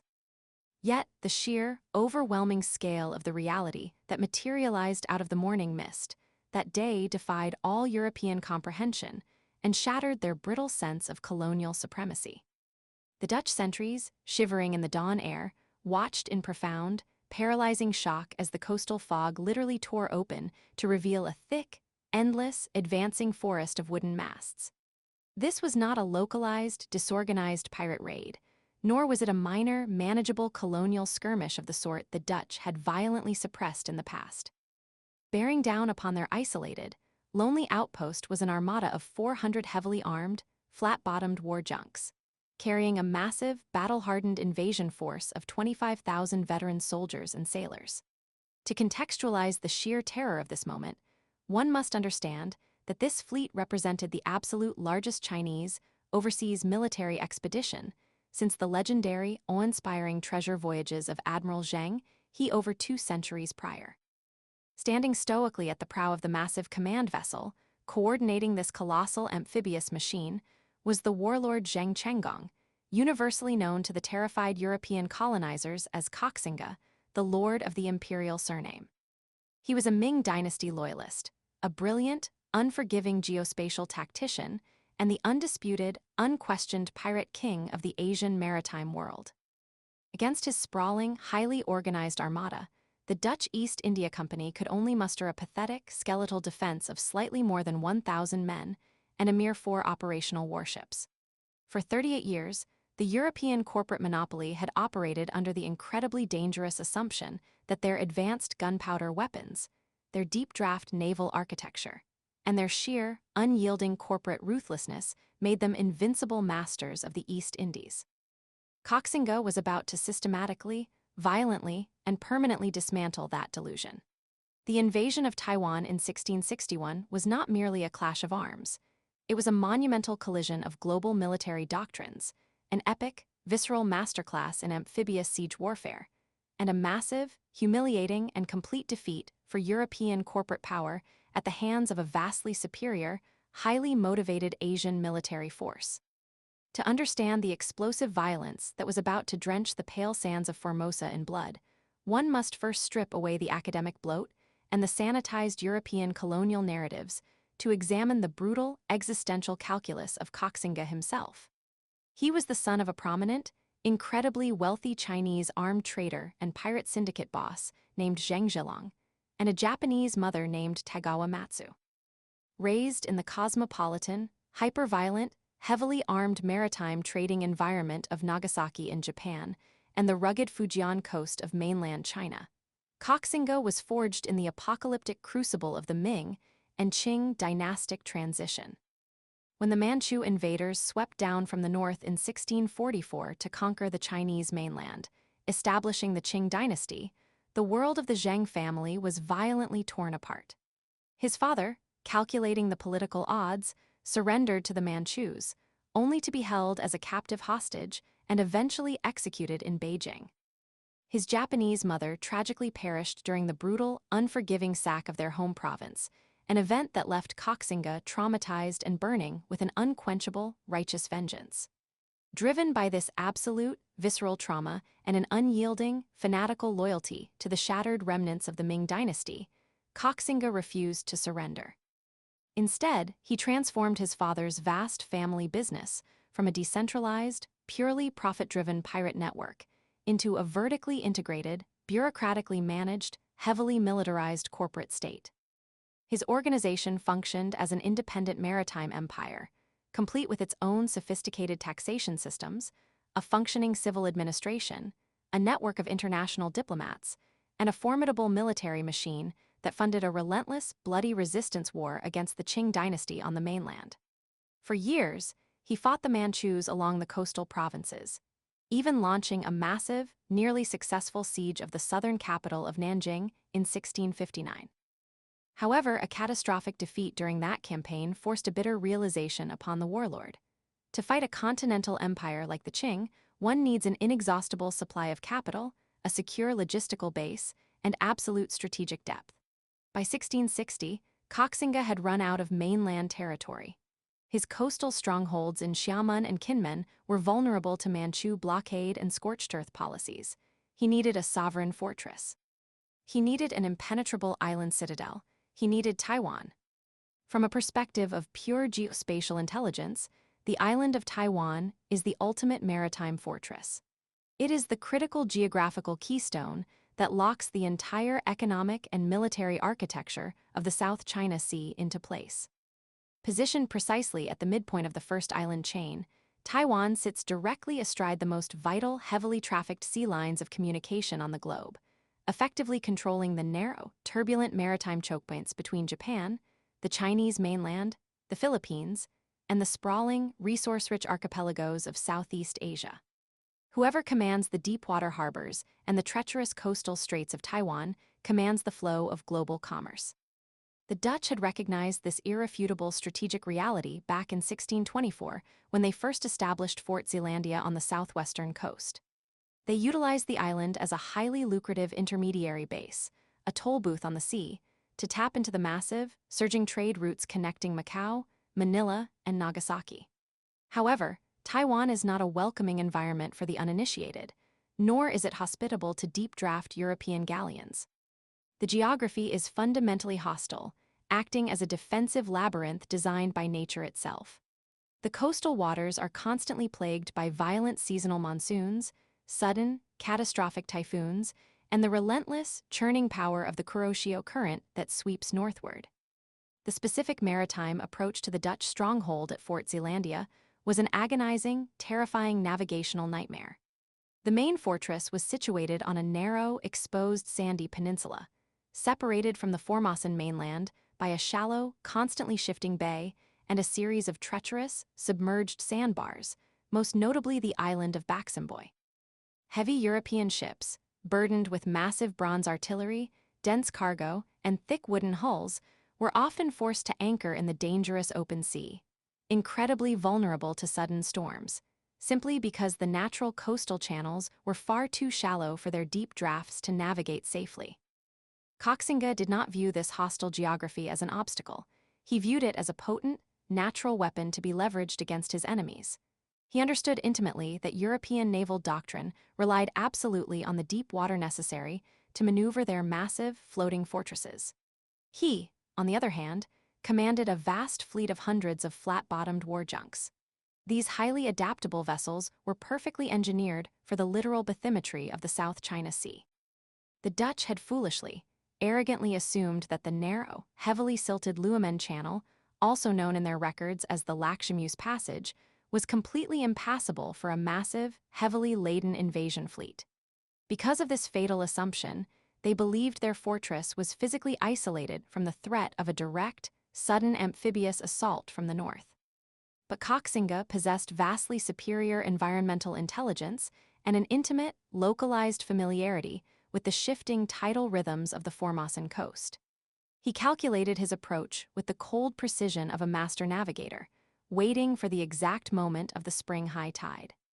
When the water surged into the bay, he commanded his vast armada to slide directly through the shallow Luomen waterway, completely bypassing the heavy European coastal batteries that were rigidly positioned to guard the deeper, conventional, expected approaches to the harbor. The logistical execution of this massive amphibious assault was nothing short of breathtaking.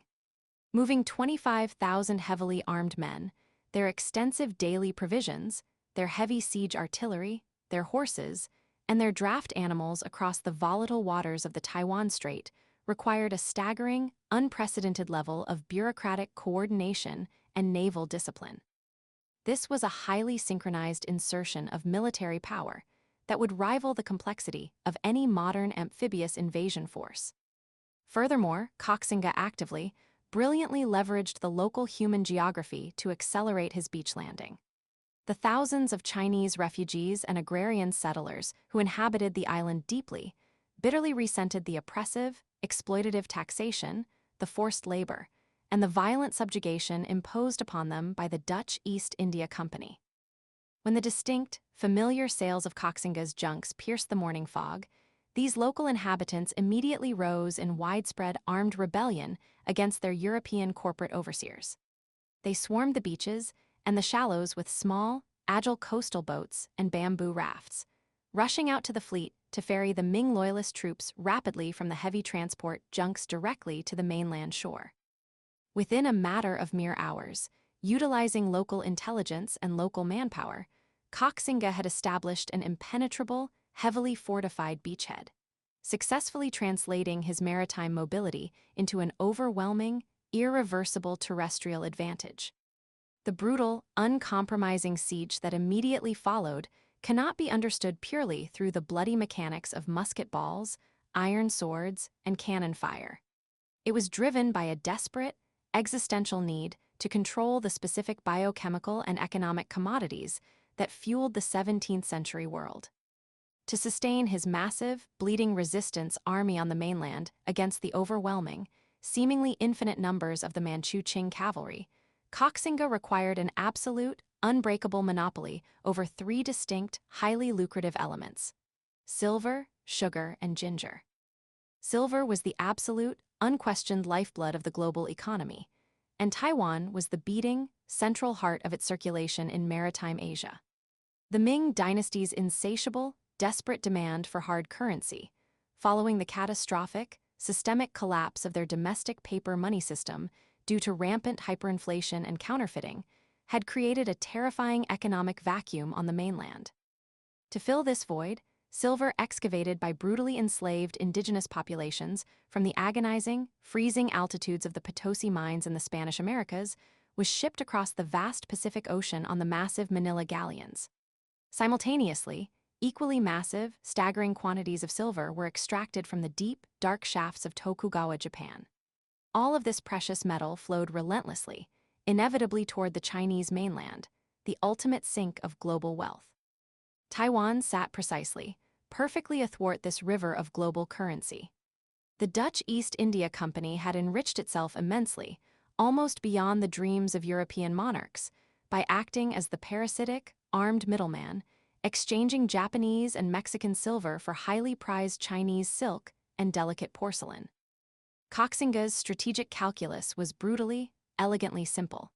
By violently seizing Fort Zeelandia, he would completely eliminate the European interloper and redirect the entirety of this vast, global arbitrage profit directly into his own war chest, allowing him to purchase the weapons, the armor, and the loyalty required to restore the Ming Emperor.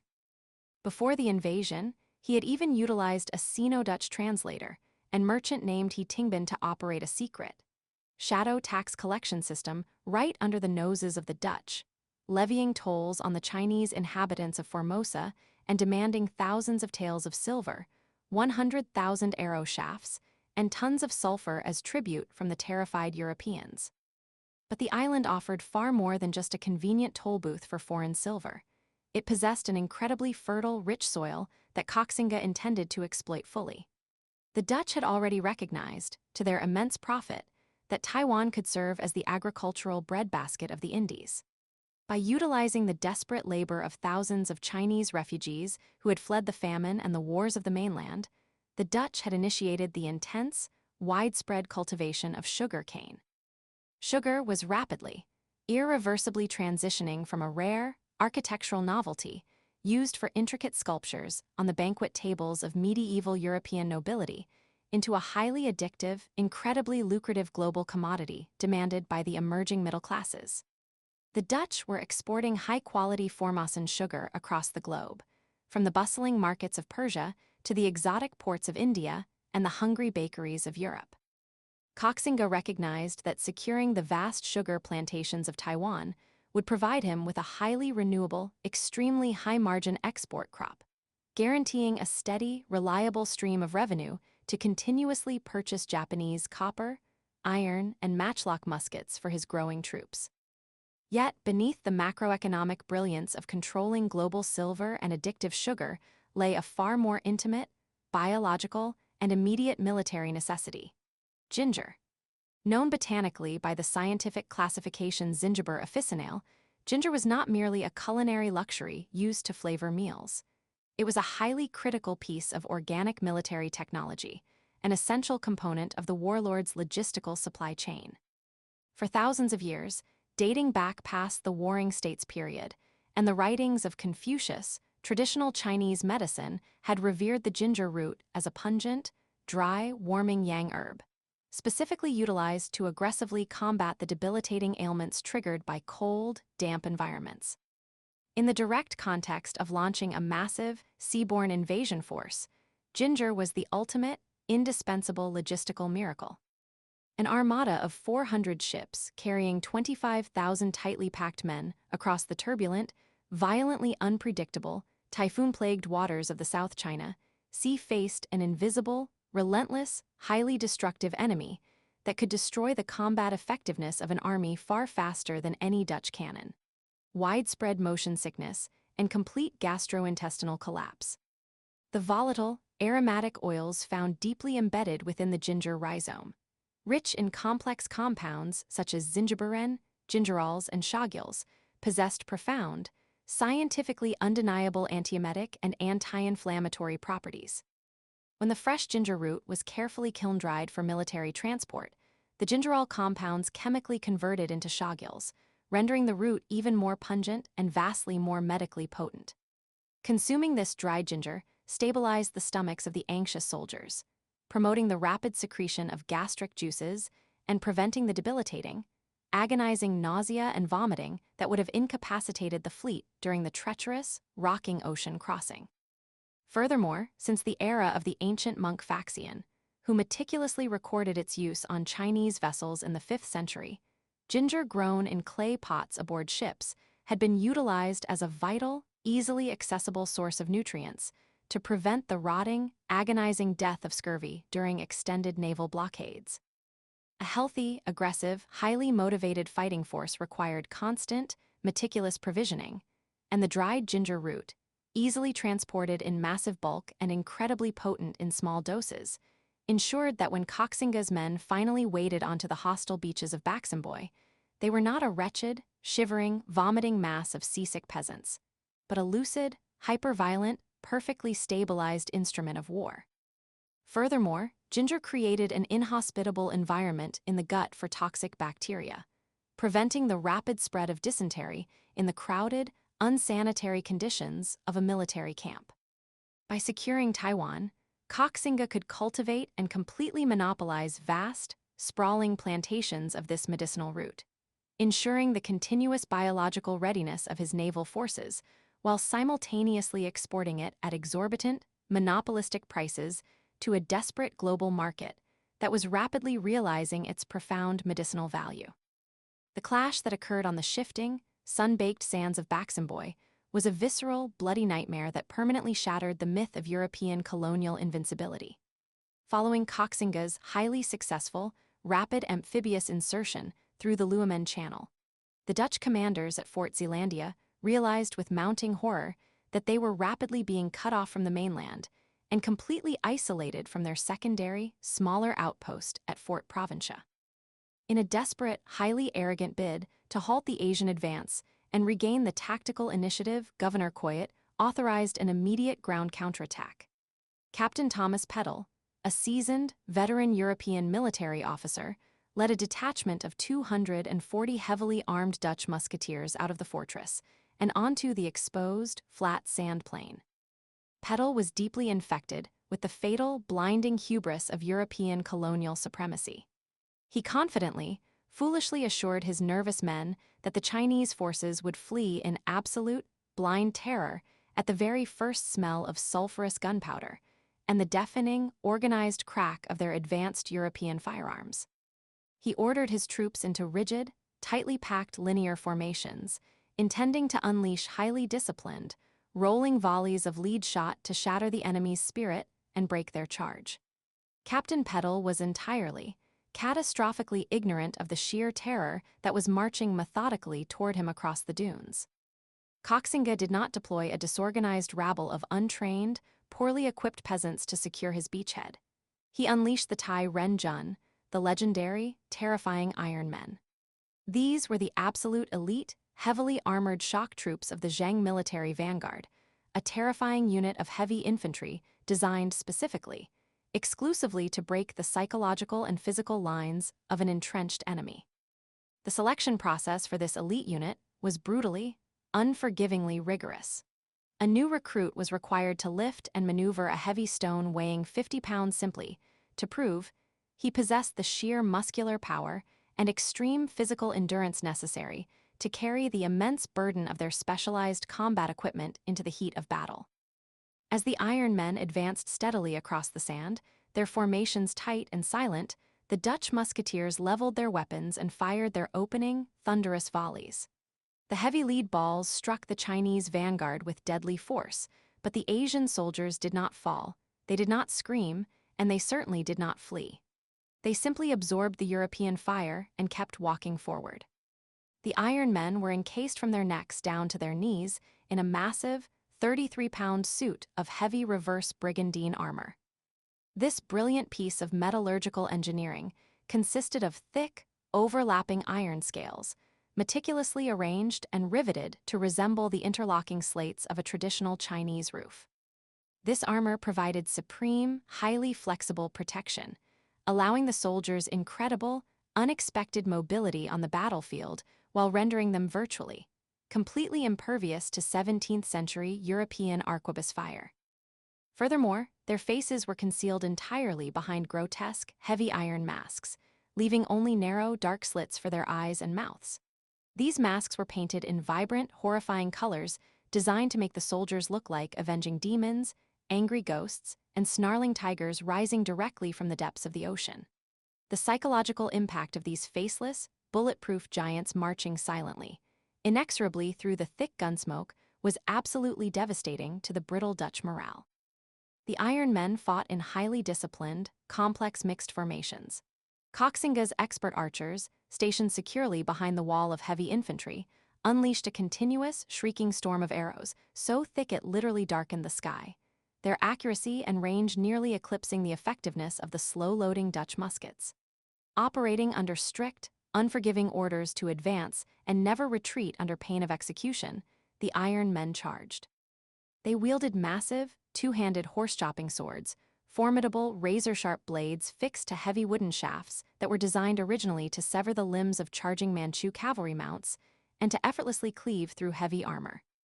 They kept their heads bent low, utilizing heavy, thick rattan shields to deflect any remaining musket balls, and crashed directly into the terrified Dutch lines with the sheer, unbridled fury of mad dogs. The resulting melee on the beach was an apocalyptic, one-sided slaughter.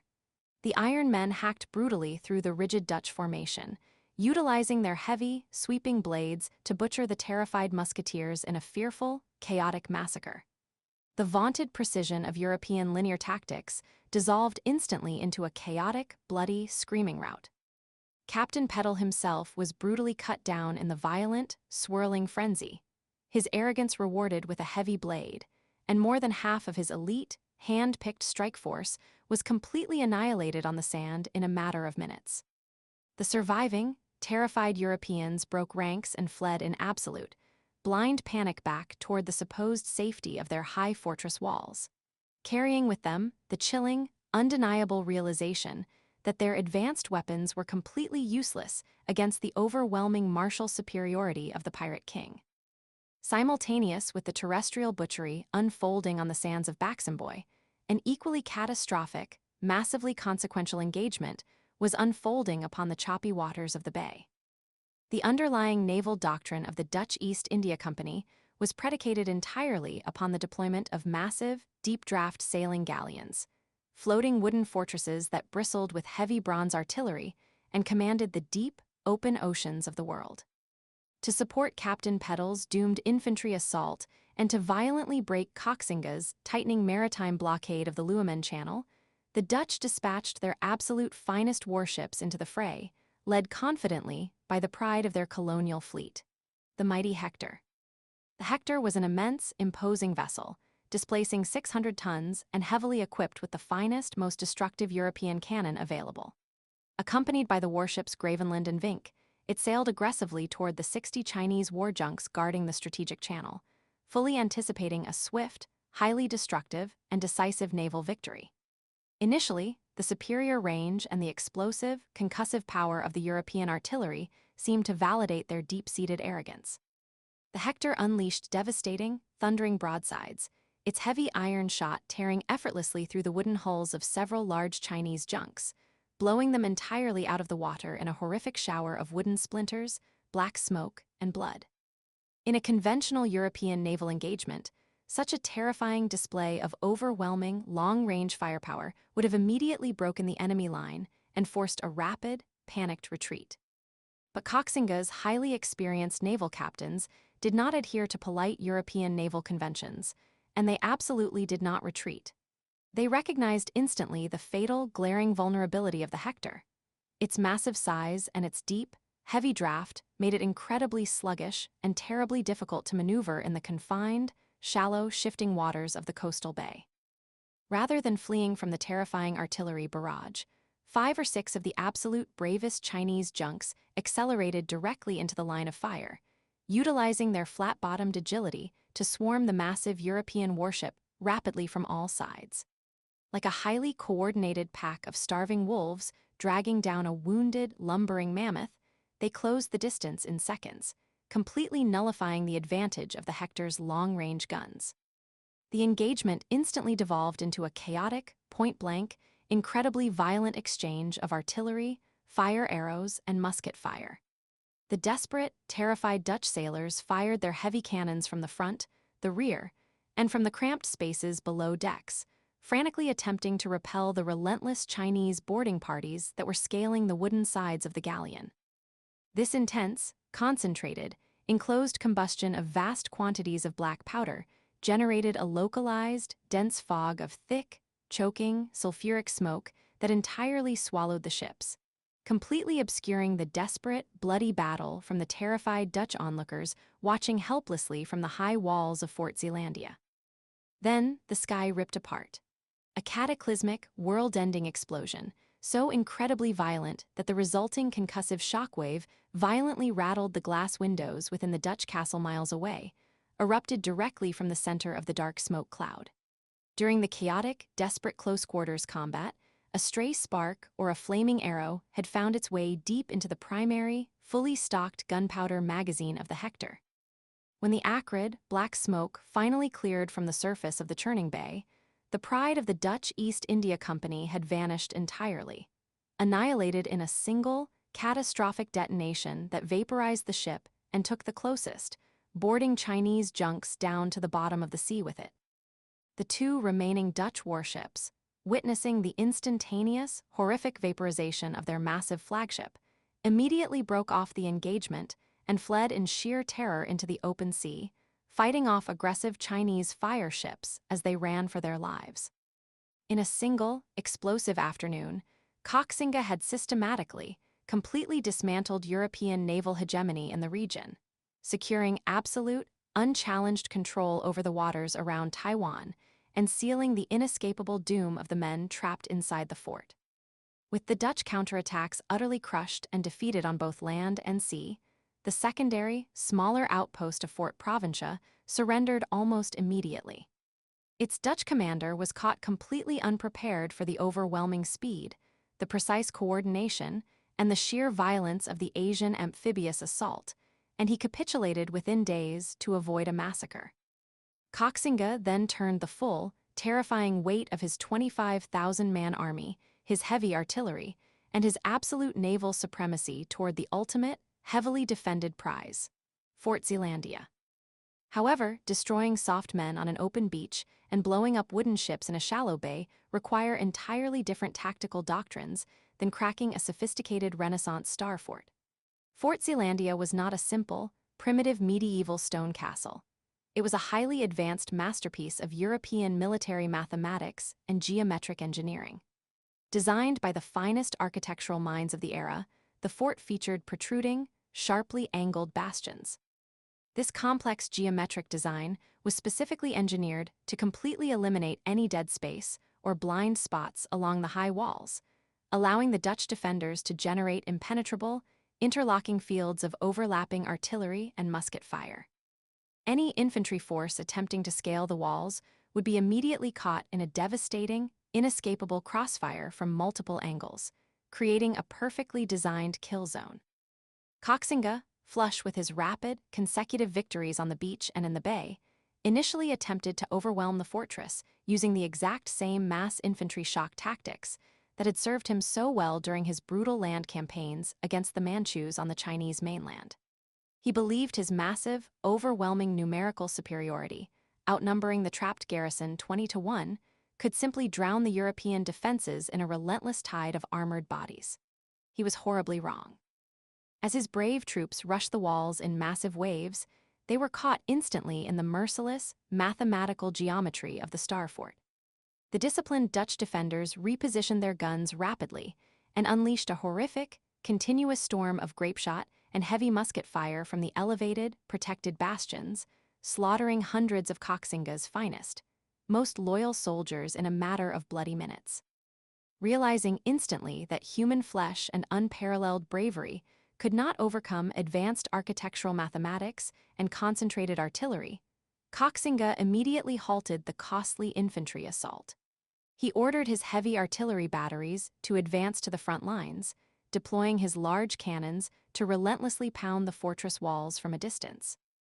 During a massive, coordinated night bombardment, his guns successfully demolished the roof of the Dutch governor's residence, but the thick, heavily reinforced stone walls of the fort itself easily absorbed the impact of the Chinese iron shot. Governor Coyet, watching the bombardment safely from the parapets, noted with arrogant, misplaced satisfaction that the Asian cannons were positioned poorly on the open ground, lacking the protective, deeply dug earthen siegeworks necessary to shield the Chinese gunners from the accurate, returning European counter-battery fire. But Koxinga was a strategic genius capable of incredibly rapid adaptation. He was deeply infuriated by his initial failure to breach the walls, but he was certainly not a fool. Recognizing that he could not immediately blast his way into the stronghold without suffering unacceptable casualties, he seamlessly, ruthlessly transitioned his military doctrine from overwhelming shock tactics to a cold, calculated, unforgiving strategy of total starvation and economic strangulation.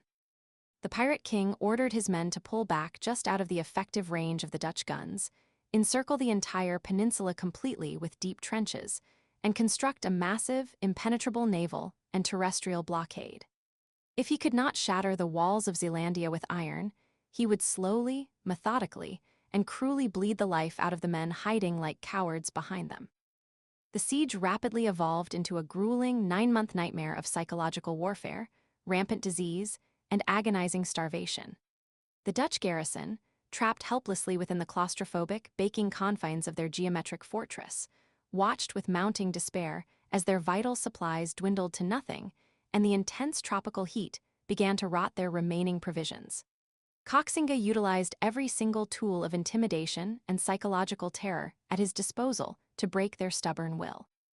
In a calculated move, he captured a Dutch civilian priest, Anthonius Hambroek, and sent him directly into the fort as a paroled emissary to demand their immediate, unconditional surrender, threatening total annihilation if they refused. But Hambroek, demonstrating extraordinary, heartbreaking personal courage, refused to deliver the warlord's threat as instructed. Instead, he passionately urged the exhausted, starving garrison to hold the line, to refuse surrender, and to pray desperately for a relief fleet from Batavia. When Hambroek bravely, honorably returned to the Chinese camp as he had promised, Koxinga, demonstrating the ruthless, terrifying violence that defined his absolute rule, ordered the priest immediately executed. Hope flickered briefly for the besieged, desperate Europeans in the sweltering, oppressive heat of July, when the western horizon once again filled with the sight of white sails.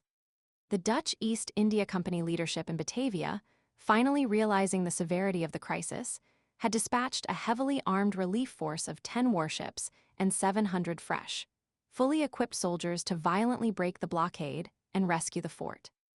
Governor Koyet and his starving men cheered wildly from the high walls, believing their long-awaited salvation had finally arrived. But Koxinga's massive, highly disciplined naval machine was waiting patiently in the shallows. In a series of brutal, highly coordinated, incredibly violent naval engagements, the vast fleet of Chinese war junks intercepted the European relief fleet before they could reach the safety of the harbor. Utilizing the exact same aggressive swarm tactics, fire ships, and shallow water maneuverability that had utterly destroyed the Hector months prior, Koxinga's naval commanders absolutely decimated the incoming reinforcements. 2 heavy Dutch ships were blasted and sunk straight to the bottom of the strait. 3 smaller, vital supply vessels were violently captured by Chinese boarding parties, and the shattered, burning remnants of the relief force were forced to retreat southward in utter, devastating humiliation.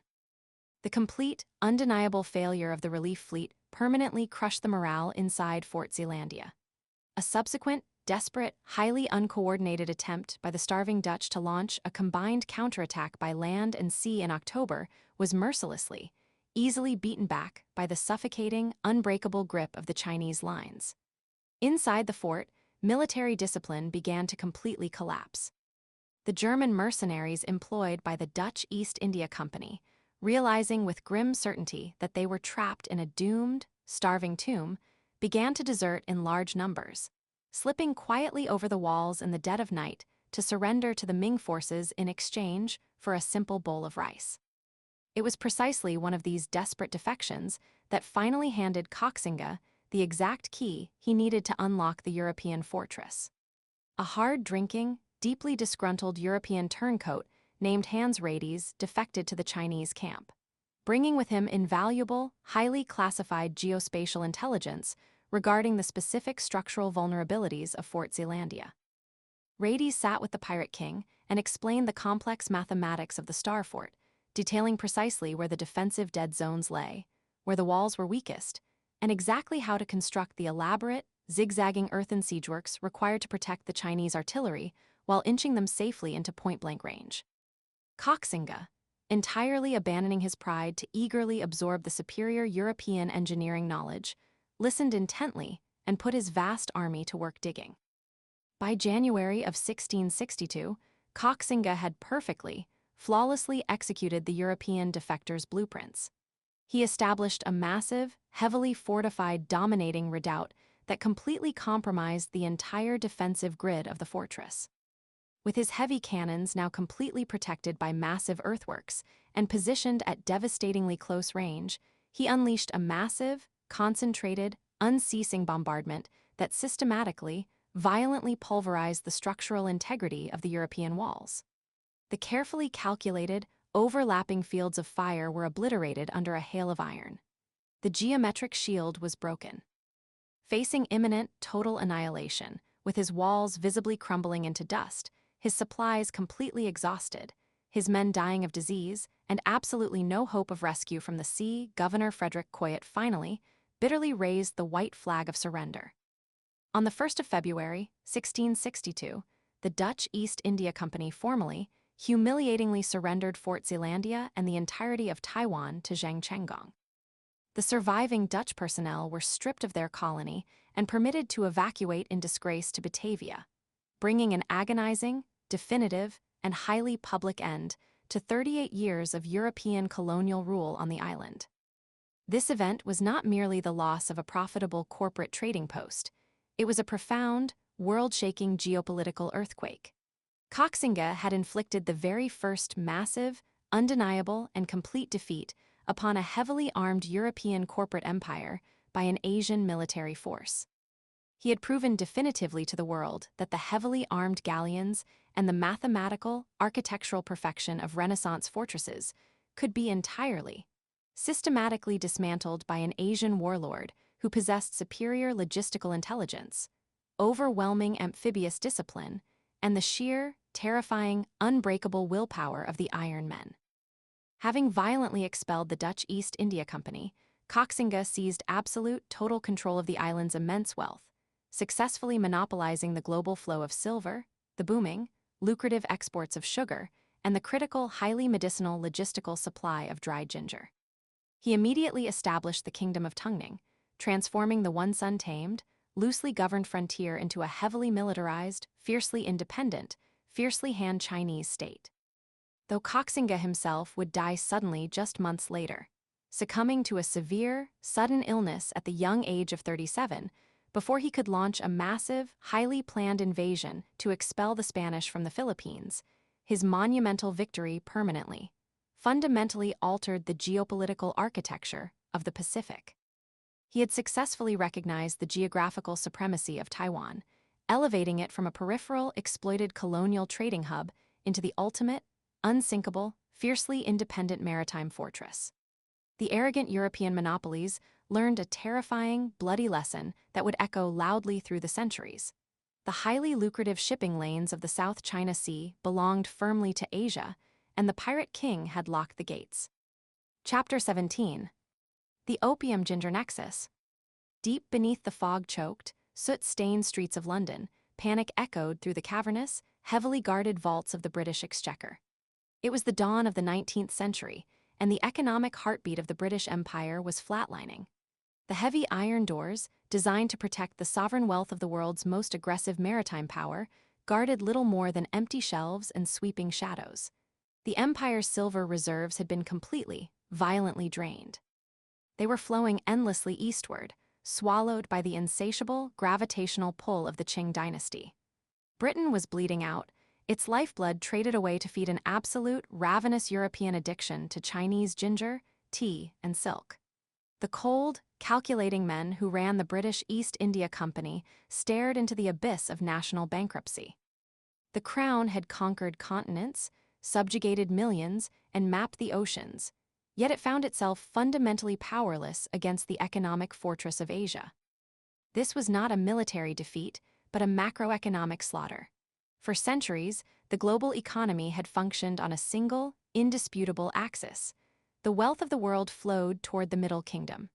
The Asian economic engine was a masterpiece of closed-loop commercial dominance, a self-sustaining organism that had operated flawlessly for millennia. The emperor in Beijing sat atop a civilization that viewed the British not as equals, nor even as respectable conquerors, but as barbaric tributaries, useful only for the hard currency they obediently delivered. The Chinese Empire was vast, entirely self-sufficient, and required absolutely nothing from the damp, freezing factories of Northern Europe. They did not want British woolens, they did not care for British manufactured goods, and they refused to engage in the reciprocal free trade that London desperately craved.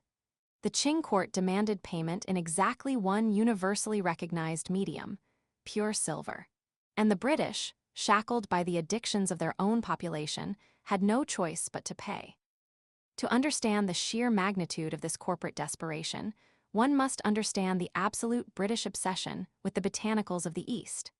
While tea and silk dominated the sheer tonnage of the cargo holds, it was ginger that represented the visceral, deeply ingrained dependency of the British populace. Ginger was not merely a flavor. It was a macroeconomic pivot point, a root whose very existence had altered the geopolitical map of the world. This sweet, fiery rhizome had been traversing the ancient maritime networks of the Austronesian seafarers for thousands of years, long before the first European sails ever broke the horizon. It had cured the stomach ailments of ancient Chinese healers, commanded the ransom of a sheep per pound in the medieval markets of Europe, and served as a desperate, burning ward against the bubonic plague. By the late 18th and early 19th centuries, ginger had evolved from a rare medical luxury into an absolute cultural mandate in Britain. Preserved ginger, harvested from the rich, subtropical soils of Guangdong province, was boiled in heavy sugar syrups, packed into ornate blue and white porcelain jars, and shipped across the world to soothe the stomachs of monarchs, merchants, and the rising industrial class. The preparation of this root was a grueling, meticulous industrial process, perfected by the hawkers and factory masters of Canton. Men like the legendary street hawker, Li Chai, noticed the European weakness for sweet, fiery confections and built an entire preservation industry around it. The raw rhizomes were boiled in water cut with citric acid to soften their tough, fibrous flesh, then steeped in continuously inverted sugar syrups until they reached a state of translucent, golden perfection. This botanical catalyst, combined with an unyielding thirst for tea, mandated the continuous, devastating export of millions of ounces of British silver annually. The British sweet tooth, combined with the desperate need for the warming, spicy bite of southern Chinese ginger, drove the corporate syndicates of London to madness. The Exchequer collected a massive portion of its total domestic revenue from the taxes levied on these Asian imports, creating a vicious cycle where the British government relied on the very trade that was bankrupting its treasury. The silver drain was absolute. The Spanish pesos, mined by enslaved labor in the mountains of South America, flowed across the Atlantic to Europe, only to be immediately loaded onto East Indiamen and shipped directly into the impenetrable vaults of the Qing dynasty. The Chinese domestic economy was a massive, hungry vacuum for the metal. During the Ming dynasty, the imperial court had instituted sweeping tax reforms that required all land taxes to be paid in silver. This monetary policy effectively monetized the largest population on Earth, creating an infinite, unquenchable demand for silver bullion that the Europeans were forced to supply if they wanted their ginger and tea. From the Asian perspective, this arrangement was not an accident. It was the ultimate expression of civilizational supremacy. The trade networks extending from the South China Sea through the Strait of Malacca and into the Indian Ocean were ancient, cooperative, and highly regulated by Asian powers. The Qing dynasty managed this global interface through the Canton system, a brilliant, suffocating piece of bureaucratic engineering designed to extract maximum wealth while containing the chaotic influence of the foreign devils. The British were confined to a tiny, tightly monitored strip of land outside the city walls of Guangzhou. They were forbidden from entering the city proper, forbidden from learning the Chinese language, and completely at the mercy of a select guild of Chinese merchants known as the Kohong. These Hong merchants dictated the prices, controlled the flow of goods, and ensured that the European traders operated strictly on Chinese terms. It was a fortress of soft power, a monopoly that effortlessly absorbed the wealth of the globe. Faced with a system they could neither negotiate with nor militarily intimidate, the cold, calculating men of the British East India Company pivoted. They realized that traditional mercantilism had failed them. If they could not break the Chinese trade monopoly through legal commerce, and if they could no longer afford to drain their own silver reserves, they would have to invent an entirely new currency. They needed a commodity that the Chinese did not merely want, but biologically required. They needed a weapon, and they found it in the dirt of their newly conquered territories. The British looked to the sprawling, fertile river basins of Bengal and the Malwa Plateau in India. It is here that the intersection of geography and imperial ruthlessness becomes starkly apparent.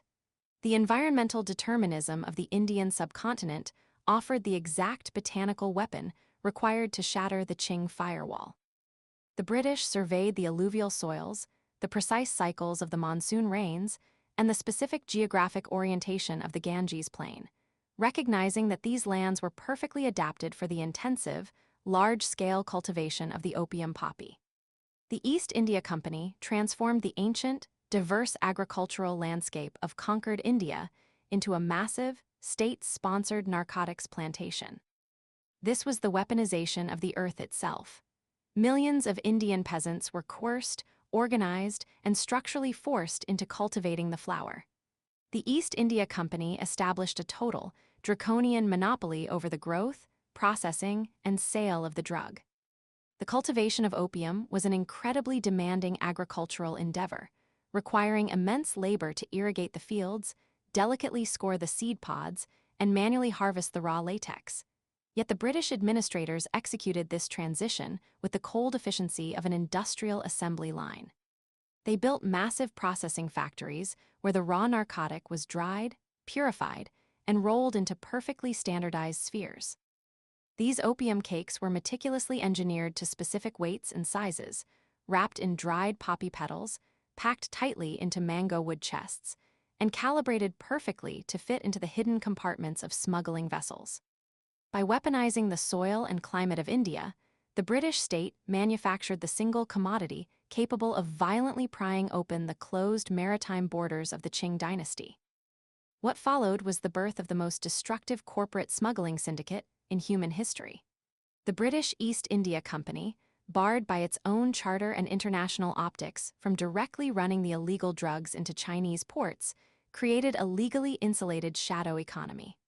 They auctioned the opium in Calcutta to private enterprise, washing their hands of the physical smuggling while reaping all the financial rewards. This birthed a dark, heavily armed underworld dominated by ruthless men operating under the banner of free trade. Scottish merchants who recognized that limitless wealth lay in the systematic destruction of a foreign populace stepped into the void. They were not simple traders, they were apex predators, architects of a geopolitical intelligence network that treated the South China Sea as a theater of macroeconomic warfare. These syndicate leaders, viewing the Chinese with arrogant, racist disdain, recognized that the highly regulated Asian society harbored a fatal vulnerability to the raw, addictive chaos of the drug. To deliver this narcotic payload, the syndicates had to overcome the formidable geospatial defenses of the Asian maritime theater. For centuries, the seasonal northeast monsoon winds had protected the Chinese coast, dictating that heavy, cumbersome merchant ships could only make the journey at specific times of the year. To break this natural barrier, the British engineered a terrifying leap in naval architecture: the opium clipper. Ships were constructed with sleek, razor-thin hulls and massive, towering arrays of canvas. These vessels sacrificed cargo space for pure, predatory speed, designed specifically to cut directly against the teeth of the monsoon gales.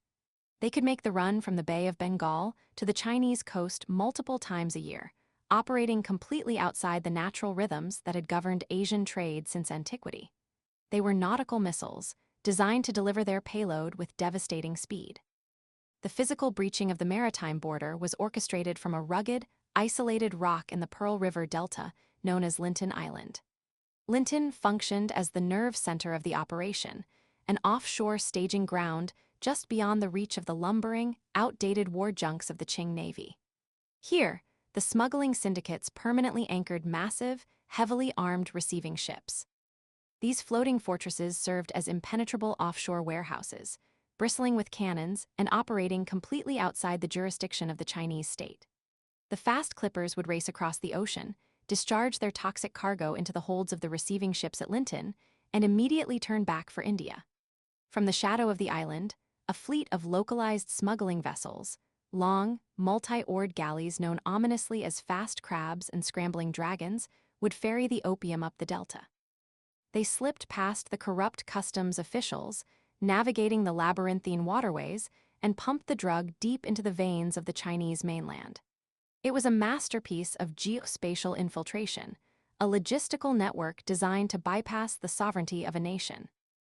The macroeconomic impact on the Qing dynasty was catastrophic, rapid, and visceral. The ancient, self-sustaining Asian economic engine, built upon the steady, inward flow of global silver, suddenly shuddered and went into a violent reverse.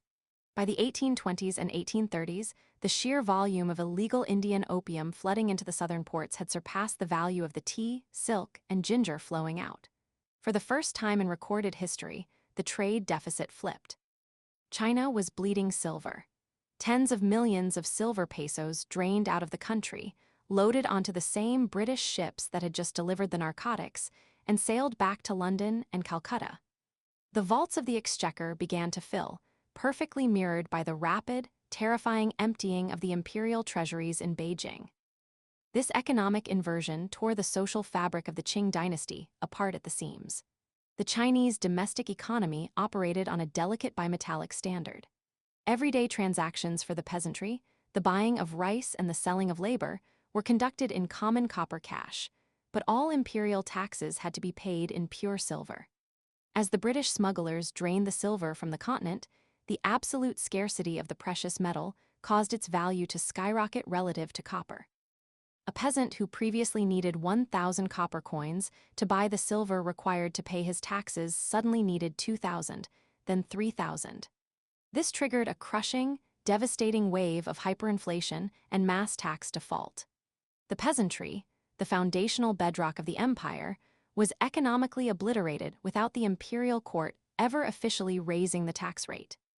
The Daeguang Depression, a prolonged period of severe economic decline, deflation, and agricultural collapse, settled over the empire like a suffocating shroud. Local autarky replaced the integrated national markets. Bandits roamed the countryside as the social contract disintegrated. The physical toll was even more horrifying. Opium, once a highly restricted medicinal compound used sparingly during the Tang and Ming dynasties, was now a mass-market plague. By the middle of the century, there were millions of deeply impoverished, emaciated addicts scattered across the coastal provinces and creeping like a dark stain into the imperial interior. The drug decimated the labor force, corrupted the Mandarin bureaucracy, and hollowed out the military. Soldiers lay in a stupor in their barracks. Magistrates accepted bribes in broad daylight to fund their habits. Addicts resorted to theft, violence, and the pawning of their ancestral lands simply to secure the next pipe of the imported poison. The state-sponsored smuggling syndicates of the British Empire had accomplished what no invading army ever could.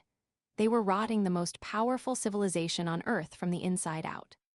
The Qing government, staring into the abyss of total societal collapse, finally moved to amputate the infected limb. The imperial court dispatched a brilliant, uncompromising official to Canton with absolute authority to eradicate the trade. He recognized that the British merchants were not engaging in commerce. They were executing a slow, deliberate poisoning of the Chinese people to balance their own imperial ledgers. He blockaded the foreign factories, cut off their food supplies, and forced the surrender of thousands of chests of illegal opium. On the beaches of southern China, he dissolved the narcotic in deep trenches of salt and lime, washing the financial lifeblood of the British East India Company out into the sea. It was a desperate, heroic assertion of national sovereignty. The British response was as cold and calculating as the corporate ledger that mandated it. The apex predators of the smuggling syndicate had already returned to London. They walked the halls of Parliament, unrolling their geospatial maps, detailing the coastal vulnerabilities of the Chinese mainland, and advising the British Foreign Secretary on the precise naval tactics required to break the Qing resistance. The destruction of the opium stockpiles was framed not as a legitimate police action by a sovereign nation defending its borders, but as an intolerable insult to the crown, a violation of property rights, and a hostile strike against the sacred principles of free trade. The ensuing conflict, the First Opium War, was a brutal, asymmetric slaughter. The sleek, heavily armed British steamships and frigates easily shattered the wooden war junks of the Qing Navy.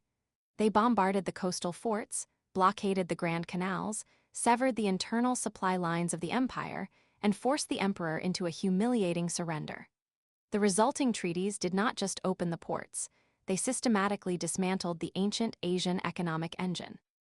The British claimed the island of Hong Kong, transforming it from a pirate refuge into a permanent, fortified tax haven where the narcotics trade could operate openly under the protection of the Royal Navy.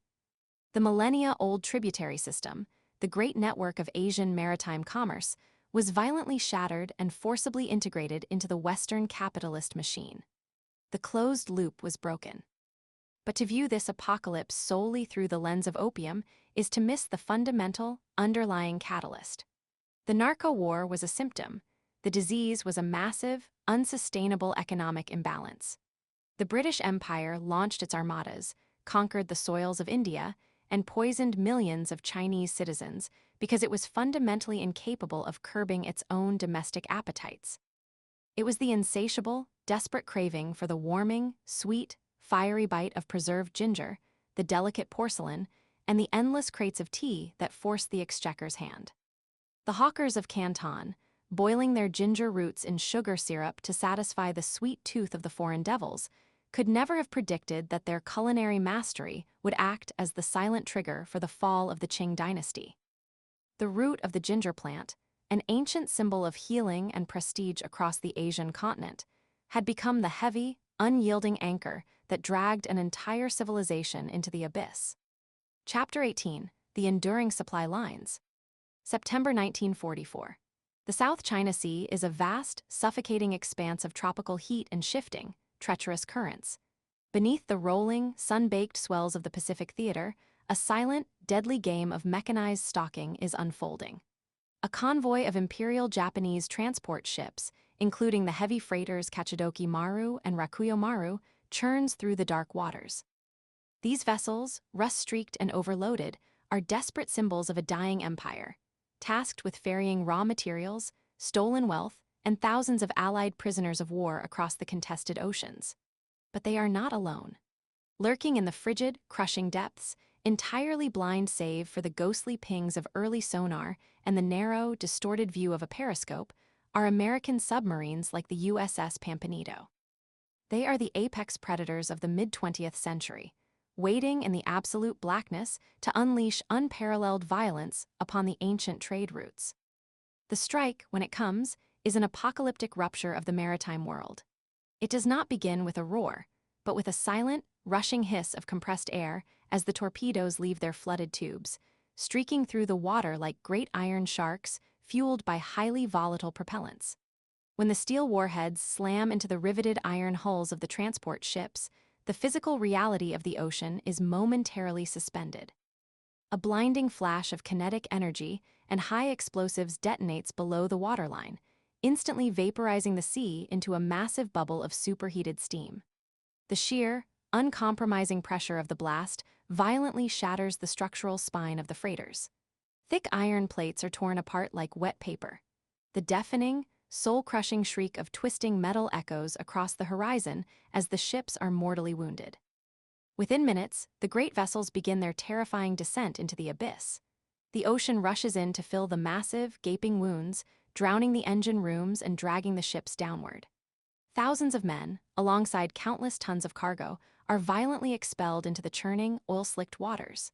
The surface of the sea becomes a chaotic, burning nightmare of floating debris, choking black smoke, and the desperate, thrashing struggles of the dying. The submarines, having delivered their lethal payloads, slip back into the silent depths, leaving behind a profound and absolute devastation. This brutal, localized slaughter was not merely an isolated tragedy of global conflict. It was the ultimate, visceral symbol of the severing of the global supply lines. For thousands of years, these exact waters, the South China Sea, the Strait of Malacca, the Bay of Bengal, had been the primary arteries of global wealth. They were the original maritime Silk Roads, the enduring spice routes that had carried the fragrant, golden ginger, the sharp black pepper, and the delicate porcelains of the East to the ravenous markets of the West. But in the violent climax of the 1940s, the mechanized slaughter of the Second World War effectively paralyzed these ancient corridors. The oceans were choked with burning oil, shattered iron, and the floating debris of a collapsed world order. The trade routes that had birthed the global economy had been violently clamped shut, proving with devastating clarity that despite the illusion of modern technological supremacy, maritime chokepoints remain an unforgiving matter of life and death. To understand the sheer, terrifying vulnerability of these supply lines, and why empires have bled for them since the dawn of navigation, one must strip away the academic bloat and confront the raw, immutable laws of geography. The Earth is a closed, physical system, and its oceans are dictated by the unyielding realities of continental landmasses. If you wish to move 1,000,000 tons of ginger from the verdant, loamy soils of the Asian mainland to the sterile, climate-controlled supermarkets of Europe or the Americas, you cannot simply draw a straight line on a map. You are bound by the physical bottlenecks that the tectonic plates of the Earth have carved out over millions of years. The Strait of Malacca is the ultimate, uncompromising geographical dictator. Stretching for over 500 miles between the eastern, mangrove-choked coast of the Indonesian island of Sumatra and the rugged, forested western coast of the Malay Peninsula, this narrow corridor is the primary, indispensable artery connecting the Indian Ocean to the Pacific Ocean. It is a funnel of immense strategic gravity. At its narrowest point, the Phillips Channel within the Singapore Strait, the navigable waterway is barely 1.5 miles wide. This is the eye of the needle. Since the first human beings lashed logs together to navigate the tides, anyone seeking to master the wealth of the East has had to brave this exact, perilous gauntlet. It fundamentally does not matter if you are sailing a fragile wooden merchant caravel powered by the unpredictable, shifting monsoon winds of the 16th century, or commanding a modern mega-container ship driven by massive diesel engines and guided by military-grade satellite telemetry. The geography does not change. The bottleneck remains absolutely identical.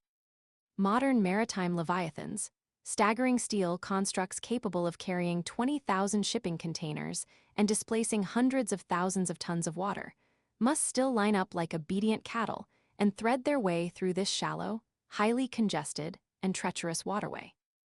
They must navigate the exact same hidden shoals, the same swirling, unpredictable tidal currents, and the same sudden, violent tropical squalls, known locally as Sumatras, that terrified ancient Arab, Chinese, and Indian mariners. This inescapable geographical reality creates a strategic terror that defines the core of modern national security.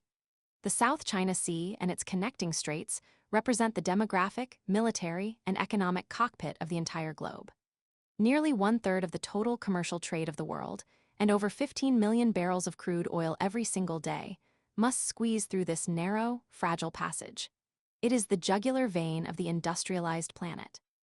If a single, localized military conflict, a targeted naval blockade, or even the catastrophic sinking of a single, massive freighter were to choke off this strait, the entire modern world would be brought to its knees within a matter of weeks.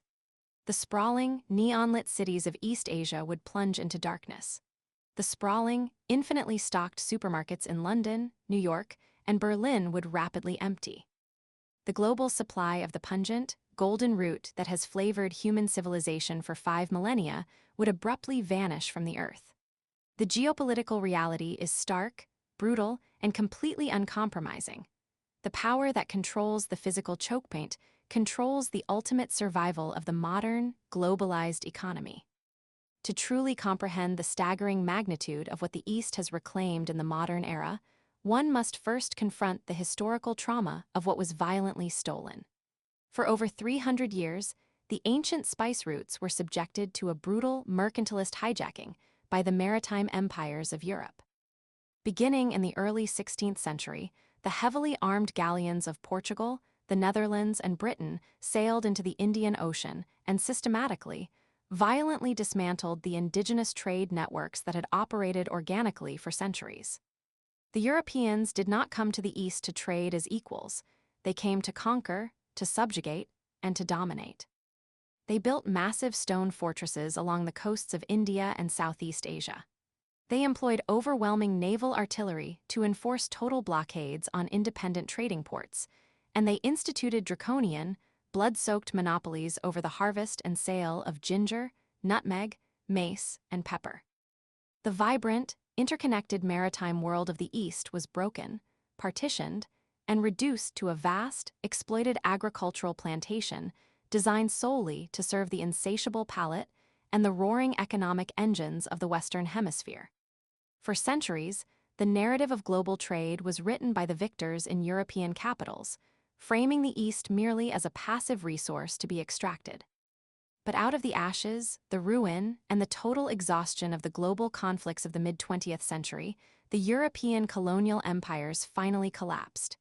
They were bankrupted by total war, their fleets decimated, their political will shattered.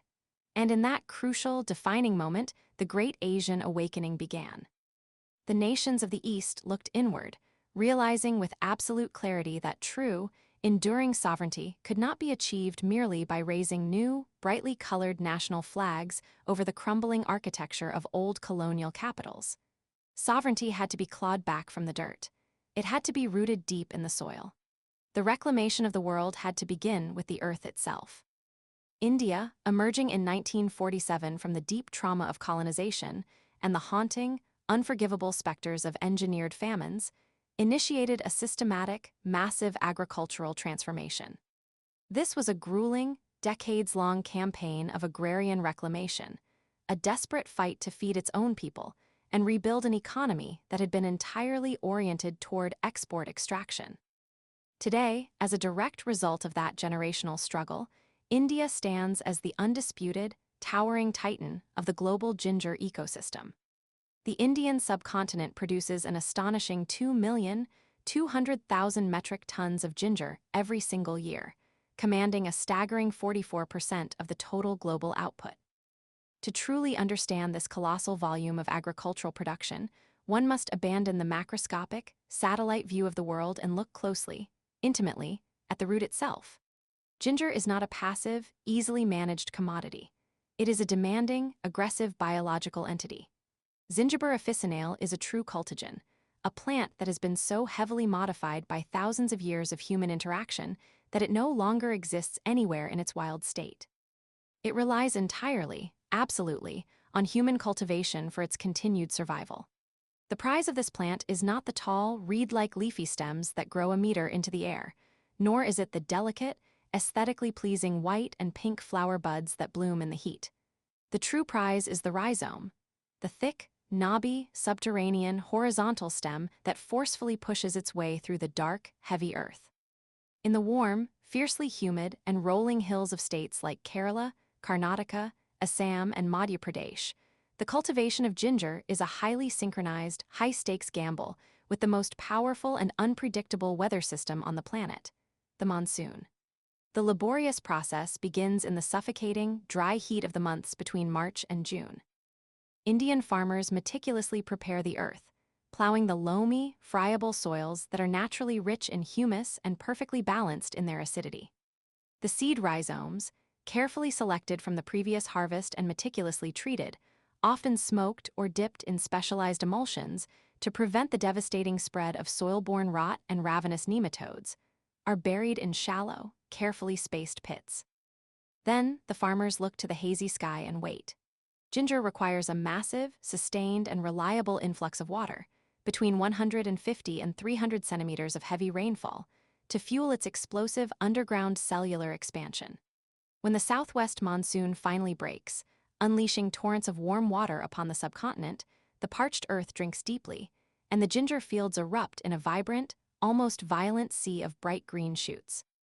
For the next 7 to 9 months, the agrarian labor is utterly relentless.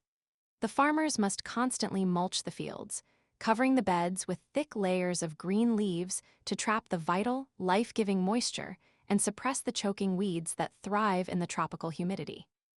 They continuously hill the soil, mechanically stirring and breaking up the earth that has been heavily compacted by the driving monsoon rains, ensuring that the aggressively expanding rhizomes have the physical room to swell and multiply beneath the surface.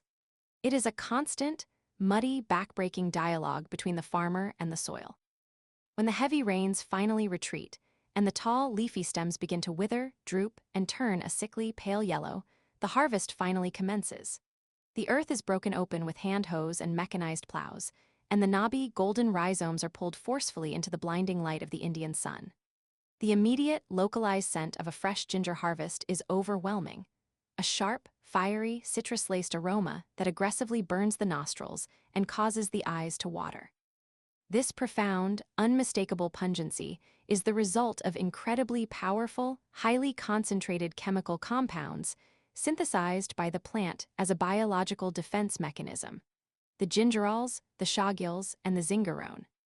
Once the root is pulled from the protective darkness of the earth, the frantic battle against biological decay begins instantly.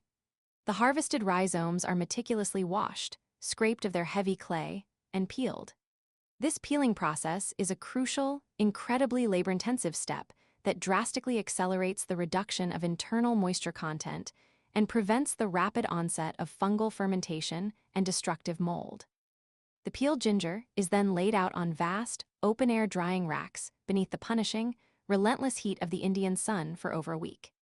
It is a slow, methodical desiccation process that ruthlessly reduces the physical weight of the root by over 60%, transforming the juicy, mild, and highly perishable fresh rhizome into a tough, fibrous, concentrated powerhouse of fiery essential oils, capable of lasting for months in a ship's hold. What is perhaps most astounding about India's absolute, undeniable mastery of this crop is that despite producing nearly half of all the ginger on the entire planet, they export only a tiny fraction of it to the outside world. The people of the Indian subcontinent consume over 2 million tons of ginger internally every single year. It is the fundamental lifeblood of their rich, complex culinary traditions, the foundational base of their curries, their teas, and their ancient, highly codified Ayurvedic medicinal systems. It is a daily, non-negotiable necessity woven deeply into the biological, cultural, and economic fabric of over 1 billion human lives. This staggering statistic represents a profound geopolitical shift. India has successfully reclaimed its soil, its labor, and its agricultural output, not to feed the fading, distant empires of the West, but to nourish and sustain itself. It is the ultimate reclamation of flavor and sovereignty. If India stands as the undisputed king of immense domestic production and internal consumption, it is the People's Republic of China that has engineered the absolute, unbreakable, and terrifying dominance of the global export market. Following the sweeping, paradigm-shifting economic reforms of 1979, China systematically, ruthlessly dismantled the glaring inefficiencies of its agrarian, centrally planned past and unleashed a highly centralized, ruthlessly efficient industrial agricultural juggernaut. The leadership in Beijing recognized with cold calculation that the Western world, hopelessly addicted to the exotic flavors, the culinary versatility, and the immunizing health benefits of the Asian root, was a vast, highly lucrative market entirely ripe for total monopolistic capture. The epicenter of this strategic, commercial conquest lies in the fertile, sweeping plains of Shandong Province in eastern China, specifically concentrated within the municipality of Anqiu. Anqiu is not merely a traditional farming community in the historical sense. It is a highly calibrated, heavily mechanized, state-supported ginger factory operating on a scale that defies standard agricultural comprehension. The city and its surrounding rural counties dedicate over 200,000 mu of prime, highly coveted agricultural land, roughly 13,300 hectares, exclusively to the intensive cultivation of ginger. The physical geography of this specific region provides an unparalleled, highly localized strategic advantage. The soils are exceptionally fertile and naturally rich in selenium, and the region is bathed in over 2,400 hours of direct, unfiltered sunlight annually. From this single, highly specialized, hyper-focused region, China extracts an unbelievable 1 million metric tons of ginger every single year, firmly cementing its position as the largest producer of the spice north of the Yangtze River. But China's true, overwhelming power does not lie merely in the sheer volume of its raw harvest. It lies in its ruthless, systematic modernization and total control of the entire, end-to-end supply line. The romanticized era of the solitary peasant farmer toiling in the mud with a hand hoe has been aggressively, deliberately phased out. In its place stands a vertically integrated, technologically supreme agribusiness ecosystem backed by massive, coordinated state investment and scientific research. Chinese agronomists and agricultural scientists operating in specialized research parks have pioneered groundbreaking, highly effective soil restoration technologies. They deploy complex, scientifically balanced biological activators, specifically engineered blends of probiotics, treated pine needles, and fermented rice husk manure, to aggressively combat the severe heavy metal accumulation, extreme soil acidity, and rampant biological degradation that inevitably follows such intensive, relentless monocrop farming. They have effectively stripped away the age-old vulnerabilities of traditional seasonal farming by deploying advanced, subterranean ground heating systems and highly sophisticated smart climate controls inside sprawling, miles-long greenhouse complexes. These technological marvels allow for the continuous, highly profitable, off-season cultivation of premium red sprout ginger, completely defying the natural biological clock of the plant. The brutal physical labor of the harvest has been almost entirely replaced by steel and diesel. Custom-built, highly specialized ginger combine harvesters roar through the sprawling fields of Anqiu, completely automating the excavation of the rhizome, the violent mechanical separation of the green sprouts, the high-pressure cleaning of the heavy soil, and the initial, standardized packing. This relentless, mechanized assault on the earth has increased overall production efficiency by a staggering factor of 15, drastically cutting overhead labor costs, and ensuring a terrifyingly consistent, highly uniform product that effortlessly, routinely clears the draconian phytosanitary standards, strict aesthetic requirements, and minute chemical residue limits imposed by the European Union and the United States. Once pulled from the earth, the Chinese ginger does not simply sit in a damp burlap sack waiting for a local, haggling buyer. Ankiu boasts over 100 highly advanced, capital-intensive deep processing enterprises. Within these massive, sterile, temperature-controlled industrial facilities, the raw rhizomes are systematically transformed to extract maximum economic value. They are mechanically sliced with laser precision, rapidly dehydrated in massive, roaring cross-flow dryers, pulverized into microfine powders, cold-pressed into highly concentrated, lucrative essential oils, chemically reduced down to specific medicinal curcumin extracts, and pureed into blast-frozen pastes. The ultimate result of this hyperindustrialization is total, unassailable global market supremacy. Today, China controls over 54% of the entire global export market for ginger.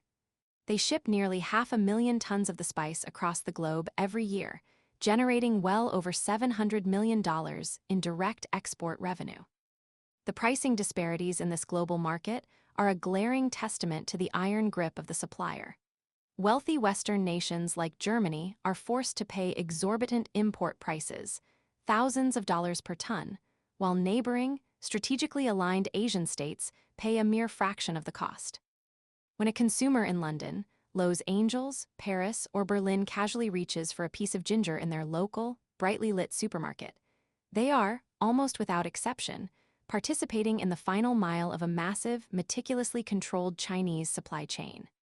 The West, having long ago outsourced its agricultural independence, has become utterly, helplessly dependent on the staggering agricultural output of the East.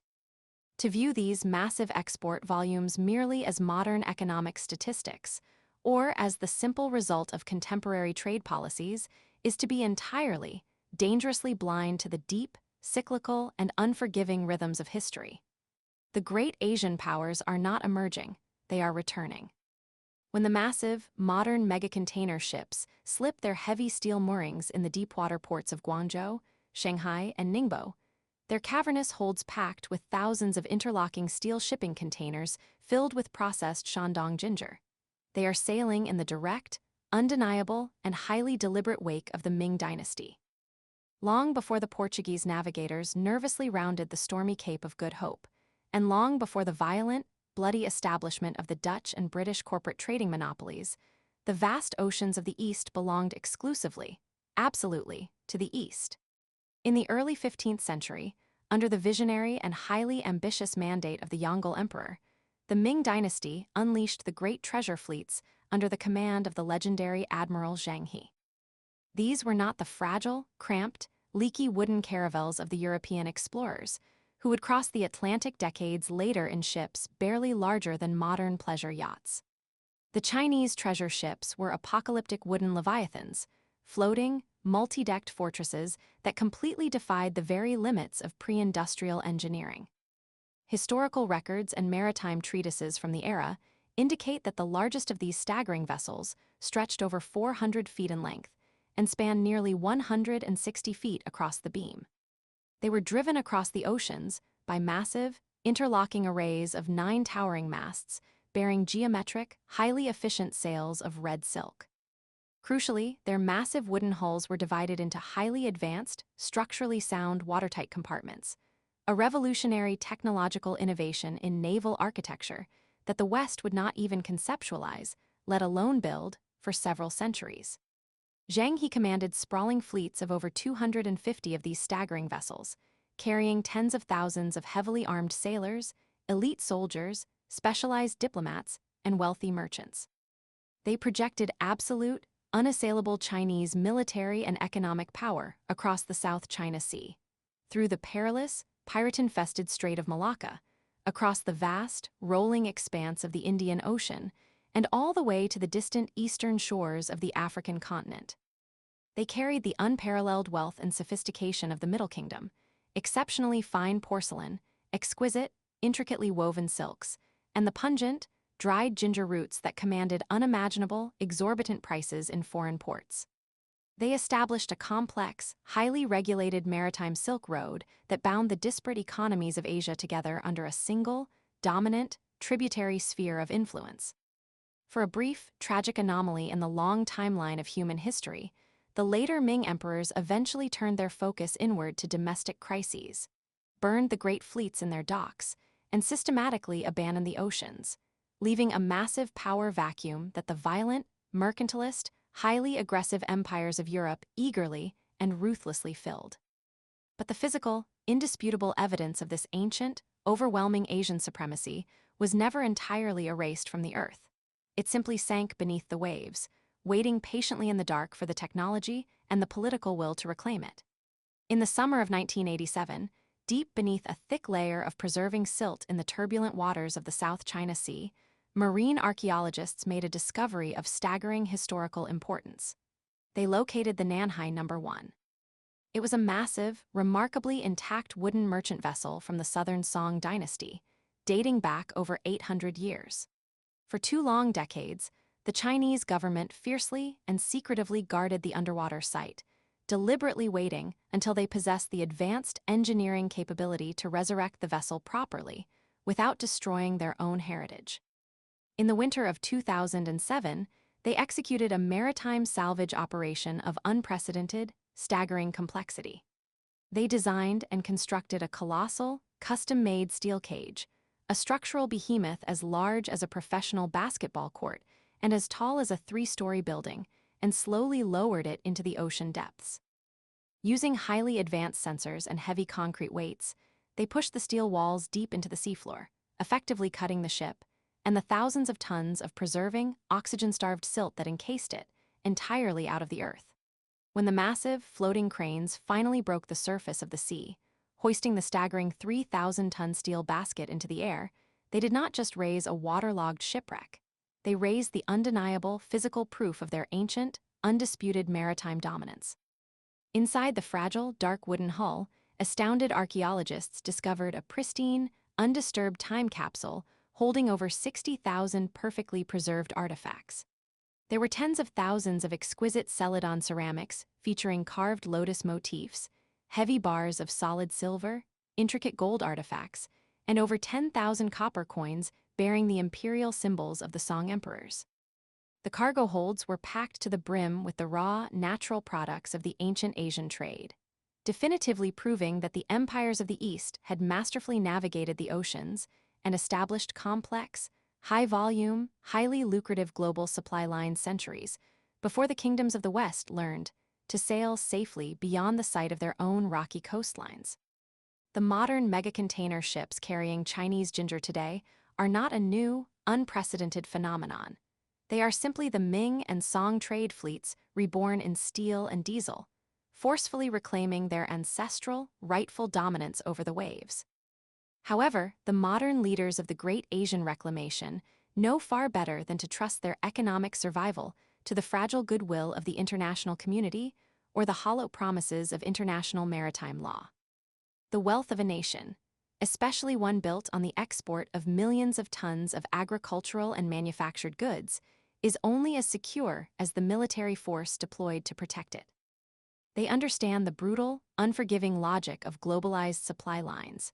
Whoever possesses the physical power to protect the maritime trade routes also possesses the terrifying power to sever them at a moment's notice. In a world utterly dependent on the seamless, uninterrupted flow of Asian exports, the ancient trade routes have become the most fiercely contested, heavily armed battlegrounds of the 21st century. The South China Sea is no longer merely a geographic body of water. It has been systematically, deliberately transformed into a heavily militarized, highly advanced maritime fortress. Framing this reality through the cold, analytical lens of modern geospatial intelligence, the region is a geopolitical cauldron on the verge of boiling over. China, recognizing that its multi-billion-dollar export economy requires absolute, unimpeded access to the open ocean, has moved decisively and aggressively to consolidate absolute control over the waters adjacent to its shores. Operating under the sweeping, highly controversial territorial claims of the Nine-Dash Line, the Chinese military has executed a campaign of rapid terraforming that is entirely unprecedented in human history. Giant, specialized dredging vessels have relentlessly scoured the ocean floor, vacuuming up millions of tons of sand, rock, and sediment, and dumping it directly onto fragile, previously submerged coral reefs in the Spratly and Paracel archipelagos. In a matter of mere years, insignificant, wave-washed atolls have been violently transformed into massive, permanent artificial islands. These man-made fortresses are now unsinkable aircraft carriers, bristling with advanced, over-the-horizon radar arrays, deep-water ports capable of docking heavy naval destroyers and nuclear submarines, highly sophisticated anti-ship and anti-aircraft missile batteries, and massive, miles-long concrete runways capable of launching strategic bomber aircraft. China has effectively pushed its defensive military perimeter hundreds of miles out into the ocean, establishing a lethal, overlapping umbrella of area denial weapons over the very waters through which the world's spice, energy, and manufacturing trade must flow. But the Asian reclamation is not a single, unified monolith, and the strategic terror of the Malacca Strait remains a glaring vulnerability for all nations in the region. Recognizing the extreme danger of having their own economic lifelines pass through a narrow, highly contested chokepoint dominated by a rival power, the rising superpower of India has executed a brilliant, high-stakes, and highly aggressive countermaneuver. While China builds artificial islands from scratch in the South China Sea, India has weaponized the raw, natural geography of the Andaman and Nicobar Islands. Situated in the turbulent waters of the Bay of Bengal, this sprawling, densely forested archipelago of 572 individual islands forms a natural, geographic wall extending nearly 700 kilometers from north to south. Most critically, the southernmost tip of the island chain, Great Nicobar, sits directly overlooking the western entrance to the Strait of Malacca. India has transformed this remote tropical paradise into the Andaman and Nicobar Command, the first and only fully integrated tri-services military command in the history of the Indian Armed Forces. They have aggressively expanded colonial-era airstrips, cutting back the dense jungle to deploy sophisticated maritime reconnaissance aircraft and advanced, heavily armed fighter jets capable of tracking and striking any hostile vessel approaching the chokepoint.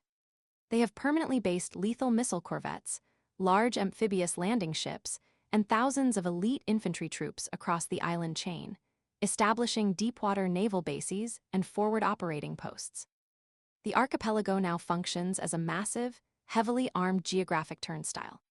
Every single mega-container ship carrying Chinese goods to Europe, every massive oil tanker carrying Middle Eastern crude to Tokyo, and every foreign naval vessel that seeks to transit between the Indian Ocean and the South China Sea must pass directly through the narrow, highly monitored confines of the 6-degree channel, right under the watchful, heavily armed gaze of the Indian military. It is a strategic knife held directly to the jugular of global maritime trade. India has ensured, through geography and military might, that no rival power can ever exercise unilateral, uncontested control over the oceans that bear its name. Strip away the polite, sterile rhetoric of international diplomacy, ignore the complex, abstract treaties signed in distant European capitals, and the raw, visceral reality of the modern world comes into sharp, undeniable focus. The great Asian powers have spent the last 80 years systematically, patiently unwinding the brutal legacy of Western colonialism. Out of the ashes, the starvation, and the violent ruptures of the 1940s, they rebuilt their shattered agrarian bases. They mastered the brutal, muddy, back-breaking science of the ginger root, taking a simple rhizome and scaling their domestic operations into high-tech, highly efficient, multi-billion-dollar export monopolies. They constructed the largest, most technologically advanced commercial shipping fleets in human history, deliberately echoing the awe-inspiring scale and ambition of the ancient Ming armadas. And, crucially, they backed this overwhelming economic supremacy with absolute, uncompromising, and highly advanced military force. The Western world today sits at the very end of a very long, very fragile supply line, utterly and helplessly dependent on the spices, the technology, the raw materials, and the logistical grace of the East.